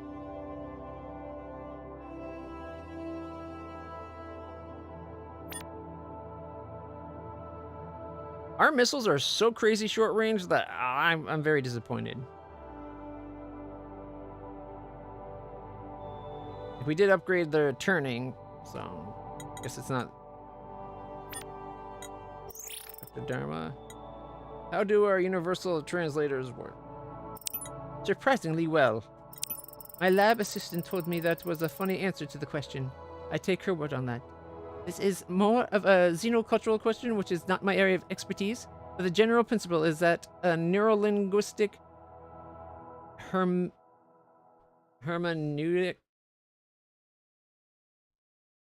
whatever that hermeneutic decoder remaps symbolic meaning from holistic context. Often it must make arbitrary reassignments, particularly with proper nouns. It deforms symbols to a cultural proxy with the goal of suggestiveness combined with uniqueness. The Rogue Kitty system seemed to have a preference for Earth mythology. If you have nothing more urgent, I need to return to work. About the CIE? I've been informed about the CIE. What do you have to say to that? I was attached to the team at Groombridge that developed the device, so naturally I am aware. The prospect of being permanently stranded in this universe is not too distressing to me personally. There is more to learn in a lifetime here than back home. I suspect most of the crew here do not share my indifference, but since I am prohibited from informing them, I cannot conduct a proper survey. But I do have concerns about the plan. Since we don't really understand why this universe remains tethered to our own, I am less than certain we know how to untether it. Alright, that's all for now. Okay, well, I think that's everything for now. Back to the whole researching things. Alright,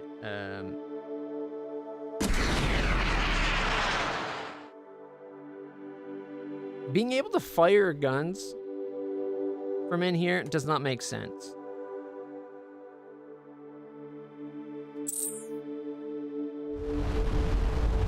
I don't know why it lets me fire my missiles from inside there.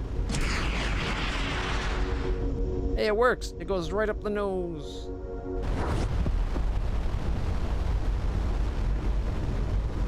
Alright, we gotta go to the godly dice.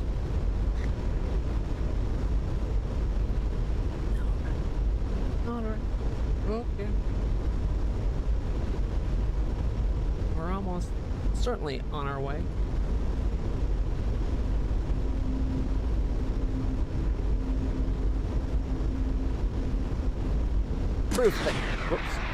Proof that God plays with dice.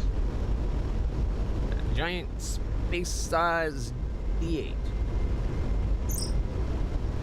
Must be the source of the gravitational distortion. Scanners show it's hundreds of times denser than solid neutronium.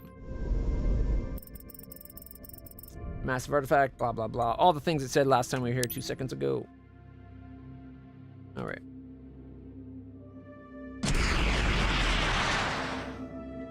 God's D8.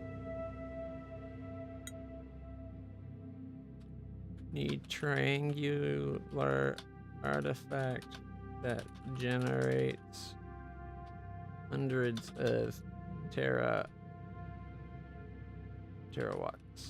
Whoops. Or terajoules, whatever it was. Oh.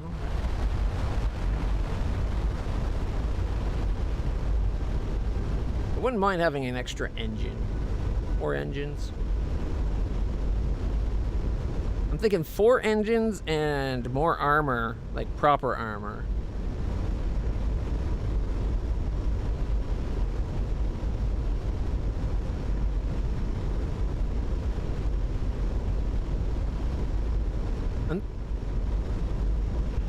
Do we warp over and check this out? Or do we warp over here and check these 3 out?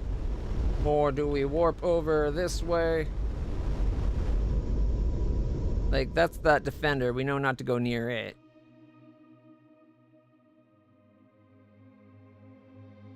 There's a flinger as well as a planet here. Oh, that reminds me. This is the spot where we redirected the flinger. This flinger no longer sends it back. It goes off in its own direction. Not only do we have more surveys to do here, but this guy. You know what? Let's come through here. We can survey those 2 planets.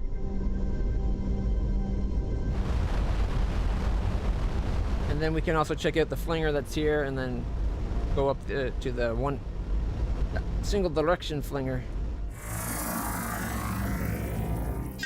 Ooh, survey!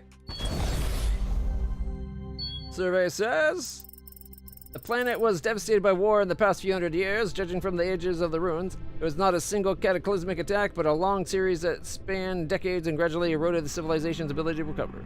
It looks like the ruins have been thoroughly picked over by scavengers, but there's still something worthwhile. There may still be worthwhile. All right.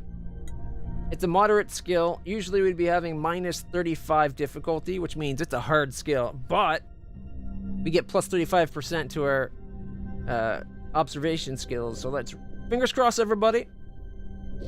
Come on, high numbers. 64. That's a good number. 13 titanium. Not bad. Not what I was hoping for, but not bad. One of the smaller structures has some titanium reinforcements buried under rubble that looters missed. Woohoo! All right, let's go check out this water world. Look how pretty it is. Scanning. Oop. Anomaly detected. Survey says this world is technically fairly advanced. There are clear signs of space travel and other developments roughly on par with Starcom tech, but the quality of life and infrastructure is surprisingly poor. The main spaceport where the lander sets down has only a few small shuttles. A government representative greets the team. On behalf of our people, we greet you humbly. We would offer a tribute, but are forbidden by the Locoan. Instead, I am willing to offer myself to be eaten by you as a demonstration of our supplication. Have Ensign Rex accept the offer. Try to get an explanation. The representative is visibly relieved.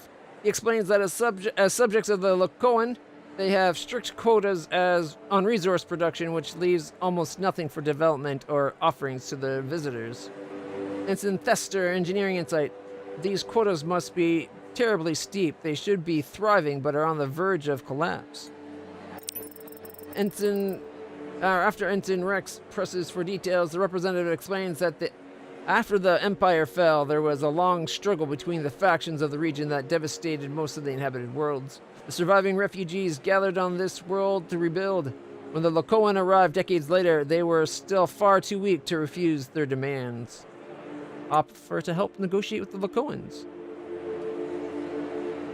The representatives seem nervous. If they are amenable to lower quotas, that would help us immensely. But whatever you do, please do not anger the Locoan on our behalf. They can be quite unforgiving. Okay, I hear ya. Time to go destroy the Locoans and topple an empire. Now, oh wait. The hauler. Let's go deliver the smuggled goods.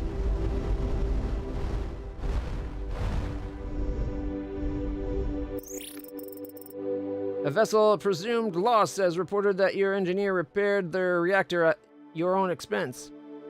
We press you to accept this gold. Perhaps news of this outcome will encourage others to do the same, instead of more customary looting. Oh, we got 9 gold. Is there anything else you need? We have retrieved the Devout databank. Excellent! Your assistance and discretion are commendable. We will now note this in our report to the rest of the CXTA. Omitting the particulars, of course. Trade? Oh, right, these guys can't do trade unless it's preordained stuff or whatever. Keep forgetting that.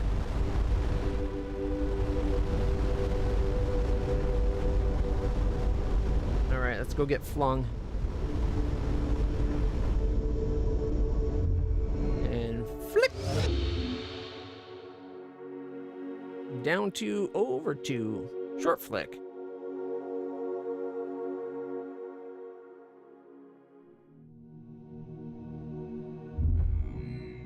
Primordial planet. We haven't seen one of those yet. Alright, we'll go deal with the rocky unscanned planet here and then get everything else on the way back.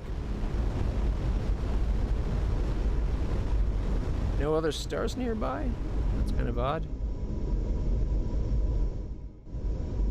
Oops. Scanning planet. Survey says there is in fact a survey needed. Nice. This planet was devastated by war in the past few hundred years. Sounds familiar. Judging from the ages of the ruins, it was not a single cataclysmic event, but an ongoing struggle. Moderate observations. 79! Woohoo! One of the smaller structures had more reinforcements we can strip away.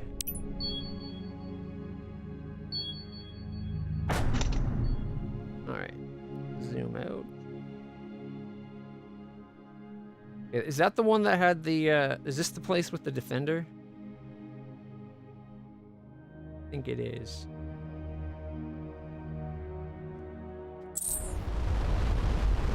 Alright, we'll go get the giant desert world. Smaller gas giant. Little moon type object. Gargantuan desert world. No anomalies detected. Go to the lunar planet. Can't wait to see the primordial. It's gotta be covered in lava, right?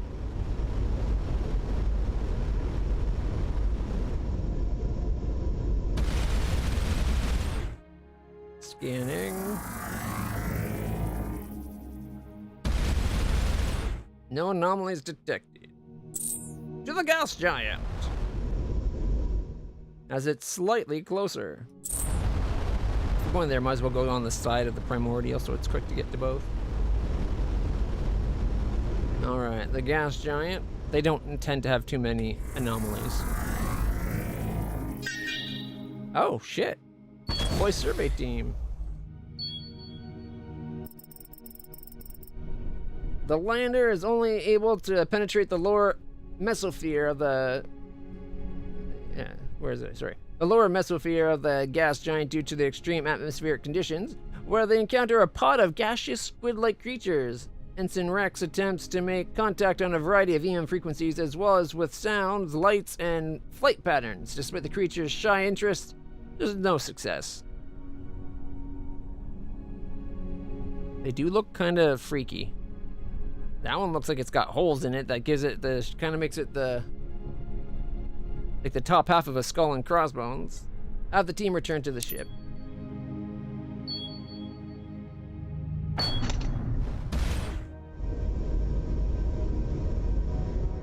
Maybe once we get more skill at doing his job, Ensign Rex can do it.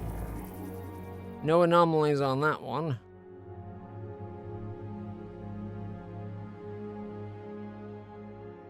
Alright, well.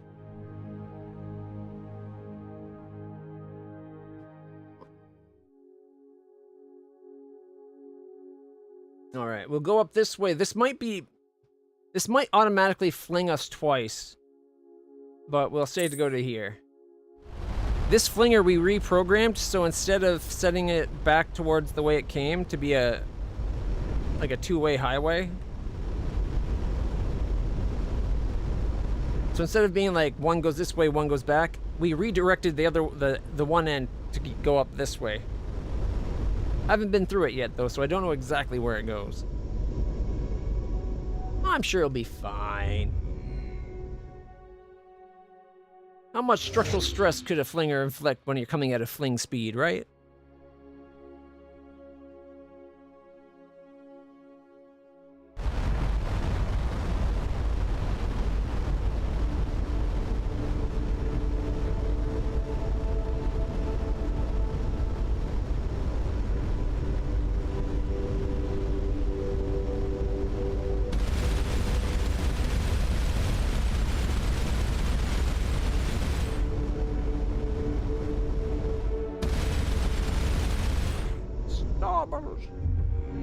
Alright. Alright, the double fling maneuver. Brace yourselves! Oh, we didn't get flung automatically. Sweet.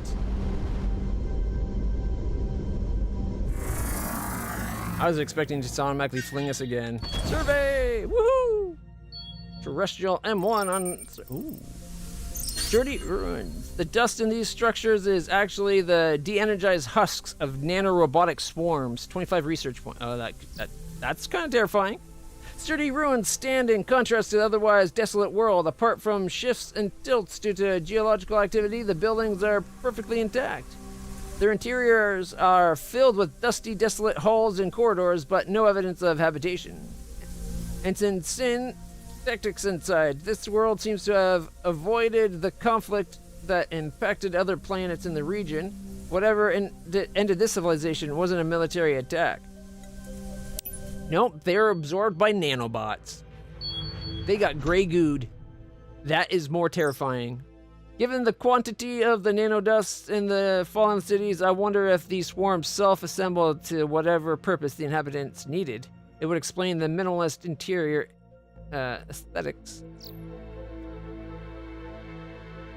Or, and I'm just spitballing here, that nanodust is all that remains of the civilization and all their stuff except the building.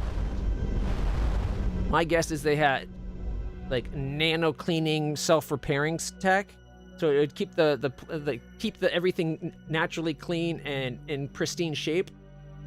But after some time, maybe a bit shifted due to cosmic rays, and rather than repair and clean, it kept repairing it and cleaning the buildings, but it ate all the people. Unsurveyed. Deploying survey. Alright, planet was devastated by war.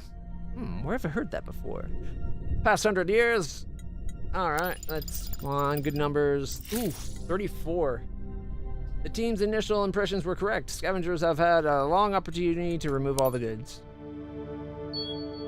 We are only like 15 points, 15, 16 points shy of getting something. 7 more surveys and we'll level up. Collector.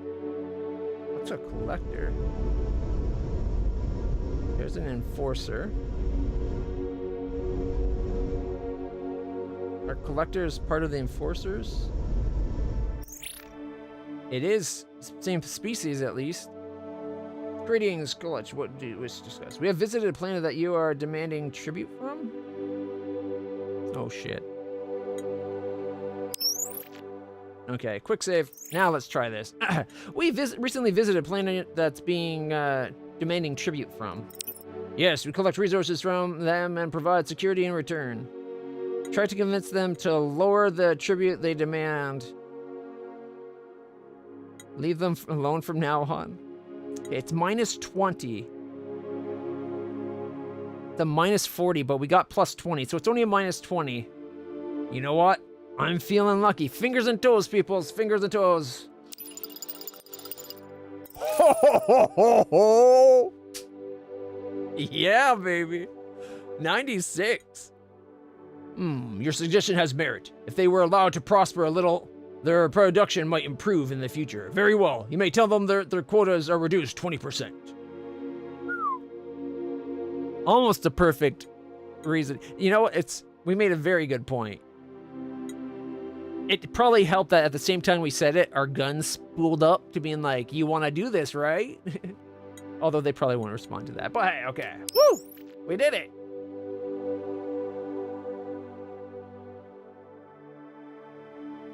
Oh, shit. We do have the small issue that the flinger doesn't fling that way anymore. Well, let's find out where the flinger flings now. We can always use the warp gate. I don't think other people have access to the warp gate. But maybe they have their own way of doing it. They still pop into just space, like just wherever sometimes.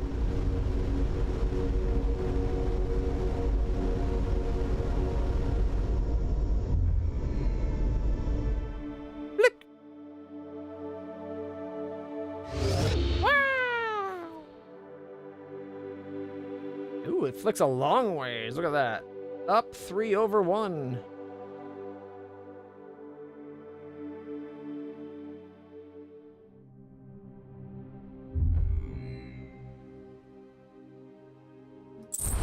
lunar and terrestrial, M3 and L2. Scanning the moon. Ooh, survey! Let's go detect the anomaly. This ordinary-looking moon has extraordinary amounts of titanium collected from centuries of meteor deposits. In a more traveled location, it surely would have been cleared by now. I'll take the 11 titanium. I guess because this system had the flinger turned off until we turned it on. Terrestrial planet. Any anomalies? Anomaly detected. Launch survey team. An enormous cruiser has been sitting on the surface of this temperate world for some time, judging by the tree and plant growing on its hull. Surprisingly, it is not a derelict. The energy signature is normal, and a number of its systems are powered. When the team approach, a group of scaly bipeds comes towards their position. Ooh! Could we kill him and take it? Maybe we shouldn't kill him. Maybe we should. After a lengthy dialogue, Ensign Rex explains that the vessel was one of many groups of refugees to flee the post-Empire conflicts. They were lucky in having the engineering skills to redirect a nearby flinger temporarily and reach this remote system. Uh-oh. They are now concerned that with the flinger directed here, it is only a matter of time before the Locoan, Devout, or others seize their vessel. We would offer you the gold from our defunct engines and let you examine our ship's systems if you would promise to redirect the flinger back away from our refuge. Okay. We are most grateful. Once you have changed the flinger's coordinates, it will be most inconvenient to return here, so we will make good on our end of the bargain now and trust you to uphold yours. Please do not delay. It is only a matter of time before someone discovers us. 7 gold. The vessel is an impressive one, despite being several hundred years old. Its technology under the refugees' care will likely keep it working for centuries more. Plus 65 research.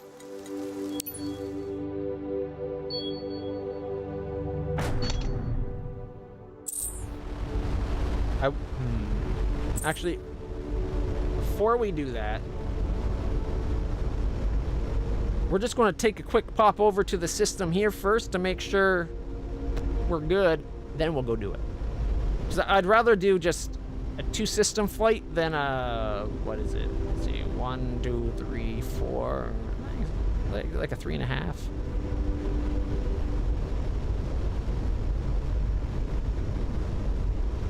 But we'll definitely turn off that flinger. After all, we're the ones that redirected it. So I guess other species here aren't quite as scientific as the Starcom.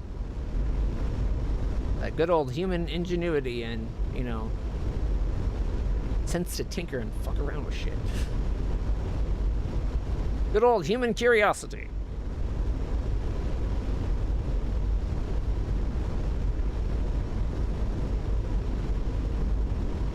Alright, there is a single oceanic O1. Oh, here we go. More coming into sensor range as we speak. We'll go to the ice planet. Should we tell them about this place?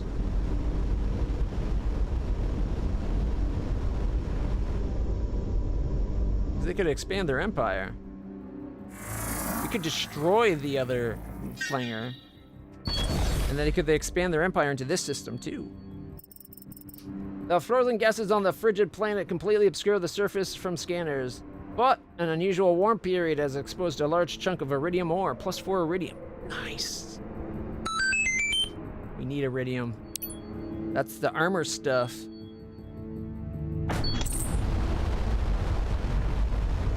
Alright, we got a rocky, an ocean, a desert, and 2 greenhouses. Alright, so that's what? I guess a rocky would equate to... I'm saying the desert's a Mars type. These are Venusian. Scan it. Any anomalies? Anomaly detected. Survey it.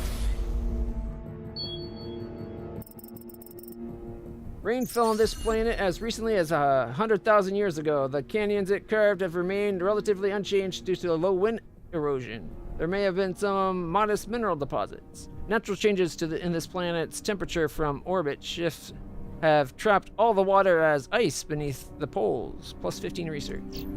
Ensign Critter, direct the team's research for resources. Alright. It's a difficult minus 30, but we got plus 30.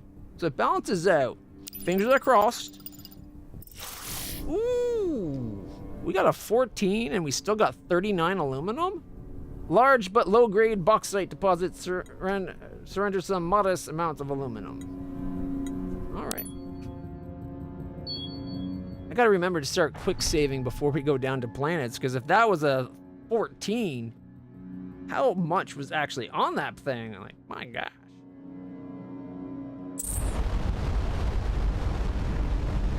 A planet, like maybe a good roll could have got us hundreds.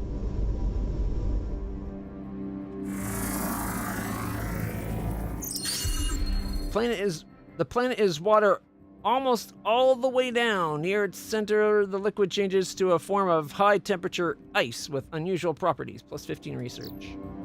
The planet is an anomaly.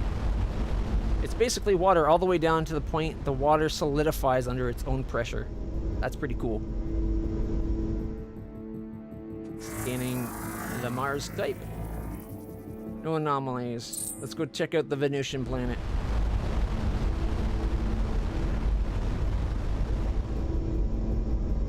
Scanning.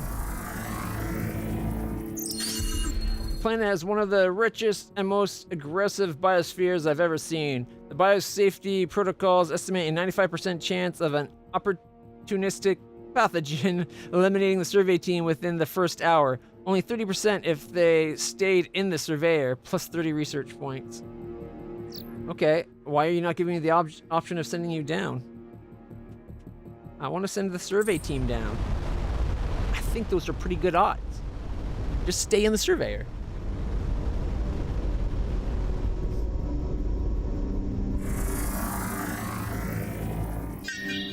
Ooh, this one has an anomaly. Survey says the planet was recently home to some moderately complex life forms comparable to Earth's Phanerozoic era. I don't know what era that is. Now it is blanketed in a smothering ochre fog consisting of numerous organic molecules. What triggered the anomaly reading was a survey instrument labeled Station 9440. It's been too badly corroded by the atmosphere to learn anything from it, but it does have some titanium. Plus 7 titanium. All right.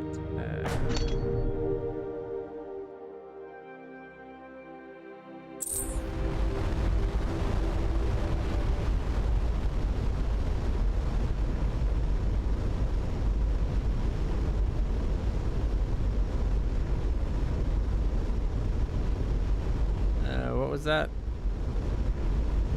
Basto. Alright. While we're flying, let's log.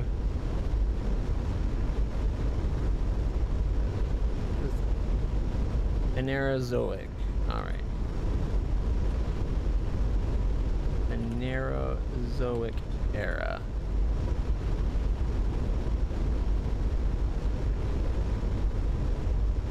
Phanerozoic era. Alright. The Phanerozoic era is divided into 3 eras: the Paleozoic, the Mesozoic, and the Cenozoic era, which are further subdivided into 12 different periods. Okay. The Phanerozoic era is the current and latest of the 4 geological eons in the Earth's... Okay, so it's the current one. That's probably why I've never heard of it. I've never heard how our current era was... Like, I've heard the sub 3, but never the actual, like, the broader group term. It's good to know. So it's basically in the same phase of Earth.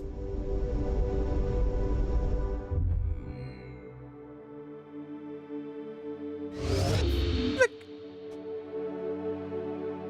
All right. Secret passage.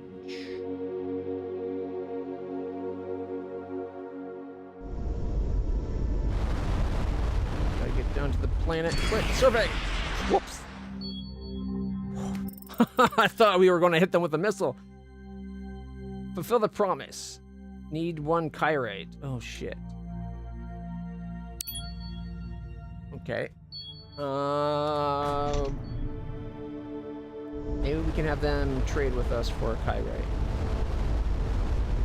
If not, we'll have to drop one of our engines.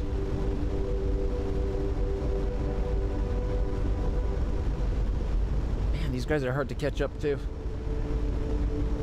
They're on par with us technologically, but they far outnumber us. Apparently, we can't talk about anything. What about a collector? No. Okay.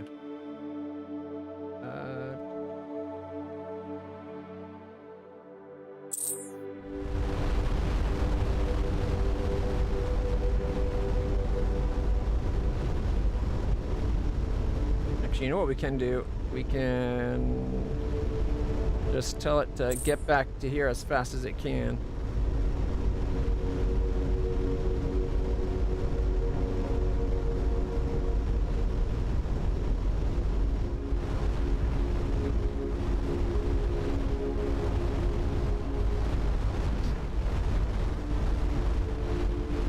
You know what would be nice? If it would give you the option of disabling one of your reactors to get the Kyrite from our reactors.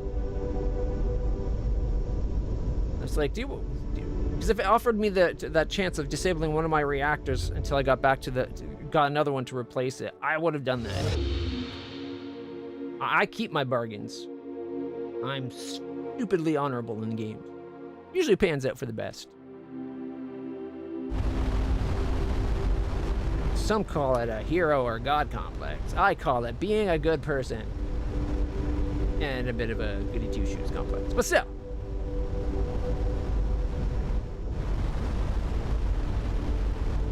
One second while we're here. Oh, 1 second. My mom brought me some McDonald's and we'll go grab that and we'll continue this in a moment.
we? Last time we were here, we kind of had a small accident, almost lost one of our officers. They only went down to like 10% health. So this planet is covered in like a bioweapon fog that like melts people. And while looking for resources, one of our people fell down. And before the other ones could pull him up, 3 people almost died. Well, one was down to 10%, was at 30%. I think one was 60. Might have been 10, 20, 60. But they got better. Ensign Diaz, you're up. Plus 30 to the minus 40. Fingers crossed, everybody. Yes! Ho ho! Now we're talking. The team discovers an unassuming storeroom with a collection of valuable minerals. It doesn't seem like the original purpose. Perhaps some previous scavengers gathered the findings here, never able to return. 19 copper, 20 silver, 3 gold, and 2 platinum. Still 7 structures remain. Let's do it again!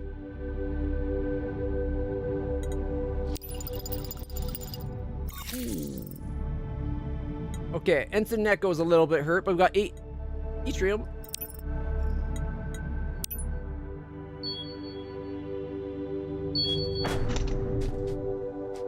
Alright.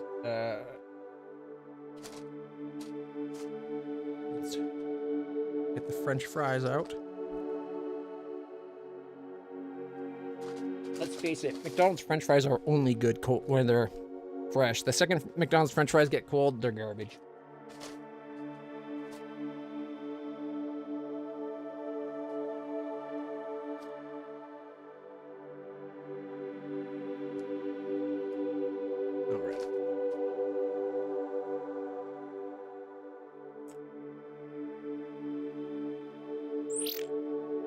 How's our officer? 61% already. See, getting better really quick.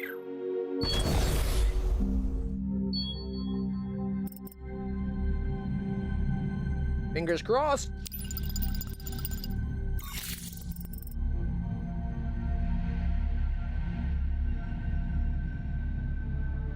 Oh, right. The minus. Forgot that we have a minus 10%. Alright, well, still not bad. The team notices the inhabitants shielded the exterior of some of the lower levels with iridium. Would have been useless. It would have been useless against the fog, but perhaps there are other threats. Extracting. Well, with Inky Diaz down, our chances of doing good are less. Alright, Inky Diaz, we are down a point. I think we'll do this. We'll continue this once they're better.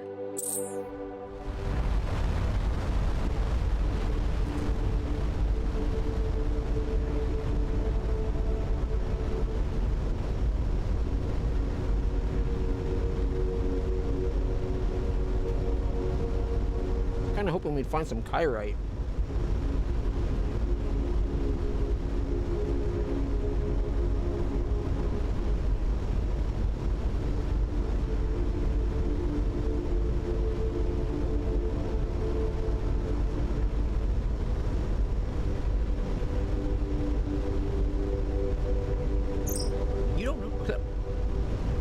So, are we going to redirect that flinger like we promised?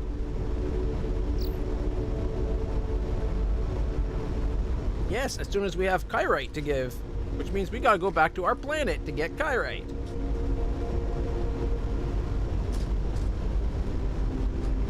Everyone's a critic.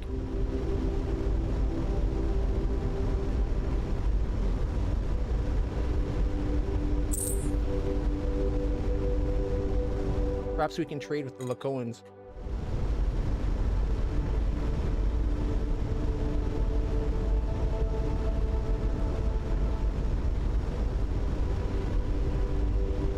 We've avoided the base before, but...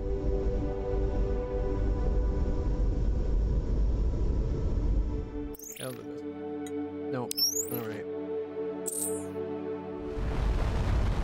Ooh, maybe Whiskamug.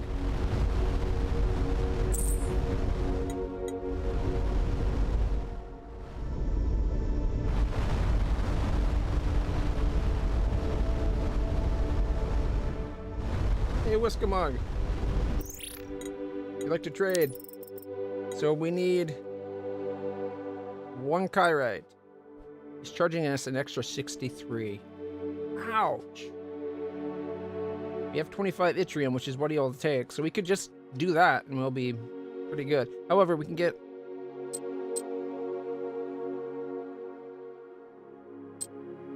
Let's see, go down to 10. Make up for it. That way we don't lose any, we actually gain 1.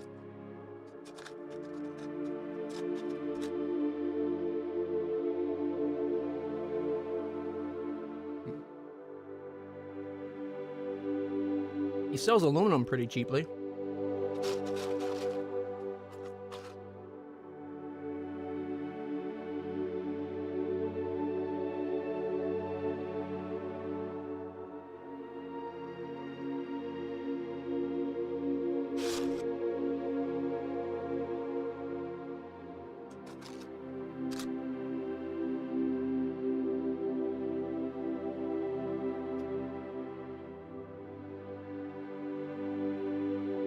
All right. Now we don't have to go all the way back to our planet and take off one of our reactors.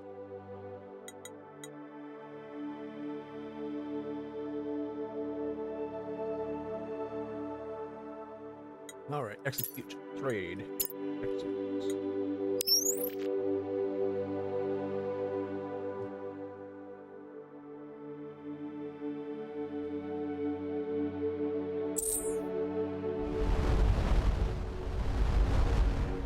It's actually going to be faster for us to go to the wormhole, warp down here, and take the one-way.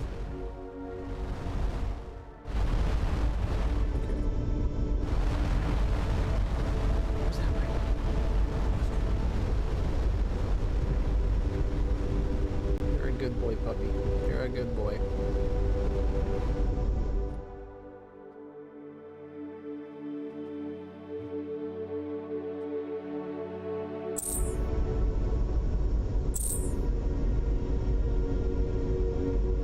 Alright. Approaching gateway.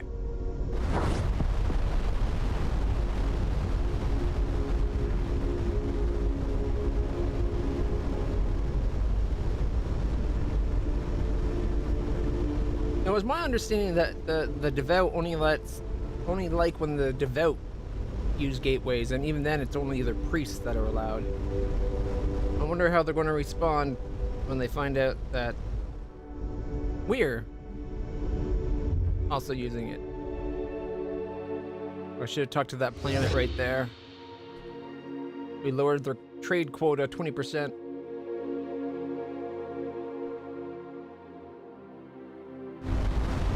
Oh well. Wanted to make sure we keep our promise. Figured it's on a timer that's too late because we've already been talked about it. Because our ensign was like, are we going to honor that? Fulfill the promise. It doesn't take Ensign Thester too long to make the necessary fixes and switch broadcast back to the original signal. Just to be safe, they remove the redundancy unit for good. Have him return to the ship. Good job, Thester. Flanger is reorienting towards original destination. That's a relief. I'd have felt guilty if we inadvertently led some faction like the Lakoan to their location. Yep. And now it doesn't matter that I didn't do that other planet, or let the other planet know about the cheaper rate. Because we can just fling ourselves right back. So it worked out pretty good. Alright.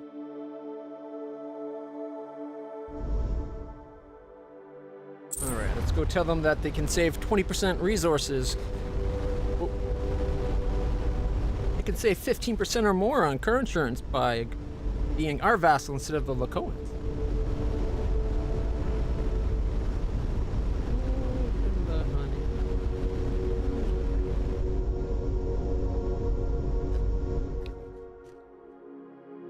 Oh, here we are. Survey team says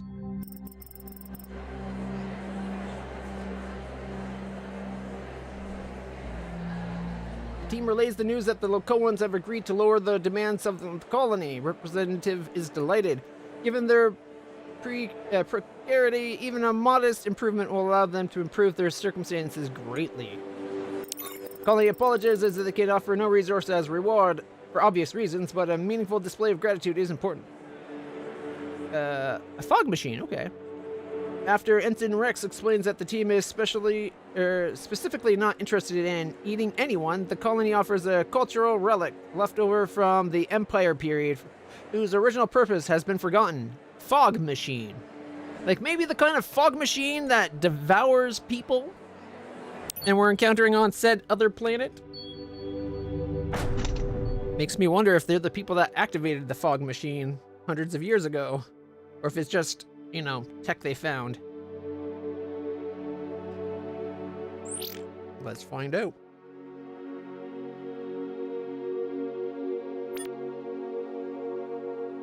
A devote database. Okay, fog machine. A spherical device that periodically emits wisps of colored gas.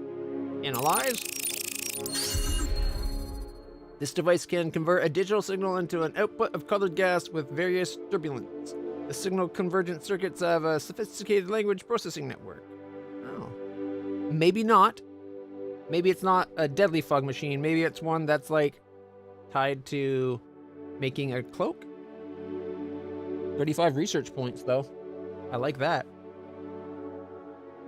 And our crew leveled up. Woohoo!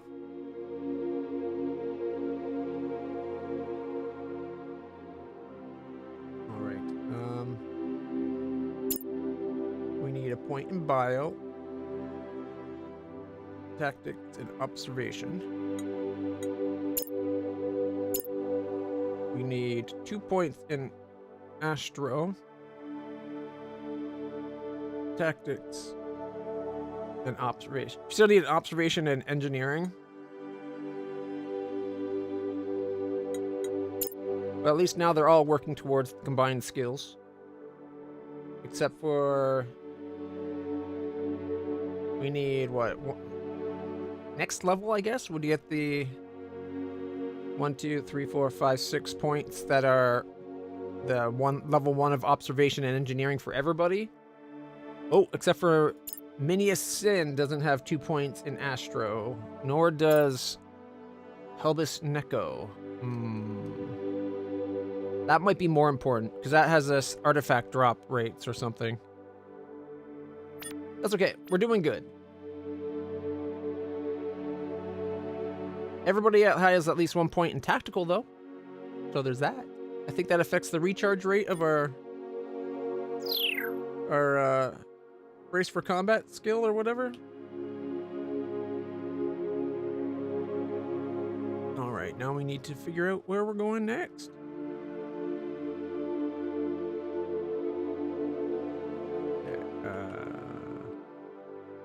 Zoom out, zoom in, zoom out. We haven't been to here yet. We can fly up that way. Otherwise, we're going to have to come over here and go this way, I think. So we did get gentle gas giant. Oh, right, those gas things. And we still have this guy to go to find out what's going on with the other 5 or 6 buildings.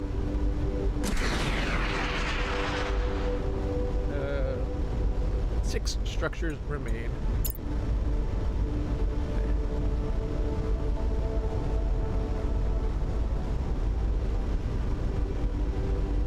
Alright. Making progress. Lots and lots of progress here.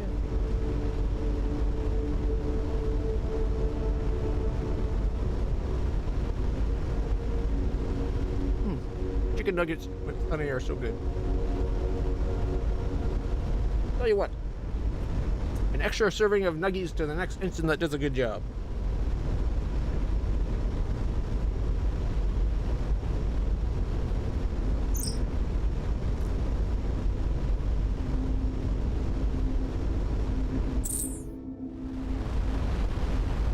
Derelict vessel ahead.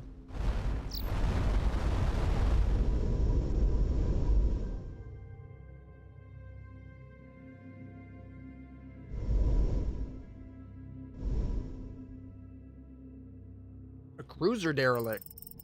The ship is in poor condition, partially from the slow excision of entropy, but mostly because it was in pretty bad shape to begin with. The captain's log's still intact, however.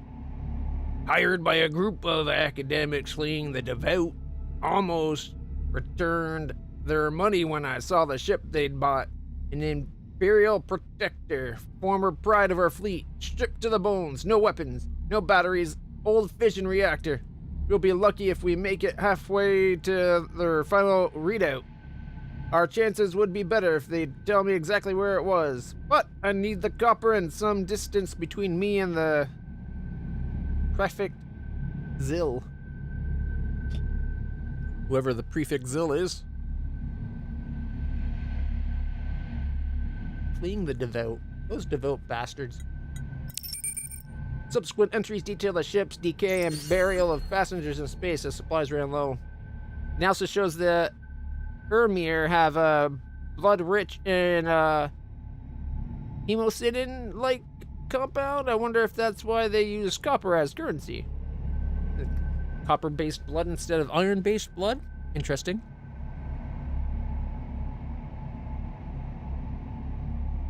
Decorated corpse of a lone Emir sits in the captain's chair.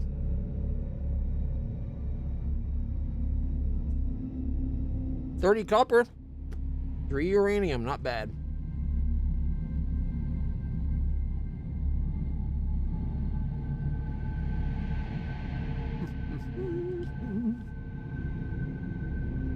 Why would being a copper-based blood be why they work in copper?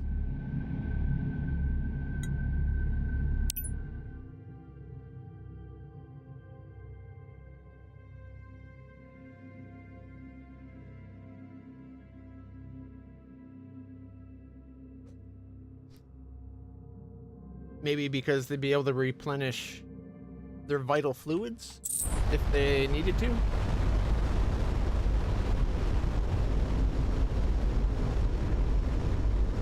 Can I just say, 2 honeys is not enough for a 10 nugget pack.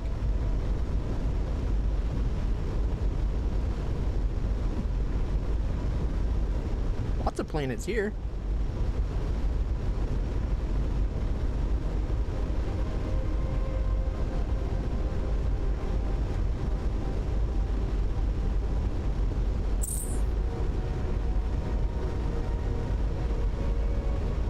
Right. Let's hope we find some anomalies. Scanning the planet. No anomalies detected. Oh, there's a flinger. Never mind. I thought we were going to be doubling back. But now we detected a flinger. So we'll be going this way and out. Hopefully we'll find another warp gate. Alright. Okay. Gonna do it this way. Scan. No anomaly detected.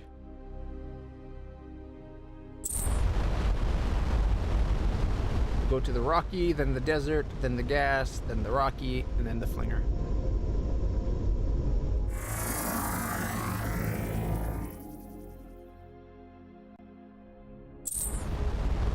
Next. Not a lot of anomalies in this system.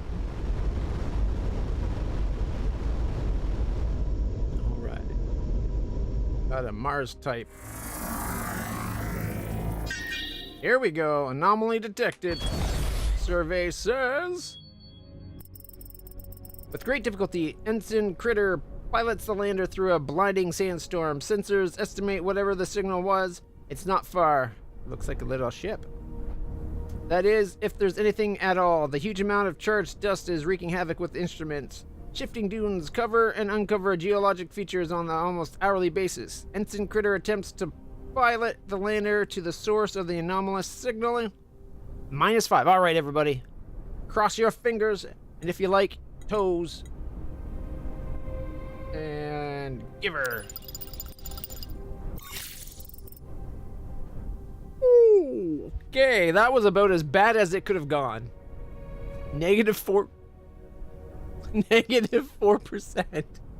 Shortly after taking off, the lander flies straight into a high dune concealed with a cloud of dust. The team is forced to spend several hours making repairs to the lander's struts with titanium from the reserves. -5 titanium, and we got a little bit of injury. It's only Ensign Rex. He's good.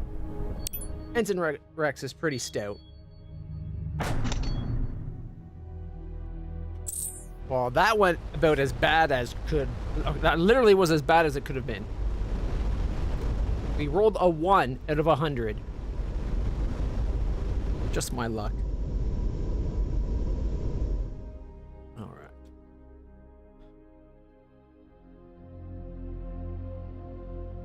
Mind you, that me assuming you can roll. It's only between 1 and 100, and not 0 and 99. All right, let's scan.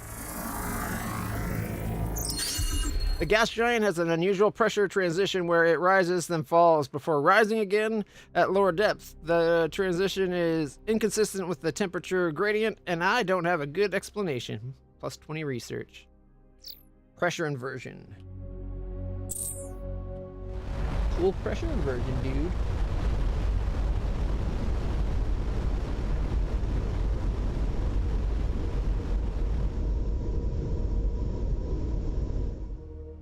Scan. Ever start eating and then realize, wow, I'm way hungrier than I thought?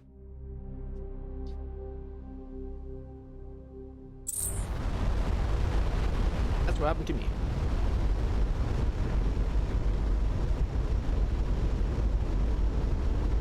Plus, chicken nuggets are super delicious.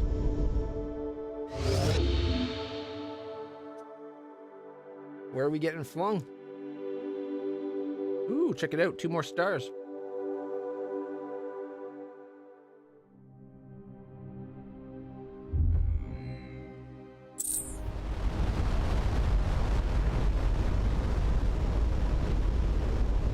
Ooh, we got a Jupiter type.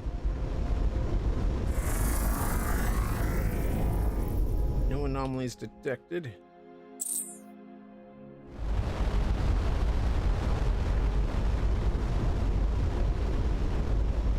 Remain.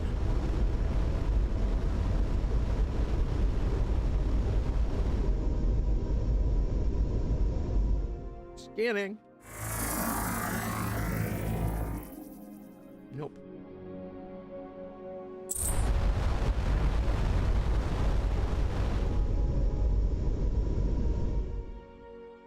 And scanning. Ooh, we found something. What did we find, survey team? Survey says, planetoid still has a warm core leading to occasional volcanic eruptions. The lava field may have some heavier elements as a result. Ooh. And with critter skill, we get +5.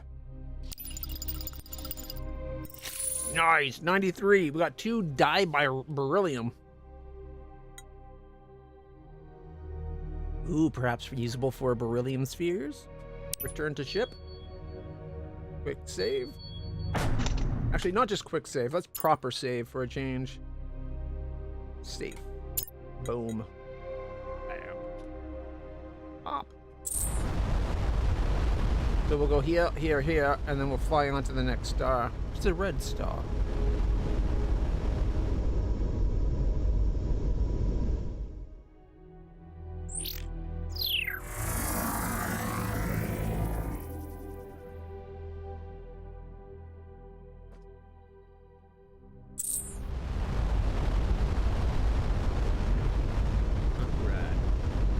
Up to the giant terrestroid, an M2 class.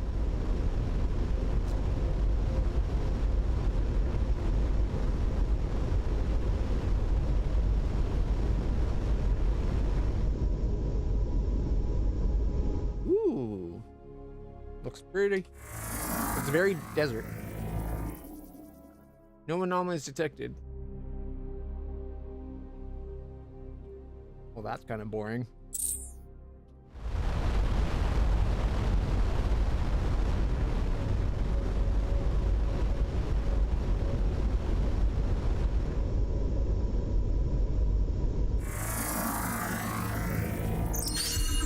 The upper atmosphere of this planet is putting on quite a light show, but while outside the visual spectrum in the far UV range, this reveals some unusual aspects of solar radiation. +10 research. Ultra Borealis. Should just been like in the normal spectrum, and then you could see it on the planet.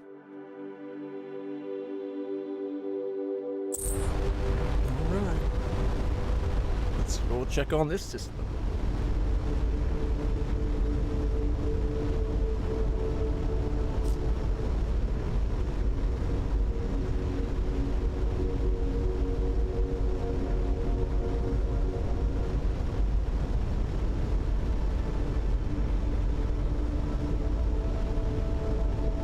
Should be picking up any second now.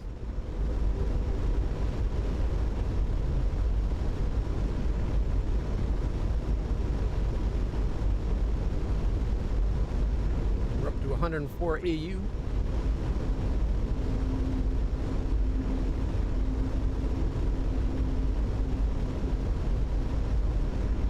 But more importantly, I'm down to my last nuggie. No. Try to combine the last of my honey together.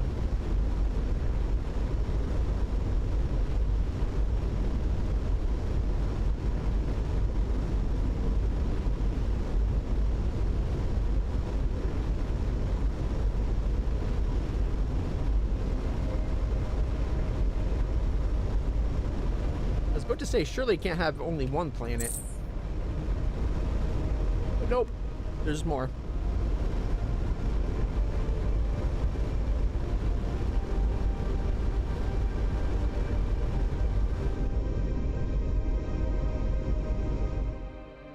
Here's to the final nugget.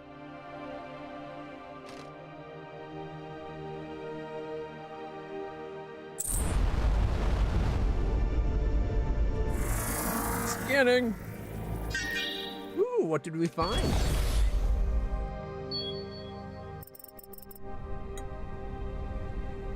$41 aluminum. The anomaly turns out to be some unusually high bauxite deposits. I'll take it.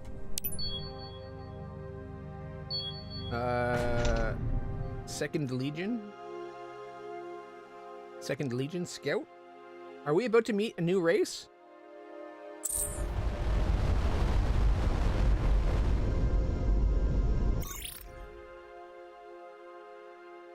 You are in trade guild space without a proper clearance transponder. Identify yourself or be destroyed. I'm Commander Clutch, commander of the Rogue Kitty. We are representatives of Starcom. I have no orders pertaining to a Starcom or a Commander Clutch. Obtain a clearance code from a guild master or be vaporized. Aren't you Ermeyer? We've met you before. We will obtain clearance as quickly as possible. Do so promptly. We will monitor your movements closely. Do not attempt any landings. Also, make no attempts at proselytizing.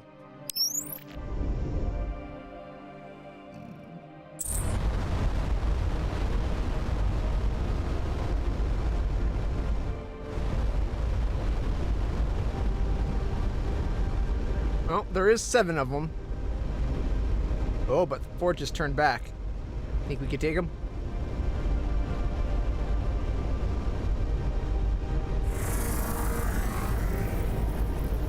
No anomalies detected.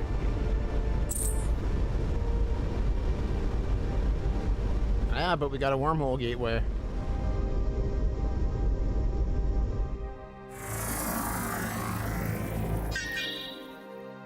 Ooh, there's something there. We'll come back to it. Oh, there's 2 moons. Look at that.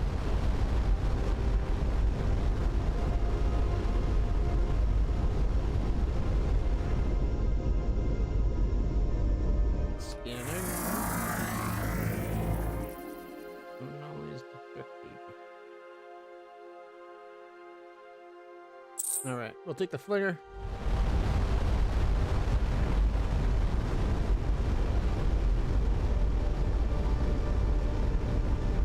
They'd have a means set up for like a temporary permit or something.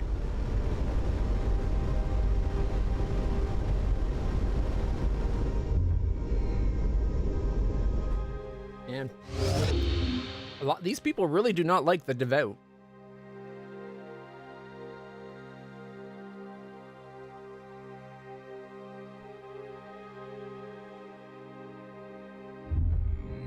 Guild trader. That's what we're talking about.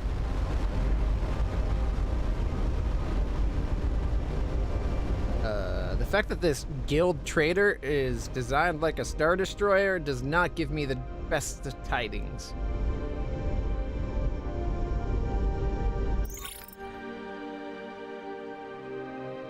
Greetings to alien being. I am a master of the Imperial Trade Guild. Whom do you represent? I am Commander Clutch of Starcom. We are peaceful explorers seeking information and trade. The guild requires craft not associated with a member state to purchase a transponder code to conduct commerce in the region. The price of a code for a single vessel is 10 iridium.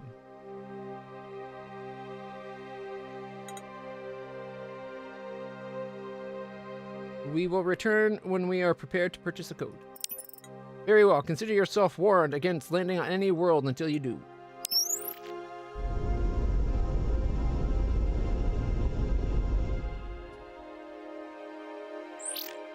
Alright. 10 iridium? We only have 7.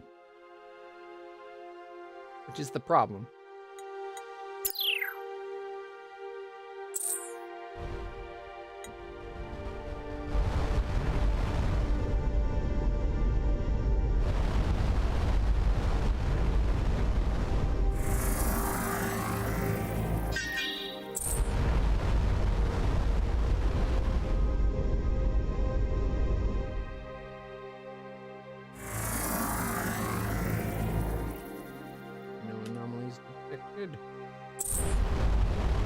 Second Legion Heavy.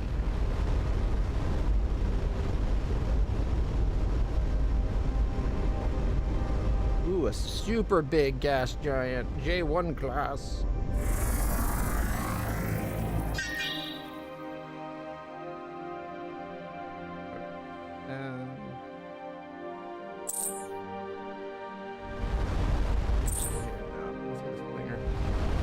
We're going to be coming back this way anyway.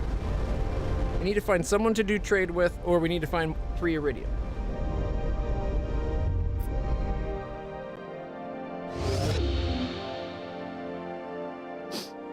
Alright. White star, red star. Ooh, another red star. And an orange star.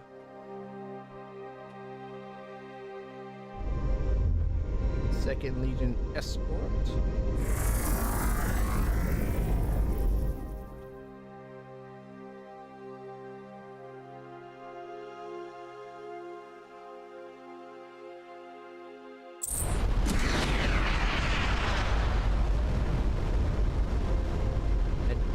To fire the missile?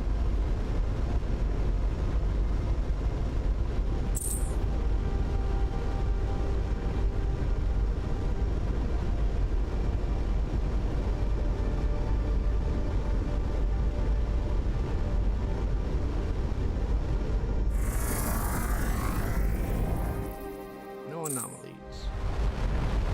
Getting flung further and farther.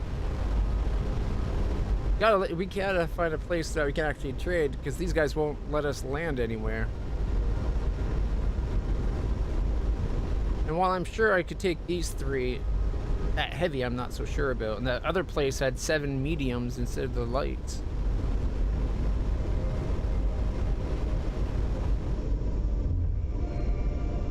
And while we can handle the bouts of similar numbers, 7's getting up there.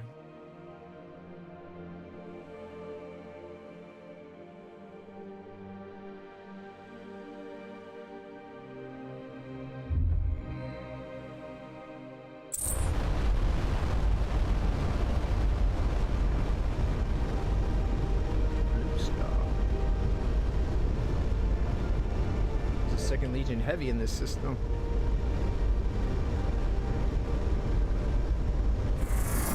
Those aren't heavies?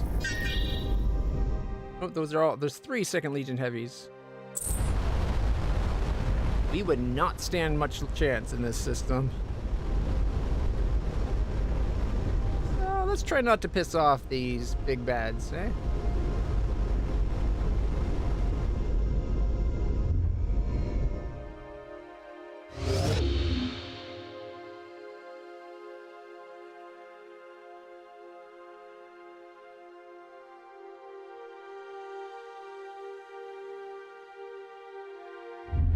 When our people called that one guy an Ermir, I wonder... He's like, we have the option of saying Ermir, we've met before. Except for I don't think we had seen... I don't think we've seen a rhinoceros yet. At that point, so I don't know why.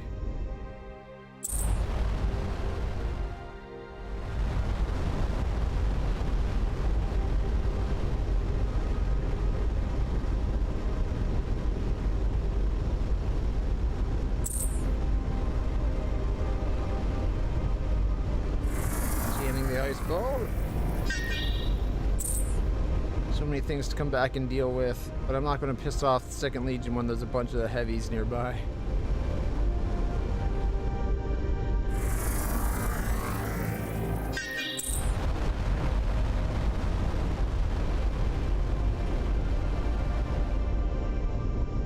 Okay, which ones are we going to? Ah, we're going to this one.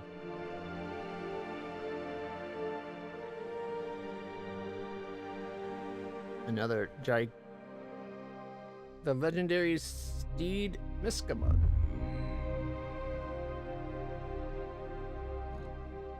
Perhaps we could trade with Miskamug to get the iridium we need.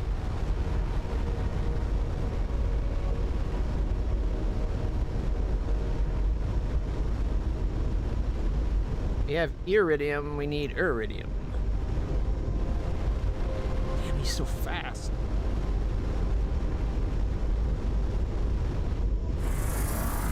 Scanning planet. Yeah. Can we trade? Alright, see, we got 26 yttrium and we need iridium. 1, 2, 3. See, I think it's bullshit that they round down for us, but up for them. It should keep track, and then you're only at the point of sale. Does it, like, 3 units at 4.83 should not be 15. I guess it'd probably be close enough that it wouldn't really matter. But still. This would be what? 39 points off? Yeah. Or 0.39 off? Okay, what is there anything else we could trade? We could give him some of our gold. He gives favorable... No. Much more expensive, but not too bad on the minus. We could give some of the gold we got.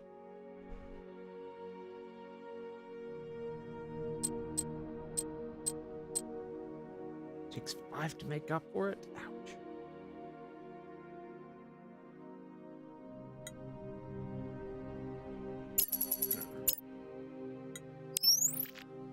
But now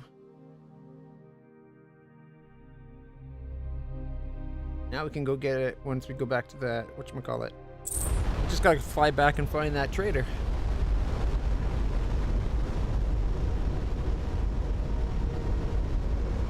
Look at that Super Jupiter.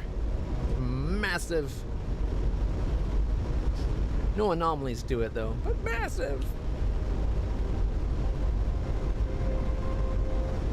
Nice little binary system.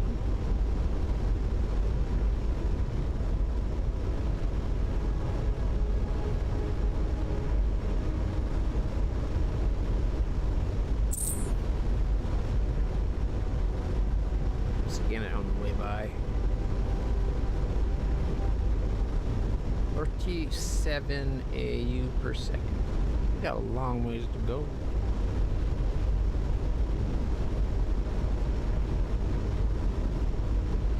Man, imagine having that speed in real life. Being able to go from the Earth to the Sun 37 times in a second.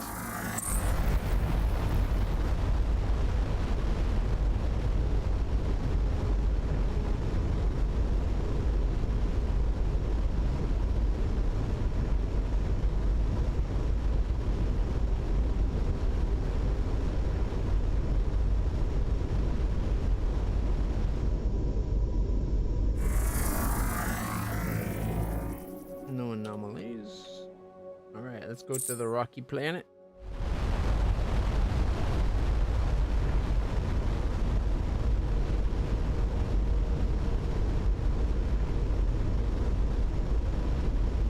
wasn't another flinger in this area, was there? Nope. Well, there was, but it didn't fling. It flings away from that star.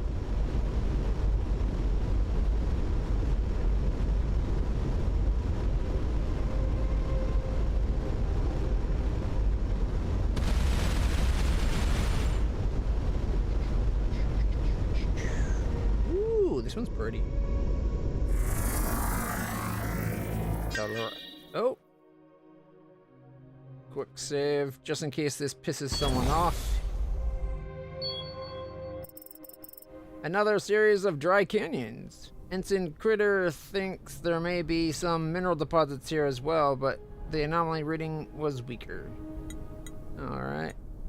-5 from observation. Okay, fingers crossed. 60. Nice. 32 copper. Not bad. Not bad at all.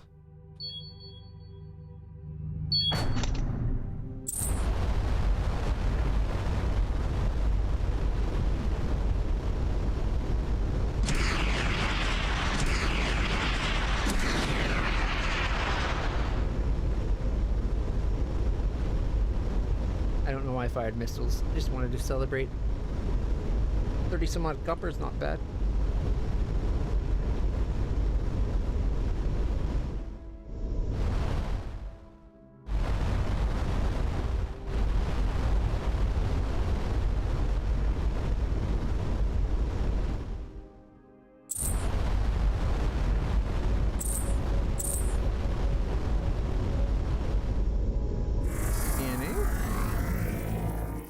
No anomalies detected.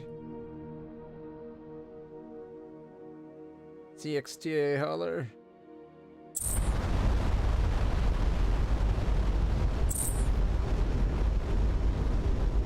Scan on our way past the planet.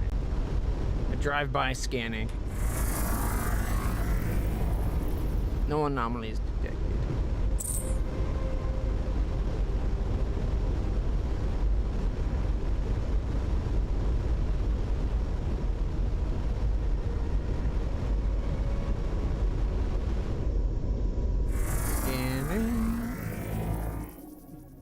Nothing though.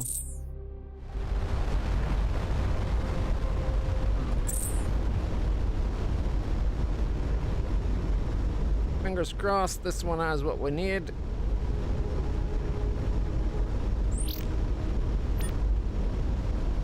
We're at 54 out of 80 for the next level. It's starting to take a lot of surveys to get XP. I kind of feel like the increasing cost, like the increasing amount of XP needed is starting to go up by too much.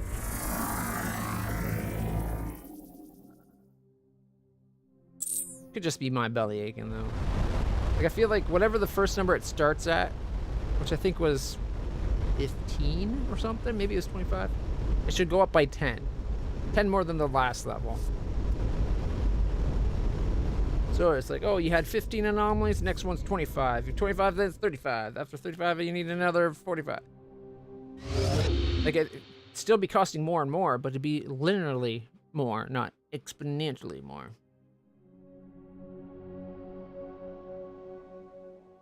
Alright. Oh, there's the trader. Perfect. We won't have to go too far.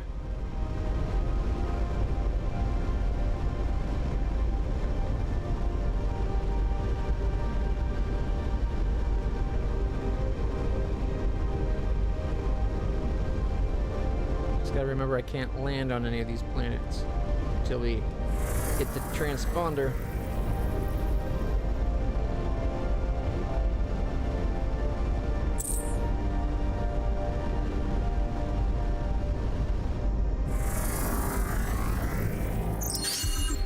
The core of this planet is hexoctagonal hexoctahedral crystalline carbon, aka diamond, roughly 10 to the 24,000, 10 to the 24 power carats in this classical units. Damn. 10 to the 24 power carats.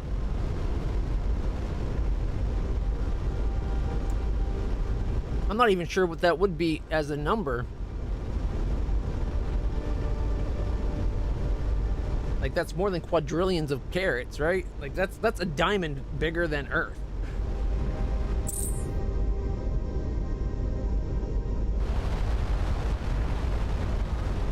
Like a single diamond bigger than... Okay. Purchase a code. Excellent. It is always a pleasure to gain a new trade partner. You are now permitted to freely travel within the zone to conduct peaceful commerce. We have many questions, and we have many answers. All information is valuable, and most information has a price. You called it the Imperial Trade Guild. We were under the impression the Empire no longer exists. Indeed, for a long time, but our charter has no clause to be revoked except by the Imperial Council. Since the fall, we have been forced to restrict our area of operations to a region where we can operate safely. We'd like to trade. Of course, it is our primary purpose. Our charter grants us an exclusive right to buy artifacts as well if you have any no longer wish to use, or no longer have use for. Brass joint, remnant scroll. Expensive. They deal with iridium. They don't pay very well.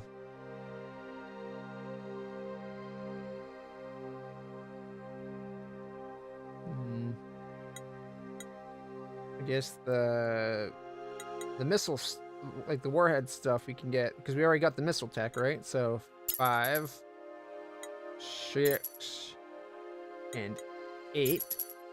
The Raider coil device, I'm not sure about. We've already analyzed it, so I think we don't need it.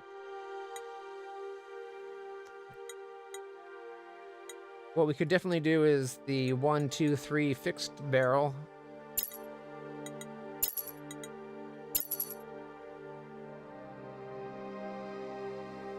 Devout debris alien device. Get this up to 25 iridium.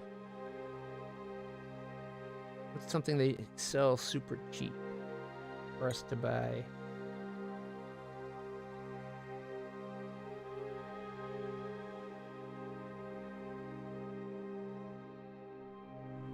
Iridium, or yttrium, sorry. Yttrium, they... expensive. I guess they don't want people doing plasma weapons?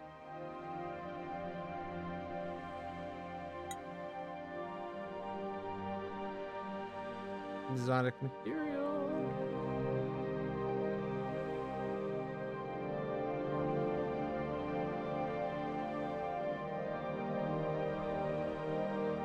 Iridium lets us do armor, so I don't want to necessarily sell too much.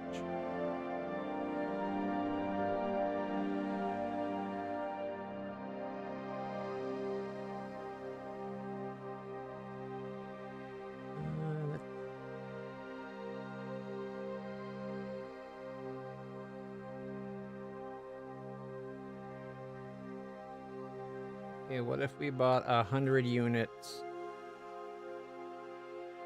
Actually, not 100 units. 25 units. That'd put us up to 56. That cost 1.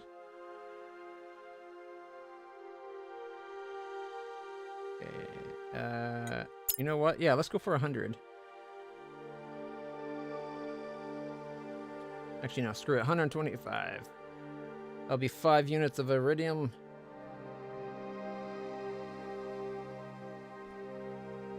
Let's see.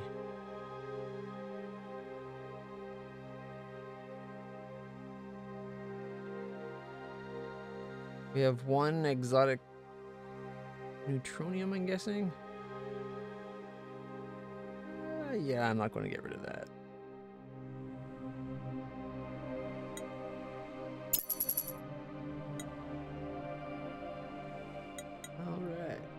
The brass joint? They want 103 for the brass joint?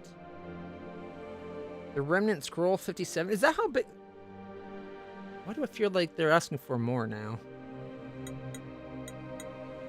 Alright. The power interface. The fixed gun mount.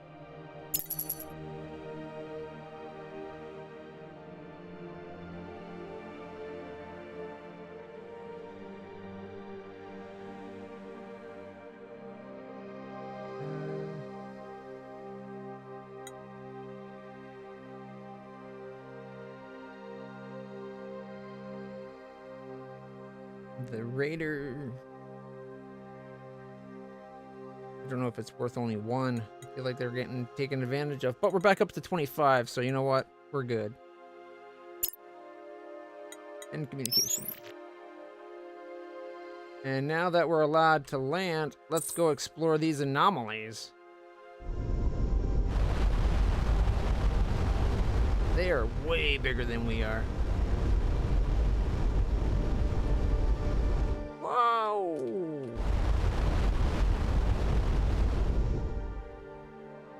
Quick save. Deploying survey team. I think we're allowed now. A small meteorite with high concentration of uranium rests. Sweet.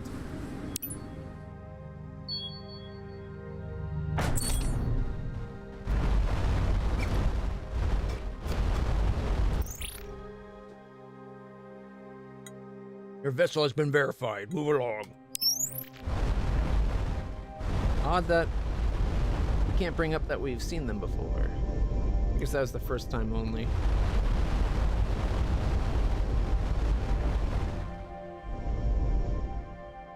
Survey team deploying. In a shallow crater lies a neutronium-rich chunk of meteorite. Normally, an object of this density would have buried itself far deeper. It may be a rare surviving secondary fragment from another impact. How long, or now long erased. Okay. Sweet. Good find.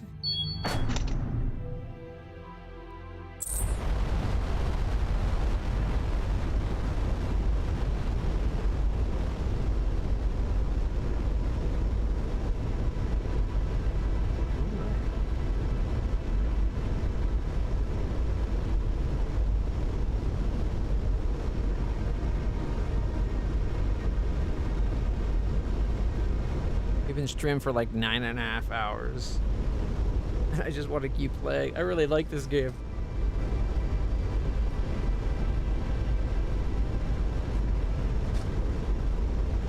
Might postpone movie night for another hour.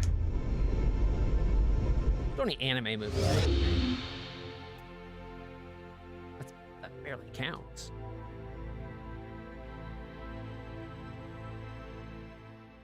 All right.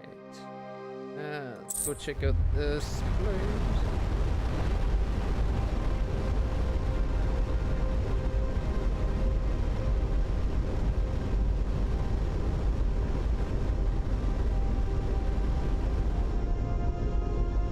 Places we haven't checked out yet. Wasn't there something down? Yeah. 2 anomalies. Okay, scan the planet. Scanners say no anomalous readings.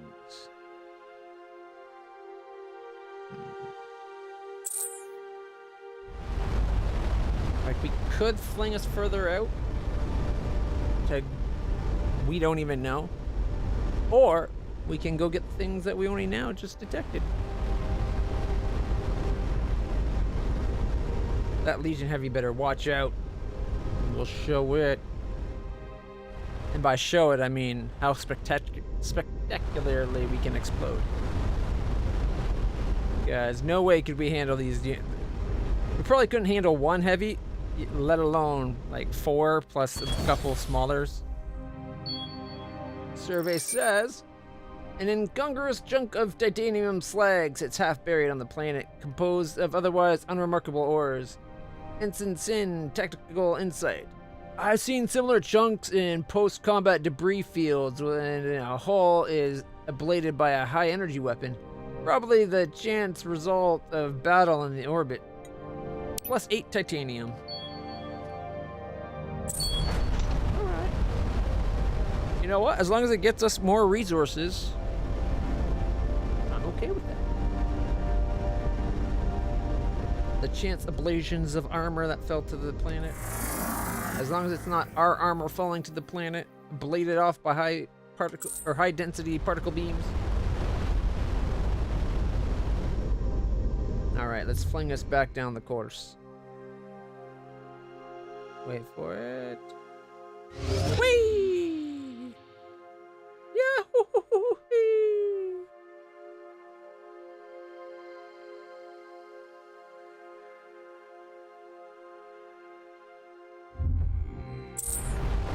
go down, check these two, come back up, get this one, and then we'll go over to this place and get what we have yet to do on that.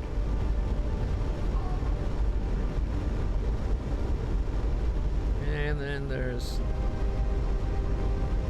unscanned and an anomaly detected.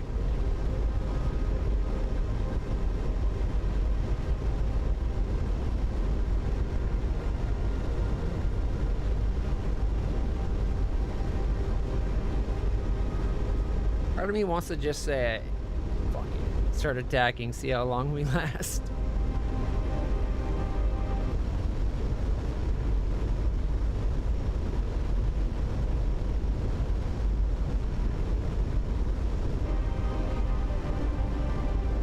But why push our luck? Is that a gate?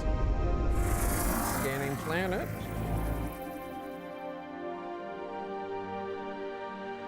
Oh, it's the portal, not a gate. But there's also a gate.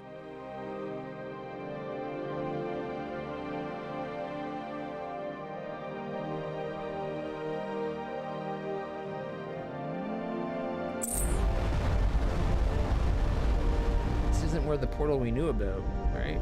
Like, this is a different portal. Another large artifact similar to the one encountered previously, except instead of an external remote access interface, it has a makeshift antenna. Oh, we can't use it? I figured we'd be able to transmit our previous code.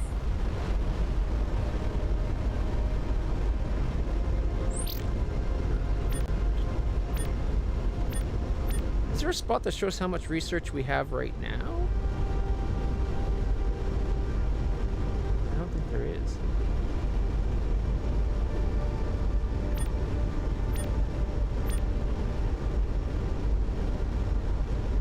Oh, yep, there we go, 260. Less than I thought, if I'm being honest.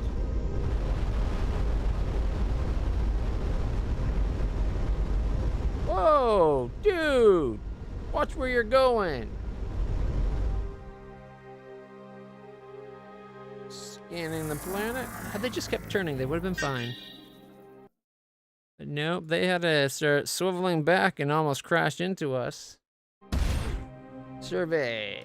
Ooh, what survey find? Anomaly detected. Two familiar sites sit in juxtaposition. Look at that. The pyramids. Maybe we can find the code to that portal. Alright. A crafted stone pyramid and a massive sterile structure of the fallen empire looming over it. Despite the large technical disparities, there are some architectural similarities. The empire buildings are, as always, cavernous, dusty, and empty, although the sheer scale makes an exhaustive search impractical. The pyramid is slightly less empty. Its chambers are mostly bare with some scattered debris indicating either a hasty departure or perhaps a post-departure looting. One hall has some machines apparently ripped from the wall to strip away wiring. Ensign Thester observes the equipment uses small electromagnetic relays that are likely repairable with 2 units of copper. But minus 25. This is a hard one. Actually, I got a good idea. I got an idea. Quick save. Get back to the planet. Alright. Cross your fingers, everybody. This is a minus 25 skill. We have what? 1 in 4 chance of just failing guaranteed? Alright. Fingers are crossed. Cross your toes. Fingers and toes. Fingers and toes. Hopefully 20 pairs are crossed. 92! Ho ho! It takes Ensign Thester a few hours, but the end result is workmanlike. The computers are interesting. Composed of small electromagnetic relays, they have a minuscule fraction of the computing power in a single crew member's survival suit. But they clearly were manufactured with technology ahead of Starcom's. Once powered up, they begin transmitting a seemingly random sequence of numbers to the external antenna. Field sensors just detected an energy flux in this sector. Have them return to the ship. The portal just activated. Full burn! Full burn!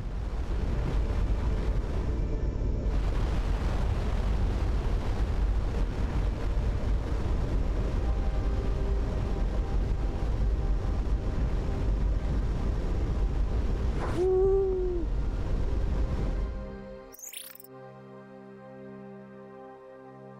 Ermeyer Convert. Alien Pagan, your vessel was detected near the source of a heretic signal. Reveal their location immediately. It was probably just a coincidence. Wait, have we met before? We were investigating a planet anomaly and triggered the broadcast accidentally. A ship with the same energy signatures was reported investigating sacred artifacts. Disable your weapons and engine systems and surrender your vessel to the BCs and searched for heretic artifacts. No. As expected, the pagan refuses help towards the true path. Accept the remnant blessings.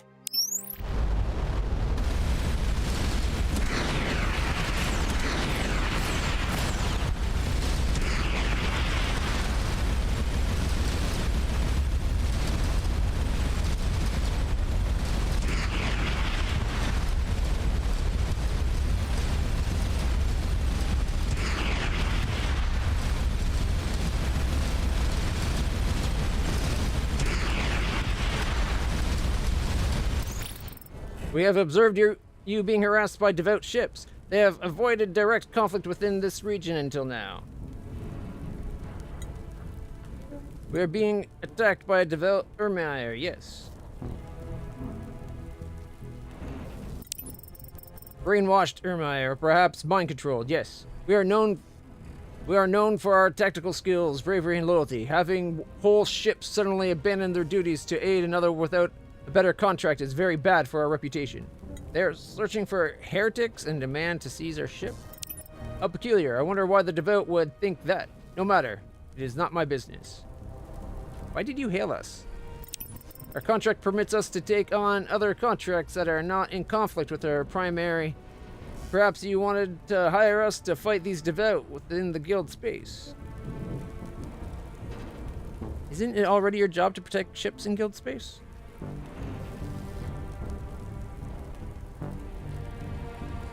It sounds like you want us to pay you to solve your problem. Neither you nor the devout are full guild members, but transit code bearers.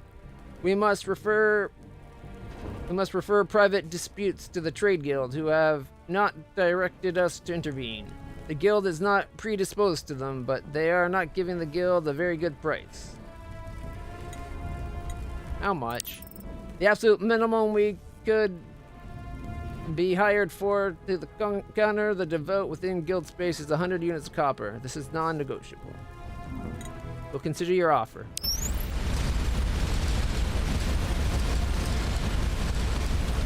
I think we're good.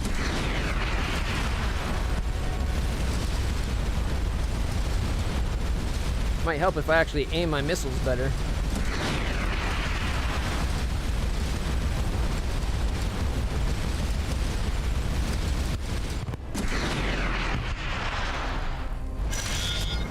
Ooh, 2 copper and aluminum and another copper.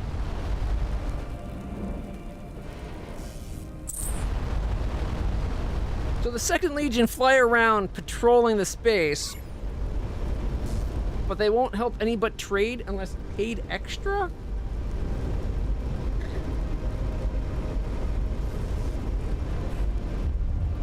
Greedy.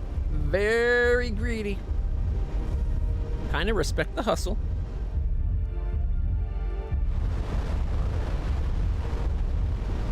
Yep. Portal's open. I knew it. Let's see what happens.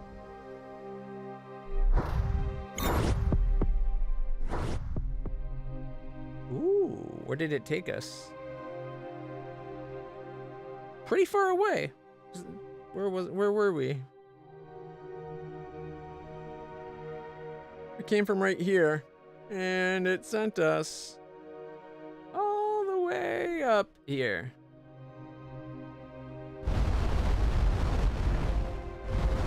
Oh, and an inactive gateway activated. Interesting. So a portal can go to a gateway.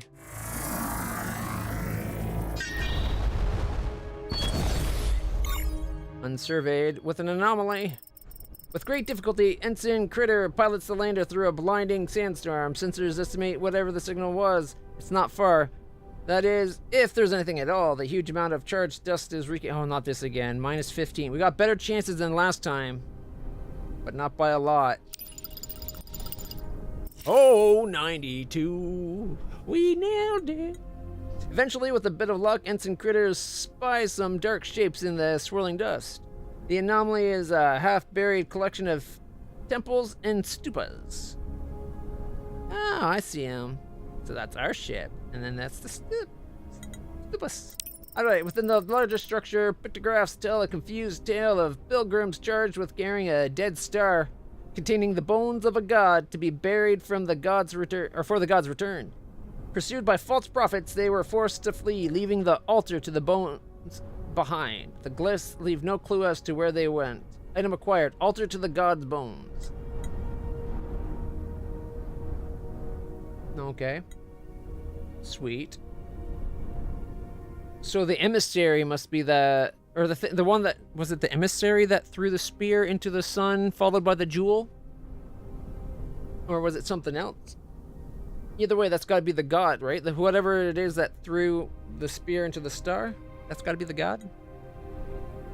Return to the system. I think that was a rare find. That's got to be tied to the greater story of the game.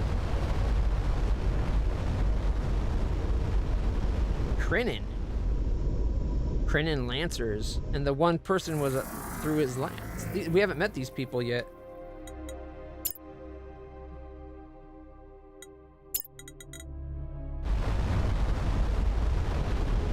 No anomalies.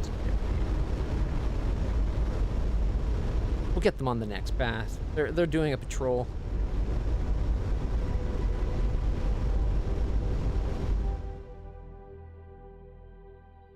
Scanning the ice planet.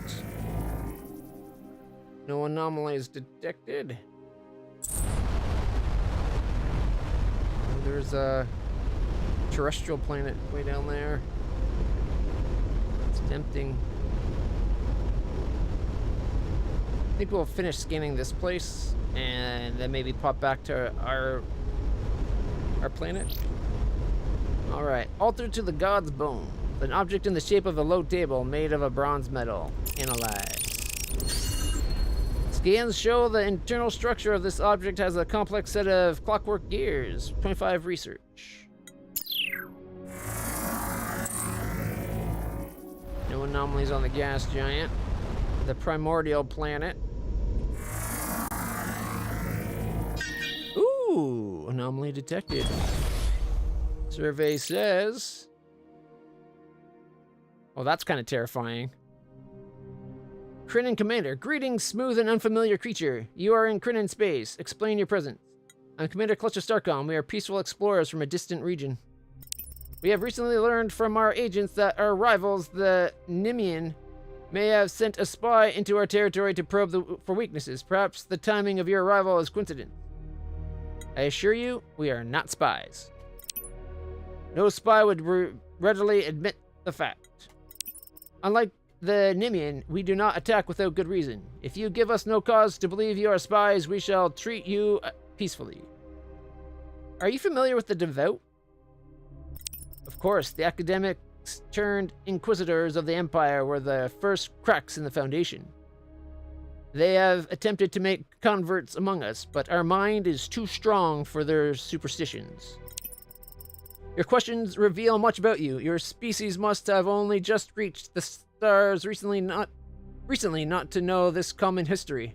Be careful not to display your ignorance too openly. You will be taken advantage of. We are interested in learning more about the remnants. What can you tell us about them? Who are you that your culture does not have any stories about them? They are the remaining artifacts of the giant fallen empire. Now the empire is gone and her vassals jealously protect their gateways and other artifacts of power. What was this fallen empire? For eons, the empire kept peace within the civilized regions. Their technologies were like sorcery to the young world. Then the Empire fell, for reasons that are as mysterious as their artifacts. Now its formal vassals fight over its remains. I wonder if it's going to turn out that we are in like the distant future of our own galaxy. Like we think it's a different galaxy, like a pocket galaxy universe. But what if it's just the wormhole took us into like our distant future and the fallen empire is really Starcom just after a millennia or something? Then the Empire fell for reasons that are mysterious as their artifacts. Now the former vassals fight. Alright. An unusually powerful seismic event has created deep localized fractures in the planet's crust. Numerous shafts provide access to deep lava tubes near where sensors detect veins of molten copper. Ensign Thester thinks they can cut precious holes within the mining with the mining lasers to pool the copper where it can be easily harvested. Ensign Critter believes the plan is too risky for the reward. Sonar mapping of the tubes will allow the team to find some pooled copper deposits. So a minus 30 or minus 10. I'm gonna have them come back up for a second. We are gonna make a quick save and then we're gonna try this again. Thester, do your mining laser trick. Come on, minus 30 gets us to 55, 39 copper. Now, had we done the other one, it would have been what, minus? It would have been minus less. I didn't pay attention.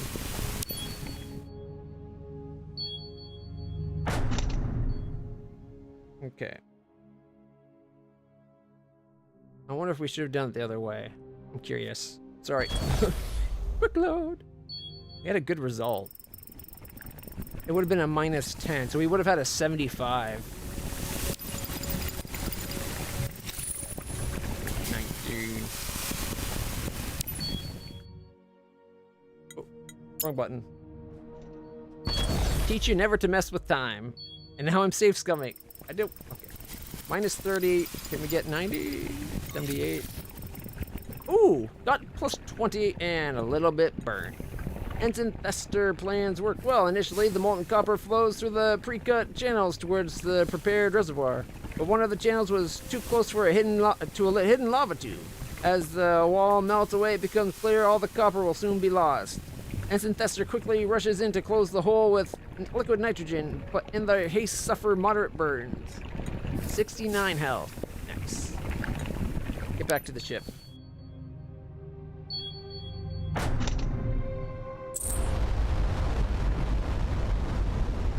Take the 20. Should have just kept the first one. What was it? 39 or something like that.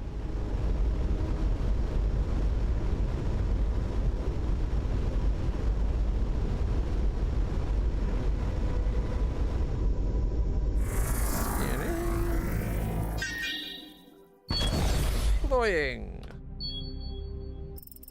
The planet is pockmarked with ruins of pre-industrial civilization that appears to have died out due to natural changes in their sun's energy output. Most cultures either flourish or collapse quickly after alien contact. The fact that this one did not gives a unique insight into xenocultural permanence, plus 25 research points. What is interesting is that the culture shows signs of regular alien contact and even trade, but did not progress beyond a late Bronze Age equivalent. Most surviving textual fragments tell a typical history mixed with folk tales. Ensign Rex notes one interesting example. The gods dropped their swords and left their chariots and headed at once for the sunken islands. When a caravan of merchants came upon these, they were astounded by what they found. To the tribes, they went upon the chariots and told them, "Look, we are gods. Fear and worship us." The tribes knew only gods could wield these weapons. Their new gods spoiled their worshippers and rained fire on the doubters. The god emperors ruled for an eon until they had forgotten they were not gods. Rex, xenocultural insight. The language uses markers reserved for external actors. This may be their interpretation of events relayed to them by an alien race. Cool, cool, cool.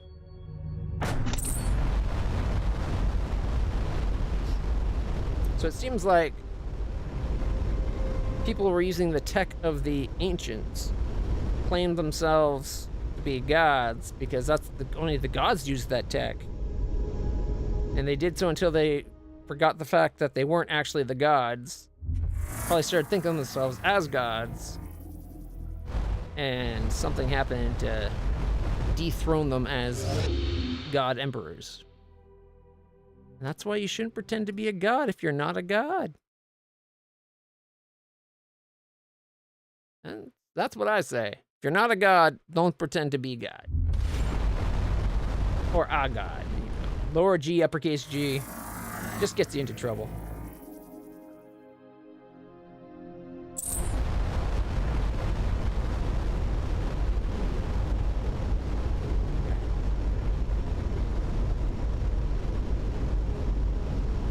Krinin Lancer.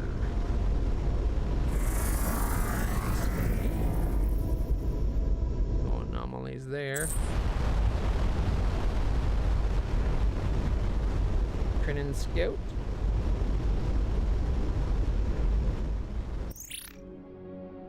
Why do you hate the Nimian? They claim to pursue peaceful shared space, but in a shared space they maneuver strategically to control vital resources. Then they threaten these resources unless their cohabitators acquiesce to their demands. If you do not keep them out, they eventually seize all. Yeah, that's a dick move. I get it. So the Nimian are now our enemies as far as I'm concerned. I'd rather be friends with the Krinin. Scanning. Ooh. Anomaly detected. Deploying survey team. The scanner indicates multiple anomalies scattered widely over the planet's surface. The team picks one and lands in a nearby open field. The reading is indistinct and there's nothing obviously unusual. Several team members report a vague sense of unease and anxiety. Have Ensign Diaz lead a search. Ooh. Don't worry, Nicole. Your skill level gives us a combined total of +5. It's a -30 difficulty. You just have to be really good at your job. Come on. 39. After a lengthy search, the team's symptoms begin to worsen. Ensign Neko decides that while their condition isn't dangerous, it would be better if they return to the Rogue Kitty for now, until they have had a chance to recover. Can retry after we returning to the station, or we have advanced. Okay, so we failed. Foreboding planet. Okay.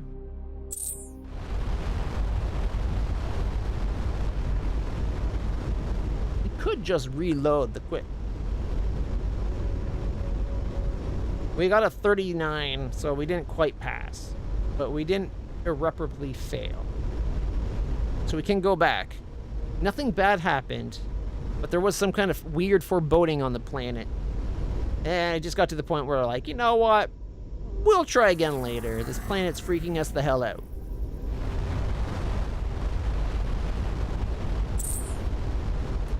Either we have to level up, which will happen in 19 more anomalies, or we go back to the station and then come back. So I'm hoping there might be a warp gate up here. Otherwise, we gotta go down to the warp gate that's down here. Which again, is not far. It's just on the other side of the flinger.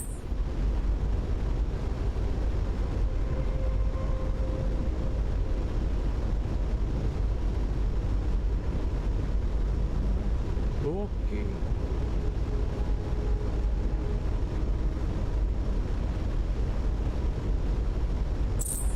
Does anyone hear something sketchy? So, some of you might remember that at the beginning of a month, I bought, ooh, I know, Krinin Outpost. I bought myself a projector. Turns out there was like a little speck of something just off center, like it looked like a discoloration. Messing with the focus one time, I accidentally over-focused it the wrong way, and it resolved the speck to be like a little mark, like a little hyphenate type mark, just a little dash. So there's a We determined there's a scratch on the internal lens of the projector. Oh, I messaged the people I got the projector from about it. Ooh, survey. And they're like, oh, that's just a bit of dust on the internal lens. The sensor detects numerous high-density deposits of platinum scattered across the planet. Several drilling attempts come up dry. The distribution of the deposits doesn't follow the natural geology of the surface. Based on Ensign Critter's observations, the team conducts a more detailed analysis of surrounding rock. It contains quantities of an artificial molecule with the same scan signature as platinum. Someone seeded the surface with this material that mimics platinum. I'd wager it's part of a mining fraud. So that's the one thing this universe has in common with ours, plus 15 research. So they're like, oh, it's just dust. If you use this and follow the directions of this video, you can clean it off with the provided kit. So just to humor them, it's like, try it. Yeah, it definitely is a scratch, not cleaning off. Email them back, like, the same day, because why would I wait?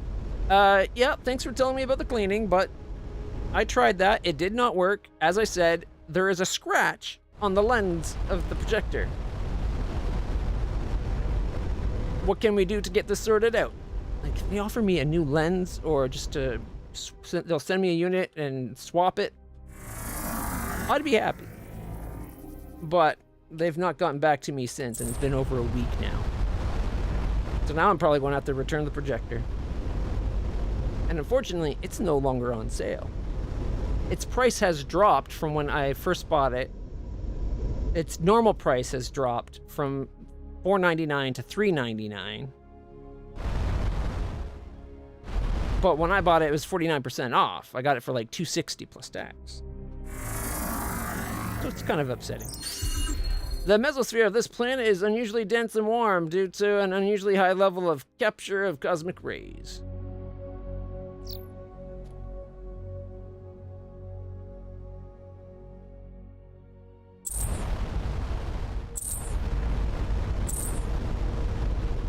Okay, don't go around, go through.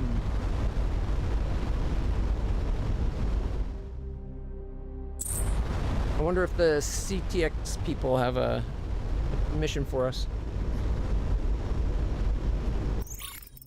Commander Clutch, despite the lack of support by a major faction, the Rogue Kitty has acquired a reputation as a threat to reckon with. We have further interest in your lands. What do you need? We have now lost several deep haulers on several routes. Some of these have been in guild space. Such are the risks of business without the Empire to keep order. But our contract entitles us to compensation for piracy. The guild is claiming they have seen no evidence of aggression. We would like the Rogue Kitty to investigate the region where the attacks have most recently occurred. If you could bring evidence to the guild that these are deliberate attacks in their domain, we will split the compensation with you evenly. Okay, we'll investigate the area. Give us the coordinates, but we make no promises. Nah, we'll know. We'll definitely investigate. Very good. Most of the attacks have occurred in the nebula at the periphery of guild space. Perhaps the attackers are using the nearby gateway. Can we trade? Oh, right. They won't trade with us because they're not entitled to direct trade. I keep forgetting.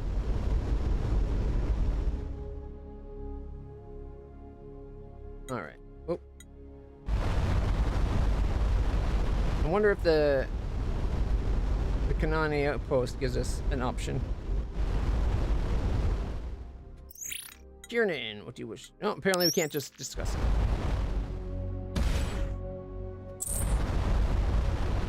Flying to the warp. So where?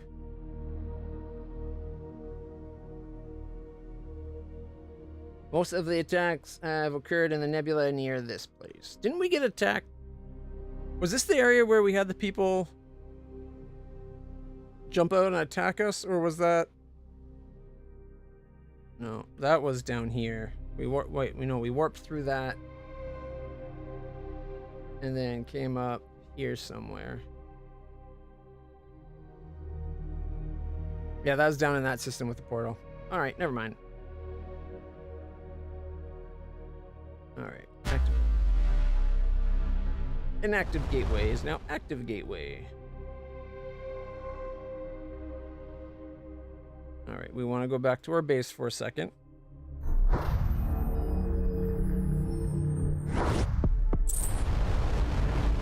All right, let's go to the Salerno.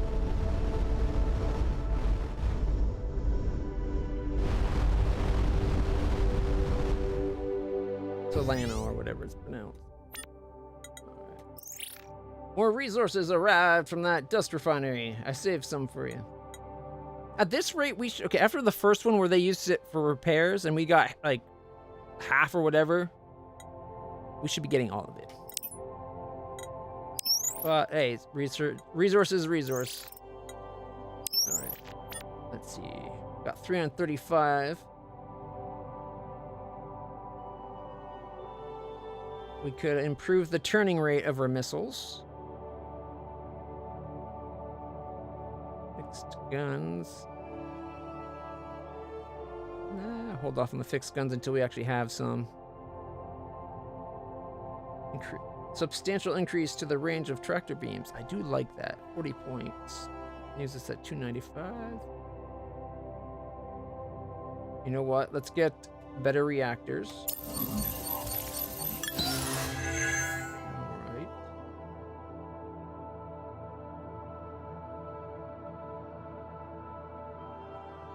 Increase the range. Over 140. More range would be nice. Explorer Hull allows construction of Explorer-class ships with a base max hull size of 40, which means in conjunction with this, we could have up to 45.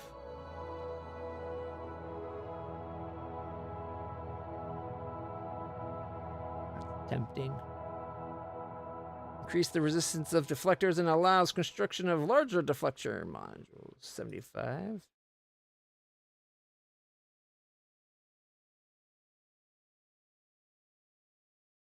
Deflectors are nice and all, but I really want shields. Is that too much to ask for?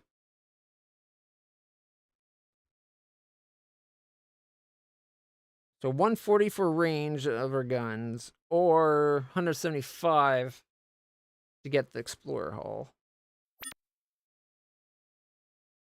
We got, what, 3 spaces available right now? Mark II reactor costs 4 chirolite. That's a lot more. Takes 2 hexes. Gives us 10 reserve. How much energy does it generate? All right, right now we generate 8. If we add a type 2,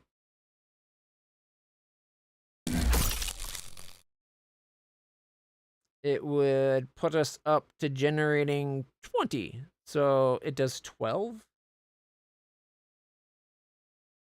So one of these is worth 3 of these. However, in the space of 2, but it takes the resource of 4 as far as the chirolite. It's only 10 more aluminum, though. So it saves aluminum. So it's what, 50% more reactor power. Actually, technically, it's less reactor power because you're putting 4 chirolite, whereas chirolite usually gets you.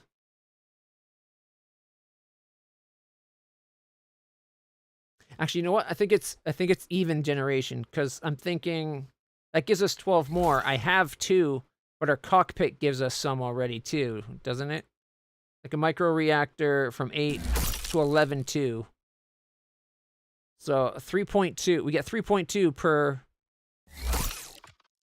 per reactor, and we get 12 here.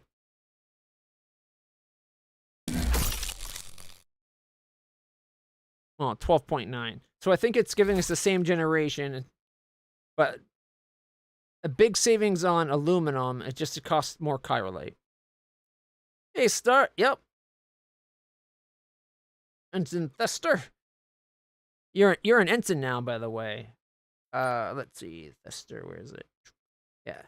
Thester, you are Ensign First Class. Congratulations. You haven't died. Mind you, you are engineering and observations, so you're kind of you don't really leave the ship very much. All right.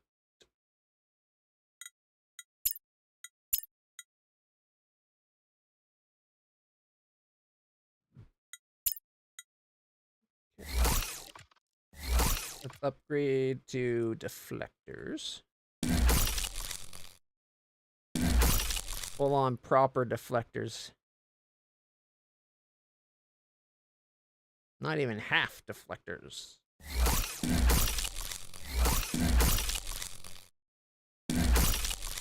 Oh, can't put any more on. Alright, what if we take use off, use there, use mini deflector, or whatever, the half deflectors.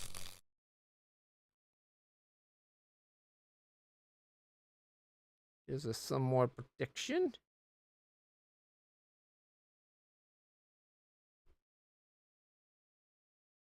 Alright. We haven't. Oh, we don't have any chirolite. I was gonna be like, we should add another chirolite. There's a reason why I haven't.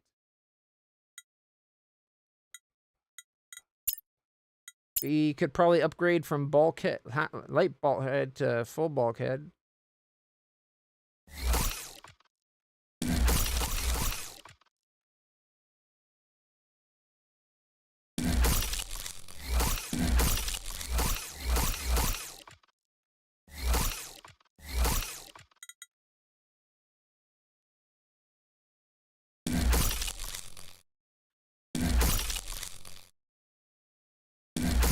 Now gets us that extra 20 some odd hull. And let's see.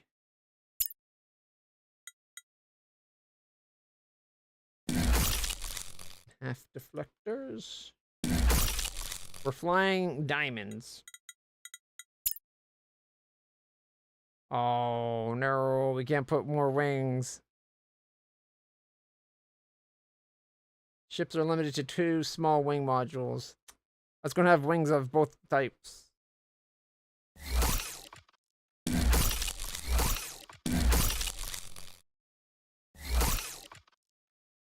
Oops.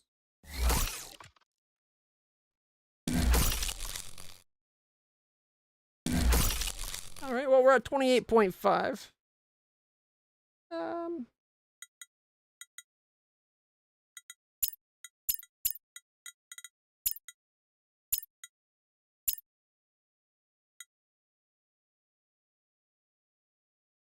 Could probably fit a missile in.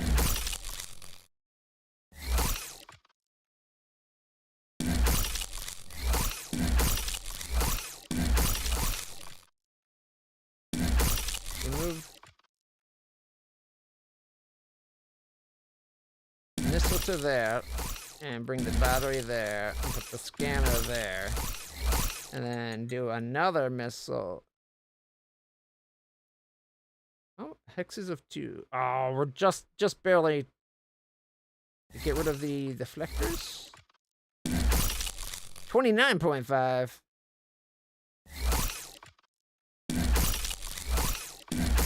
There we go. Now we got 2 missile launchers.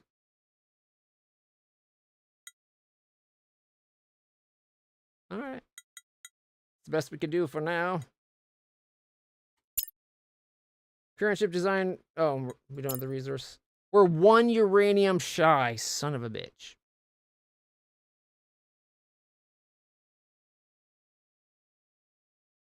Okay, save the design.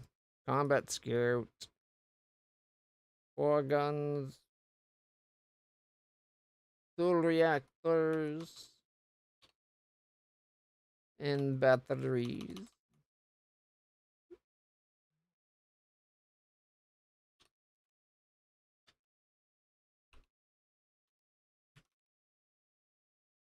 4 guns. Only 3.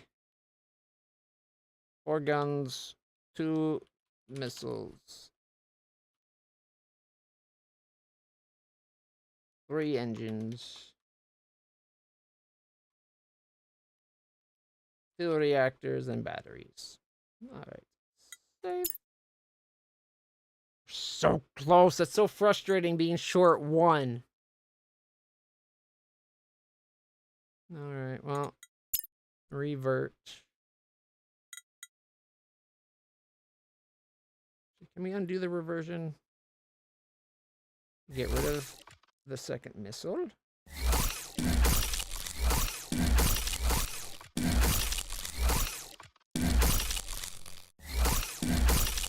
And wing. I guess that opens up for the armor. We can have those half deflectors off our butt to protect things from getting shot up. Sounds like a good idea to me.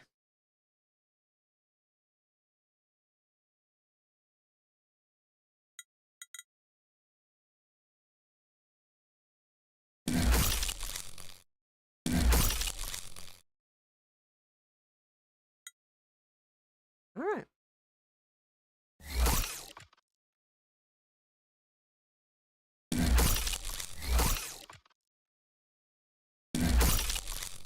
All right.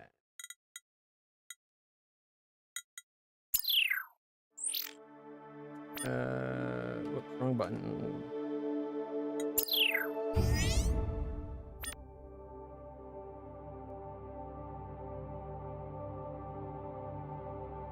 Yeah, no point to getting the larger halls yet. Might as well go plasma range.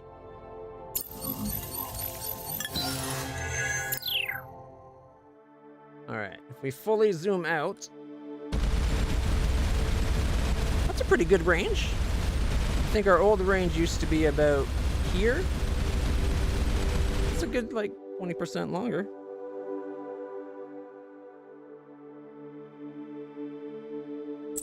Alright, so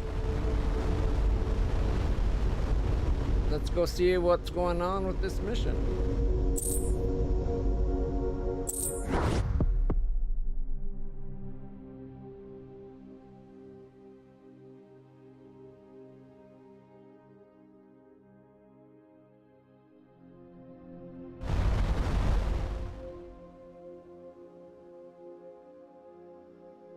There's a 6th hauler and a hauler.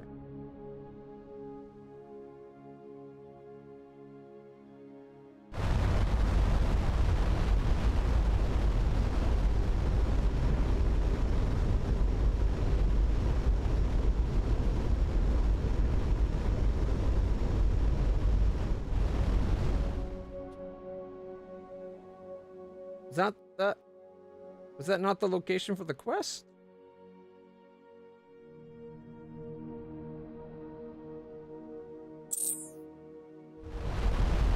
I wonder if it's this guy attacking.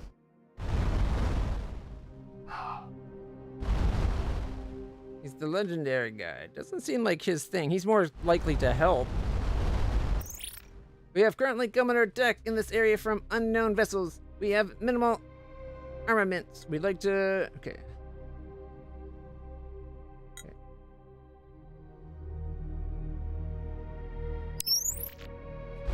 He says they were recently under attack. I'm not picking up anything, though.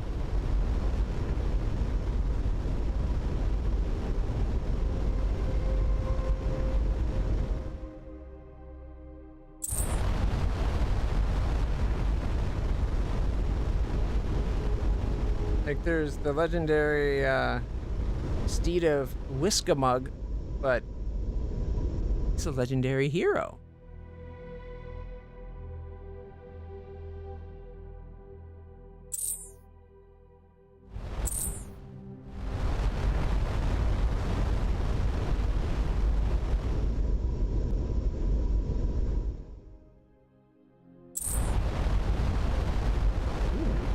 Bit of a storm brewing here, it sounds like.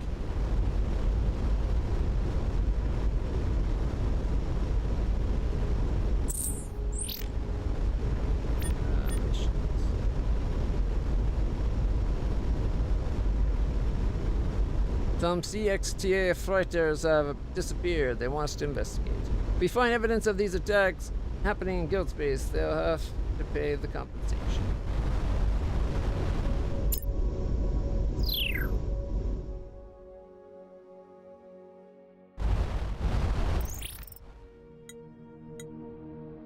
Can't ask them where. They're just like, in this region.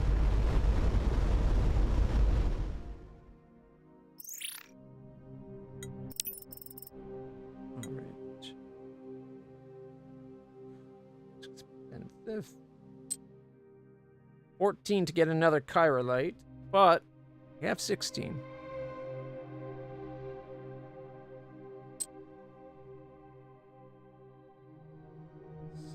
17 total, eh?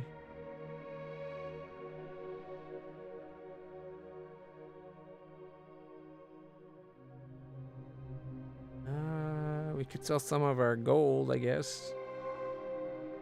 Doesn't give us the best rates for gold, though. Oh, we have to. Alright. Execute trade. Alright, we'll be able to add an extra generator, too.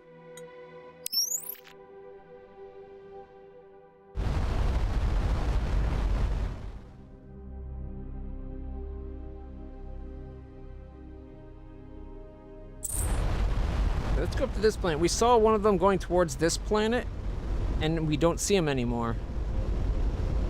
So maybe something happened to the hauler that went up towards the rocky planet over here.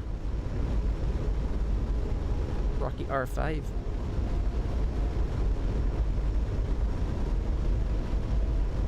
Because Whiskamug would have attacked anybody attacking those guys. He's got a hero complex. More so than I do.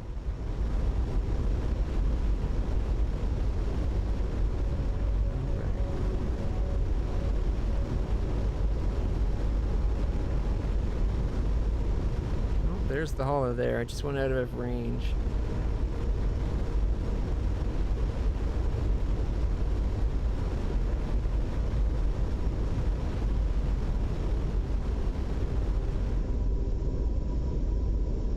Stalker frigates. 2 tankers and a hauler, and 1 hauler, but 3 stalkers. All right.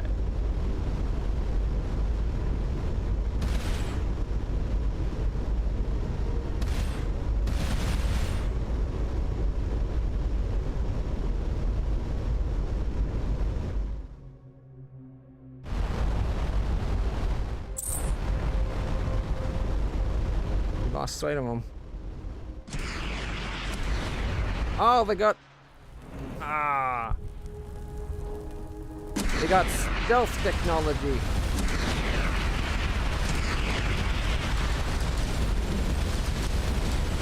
I'm not gonna stop firing, you idiot.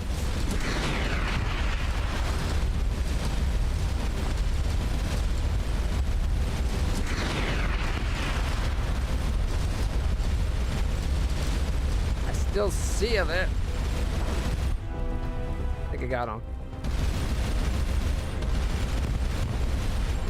Nope, I did not get him.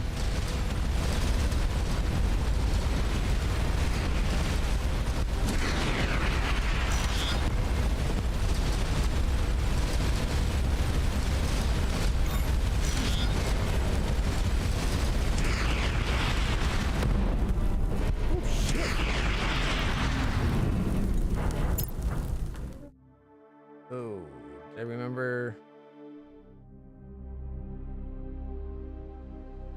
Oh, all right.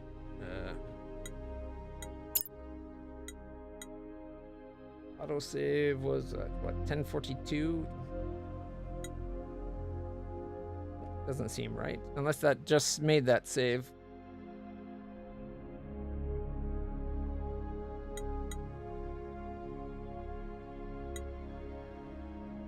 Okay, I think it loaded this one, which was at 10:30. All right.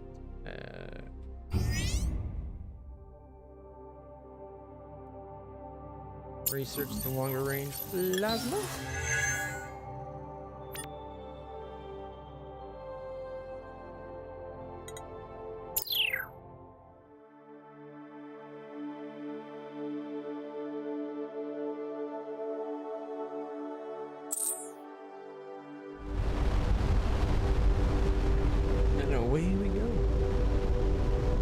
guys with cloaks are dangerous. What were those blue missile things? Like, holy shit. What we need is, we need our friend, the legendary Whiskamug to come help us.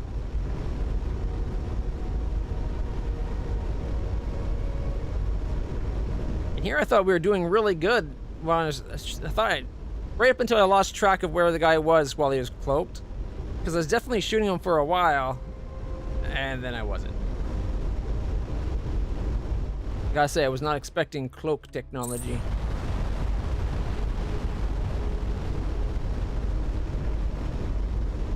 The legendary Whiskamug.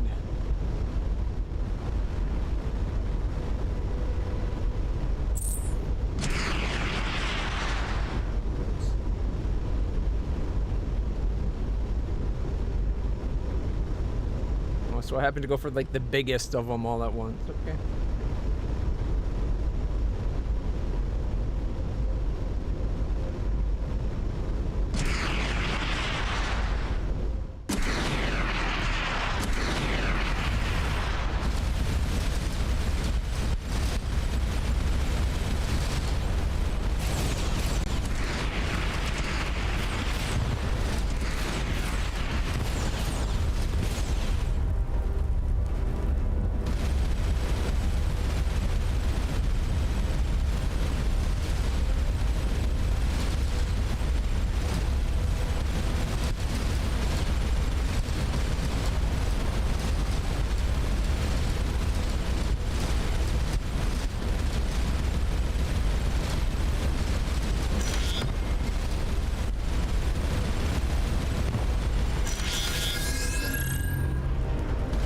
Whiskamug, help!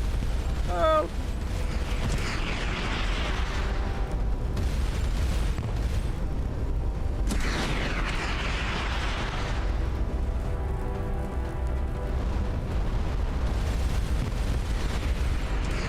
Alright, now they're in trouble. My boy Whiskamug's here to help.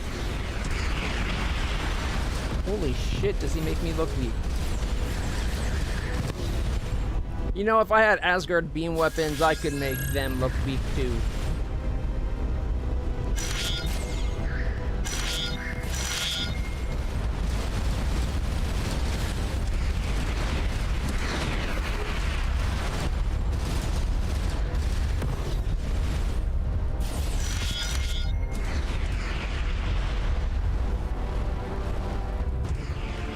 Lie down, Milo. Lie down, Bubbles. I know storms get you nervous. Okay, it's okay. What?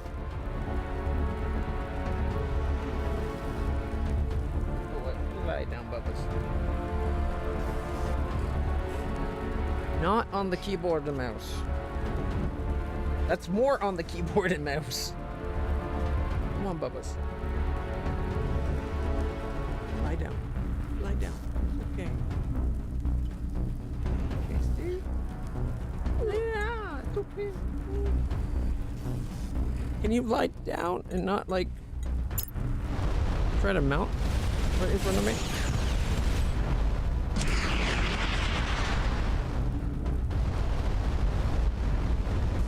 Get Milo, come on. Lie down.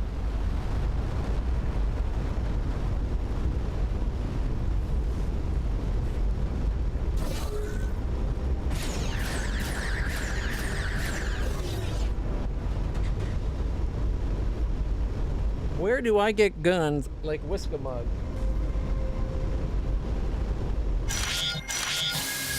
That's a boy.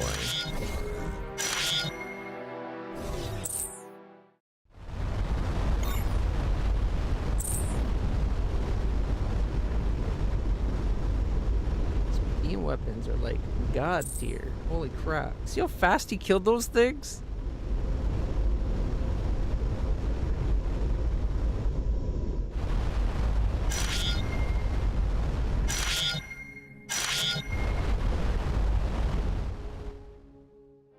Alright, sorry. If I had another game that had that was cool back in the day. Magic Maker. You customize the spells your mage uses for combat. Watch the demo to Creeper World IXE, and it has a bunch in common with Creeper World 2, Particle Fleet. I feel like those games are great. I like more Creeper World 3 and 4. So what I've seen from IXE doesn't look like it's my style, but I could be wrong. I'll probably give it a shot at some point.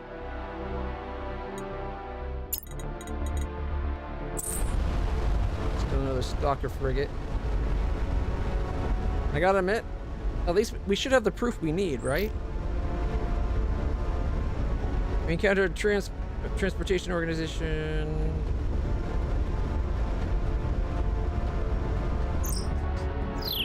Hostile vessels detected.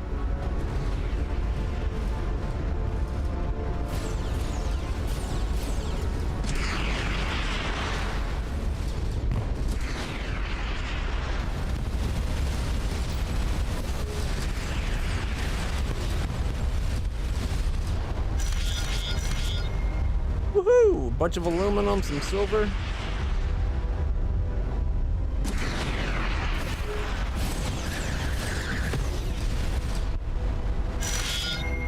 Bunch of silver, copper, aluminum, and silver.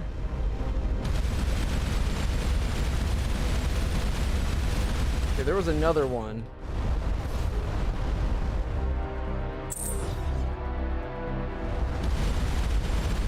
Wasn't there? I thought there was two. There, right there.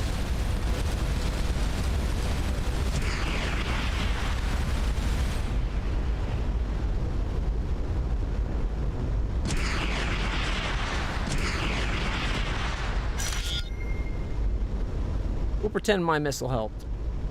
My guns definitely helped. I totally weakened it up.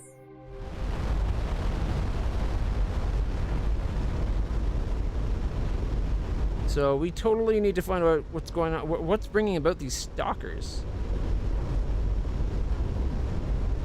Because damn, are they actually powerful. If it wasn't for Whisk-a-Mug here, we would have been getting our butts kicked this whole time.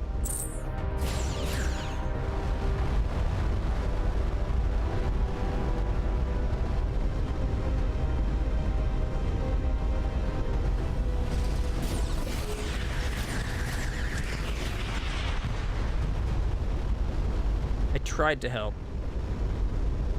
This mug just doesn't need our help. Titanium, silver, silver, and titanium. Not bad.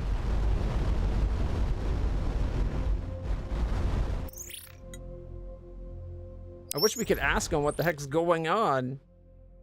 The gateway led to a distant region of the universe.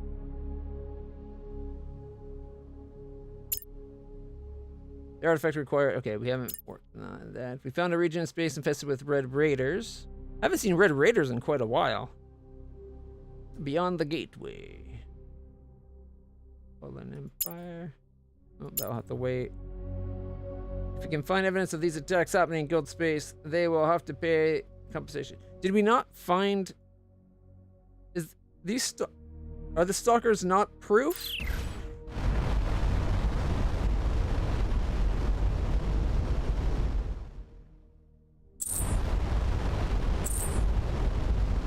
Maybe if we go talk to the sixth hauler. I have a feeling we've killed all of the stalkers in the area.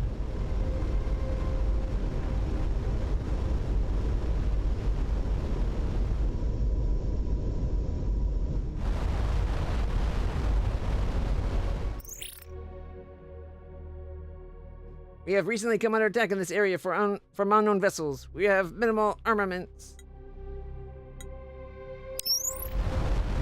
Same thing they always say. I feel like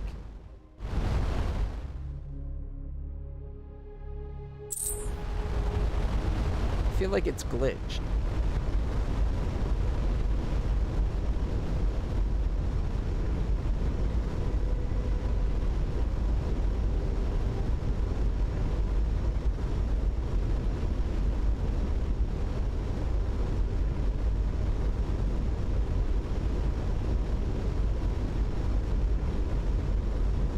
foreboding planet.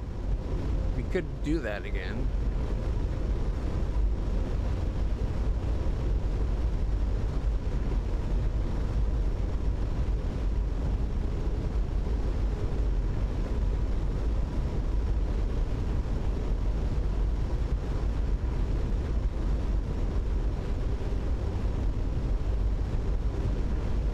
Where was that? I can't remember where.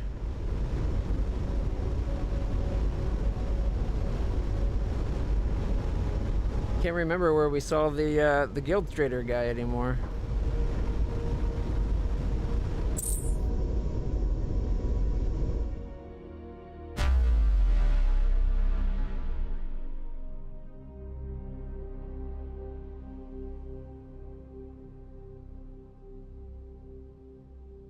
This is the Kenan or the Krenin Empire.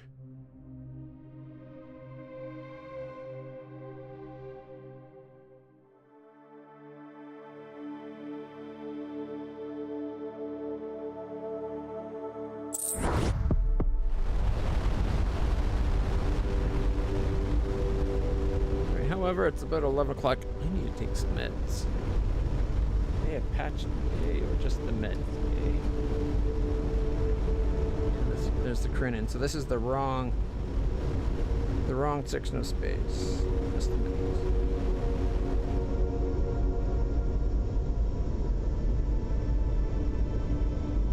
Okay.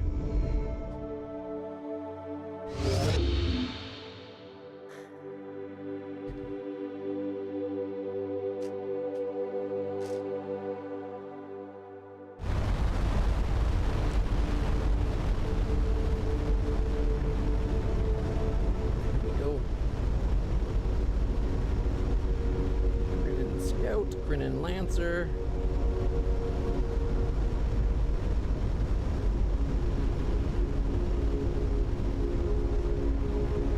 Tempted to remove the deflectors on the rear section there and go up to an extra engine. As fast as we are, it would be nice to be faster. Whoa, what are you doing? You could have went straight. If nobody turned, both of us could have got to our destinations. Survey. All right, let's try it again. I have good faith that Inky Diaz can get it. No sooner does the lander touch down than the crew begin to complain of the same vague symptoms. Ensign Neko concludes the team needs a few more days to recover. They said going back to the station or leveling up, not leveling up and the station. Either way, that's probably a good spot to leave it for today. We'll definitely be continuing this because I'm loving it. This is awesome. This feels a lot like playing Starcom Nexus, which was a great game. Highly recommend playing. This one also recommend. It officially goes live on the 2nd, but this build is the 1.0 build. So for those interested, worth checking out. For now, guys, if you want meet me on the Discord for movie/anime night. We will be doing that. I'm just going to take a quick few moments to go have a quick bathroom break and refill my water, and then we'll go from there. Till then, everybody, stay happy, stay healthy, stay awesome. I'll see you in the future.